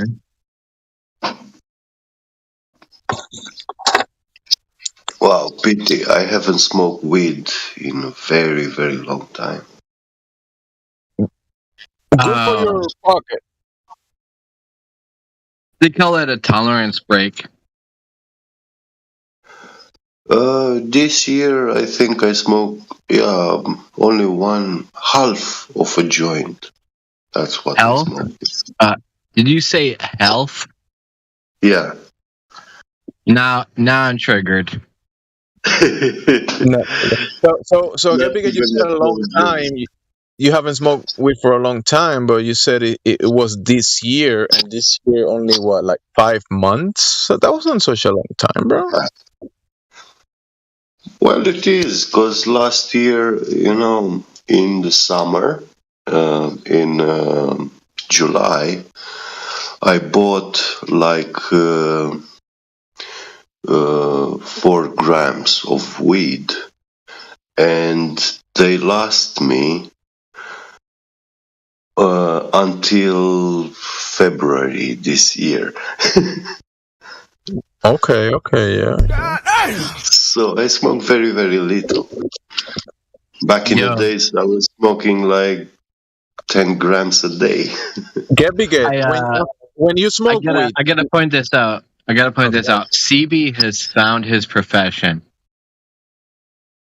Oh yeah. CB's just got this unlocked. 100%. Put some respect on my name. Yeah. What profession? Get bigger. When you smoke weed, after you smoke it, is there an adverse reaction that you will speak slower or faster? Me? Much. Get bigger. Much slower. Much slower. Oh. Oh, even more than that. Man, my friends No way. But I say so much crazy stuff, and damn, I make I've already said all. I'm going to try to outsmoke you right now. But first, I need to drink more, so I have the urge to smoke. Wait. For anybody in the live stream who heard I was drinking, it's strictly non-alcoholic vodka. Oh. Ah, it's Russian. Okay. Distilled water. What is it? Non-alcoholic vodka, dude. Don't worry about Yeah, it. Russian vodka, right? Yeah. Oh shit. Oh, don't lie. All right, yeah. I mean, like, dude, you brought it out of me. All right, here we are. Then, like, I'm just really just trying to level with you right here. You know what I mean? Flat Earth. Yeah, keep it level, bro. Yeah. Why would I lie? How could I get past any of this? You know, like past Gemsy. He knows me better than I know myself. Bro, come on. I'm trying to hold the weed in. I'm sorry. Fucking made me. I heard that, dude. Fucking, I could feel the smoke cloud hitting my mouth through the fucking speakers, dude. Oh, shut the fuck up, bro. Yeah, I felt that. Toking and smoking, looking at us. All right, before more people starts dropping off the VC, bro. Come on, tell me what have you learned about the globe, bro? Come on. All right, so if Venus is 41 degrees above the horizon, while the sun is setting, being at -1%. Oh no, -1 degrees. Sorry. Then really, how do we even consider that, like, being part of the heliocentric model? Do you have any idea how that could be any part of the heliocentric model? If I have to be looking at the sun when it's literally already down below the horizon and it's 41 degrees, do you know what that means? Do you know how far that is? That means that if it was all right, who, Gemsy, calm Yeah, down. I'm listening. Let me finish. I'm trying. Keep going. All right, I'm saying that if it was another 49 degrees, that would make it directly over your head at 100% 12 o'clock. That is how high. It was literally 41 degrees above the horizon at sundown. And what do I observe the next day? Same thing. I literally confirmed this over and over again. Like, if you guys don't want to fucking hear me out, like, then just Bro, drop by. witchcraft. Listen, witchcraft. I was at the roof of my building for the past. I've done it like for the past week. I've done it like 3 times, and one time I was with my twin brother talking about the same thing you're talking right now. So yeah, go ahead. I'm listening.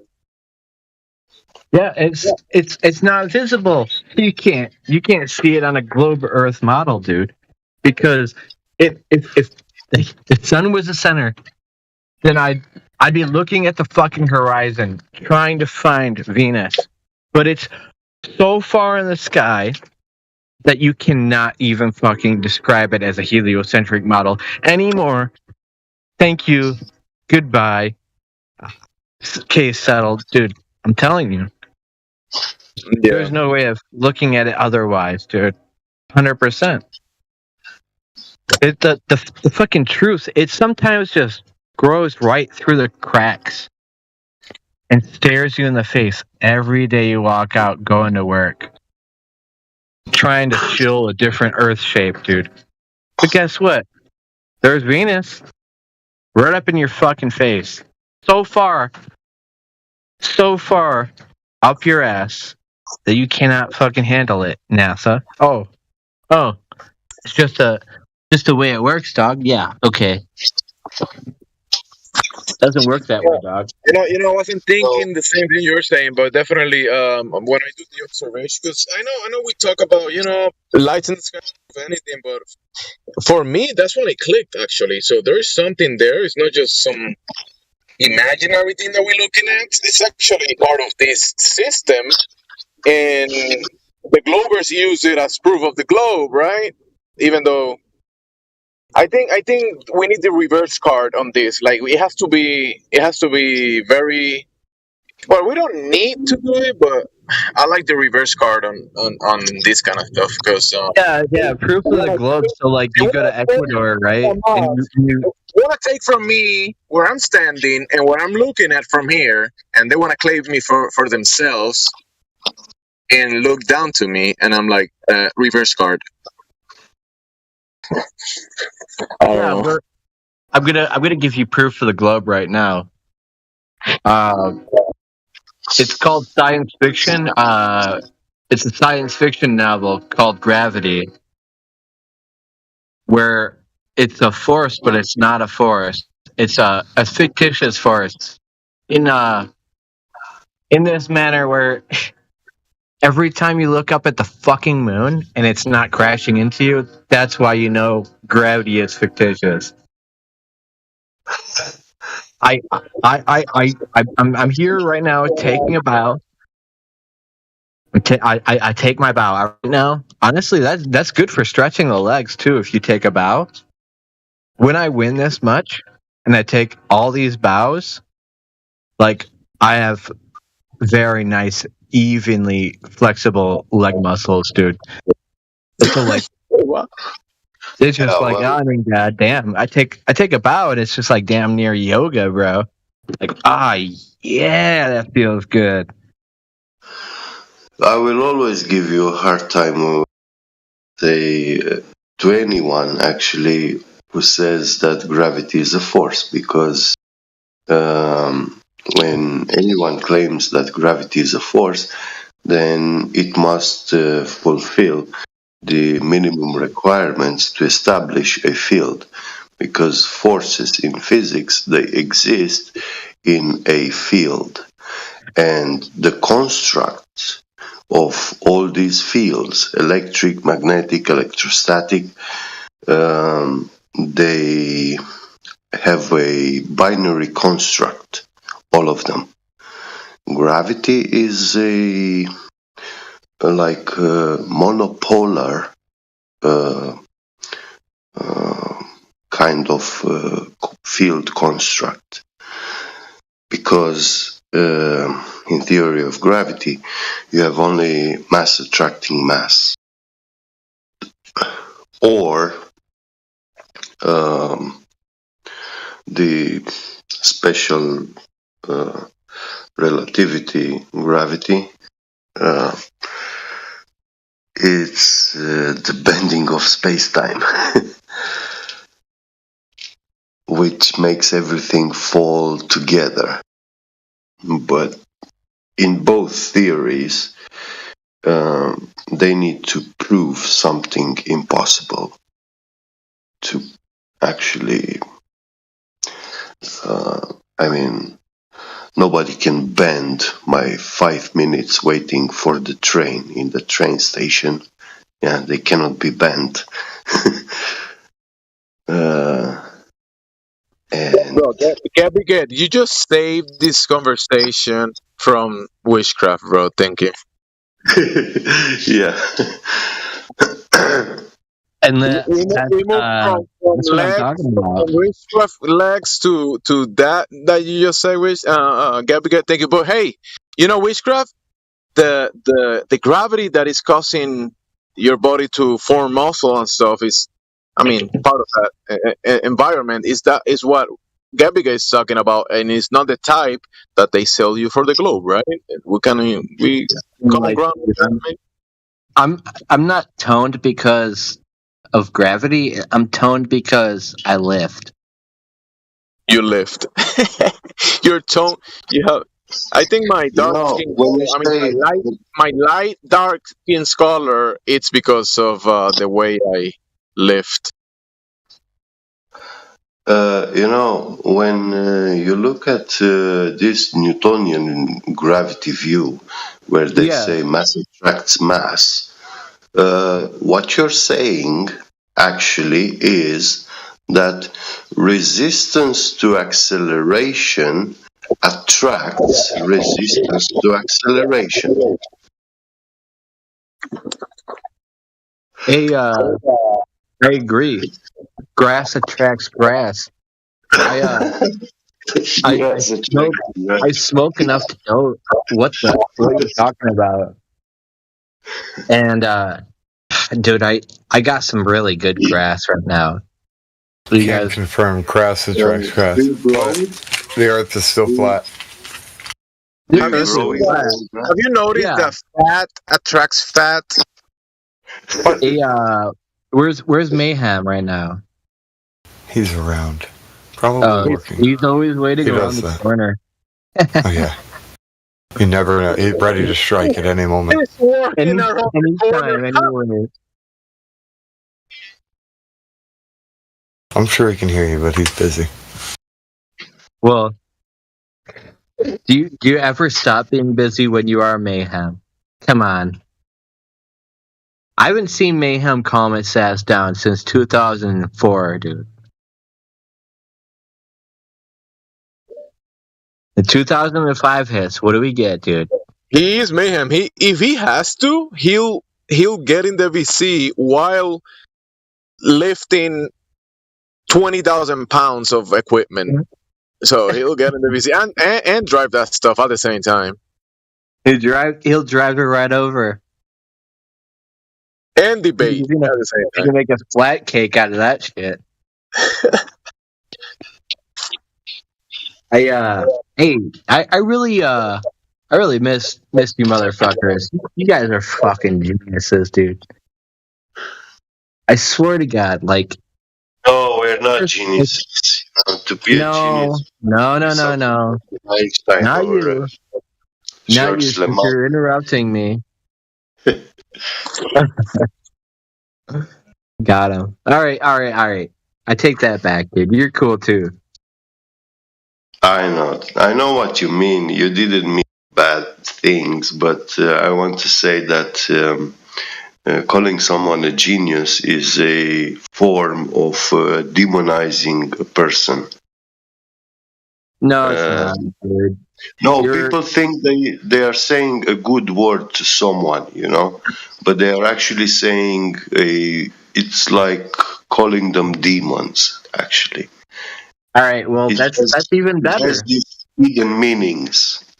You demon genius. That's even better. I want to hear this side of Gebbiget. Can you expand on that a little bit, possibly, or that's what you got? Yeah, genius, it's actually a word derived from the genie. It's an evil spirit, a demon, coming from a bottle, from a lamp, and fulfills your wishes with impossible conditions. And actually, those fulfilled wishes, they are sort of gifts which you could never wish for, Witchcraft. It's witchcraft, isn't it? Bro, I want to hear your reply, and exactly, you replied, witchcraft. Go ahead, witchcraft, reply to that. Well, the Jinn are beings of smokeless fire, and they've been around for generations and generations before us. This is the first being that God had created, and for beings like you and me that can't comprehend the amazing power of God, this is all we know, and this is the only way I can describe it to you without sounding like a freaking like. I'm gonna have to use the tongue of God, and if I start speaking in tongues in Discord, I feel like I'm gonna get muted, so I can't do that. No, but that's cool, bro. Yeah, so I've got a strong command of what my Lord and Savior is commanding me to do in real life. It's basically like a live stream of faith. So I'm gonna tell you this right now. Don't even don't even like listen to your subconscious, because you know which side of the shoulder that he is sitting on, right? Which power do you think is the most demonic? Yeah, the most demonic is. When you say about God's powers, which power is the mightiest? The mightiest, the most demonic. Like he can lift any weight, or he can fly, or which one is the greatest power that God has? Creation. Well, this is a perfect answer to your question. I'm going to form it in a question format also. Is that okay? Yeah, okay. How are you alive? Sorry, can you repeat? What is life the product of? Life is being animated, repeating cycles over and over again. The most powerful thing that can stop any force is love, and that is the reason why are we here? If you ask, it's because of love,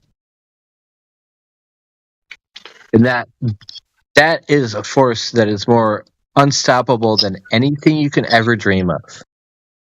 Well, you see, you are getting close with life.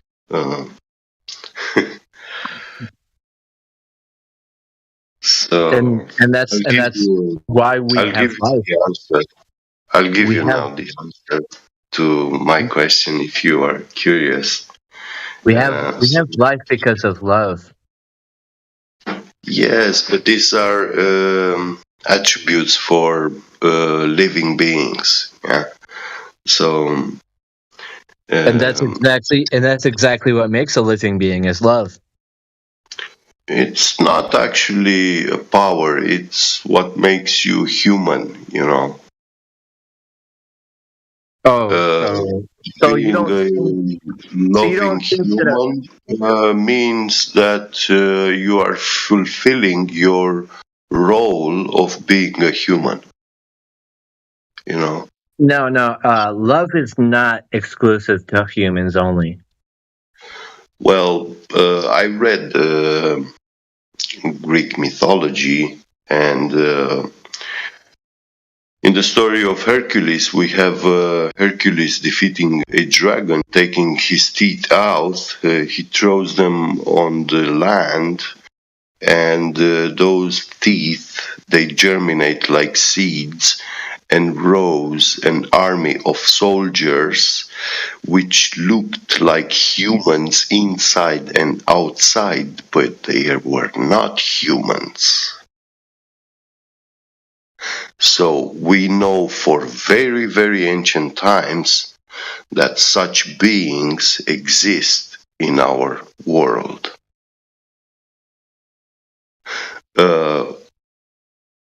It's very hard to distinguish who these beings are among us, because in that story it said they look like us inside and outside, so they are identical.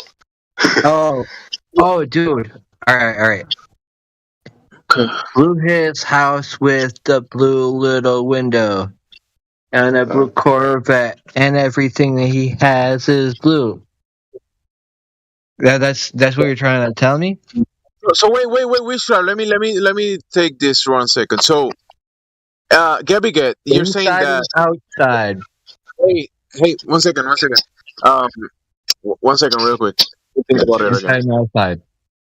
Hey, so if you're saying these beings, right? So I feel like I experience love, right? I think I feel love. I think I experience it as well. I think, right? that's what I'm experiencing. So are you saying that there is You feel love, dude. hey, so these beings that look like me in the inside and the out, right? They don't experience what I experience, what I call love. They don't experience that. Yes, true. And Wow, that oh my goodness! If you don't feel kind of like, oh, no, that family love and that kind of stuff for other beings, you can just, I don't know, be programmed anything to anyone. this means that Here's the problem. Here's the problem, Jamsey. So, like you said, you've felt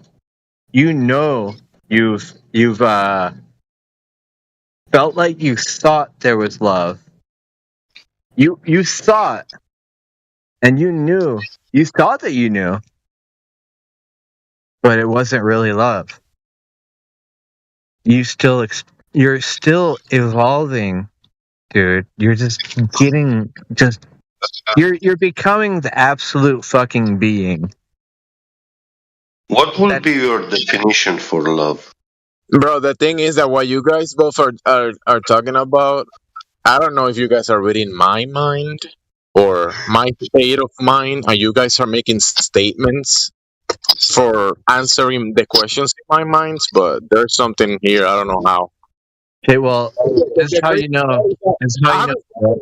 I haven't spoken to both of you like in about the same time framework. Maybe a long time, both of you, but not too long. But I heard you the other day, Wishcraft. Don't think I haven't heard you recently. Probably like you were in a different server. Maybe I will say maybe a week. I debated McToon. Did you want to hear about that? I'm going to get a really 14-second too long didn't read. Ready for it? I can still prolong it. Like it's so short and sweet, right? The sunset, right? You look at the sun and it looks like a half circle and it becomes a full circle again and fades away. Flat Earth confirmed. Yeah.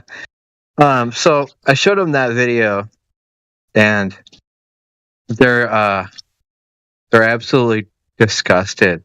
Like I told them, I'm like, hey, this is a 19-second clip that I turned into a video. And if you can't handle 19 seconds of reality, then don't ask me for any fucking proof of globe Earth. Because this is 100% unedited. Right? You know what I mean? Like, if you're going to ask for the fucking proof, and you won't even click it for the rest of your audience to show, I'm pretty sure that's when the debate is done. And that's when he called it off, too, because he knew that he had basically unlocked Pandora's box of flat Earth proofs. That he was not even willing to be able to even try to prepare for the comprehension of what was coming at him. The dude thinks it's a fucking globe. Okay, can you walk me from the beginning? I heard everything you said, but bring me to the beginning and make it a little longer. I think the funniest proof that they had right there is where his teammate, who he needs a wingman just to fucking debate. So I asked about gravity. I'm like, so what about gravity? And the dude's like, oh yeah, dude.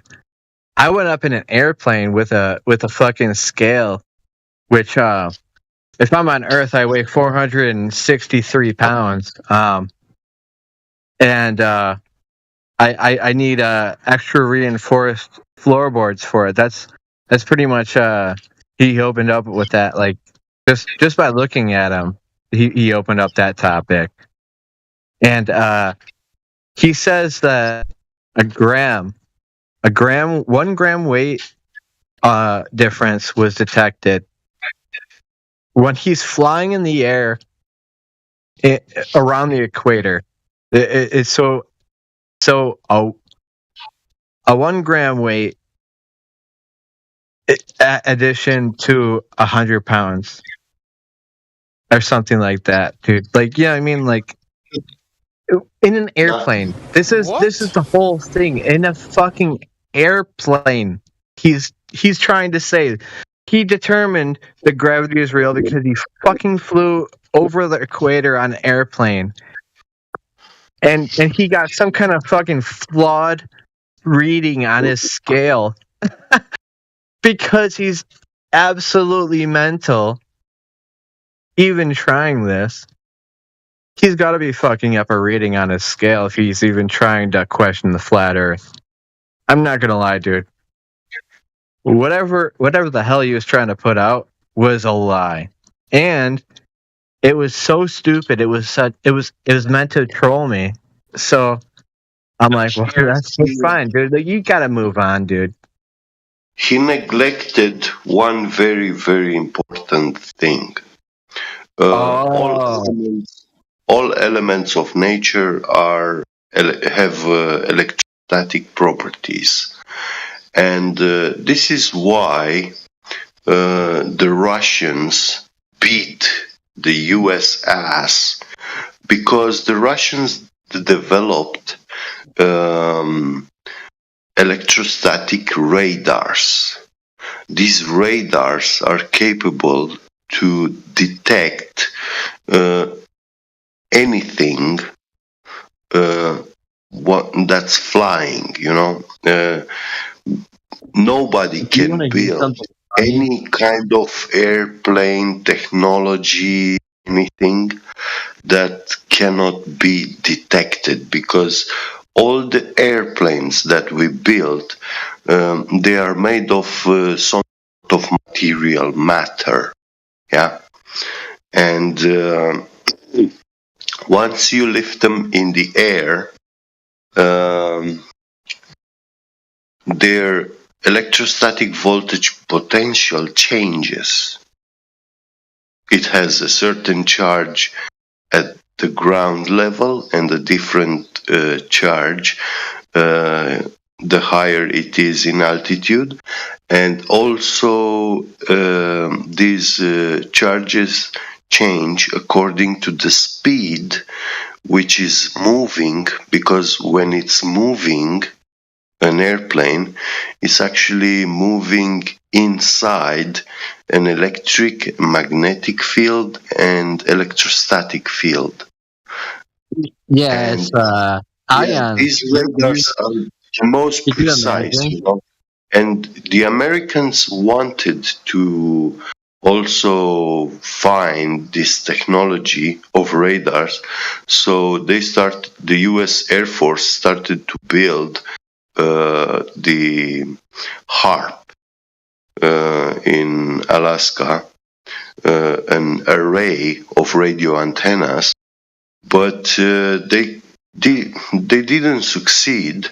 But they actually gave, if you watch documentaries, you will see professors, experts in radio communications and technology, and they will confirm, that they can create a resonating radio frequency in the air using those array of antennas, and they can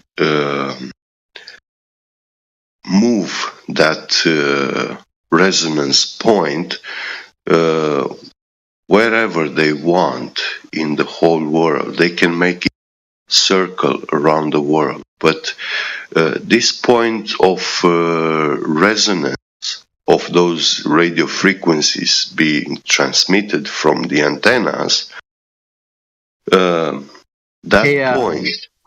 can be detected. This is reminding me of that song that says, "I'll be your radio, I'll know where you are." Do you remember those lyrics?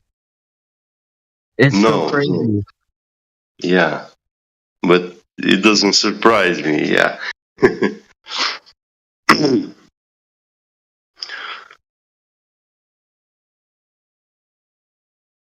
And you see, the Russians also had such a project, building a giant wall with radio antennas, a network of them. and that was actually the Russian program called Sputnik. So Sputnik wasn't a physical satellite sent into space. It was actually a point of radio frequencies resonance, which they can move it all around the world by adjusting the power output of each those transmitting radio antenna. And when you point your dish, your radio antenna to that radio resonance point, you will get a signal from that point as if in that place there is a transmitter, and that's what's happening. You know what the crazy thing is? That's pretty interesting. I've heard you saying that before, and yeah, that's super interesting. Hey, imagine this. So it's using that much power to put out that signal, and it's also being able to be received by basically anything. It's like the FCC would. This is why I had to stop. FCC, it stopped that shit. It interferes with everything. Yeah. You know, it's something that it was just meant for emergencies. Though that's you. In an emergency, something that powerful would be able to really alert people over almost anything. To the point you would hear it like electrifying the fucking air around you. Mm-hmm. It's like almost have you ever had like auditory hallucinations?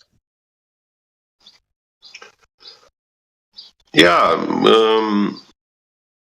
you see, these are just radio, but they did study also alpha, beta, and gamma radiations. You know, I want to tell you guys this. I'll tell you something very interesting now. I recently saw these 5G towers, so-called 5G towers. Yeah, a guy opened the box, from this tower, and it had switches there. And guess what? There was one switch called alpha, a switch called beta, and a switch called gamma. So these towers transmit radiation of these kinds of radiations, and not many people know, but the alpha waves are actually the brain waves, and in the world, it is not allowed for civilians to do much research into this kind of technology, because the alpha waves are actually the human brain waves. So when the human brain is asleep or awake, it emits certain kinds of alpha waves, and every thought, every mind process is emitting these kinds of waves, and they can read these things with those antennas which are installed on the buildings, called 5G towers or whatever. Actually, if you activate your mind, you can actually listen to the actual. You can hear the binary code coming into your fucking phone through your head if you activate your mind. Yeah. That's not. It wouldn't surprise me, you know. And at that point, it will be a when song. you're a vetted I don't dude know with if the you had a computer in the 80s. Yeah, I had in 86, 87 a basic computer, a Romanian-made computer. It didn't have a hard drive, you know, or a storage, information storage device. No, but I was using audio tapes, you know, to actually load programs or games in this computer. And when you play those tapes, they make very funny noises, sounds, you know. like what? Yeah, when you it's Make it with your mouth. Do it like a beatbox. on that audio tape, it's only Your those beatbox it, bro. what they Beatbox call that. north south, north south, north south. You know, just like the binary code. You have to beatbox that noise, bro. I don't know what you're talking about. No, actually, when you record that to an audio tape and you play it, you will hear that sound, but it's gonna be very Mechanical? something like scratching, you know, like The mechanical sound, like of Yeah. like things turning. yeah. All right. So what about it? But you see, 3 times North Pole, like 3 bits, yeah. No, have dude, a I certain don't. sound. You're freaking me out, dude. Are you serious? Fifth one has a longer beep. Then zeros also have a different kind of tone. You know, you just have to listen those tapes. You're freaking me out, dude. I don't want to listen to the tapes, bro. Yeah, I'm just playing. I don't know, dude. I'm kind of a little confused. Kind of a little, like 100%. Kind of a little. Well, that's something I got used, you know, in early childhood when I was 5 years old. I had to listen to that sound, you know, because that was the process of like downloading the game or the program into the computer, you know.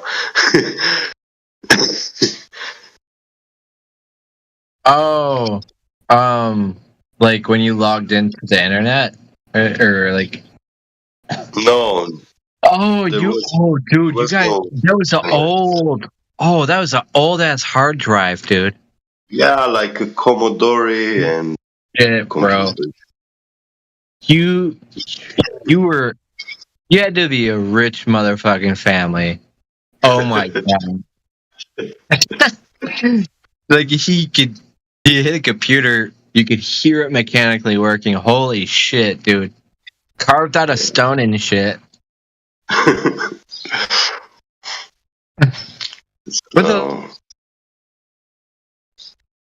But this will be something like what you would hear when you said that you can actually hear this binary code coming into your phone, you know, through these kind of waves. Oh, dude, it's like here come like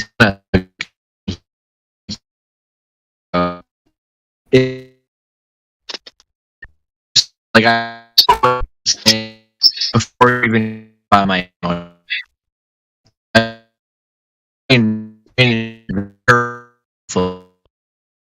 You are robotic. roboting a little bit, or maybe it's me. Mic check, mic check. Oh, he's roboting. Yeah. Committed, you're roboting pretty bad, buddy. So much more. You understood. Committed to the L, you are roboting badly. I wonder what the L stands for. When it really happens, like, when you get to that point where you access basically seems like probably half your brain, your processing power, you calm, dude. Hey, bro, is it your satellite connection or my satellite connection? Yeah, the satellite did something. I had a little break in there. Yeah, disconnect and come back. From mobile to Wi-Fi and back forth. I just know this though. It really does scare people when you talk about flat Earth. Like you're making people really worried. It's not okay to say that the Earth is flat. Not around your grandma. Like, oh my gosh. Hey, I told my grandma. Well, I'm sorry. I think I just broke my own rule. But it's okay to say that rocks are my cousins. People in the news and the media I'm absolutely saying what they can talk about. Look. They can talk about pedophilia. They can talk about aliens. They can talk about Hollow Earth. They can talk about Nazis in Antarctica. They can talk about raping people, but they can't talk about flat Earth. People get more offended about flat Earth than pedophilia. I know for a fact that I want to play chess right now with you. I know for a fact I'll beat you in chess right now, dude. Yeah, let's go, dude. Send me the invite. I don't even know how to fucking work that shit. Yeah, okay. I'll send you the invite. For once, an actual chess player finally shows up. I learned to play chess in the joint, homie. Witchcraft, can you send me some type of link that I can play chess for you just randomly? Because I need to get my game up a little bit, so you can help me with that. Yeah, leechess.org. You don't need a link, so I'll just have to go through it, and I'll be like, yeah, this is how we connect and can play. All right. I'm actually very sure that I'm about to get my ass whooped because it's a short time, and I do need time to think in chess. Well, then you can whoop my ass, and you feel better. How fast do you play chess? No. You play a game in about 5 minutes, right? The best win that I've ever had in my life was a 1-minute game, and I defeated in the 1-minute games they're rated 1911. Bro,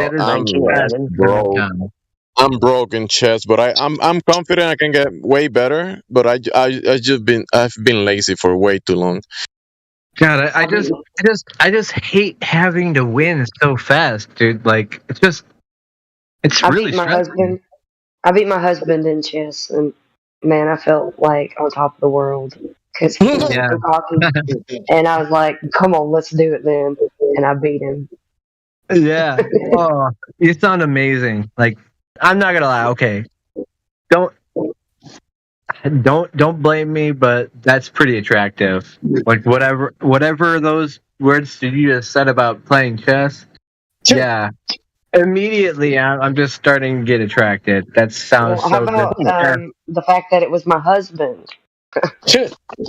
Yeah, well, that's what I'm talking about. Yeah, that's awesome. Your husband is a lucky man. Well, I'm telling you that right now. I feel like a lucky woman. So. Yeah, well, and he is a very lucky man. She's a very lucky woman. I'm so envious. Yeah.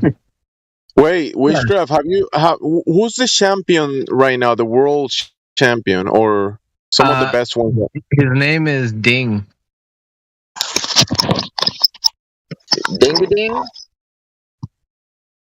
Yeah, dude.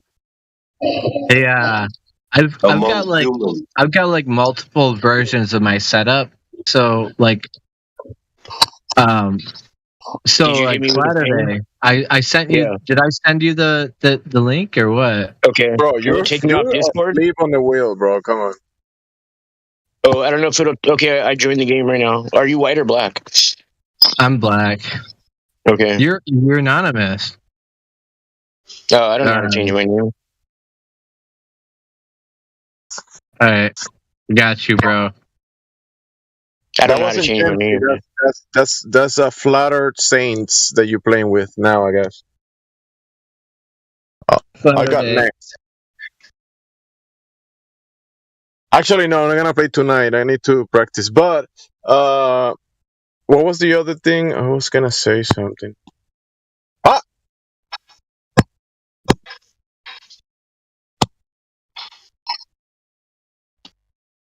Well, I wanted to say hey to Get Be Get. Very good to see you, buddy. It's been a while.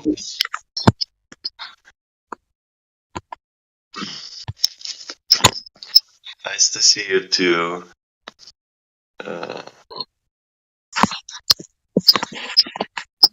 oh, about the champion. So what was it? What's the name of the champion again? Witchcraft is not Dean. Flat sea. Because I was Cam Hopkins on here. If I lose this game, the champion's going to be Latter-day Saints. Let's just get that straight. No, I don't know about that.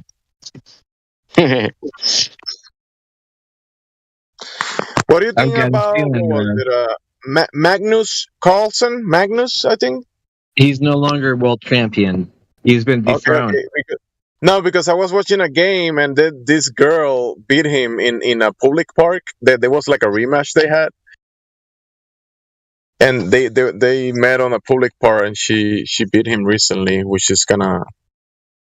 It was a interesting game that she played against him.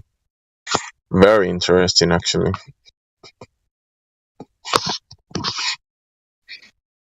I'm about to get really interesting on this next move. Oh, should I share this? You didn't share, bro. I asked you for a link, and you completely. Oh, dude. Okay, I got you. Hold on. I'm gonna put it in the live stream. All right. Go ahead. So I can watch the game that you guys are playing now. Quiet. Yeah, I'm losing some time, but it's worth it. Bro, For you're you guys to posting watch. the wrong. Oh, there it is. There it goes. You know what? You thought I posted the wrong room.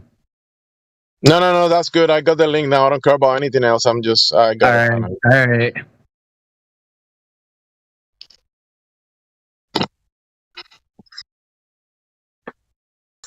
Appreciate it. Just entertaining stuff relevant to my mindset at the moment.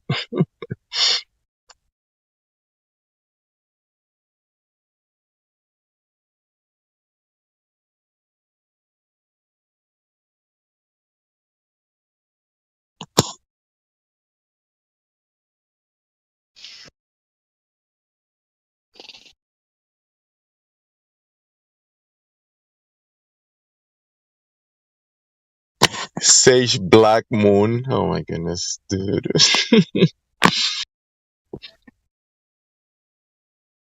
Yeah. What? You just getting back to the beginning of the conversation again? No. We move on, but I just saw that. Jonesy. This is my first time seeing your username like that. Check this out, dude. You know, with Latter-day Saints, he talks all that smack. Free pawn, dude. Yum, yum. Oh, so yummy. You shouldn't have. Are you being mean to Saints, bro? He talked up too big of the game. Too big to fall, too big to fail. Yeah. Oh, you shouldn't have.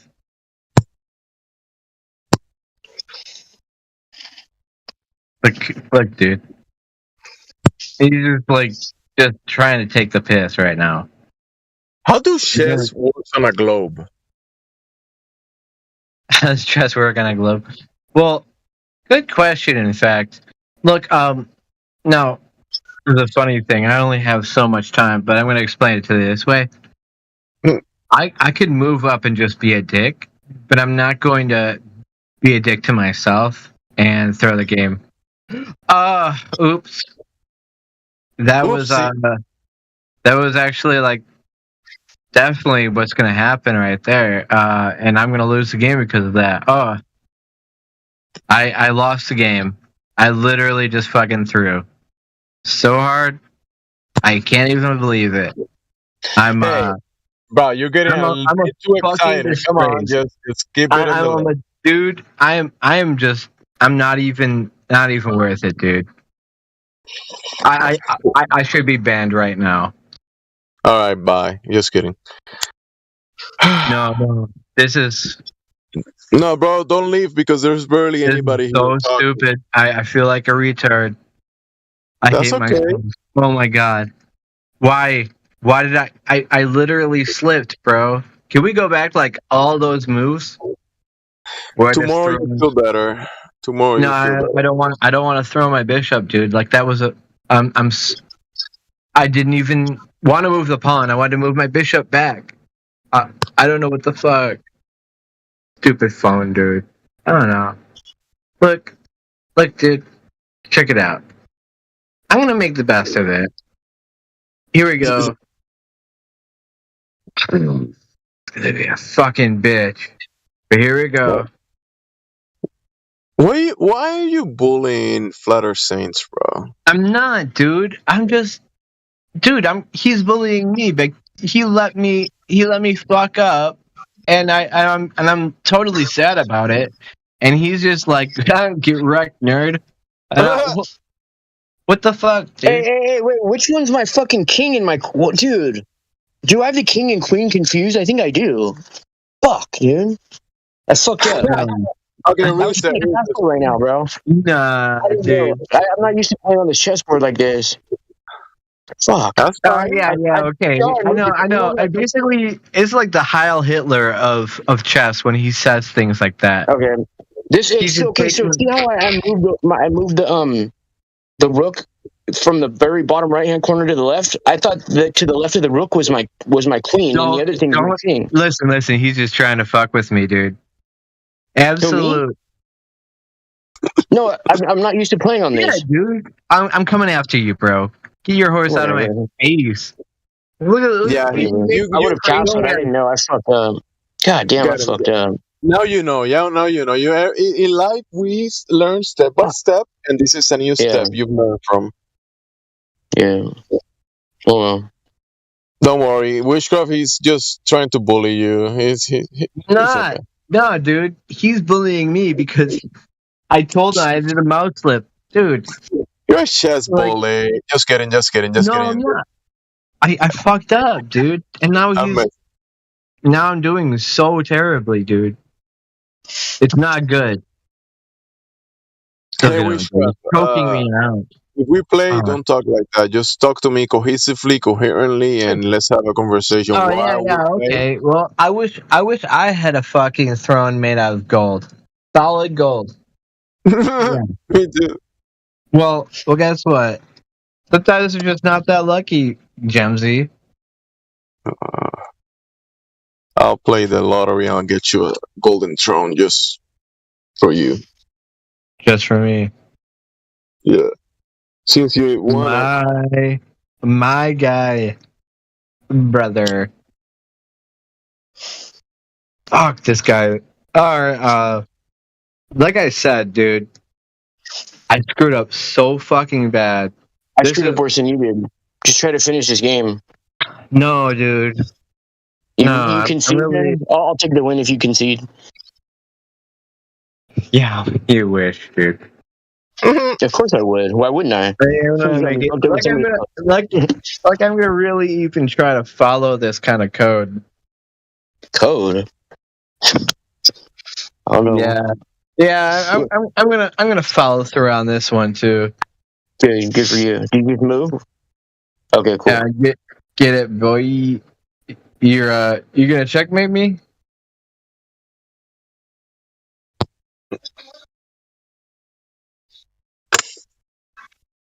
Come on, if you do Queen D7, you're cheating because I already told you what the move was. I don't know. I can see the numbers on there. I'm not used to playing on this, though. You understand? Yeah, well, I'm not used to giving away pieces because of some weird ass fucking slip.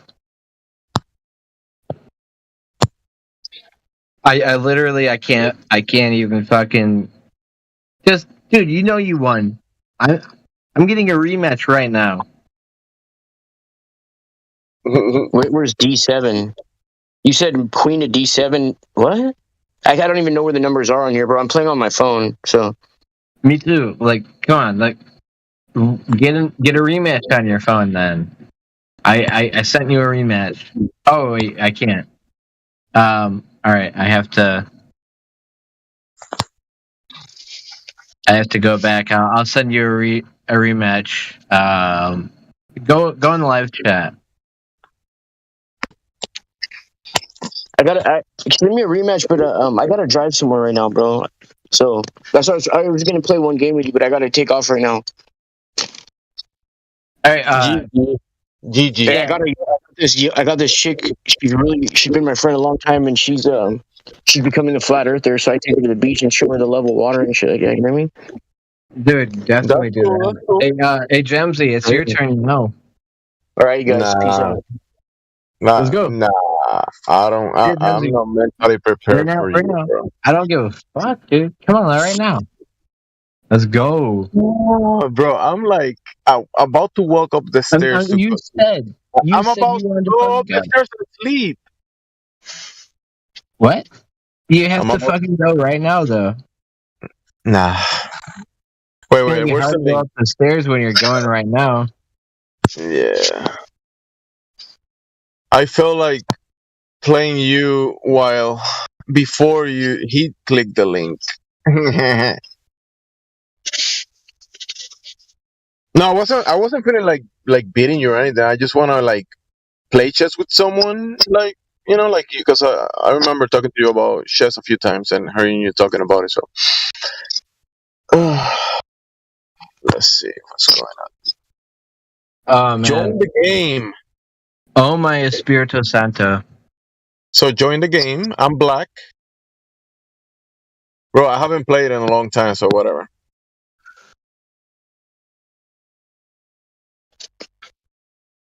Wait, why did I move first?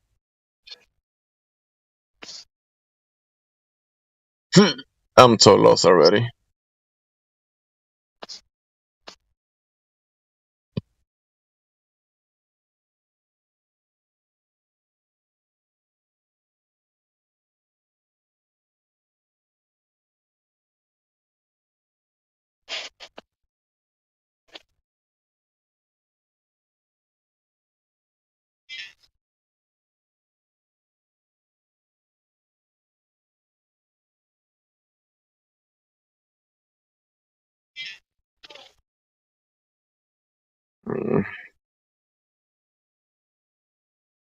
Sounds so weird when they leave from your angle. It sounds like if people kept leaving, it would make like a really cool ass beat for like this song that's really popular. You know what I mean? Spin it. You know what I mean? Like, the leaving sound, yeah. Yeah. No, seriously. That sounds exactly like that song.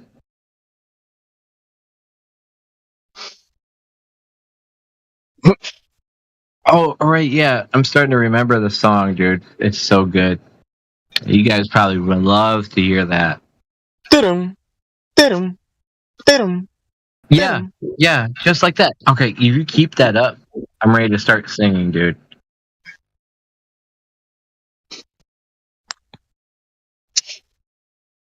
Keep doing the denims, dude. You got it. You're so fucking good.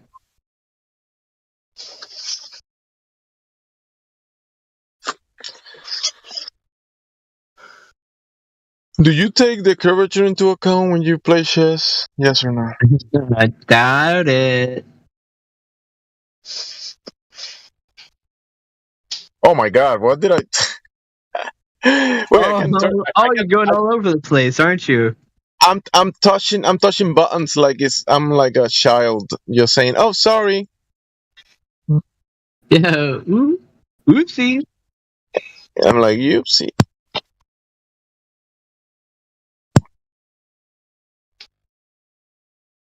My goodness, what did I do? I moved back. Wait, what? So wait, I can. What are you gonna do, bro? You're gonna give me that free win, dog? Oh, free win, yeah, good one. GG. All right, rematch. Send me a rematch, dude. Rematch. Yeah, now we're talking. I'm at the moment. I'm more like emotionally invested because I'm tired. But I'm not. I know I'm not gonna beat you. But I'm just. Oh, but just wanna play with you, my friend. Wait, how do you move so fast? You have it like automatic. Bro, I just.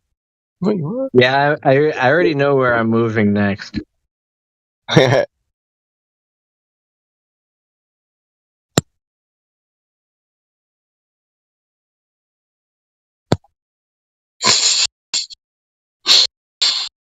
You silly boy.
You get pretty aggressive pretty quick, dude.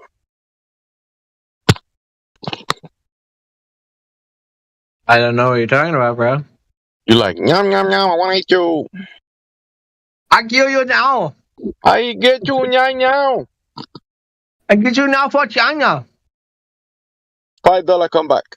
And you know, that's where chess was invented in China, right? Nah.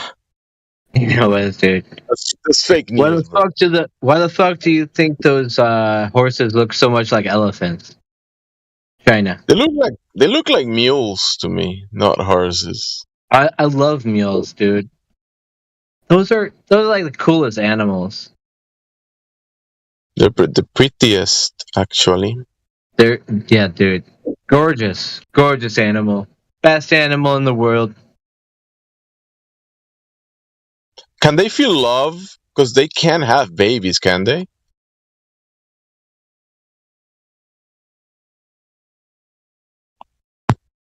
What do you think? Can they feel love? Or? Damn right they can feel love.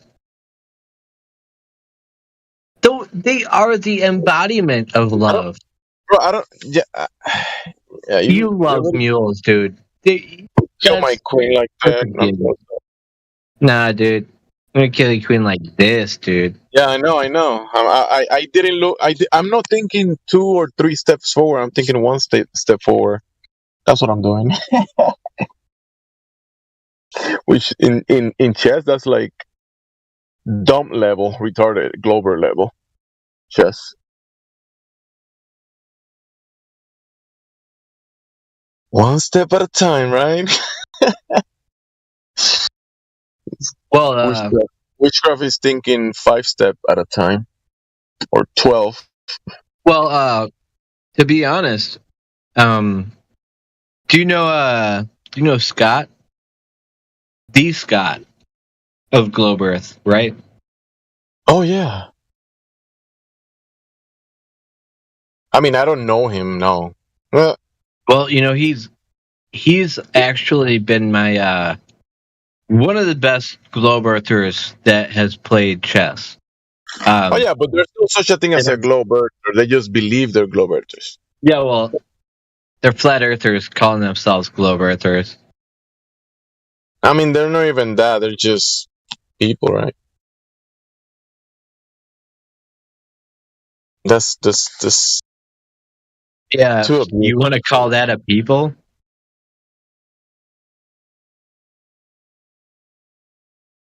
throwing away the game too easy for you. I'm making it way too easy for you, dude.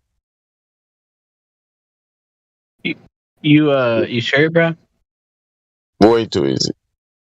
You got plenty of time, dude. Don't just move too quickly, dude. I'm giving you extra time. This time I'm not even fucking playing around, dude. Look at your clock; it's going way up, dude. Opponent process. Take back. Okay, what is that? A take back? Okay. Oh wait. All right. You can. What does that mean? Actually, what just happened? You moved back. We went back a step, right? Yeah. We did. Yeah, I requested a take back. I did. I requested it. No, I did. Oh, you did. Okay. I gave you all this extra time, and I took all of it back. All right, I'm gonna give you back all that time. All right. There you go. That's like a handicap. 7 minutes. You got back. You get your 7 minutes back, dog. No, that's pretty cool. That's pretty cool. I don't want to feel that rush, you know. You don't have to. I'll give it back even more, bro. I get I'm it not now. limited. I can give you all the time, bro. Yeah, I like that. I like that you can actually do that. It will be dumb if you can't, actually. But yeah, thanks. Yeah, it's just mean not to have that option. I want to give my homies extra time. Yeah, that's good. Great. That's good. That's good. I don't have to just rush the pieces next time. Okay, good. I'm the only one in the rush right now. Like, that's good. You're good.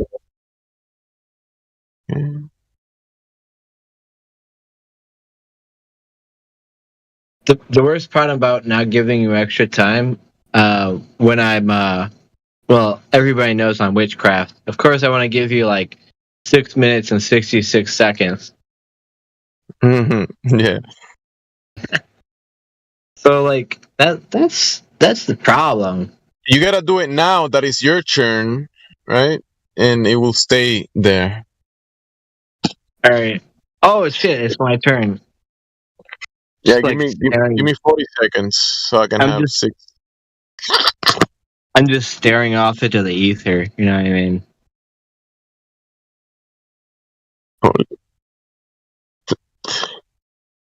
Oh. 10, 11. Let's go. All right. Such a weak hand that I've been holding on chess for a long time. I'm just gonna take the risky biscuit right here. Yeah, because if I take your horse, I can't do it because you'll take the king. But I don't even know. Yeah. Where are you on the? Are you in the West Coast, bro? West? I used to be. I'd moved back to Central Time, bro. Oh, Central. Okay.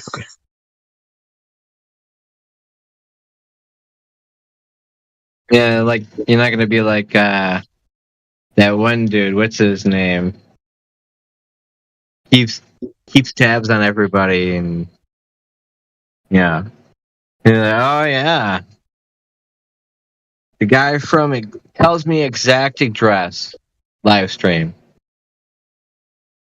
Wait, someone? You're saying that someone is keeping tabs on you? If you only knew, dude. The only way I can prove it is, if you trust me. That's fine. Yeah, I trust you. If you're saying someone is tracking you, I wouldn't say. I would say, sure, that's a possibility. Why not? Right. All right, I'm just fucking around, dude. I'm gonna go ahead and continue to bring on the heat with that chess move right there. Thank you. Yeah, bring up the heat. Yeah. Wait, what are you cooking, bro? Cooking up a scheme, dog. Yeah. When I was thinking I'm gonna pull something on you, you already pulling something, bro. Come on, stop.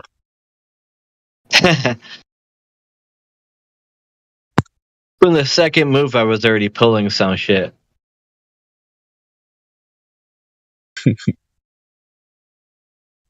Let's be honest, dude. The second move, I already had my queen ready to go. Yeah, you have every step that you take based on my weekends, you can position in an attack position and a defensive position, which is very good. Yeah, right now she's just sitting pretty as fuck because she's protecting my king. I'm on your bishop threatened and your knight threatened to you thought you would be able to fork me, but it didn't matter. I could have just kept her there, but I'm still protecting that. Why didn't move there? I don't even know why. I don't know, man. No, yeah. It's free reality. Give me a take back, because that wasn't good. That wasn't good. Give me a take back. Let me take that one back. There you go. Yeah, I knew it wasn't good, but I was too late already. Wait, I can't do it. Oh, here we go. You can't move 2 steps? I'm just fucking with you. Okay. All right, there you go. Wait, it's your turn. Go ahead. All right, you ready? We'll put you in checkmate right now. What? Imagine that. All right, I'm gonna really just put one on you though. All right, is it gonna be okay? Nah, I'll survive. I'll be here tomorrow. All right, there we go. There's a different move. Different move.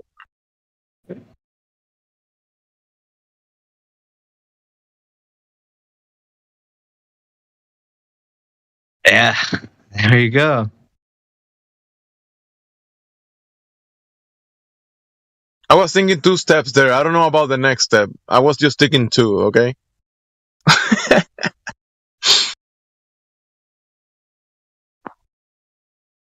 Getting pretty uncivil with it, aren't I?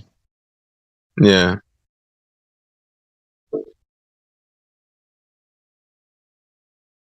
Yeah, this is about to be national television right here. I'm about to make the news on this. Wait, can you give me a take back? Hell yeah, dude, I got you. Man, you're my brother, dude. I got you on a take back. I told you I wanted to practice again. Give me another minute. So put the queen where you had it. Yeah, and I was thinking, just whatever. I just want to see from that position. Okay, yeah. Okay, see now. That I covered my other piece that I was thinking about moving. That's the issue. Mm.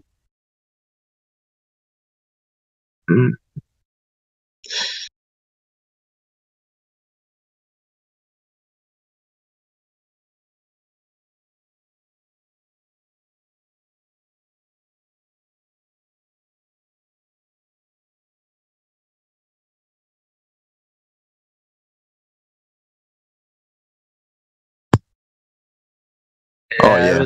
Yes. Everything quick. Yeah. I wasn't thinking. I'm losing it. I mean, Spring loaded kind of shit right there, dude. yeah.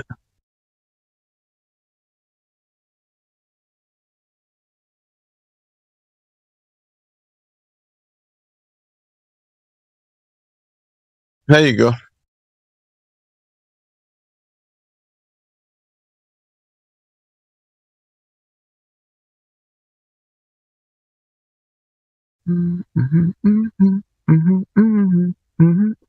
Damn, losing towers hurts.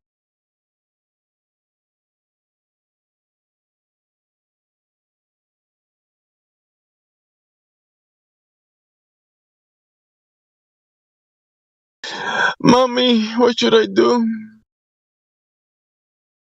You lost your queen, dude. I banged her into the mattress. It was really bad when it happened. Yeah. It hurts with the girls gone. Hurts so good. It's like you being a boy alone. Yeah, it hurts so good. Sometimes the globe don't seem like it should. Flat Earth hurts so good. Right? There you go. You know what I mean? Oh, dude, you're gonna give that to me? Right. Alright.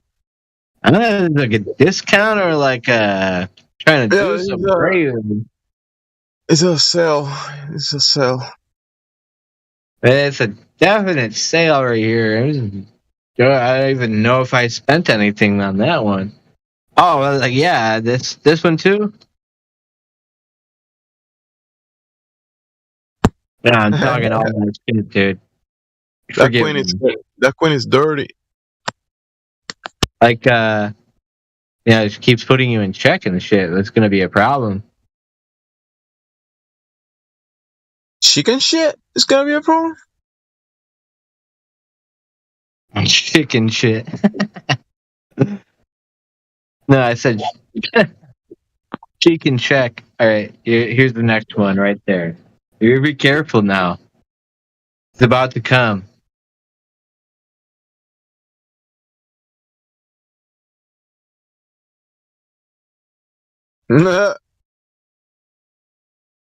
Mommy.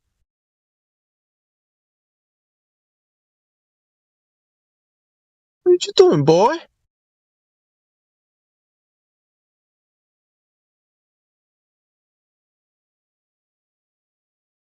Why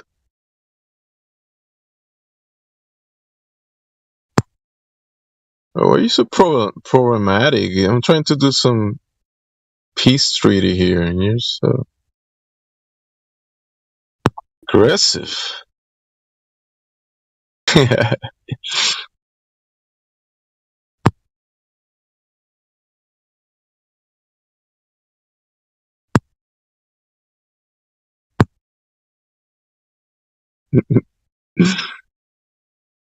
Setting up a trap, bro. I'm gonna get you right now. Don't worry. Don't worry. My name is Sukablat in Russian. Yeah, I was supposed to be upstairs already, and you're keeping me here instead of checking mating. Shakamate is Jaque mate.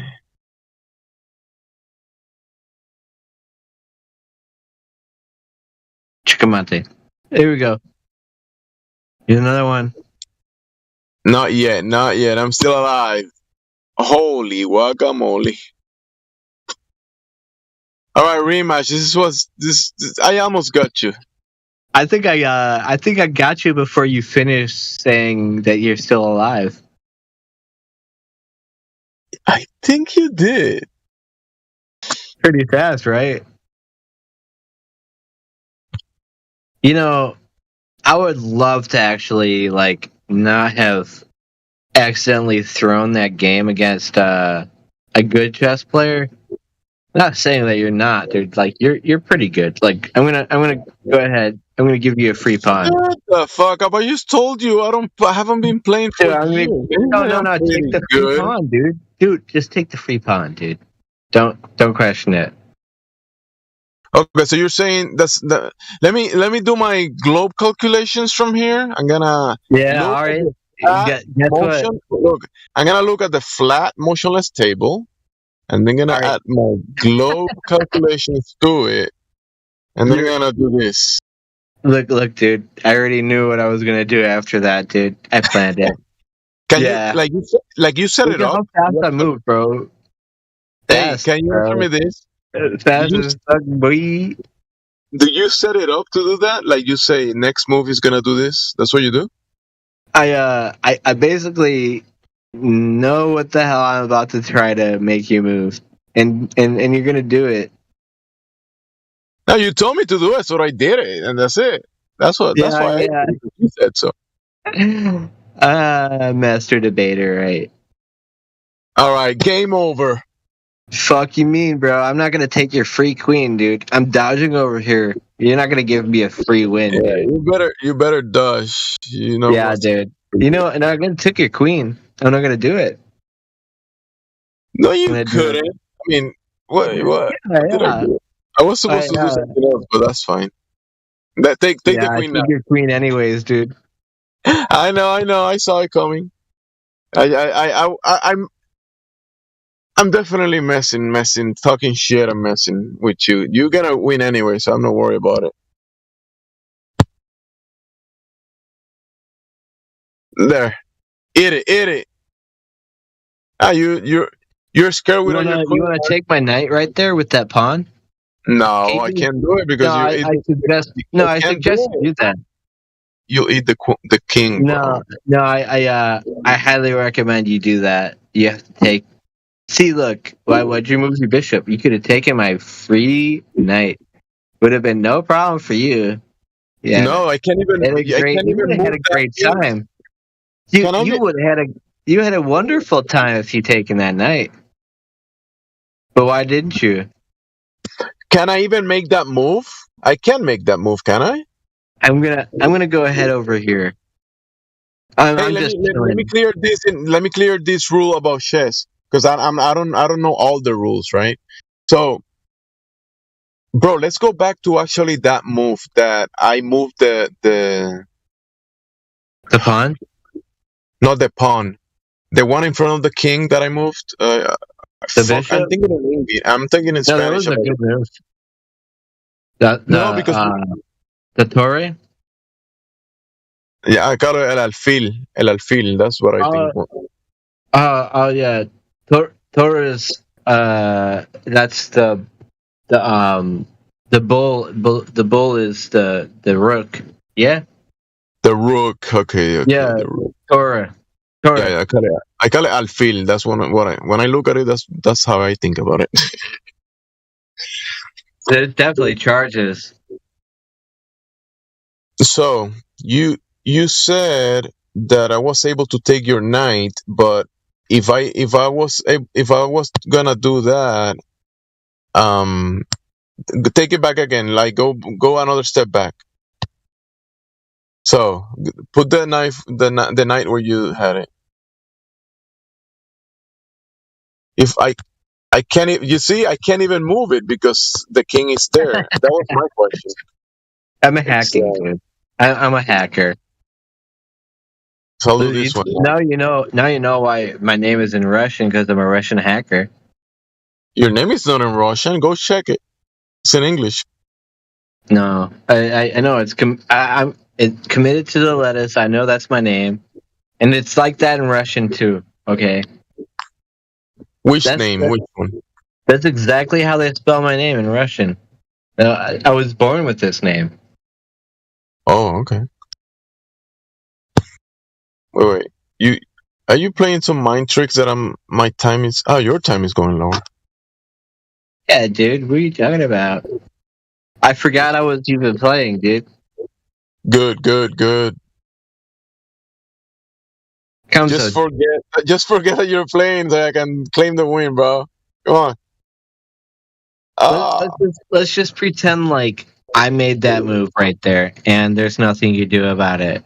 Why are you making it so difficult for me, bro? Come on. Cause this is how I breed excellence, dude. I'm bringing out the fucking absolute unit that you're about to become. Next thing you know, bro. Next thing you know, you're gonna be fucking wowing the shit out of people. They're gonna be like, "Damn, where'd you find that?" Mm-hmm. Yeah, sure, Yeah, sure. like, they're sure, gonna fucking really freak out. Bro, I'm When I'm gonna go to people. I'm gonna go to people. I'm gonna be like, you know what? I had a game with witchcraft last night in Discord. when they find out how many moves you lasted, they're gonna be actually really surprised. How many minutes I lasted? Because they're gonna be like immediately like, "Oh yeah, so he trolled you too," and he didn't even do anything to try. Like he made the one dude who thought he was good. You know, what's his name? Yeah, Flatterday, I guess. I don't know, Saints or some shit. And the dude's like, "Oh God, he gave me a free piece," and then pretended like he didn't mean to do it. Like, and then he quit before he checkmated me. Oh God, I can't play that guy again. I get really embarrassed. That's what he's thinking right now. Come on, bro. I mean, he probably he thought he can beat you, but it's okay. Eventually, one yeah, game. that's what they say, bro. Check this out. Look at where the queen's at. Check this out. That is actually a check. So that was pretty snippy of you. Hey, at least I can claim I put you in check once. Oh, okay.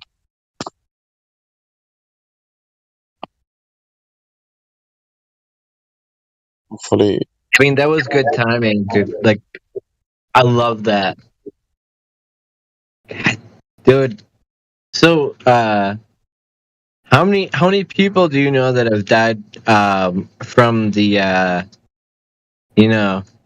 wink wink thingy?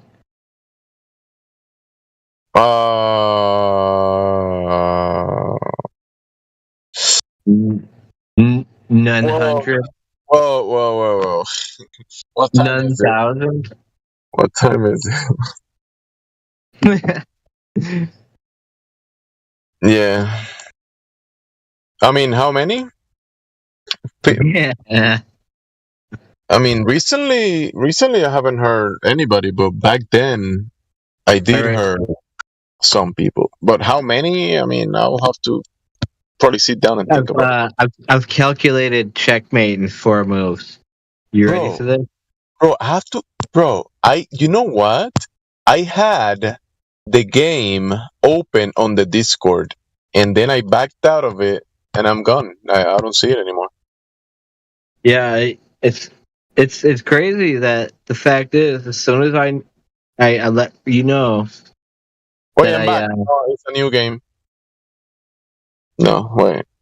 No, I don't even see. Checkmate. White is victorious. 1-0. Wait. You have to go ahead and make an account, dude. Jeez. I'm not signed in. That's why. Yeah. I get it now. Because when I clicked it, it opened like in the Discord, and then if I wanted to go back into the Discord, I had to close that window. So I have to open it in the Chrome in the website actually. Yeah. Well, the worst thing is, I checkmate in like 4 moves. I already worked that one out. I would have pretty much pre-moved every of that. And Bro, you in check one, I had you in check in real life. You can say that was a win for me. That was definitely a point for you, not a win. Okay, you get the golden you tried start, and that's pretty much it. Yeah, I like it. I'll take it. Do I get like a, how you say, like a ping? You get the space aids. You get the space aids roll. That's basically what happens.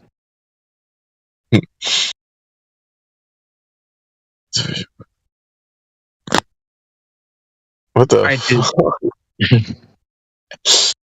Bro, did you saw what Get posted?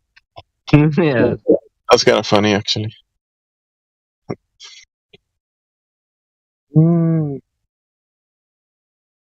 If the bishop moves forward 2 squares, or if he moves diagonally 1 square, you can take him. A moment. Oh wow! I could barely even read that. I had to adjust my eyes just to see this in the dark mode of my Discord. A moment of tension in the Vatican. If the bishop moves forward, the queen can take him. Yeah. And there's actually like 2 spaces where the bishop could move, and the queen would be able to take him. Back and forward? 3 spaces. Yeah, actually 3 spaces. Yeah, because closer to the queen backwards, near the queen, all right, back near the queen backwards, in front of him towards the black square, or behind him to the other one. Hey, Jumsy, like, you better slow down on impressing me with your chess game and start, like, playing chess right now. I just have to, play and just enjoy it and just have some games. You're doing great, dude. Like, you're not bad, dude. Just gotta play more a little bit and just enjoy while I'm actually doing good at it, because I know I can do good with some games, but since I haven't been playing chess for such a long time, I just gotta play, like I said, and do a little. You sharpen it up, bro. Yeah, that's exactly what I mean. You're doing fine, dude. I can beat people in 2 moves. You have not come anywhere near that close, dude. Like, I was talking about that one dude I beat in 5 moves. You lost it way longer than that, dude. So yeah. I met when I was in middle school. I had a friend in my school that he was the champion for his age. We were like middle school, and he was the champion in Puerto Rico, like the champion for his age in Puerto Rico, which is kind of cool. Back then, I don't know about now. Cool. But back then, it was pretty cool. And we were like in middle school. We're talking what, like almost 2 decades ago, something like that.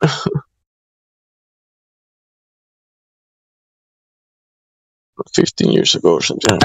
I actually loved Puerto Rico when I went to visit.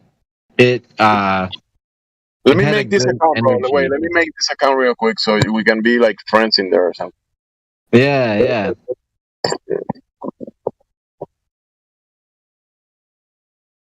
Dude, now that we're talking about Puerto Rico, I really love that city, dude. It was a gorgeous city. It was made intelligently in ways that I've never experienced a likening to it besides California. It's just such a perfect waterfront that it just, I mean, like, dude, an island, bro. Like, it's just so fucking amazing. I loved my time in Puerto Rico. I would go back in a heartbeat, dude. You just fucking nudge me and say Puerto Rico, and I'm like, dude, I got the plane tickets lined up now, nigga. Fuck you mean? 100%. I'm thinking about going soon, so yeah. You just spawned me a little bit more. You saying that shit. I'm telling you, dude. It's such a fucking awesome place, dude. But I go there to see family and that kind of stuff. And I do enjoy my time there. So. Yeah, dude, because you're excited there. You're calm. You're just good, bro. So good. It's just that's what I'm trying to say, bro. So fucking good. So chill and so fucking awesome. Exciting. Until Glober starts shooting bullets around you, then you don't feel that good. Just kidding. Yeah, those damn felon Globers,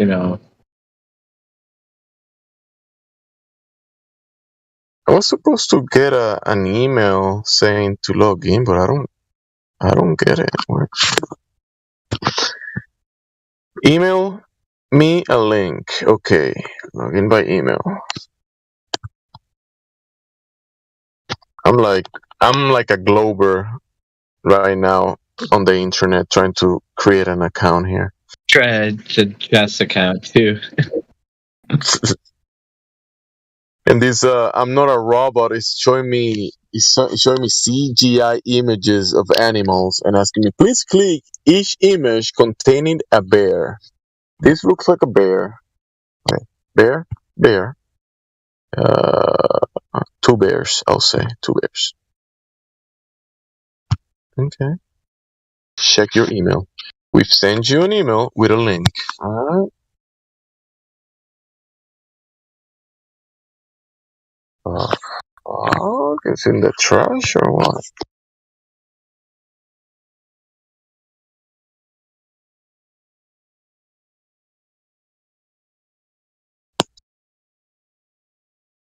Bro, they send me this email to my spam email. What a bunch of assholes. No, actually, no. This is not it, is it? Bro. It's like you have to pay off these fucking email services just to not be in spam.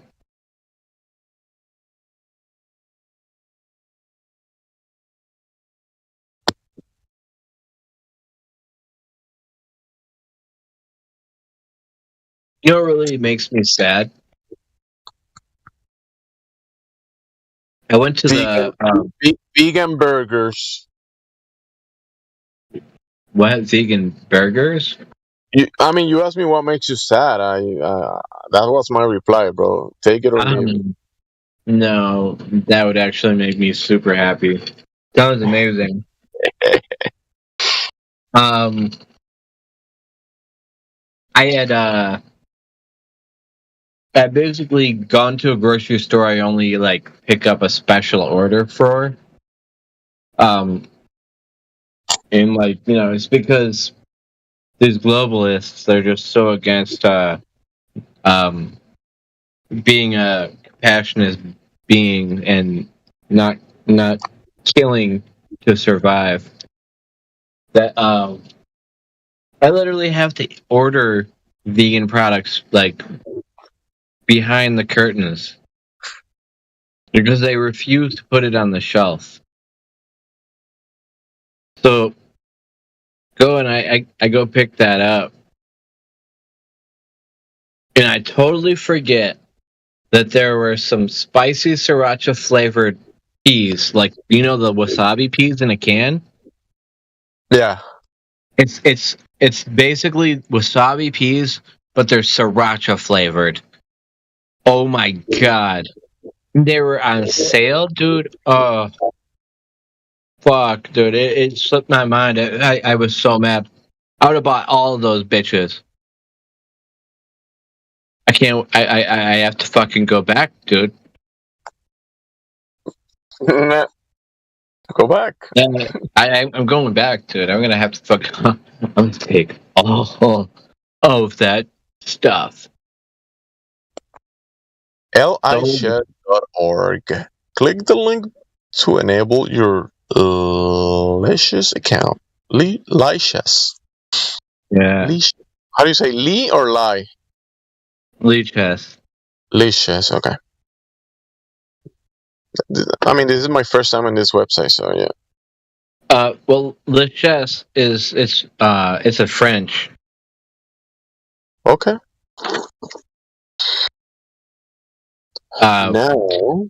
And this is why I play on Le Chess is because it runs by international rules,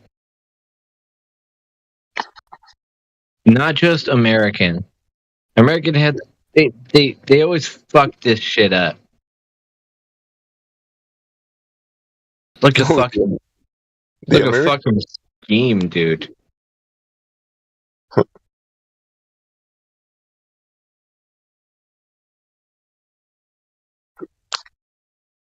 You know, I mean, like, you know how embarrassing it is to be an American.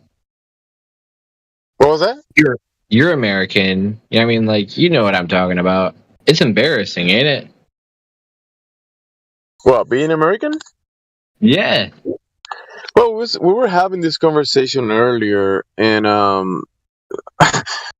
I mean, it turned kind of like into a joke because we're saying, you know, who discovered America, and they labeled his name, and people were asking, "No, is that a thing?" Yeah, the America,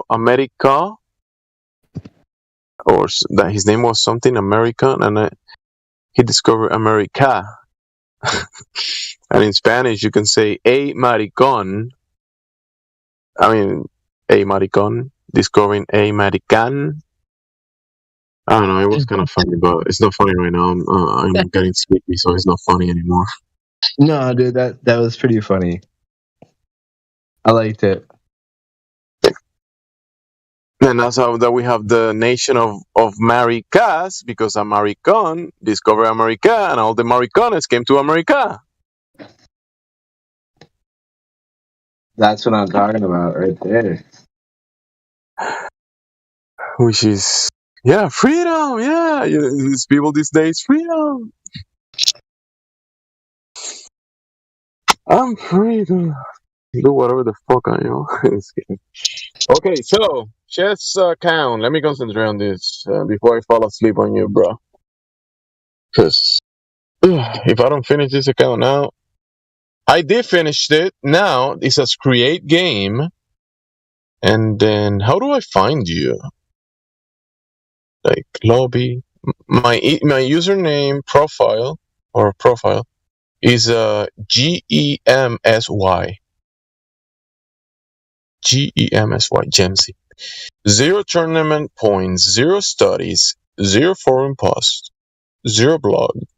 Bro, there's studies? Oh, now that it says studies, I was talking to you about my friend, my middle school and high school friend. Even like he was my neighbor as well. So he used to have a bunch of books, and we're talking. This is the 90s. So many books. He had probably like 20 books, like chess books, and he would read them all. He read them all, and he was in middle school, bro.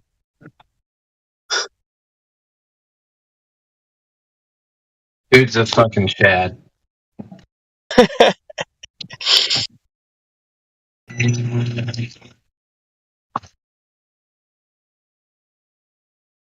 I'm gonna go ahead and look for that profile now. Let's see here. My username is Gemsy, GEMSY. I don't even know how to find you. Let me see. You know, I'm gonna link it to you so I can do it better since I'm on the fucking app. Oh, there's an app for this? Yeah. So Leashes, let me see. Leash. Hopefully it is in. Oh, it is perfect. Oh, perfect. Yeah. Oh, why didn't you say that in the first place? There's an app, not just a website. That's not a given. Dude, I spelled it wrong. No, I need to put the W's and shit. I'm installing the app.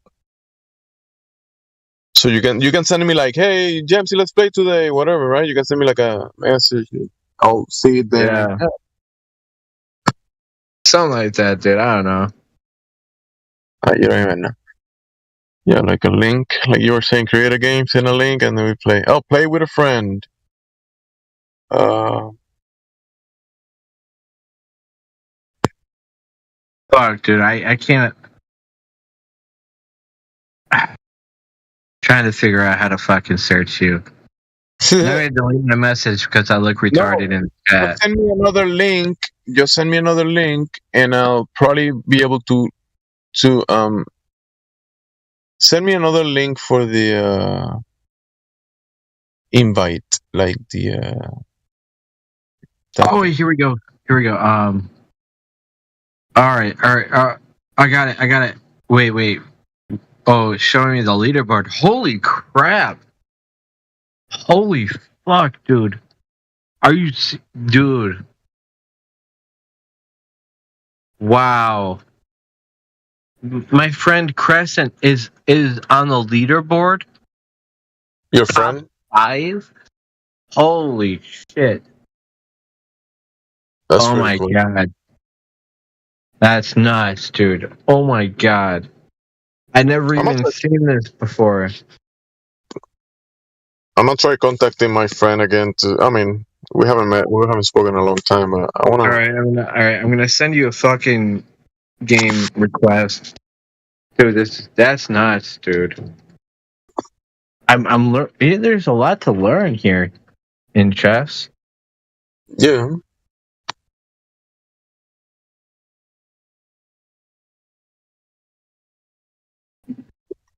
It's a cool game.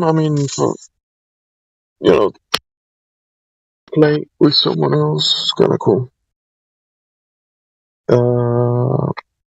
This is the new link. Oh, you did send me a link 15 minutes ago. Wait. So Sage Black Moon invited you. Join. I think you left that one because I pressed join and it doesn't work. So that's an old link. Send me a new one. I already did. Wait. Oh yeah, there it is. Join.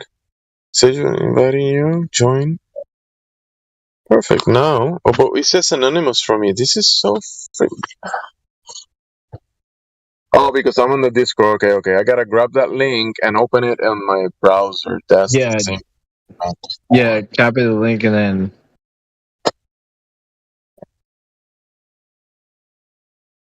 Hopefully it works because I already clicked on it. Oh.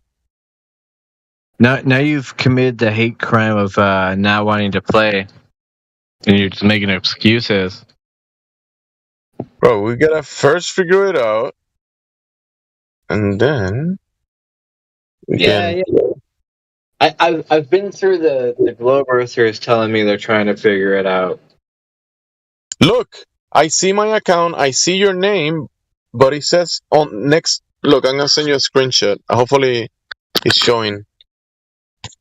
Oh no, I'm watching your game with Anonymous. Look at this. That's funny. I'm watching you playing myself. Click the right link, damn it. I did click the right link. It's just since I already joined that game as Anonymous, I cannot join it as my account. Get it? Oh yeah. Alright, deleting that message. There you go. Look at this. Look at the screenshot that I sent you. Yeah, I see. Now you get it? Now you get it? Ooh, I got work, bro. I got work. I was thinking about... Okay, it works now. Fuck work, right? Nah, nothing important. So... Alright, I'm gonna make sure to copy the link. I'm sending it to you right now. Make sure to copy the link. We've done this way too many times already. Copy. Copy.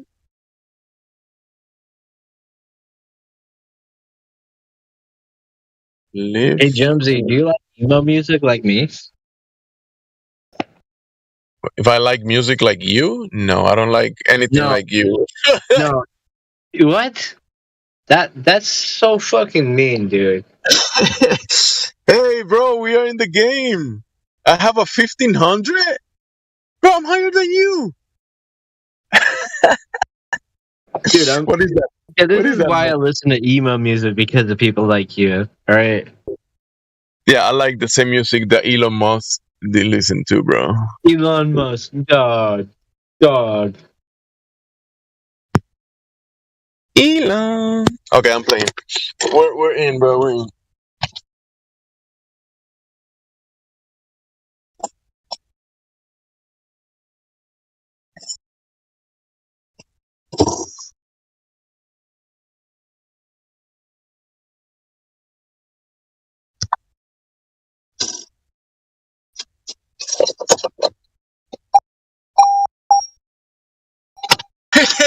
Of course. Are you getting me? They're gonna throw you off with just giving you a free material. There you go. Taking a pawn with any of those two other pawns that are so disposable.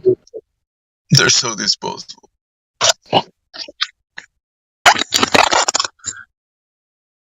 Snarf. I'm gonna give you a handicap. I'm gonna travel and play with you. You're not the one to be giving out handicaps over here, bruh. You think you can beat me, bro? If you're gonna be driving around, yeah, I can beat you. No, just kidding. I'm not gonna be driving around. Just kidding. Bro, I can see the moon, and it's a crescent moon. That's a sign that you might be losing this game. Yeah, welcome to Flat Earth, bro. That might be a sign.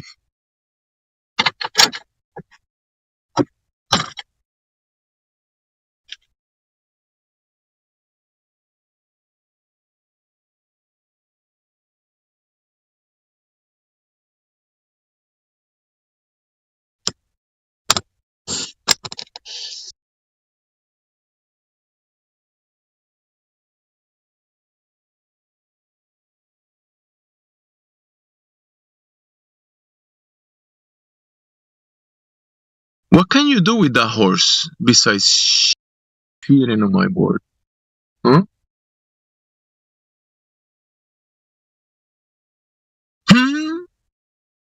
It's excuse me. It's a classic chess position that I call the shoot the whoop. Shoot the whoop. Yeah. Oh, I'm gonna do the shoot the whoop move. So oh yeah. So that's a you know what, you really just defined it right there. That was another shoot the whoop. You shoot the whoop my shoot the whoop. Dito.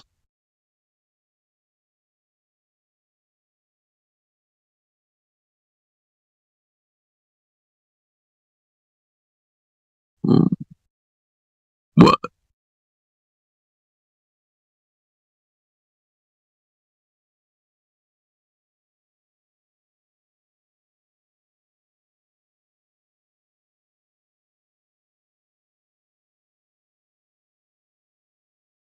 Wait. Oh yeah, exactly. Yeah. Yeah, you were looking past 3 steps and I was looking at 2 steps. Ha! You were looking probably like 10 steps. I was looking at 2. I was looking at collecting my tax money right there. Yeah.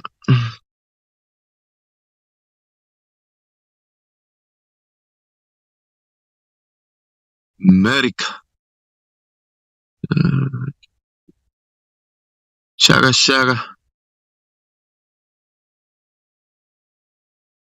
Shaga.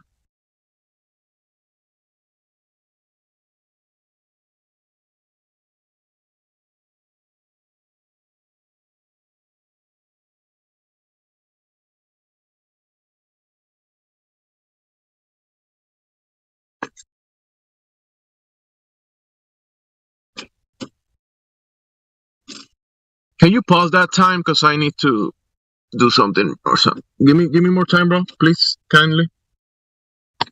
Gotcha, bro. Give me a couple of minutes. I'll be back because I need to do something. You're at 8 minutes now.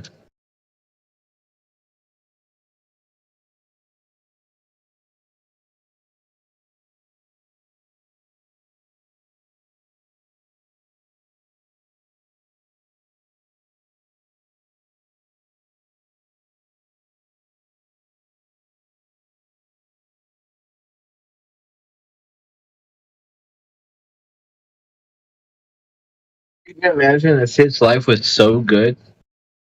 He'd be flipping a tortilla right now, like into his mouth with 4 flips. That's what I would do. Oh my god. Love tortillas. Wheat is the best. Go ahead and try to argue with me on that one.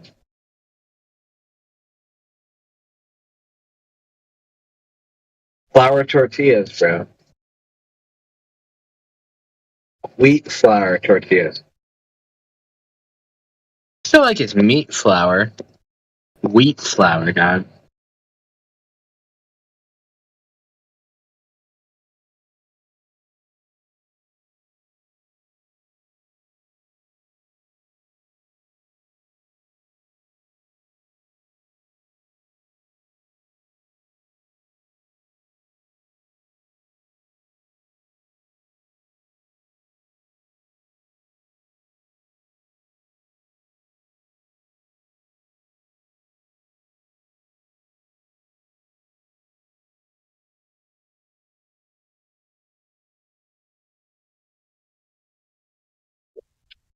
Are you ready?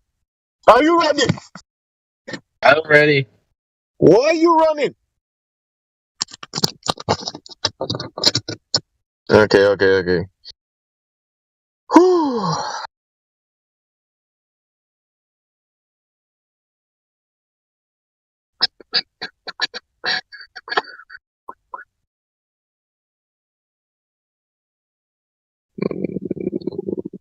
Sure. Hey, what is that? What is that? Can't. Hey?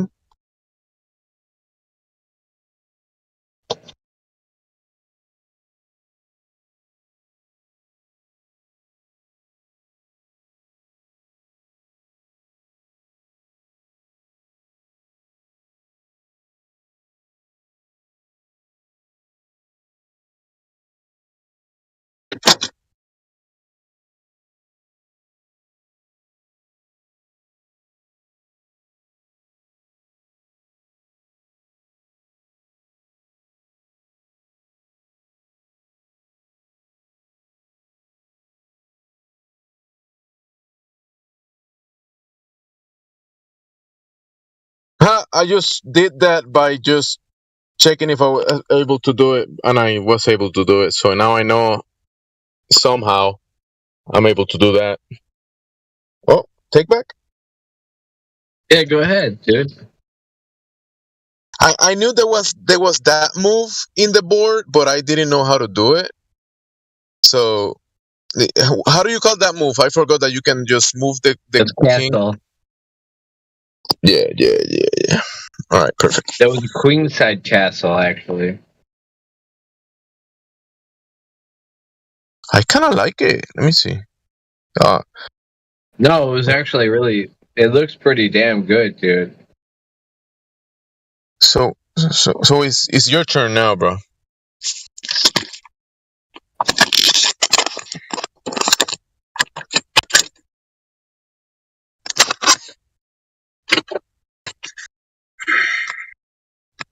Oh yeah. DJ Black Moon in the house.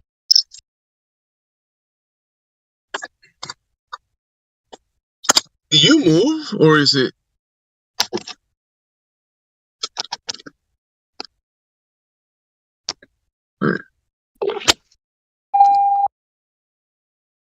Oh Lord, I'm going. I was doing a little bit of nom noms, you know. Now I'm ready. Okay. I wanna pull it. Give me a minute.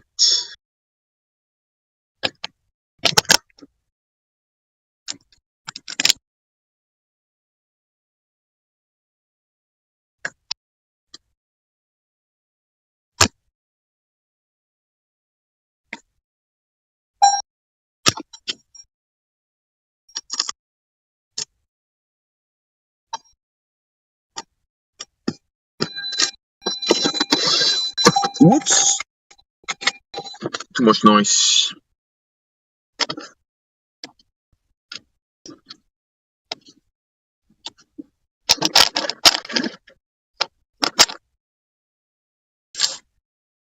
Just whatever happens, don't let the timer die. You hear me? I'll let it die if you got only one move left.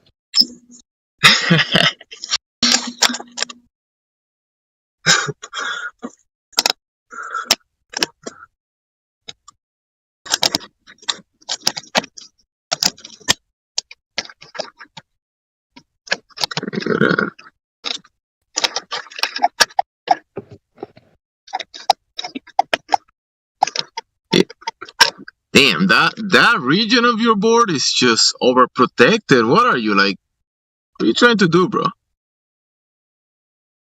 Overprotecting your pieces. I mean, just kidding. 1 minute. I'll be.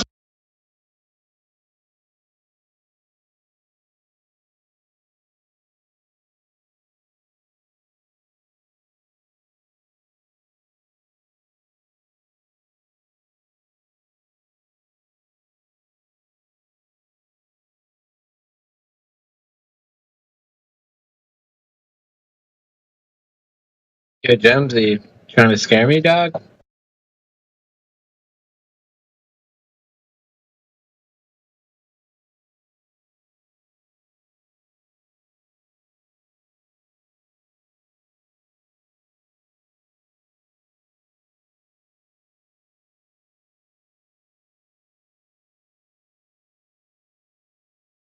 Dog, you trying to scare me, dog?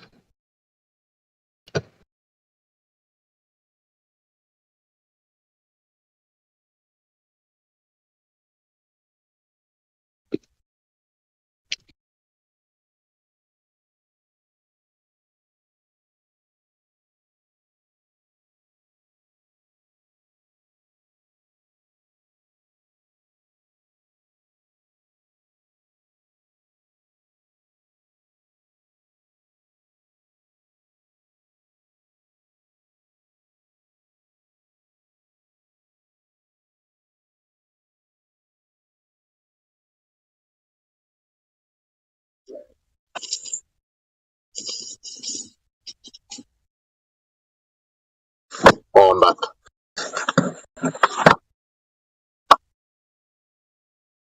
So,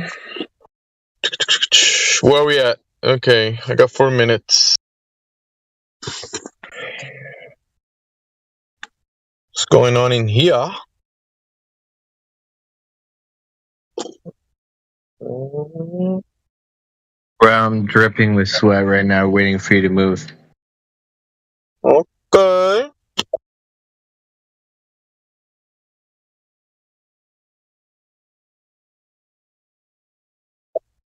Where's the horsey going? Just kidding. Greener pastures, dog. Greener pasture, I like that, yeah.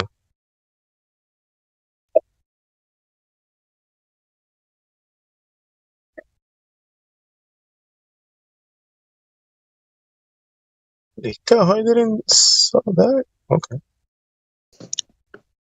Yo, hey Jamsy. Welcome to the future, dude. I'm like creating a masterpiece in culinary art. of the vegan type. Okay. Well, Wait, I are you elegantly. creating like a product? A product? Yeah. Well, hold on. This is all going on while I elegantly destroy the shit out the right side of your board, or guess maybe your left side. I don't know. Stop it. Elegantly. This is the word. As I fully trash this side of your fucking chessboard, whatever that may be to you, it's gone. It's gone right now, dude. The left side? And I'm making like a full-on like 10-course meal right now, dude. Dude, you have never seen a dude drizzle the most perfect amount of olive oil like me. Bro, you trying to make it throw up or what? Are you kidding me? What the fuck? Vegan olive oil? Oh yeah, and you know, and now I know that you're overweight because if you're that against olive oil, you've definitely used way too much butter, and you saturated. That's where you're wrong, because I'm not I mean, if you go ahead and just saturate the shit out of your fat cells to a fucking atomic level like that, then I mean, like, I don't even know what the hell to say to you at this point. Time. That's what you gotta do. You know what? Like, you're way overdue for a cardiologist check-in right now. Yeah, I think so. But give me 5 more minutes. Come on, give me 10 minutes on the clock, so I don't feel rushed. I need to take my time, let that fat sink in the brain, so I can think clearly. Let that animal fat instead of that olive oil. I mean, olive oil should be okay. You know, it's actually like very compatible with the body. You know. That's what they say. They say that. All right, here. You know what? Check it out, Jamsey. Hey, no. Check it out. My bad, bro. From the olive oil and the olive leaves, you can do some really good extracts. I mean, the olive leaves, some extracts that are very good for parasites. You know that? It's very good because it's a oil. Oil it's an anti-astringent, right? You say that one more time. Jamsey, let's fucking go. I'm playing you in chess. I saw that move. Go. You were oh. Goddamn right. Goddamn. Bro, I didn't even see that piece for some reason. Are you hacking this game? Like, I'm blind. Why didn't I? It was so obvious, and I just didn't see it. I'm just not even thinking about it. I'll take it back. Yeah, let's do that. Yeah. Oh wait, I'm just giving you time. Now I can do the actual take back. Okay, it's not my move. Okay. That's still your move. I took it again, didn't I? Wait, where did I move? Oh yeah, I moved the Oh, I took it again. Oops. Oopsie. Wait, bro. Wait, I'm so confused actually. It's your move now. It's my move? Yeah, I'm gonna go ahead and take your queen again. Okay, now it's my move. Okay, I get it now. So let's do what you wanted to do, which is this. But you have 3. Oh, you wanted me to do that better. Yeah. Hells yeah. Check this out, dude. Because this is what I'm about to do. On the real.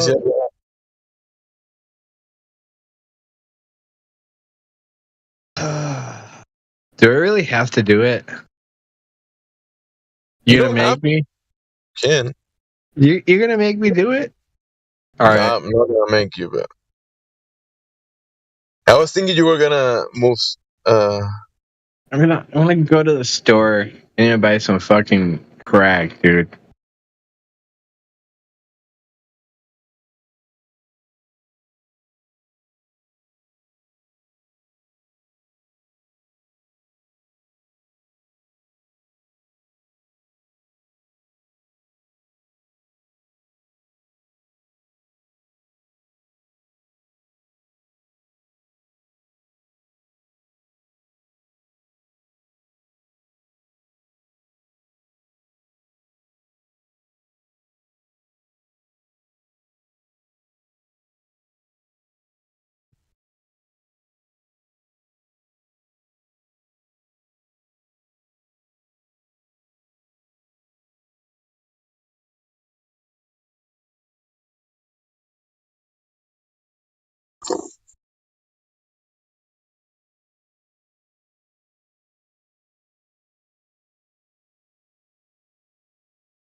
Why are you getting so quiet right now, dog? Situational awareness. But just give me more time if I'm running too low.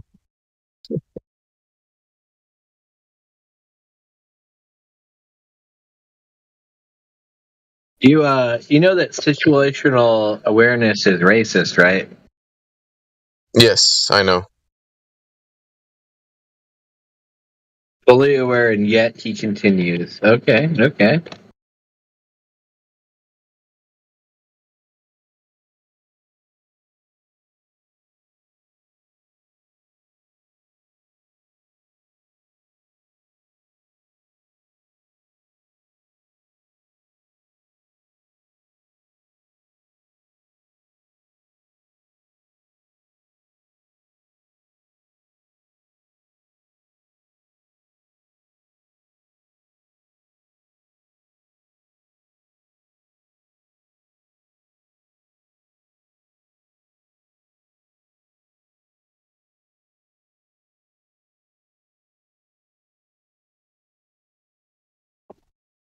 Don't fall asleep on me, bro.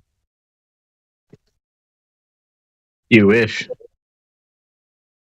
I wish, but I don't want you to. I'm like I said, dude. I'm going to purchase some fucking cigarettes right now as we play the game. Okay. And you're allowed to do that. You want? Do you want like the cashier's name for me to prove it? Like, damn. No. Just give me more time before you get entertained with other stuff. Give me like No, 8 minutes. I'm gonna have to go claim this win. You know, I mean, like really soon. No. It's like 1 minute 45, bro. I've given like 10 minutes, dog. You'd have to do with what you have left now. No, next time we start the game, do it without the time, bro. So we don't have to worry about shit time. Only Globers think about time, bro. Come on. Yeah, well, the Glovers are sometimes right about some things. This is like that one specific time. Just kidding, bro. Just kidding. You don't have to. You can, but you don't have to. I don't have to give a fucking Globertha the win, but you know, sometimes when they do win, I have to I really do have to give them a round of applause, you know. The fact that they say things like, "Oh, you know, Jesus was gay," like I have to give them a round of applause because they're totally right. Oh my god, bro! 40 seconds. Man, I can't wait for the DMs that are coming in after I said that. Like this is gonna be fucking gold.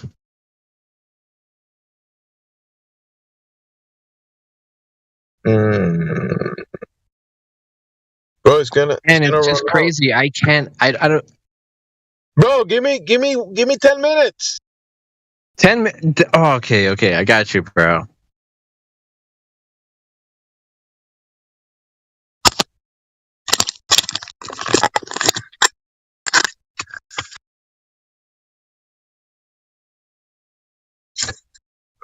Getting Chai never felt better. I got you, bro. That was 100%. That was 10 minutes I just added to your, like, you literally got up to 10 minutes as soon as you said that. That's all I needed to be able to beat you now, bro. Thank you.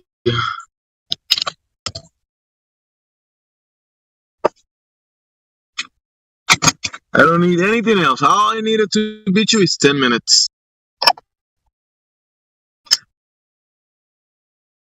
Yes, let me see where we at. So it's my turn.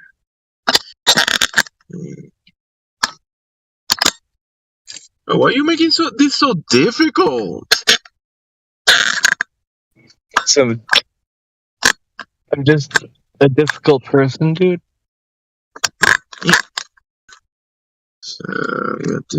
I mean, I'll give that to you. I'm being difficult.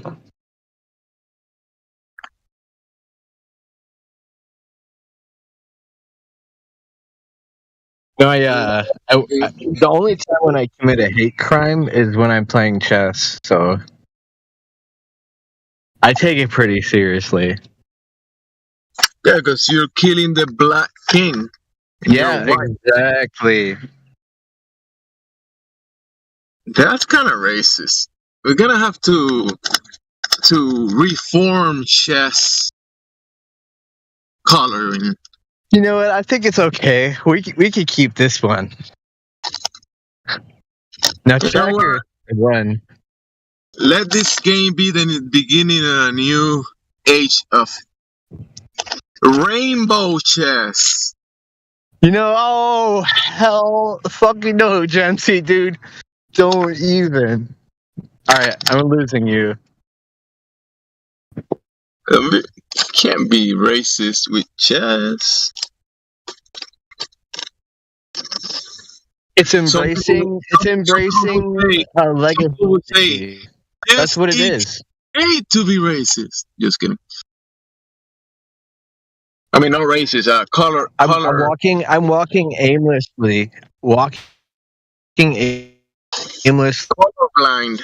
Pack of cigarettes, dude. I'm moving around too, so you're not gonna. Better move, dude. Yeah, I'm gonna move. Don't worry, I'm gonna move. Yeah. Don't you worry. I will move.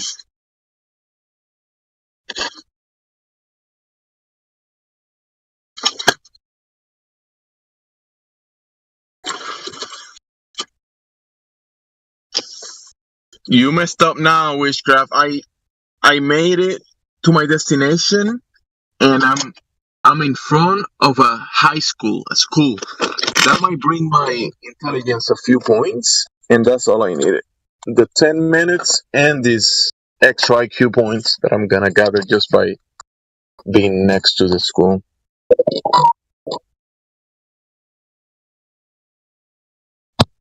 Alright, let's see what's going on. Now I have a more clear picture. You're kicking my ass, but that doesn't mean game over. Okay.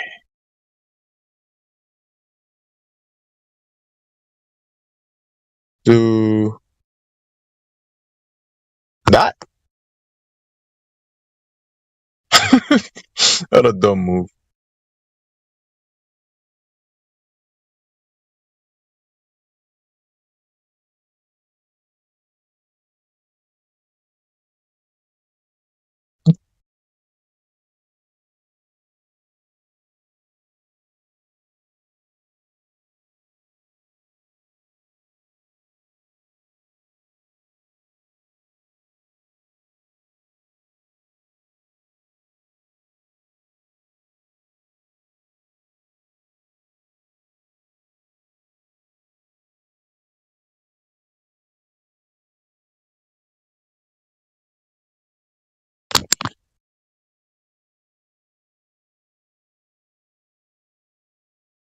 It's your move, you bro. You bro.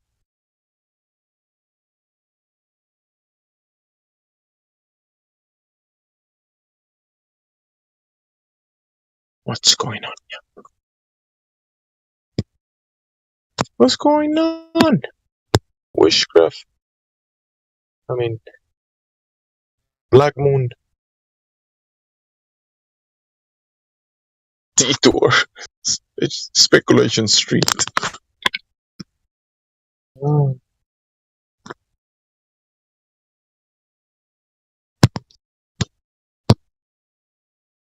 Hey, Witchcraft. Bro, you gotta move or give yourself time.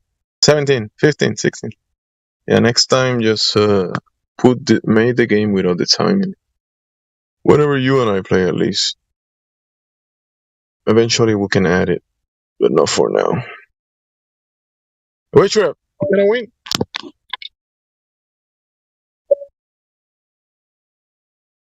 I win.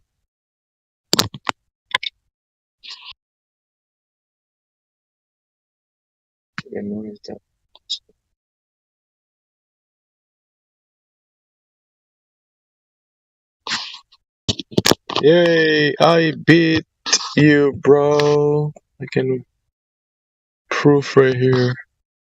I've beaten you in chess at least once.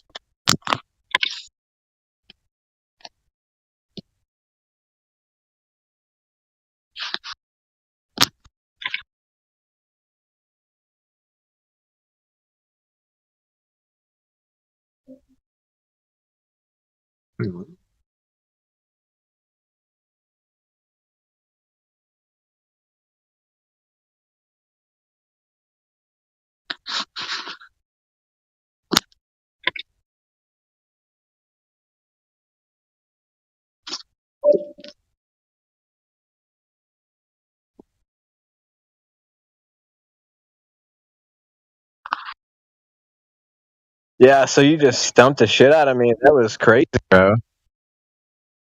Hey, good try. You tried. It was a hard fought, long road, but still, I came out victorious, bro. So good try.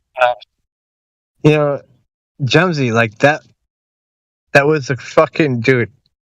You gotta move your king around like that more often, dude. Because it just seems like that's gonna track way better.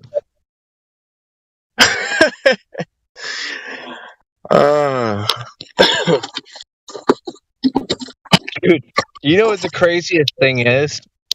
I mean, like, how come, like, every time I try to throw away a dirty needle, like, there's no dirty needle disposal sign on the fucking garbage cans. Pisses me off. Wait, why are you carrying needles in the first place? That's my bishop. Oh, your bishop. Okay, I got it now. I was getting scared. I thought you were gonna say, "Hey, James, you won this match because I was doing some methadone or something." You know what I mean? Like, to give me shit about that, dude, because all these dirty needles. But I'm like, dude, like, I got a lot of diabetic friends, dude. You fucking assholes. Me? I'm your friend. I'm diabetic too, so yeah. Yeah. So, like, who are they to start accusing me, like, telling me to lift up my tongue like I'm hiding drugs? Bunch of disgusting pigs, dude. You know what, Jemsy? They were actually racist too. They told me to stop hanging out with Mexicans. Oh, they give you some. Oh, dude, I'm telling you, 100%, dude. I called their fucking station, and I said, "I'm like, dude, I just got pulled over by a fucking racist. He's just being so fucking ridiculous, dude." I like guacamole. How else am I gonna get the avocados? Yeah, it's just, dude. Like, I'm not gonna lie, dude. It is the most disgusting time I've ever been pulled over. I stand against racism so hard, bro. You don't even know. You wouldn't even realize that I was white. I'm so anti-racist. All right, let's go Cinco de Mayo together next year. This is already past Cinco de Mayo. You're right. It's true.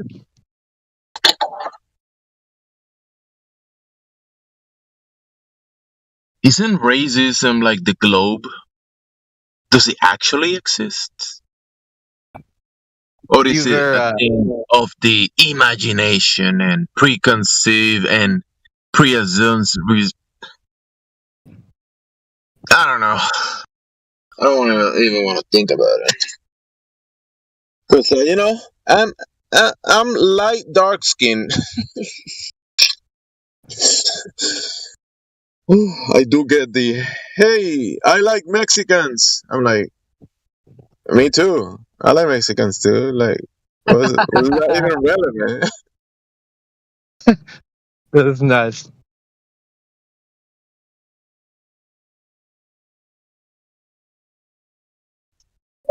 You know, I like Mexican food, bro. Like, yeah, me too.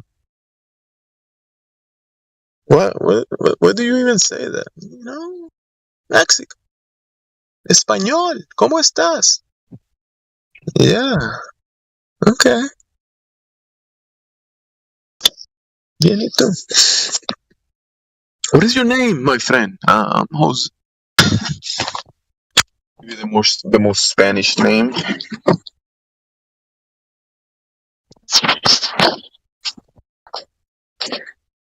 Spanish as hell. You know, that's the funniest thing, dude. You know, like you just like end your ass up in jail, and like you wake up to some dudes, and I was like, oh no way, Jose, and he's like, how the fuck do you know my name? Just, dude, the memes write themselves, dude. Yeah, when people say that I'm looking left and right, like three people the same. I'm not gonna lie. I don't want to sound like a piece of shit by saying this, but like that was the worst cellmate I've ever had in my life. The worst summer? In prison. In what? In jail, not prison. In jail. Well, what's the difference? Well, prison means that you've been actually found guilty and charged and sentenced to prison. Jail, just some kind of like gay ass holding you hostage kind of thing.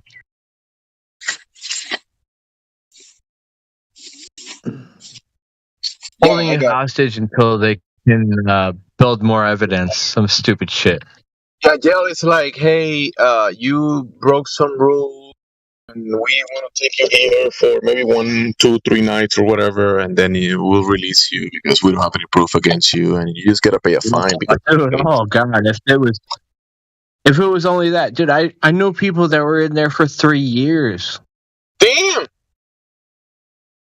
Yeah, dude, they're fucking, dude. They hold you for so long, dude.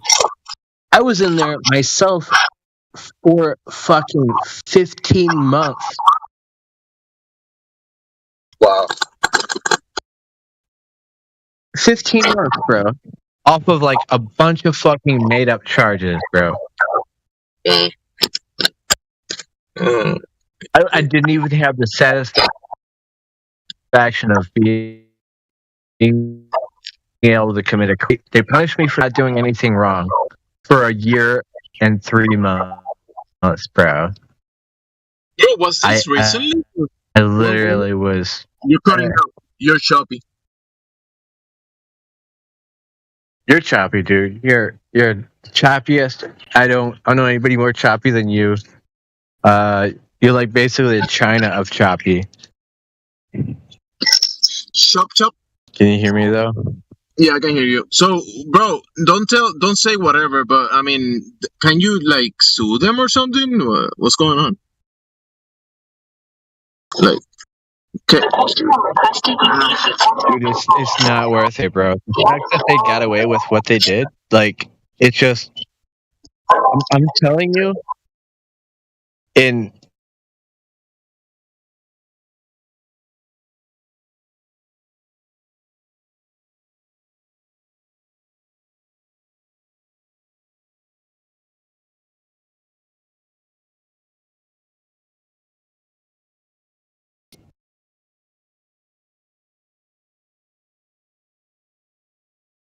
can you hear me? Yeah, I'm on mute for a minute, so go ahead. All right, so like they don't have to fucking have any actual reason to arrest you. They get you in jail and they just fucking hold you hostage. Basically, how it goes down.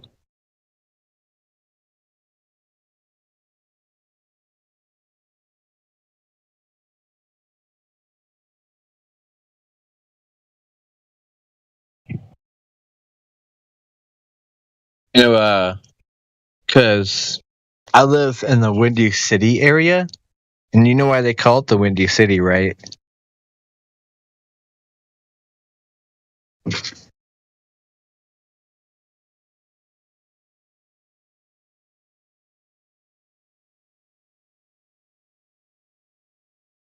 You there, Kemsey? Can you hear me? Yeah, I hear you. Just 1 second.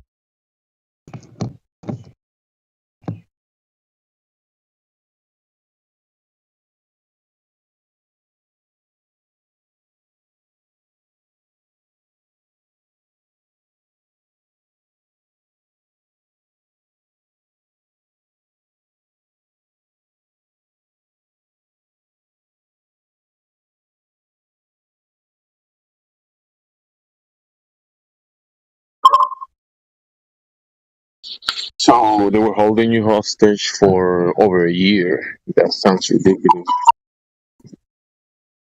Yeah, and the stupidest thing is they executed what was legally termed as an insufficient warrant.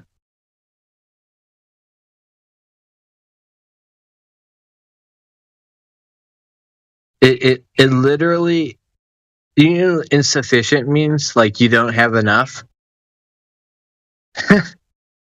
It's just not enough on the requirements of actually becoming a warrant. The thing is, there was no affidavit from the judge. Well, that's what I want. You know what? Even if they don't have evidence and they don't have, I think there is actually certain stipulations for what an actual warrant is and like an actual official or legal one. And I think in many cases they just make one up and that's it. Yeah, yeah, that's what they did, dude. With that kid, and you look, it's a warrant. But when you actually go into it, it's not an actual warrant. It's just they made it, and they get away with it all day, dude. Yeah, they get away with it. Yeah. It's the fucked up part. Is like, dude, like I'm telling you, I was fervent on telling them I need to see the warrant in order to even continue with the case. They have never sent me the warrant. They never showed it to me. Fuck, dude. Well, they can just hold you and throw the key and say, "Hey, we found the key a year later."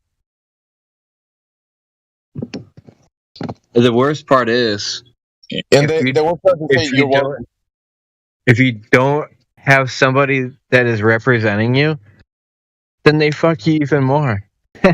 Damn. It's like, oh, okay. So I'm the fucking psycho because I want to represent myself. Fine. Go ahead, get me fucking mentally checked out by your own fucking state fucking doctors. That's fine. I can, and they're gonna have to testify in court. That's fine with me. And I go ahead and I go through all of that. After several times when they should have done it like they extended it like 3 weeks. They kept making up excuses. Oh, well, they didn't know you were in jail. Oh, they just somehow had a scheduling issue. Like, this is what the judge is telling me. And I'm like, yeah, they just had an order from the judge to hold on, and you're being a bitch, and I want to start to have somebody represent me, and maybe we can continue this right now. So I think obviously in the legalese, but I've heard people kind of talking about the word representing, and I even seen someone in court, the judge asking him, "Hey, are you representing yourself?" And the guy asked him, "How can I represent myself if I am myself?" Hopefully, you know what I mean. Thrown in the psych ward. Yeah, if you say that you are representing yourself, it's like you're talking out of your body and talking about your body and talking about yourself, but you're talking in a third person. So that's for someone, they can say you're crazy. You're talking about yourself in a third person and trying to act legal. Here's the best way. And I'm going to go ahead and spill the beans on the best way to reply to that. Let the record show that the judge cannot hear anything at all that is mentioned in the courtroom, and they're turning a deaf ear and being very condescending. And I hold them in contempt of court right now. Bailiff, right now, may you please escort this psycho out of my fucking sight. Yeah, then they're gonna throw the white jacket. Yeah, I'm gonna catch it. I'm gonna catch it with my dirty fucking nasty scary teeth. You're gonna catch it with your mouth.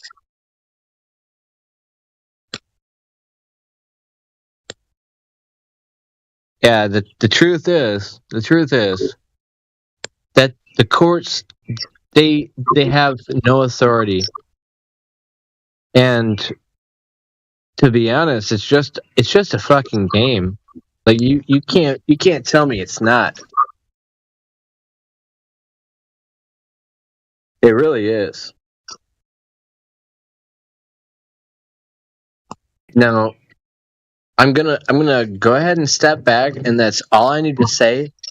I'm not going to further prove myself to be a terrorist, which I gladly would accept that title if it came with any benefits, but I'm not going to.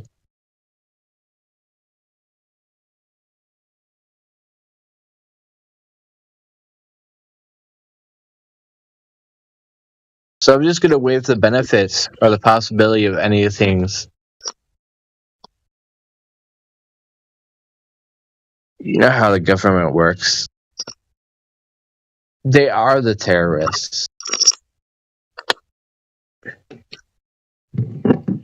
How long has weed been illegal?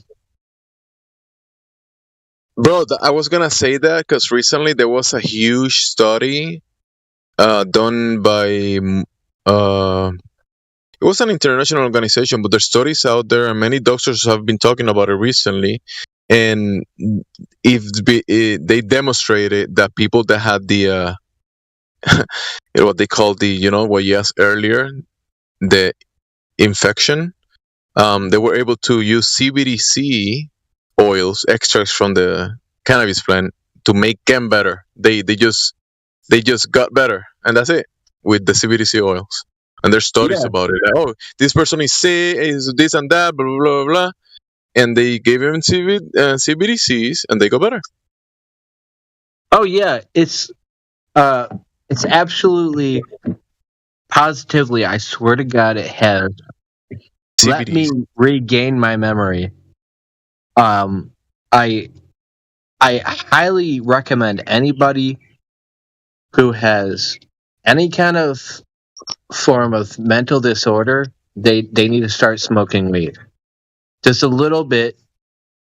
Try it out, and I guarantee. Let's not do any medical advice, honestly. I mean, know. we're not doing that. I We're not doing that. No, guarantee, you're not doing you need that. to I'm talk not with doing the that. doctor with that. We're not The doing that. doctor anyway. needs to give you the medical advice. Please speak with your doctor about medical marijuana in your state if it's legal. I really highly recommend it because I've seen the benefits of it. When you realize that your grandma is frail and she has so much pain she can barely move, and then you see her hopping around like she's a fucking brand new person. Yeah. I can't even flex, dude. Like I have to highly recommend it. Yeah. Same here. And I swear to God, I love my grandma so much, and I'm so thankful that there is something that actually was able to help her out. Yeah. And still does. And she's let me just say this without trying to come off like too weird, but she is a beautiful woman. Yeah. She looks amazing for her age. You would never believe how old she is, and she looks that good. Just, I can vibe with her. I used to hang out with her. She was the first one to hang out with me, I guess. Rocking me to sleep.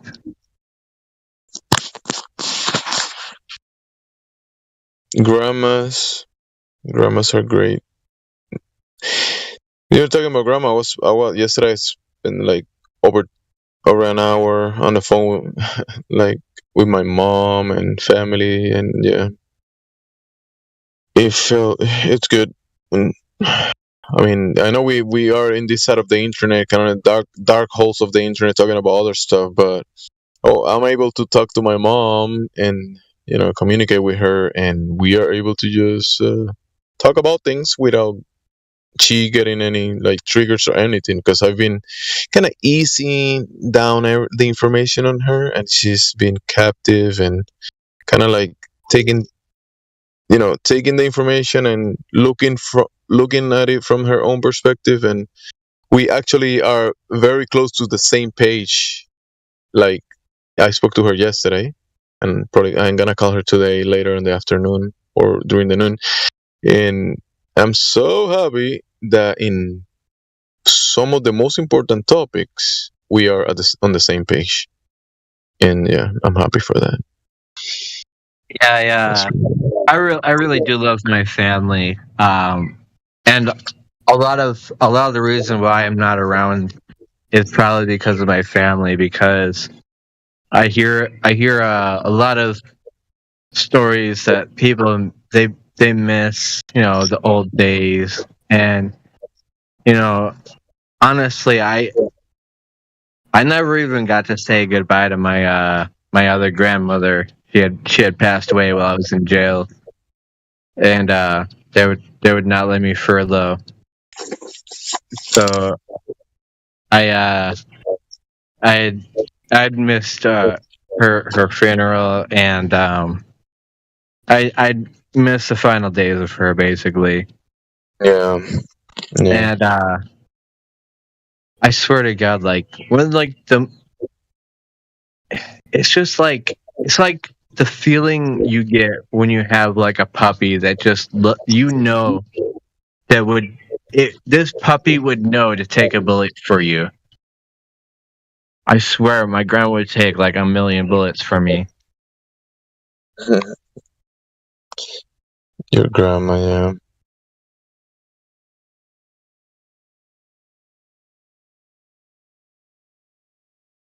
Made amazing fucking cheesecake.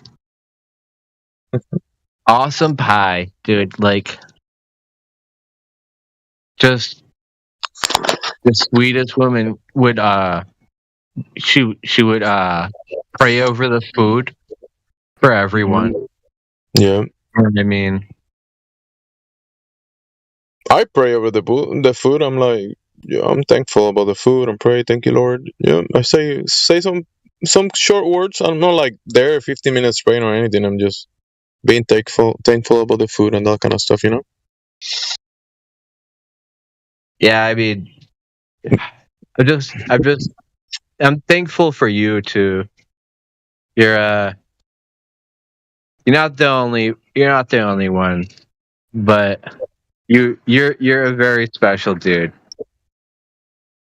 So let the cringe flow. I'm just trying to say. The cringe flow.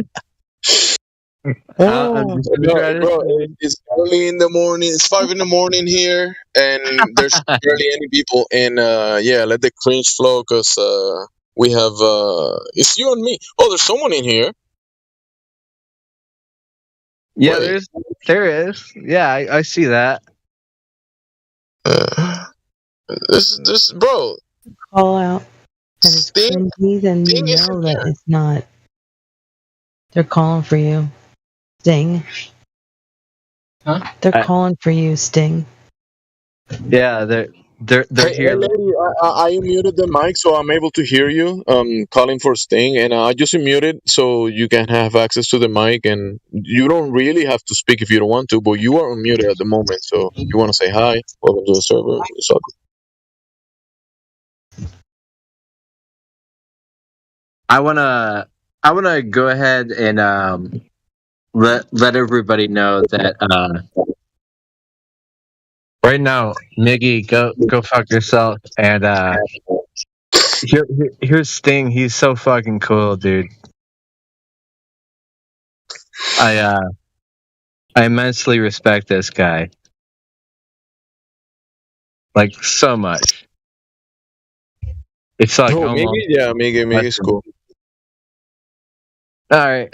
Well, I guess you're okay, Miggy, but in that respect, go fuck yourself. Why was I server muted? Who, Sting? Yeah. Because when you join this Discord and this channel, you don't have any roles, and you need everybody that joins the server needs the voice permission role before they can unmute their mics. That's why.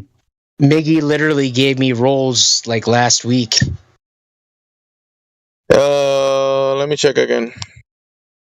You literally have no roles, so yeah. Well, how did I get them taken away? Because I was able to talk like a week or two ago. Yeah, you're able to talk right now. Yeah. I know.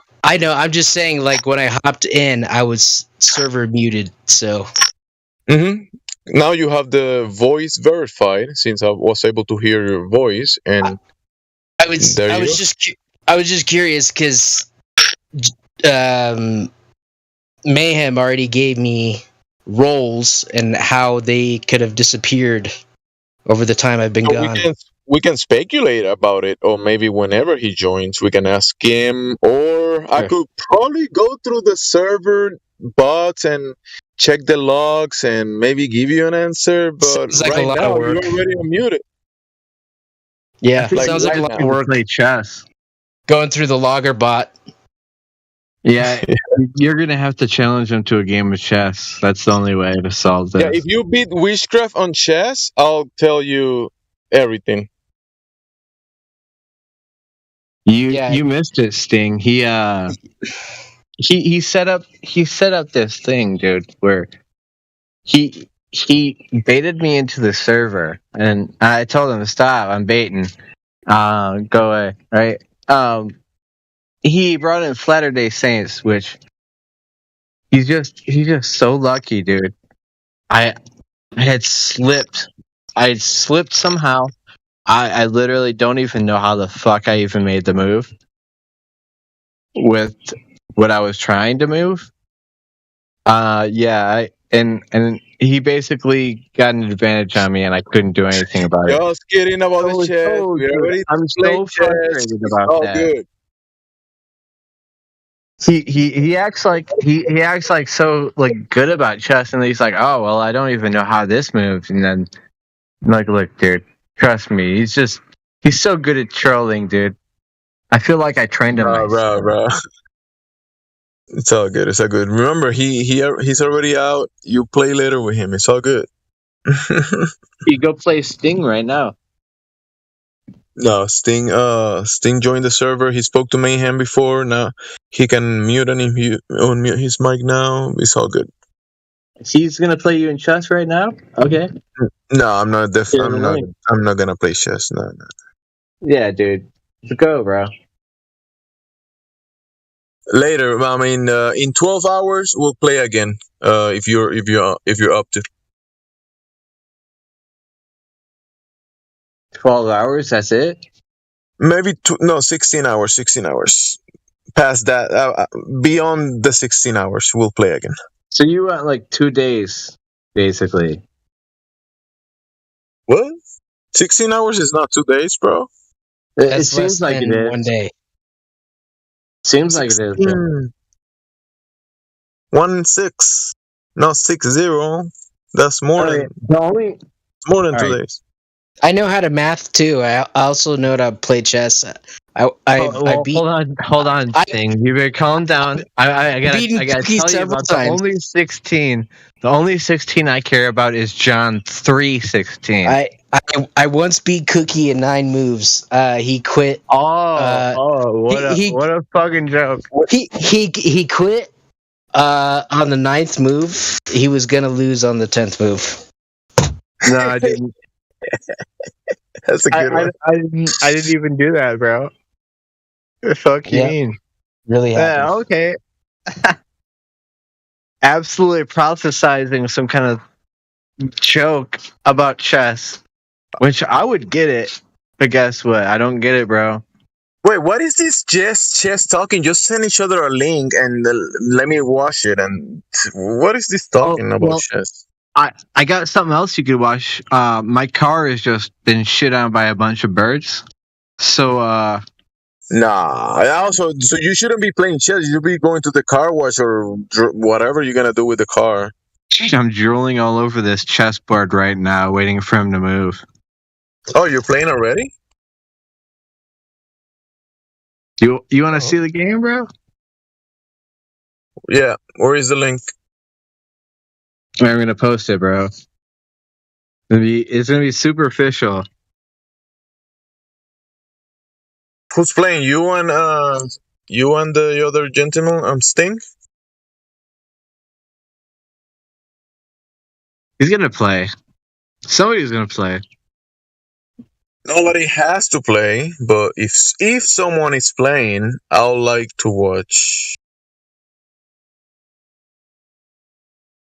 Oh.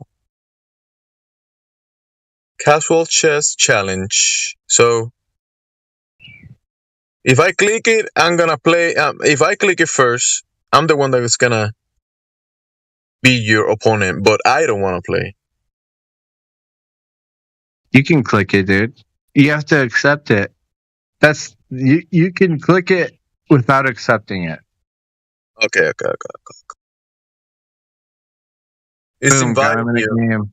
Boom, just got him in a game. Right, let's go.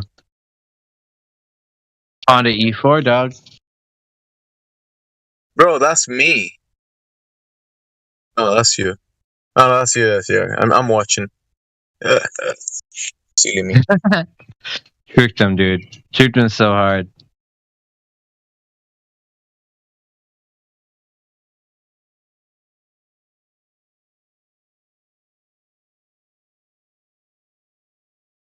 Go to the web browser, not to the freaking Discord.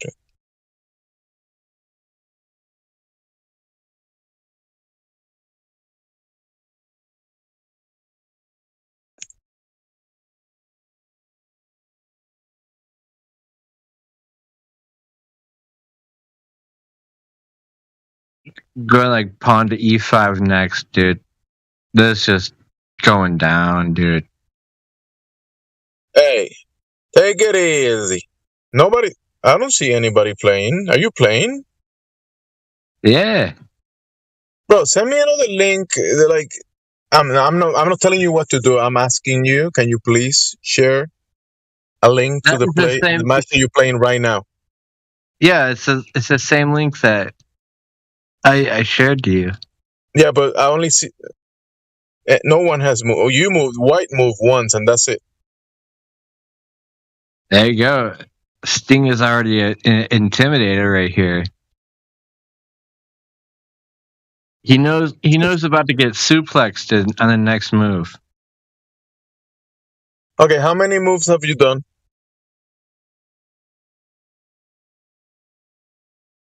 One move in. Okay, one move in. away from checkmate.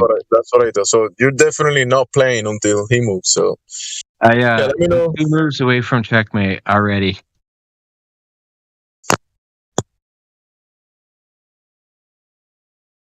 Nobody's playing, bro. It's only you playing by yourself. Well, I'm gonna make a new game, for you. Nah. I want to talk to to Sting, but I'm tired now. I don't want to talk to anybody. And I play like a super fast game. Tomorrow.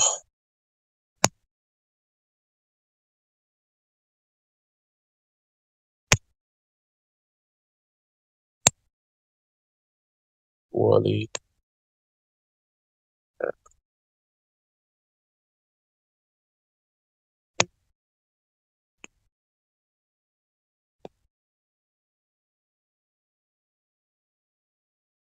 What do you want to know, Jimsy?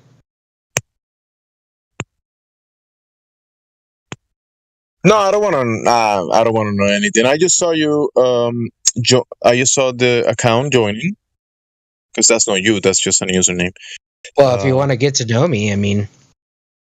No, I meant that I am muted because I didn't saw any roles on the account, so I muted to see if there was someone actually behind the mic that was gonna reply. And I heard the lady speaking, and now you have the perms to unmute and mute and unmute. But since you spoke to people already in here, at least that step was already taken, so I don't have to just do it again. Yeah, I'm just curious. It's not a big deal. I'm just curious who took my roles away. That's a big question mark. Yeah. Because you said you spoke to Mayhem and they gave you VC Verified or something? Yes, indeed.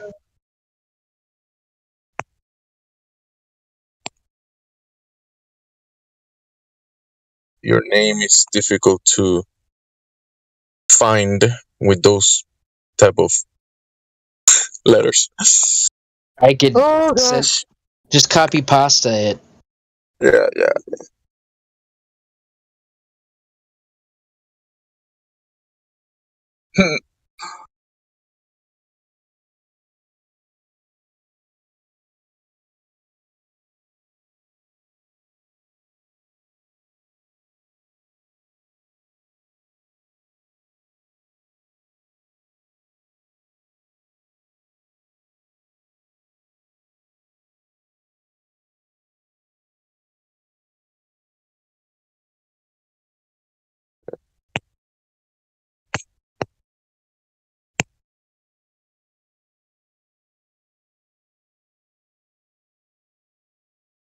So, Jemsy, I got a question for you. Go ahead. What kind of flat earther are you? The one that is not a flat earther. Oh, really? I thought you were. I mean, if I go to the Boston Celtics game and I wear the shirt and I say, yeah, I know this guy plays good, and I'm like, yeah, I'm going for the Celtics. Am I that label? I'm not, right? I'm not a label. I'm not. Are you a true earther? I'm not. Because people, you say so you don't say follow I'm a labels. And that comes with a lot of connotations, right? That comes with some type of baggage. Sure. Yeah, I get you. Yeah, so I'm not the baggage. I'm not the label. I'm not any of that. Not a fan of labels. Got it. Okay. Do you follow biblical cosmology? Sure. I've seen many cosmologies around, and the biblical cosmology. Yeah, I mean the scripture cosmology, many scriptures, but I gotta say that the biblical one, and I'm pretty close to that one. Yeah. Yeah, but I'm not gonna tell you. Yes, I'm just the expert on this stuff, but I'm not. I'm not any expert on any of that stuff. Yeah, Any I'm theology. just trying to get to know you a little better. That's all. Oh yeah. I'm actually, so this is in some areas of the world it's still Sunday. I don't know, maybe. This was speculation Sunday, so we can talk about this and speculate. If you want to speculate, we can do it still. I'm up for it until someone else whatever change the topic. But I've seen the scriptures that talks about. I don't know how you feel about this, but it talks about the city of God that doesn't need the sun or the moon to shine, because the dwelling of the Creator or God give its light, right? And it describes a city or a structure that is as high and as wide. And also this in other scriptures talks about, I mean, I don't know if you were actually asking me about structure, about Bible. I'm not a Bible expert by any means, okay? You're a Holy Spirit expert. Not even that. Yeah, you are. The less labels you give Gemsy, the better, I guess. No, I'm just saying that you asked me that question. Kind of in my mind, I was framing like you were asking me a little bit about the cosmology of scriptures, and I see how it makes a lot more sense than obviously the globe. And for me, there's a structure in place, a design, a construct, a fingerprint, and yeah, the cosmology goes into a little more, some more specifics. And I think that in the environment that we're in, standing on top of the ground, we can walk across it, right? Or navigate across the waters. We are inside of this medium, under the layers above, under the sky, right? Under the layers above. And above that, there's layers. And above that, there is an actual structure that looks like a pyramid, and is what is the luminaries are revolving all around this center area of the sky. It's like people, for me, some people, when I hear them talk, oh, luminaries, this and that, the luminaries are not like an accident that is just magic happening up there. There's a cause and effect relationship, and it's a structure built. And yeah, what we see as the sun and the moon and the stars, those are effects that are being cause and effect relationships. And yeah, it's structural. It's not just emptiness up there that is just magically doing this and that. It's actually what we see from the ground are effects that are being caused by this mechanism in place. But it was designed to be that way. So, what is your stance on the stars possibly being like a coin in a pool? Coin in a pool. Yes, because the stars are moving, or like moving like there's water below them. There is layers. That's why we see different colors. We can describe that we can demonstrate how we can cause colorings depending on the gases. We electricity, right? We can change the colors of the we can cause the coloring of the gases by exciting them, right? They give you different colors. So we can kind of see something similar to that happening on the layers above. And when we talk about the stars, there is a difference between what we call the North Toroidal or Celestial North. You know those rotations, right? The toroidals, Celestial North, Celestial South. There is a difference between those and what we call the wandering stars, the planets. So when you ask about stars, which one are you asking about? Because earlier we were talking about Venus, and I would say that's one of the stars, right? So can you frame your question a little more specific about, because the stars, they're a little different. The sun and the moon, the sun and the moon are not the same as the the wandering stars or the toroidal stars that are doing that toroidal. Will you agree that they're not 100% the same thing, right? Well, I don't think we have enough proof that they are the same thing, so I would like to be more on the stance that they're slightly different. Yeah, slightly different. Yeah, I would say different layers, most likely, or different from different our point of view, right? What we see in our eye, that effect that we observe, that we're able to observe. Yeah. We might be looking at the lights on the same spot, but no, I'm sorry, I'm just over talking. I've probably been up for way too long. So go ahead and say something, bro. Let's try to frame this a little better. No worries. The sun and the moon are closer than what we perceive as stars. I agree. So that's what I've been thinking. And the sun and the moon are inside, and we can't prove whether or not the stars are inside or outside.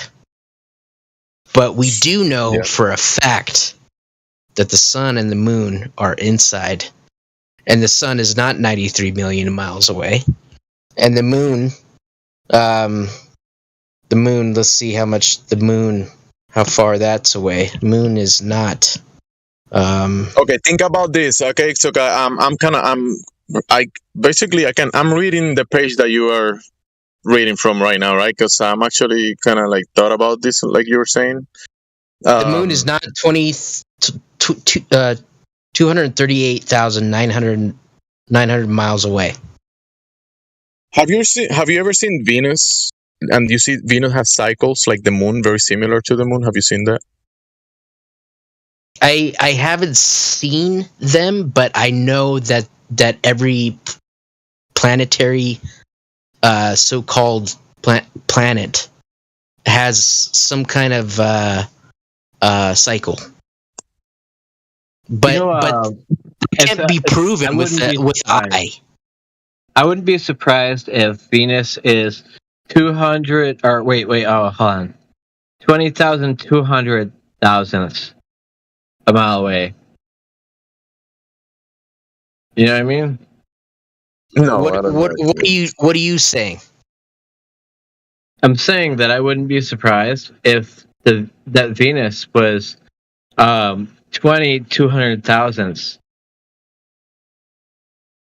But what is that number exactly? 2,200 thousandths. I mean, that's the one that you said. No, see, the moon is 238,900 miles away. All right, well, I'm just saying the one you said first. I wouldn't be surprised if it was that far away, though. No, it's not that far away. It would be impossible for that to happen inside of a structure, inside of a terra plana. So let me because remember I was trying to say about when you actually observe kind of like the movement of these planets that we see near the sun, near the moon, near the sun, right? I asked you about the moon cycles. When you think about the wandering stars that are always kind of like in reference to the sun and the moon, you see what I think we're seeing, it's the layers above. We see the sun and the moon as the lowest layer, right? But the sun is not the source of the light. The moon is not the source of the light. Yes. Okay? So the source of the light, whatever that is, or wherever it is, it has to be coming through somewhere. So let's say there's more layers above the layer where the sun and the moons are. It's the So black at sun. another layer above, you're gonna see a light that is shining in a layer in a star above the sun, and then there's another layer, and you see another light that has a different color because there might be a different medium, like the sun. Jupiter has a different color, Mars has a different color, and that all this kind of stuff, right?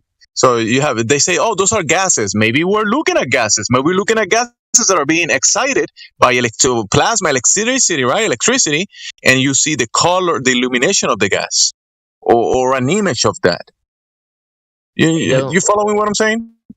I don't think we've really narrowed it down in regards to how similar light is to actual gases.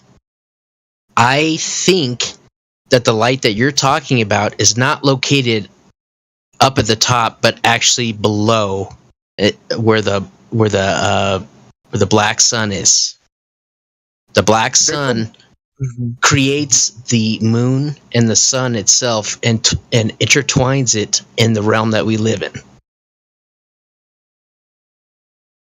That what you say, the black sun, right? So when you have light, I mean, they could be an equal opposite. You could have you see how the sun, you can see the kind of like this blackness that go in front of it. That's a light, but it's just dimmer than the sun. That's why visually we see a black spot.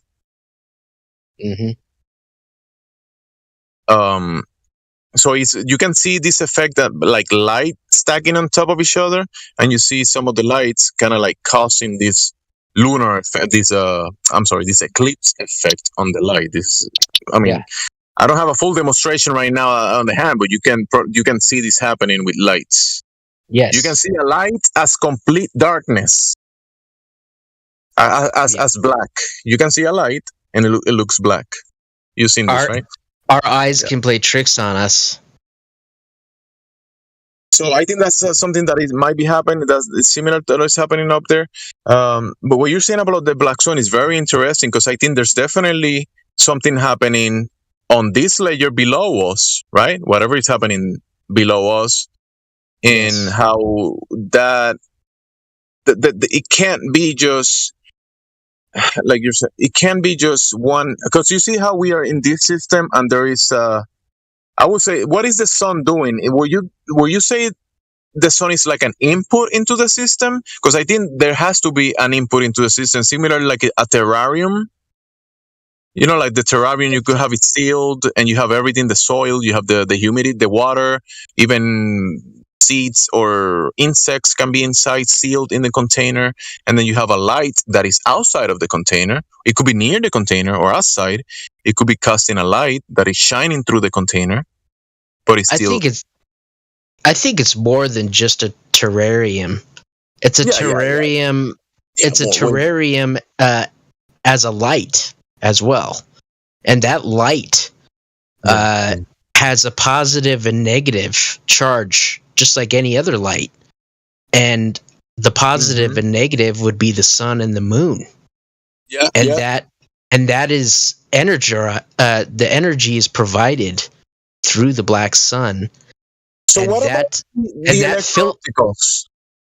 Hold on. The filament of the light is the salt water.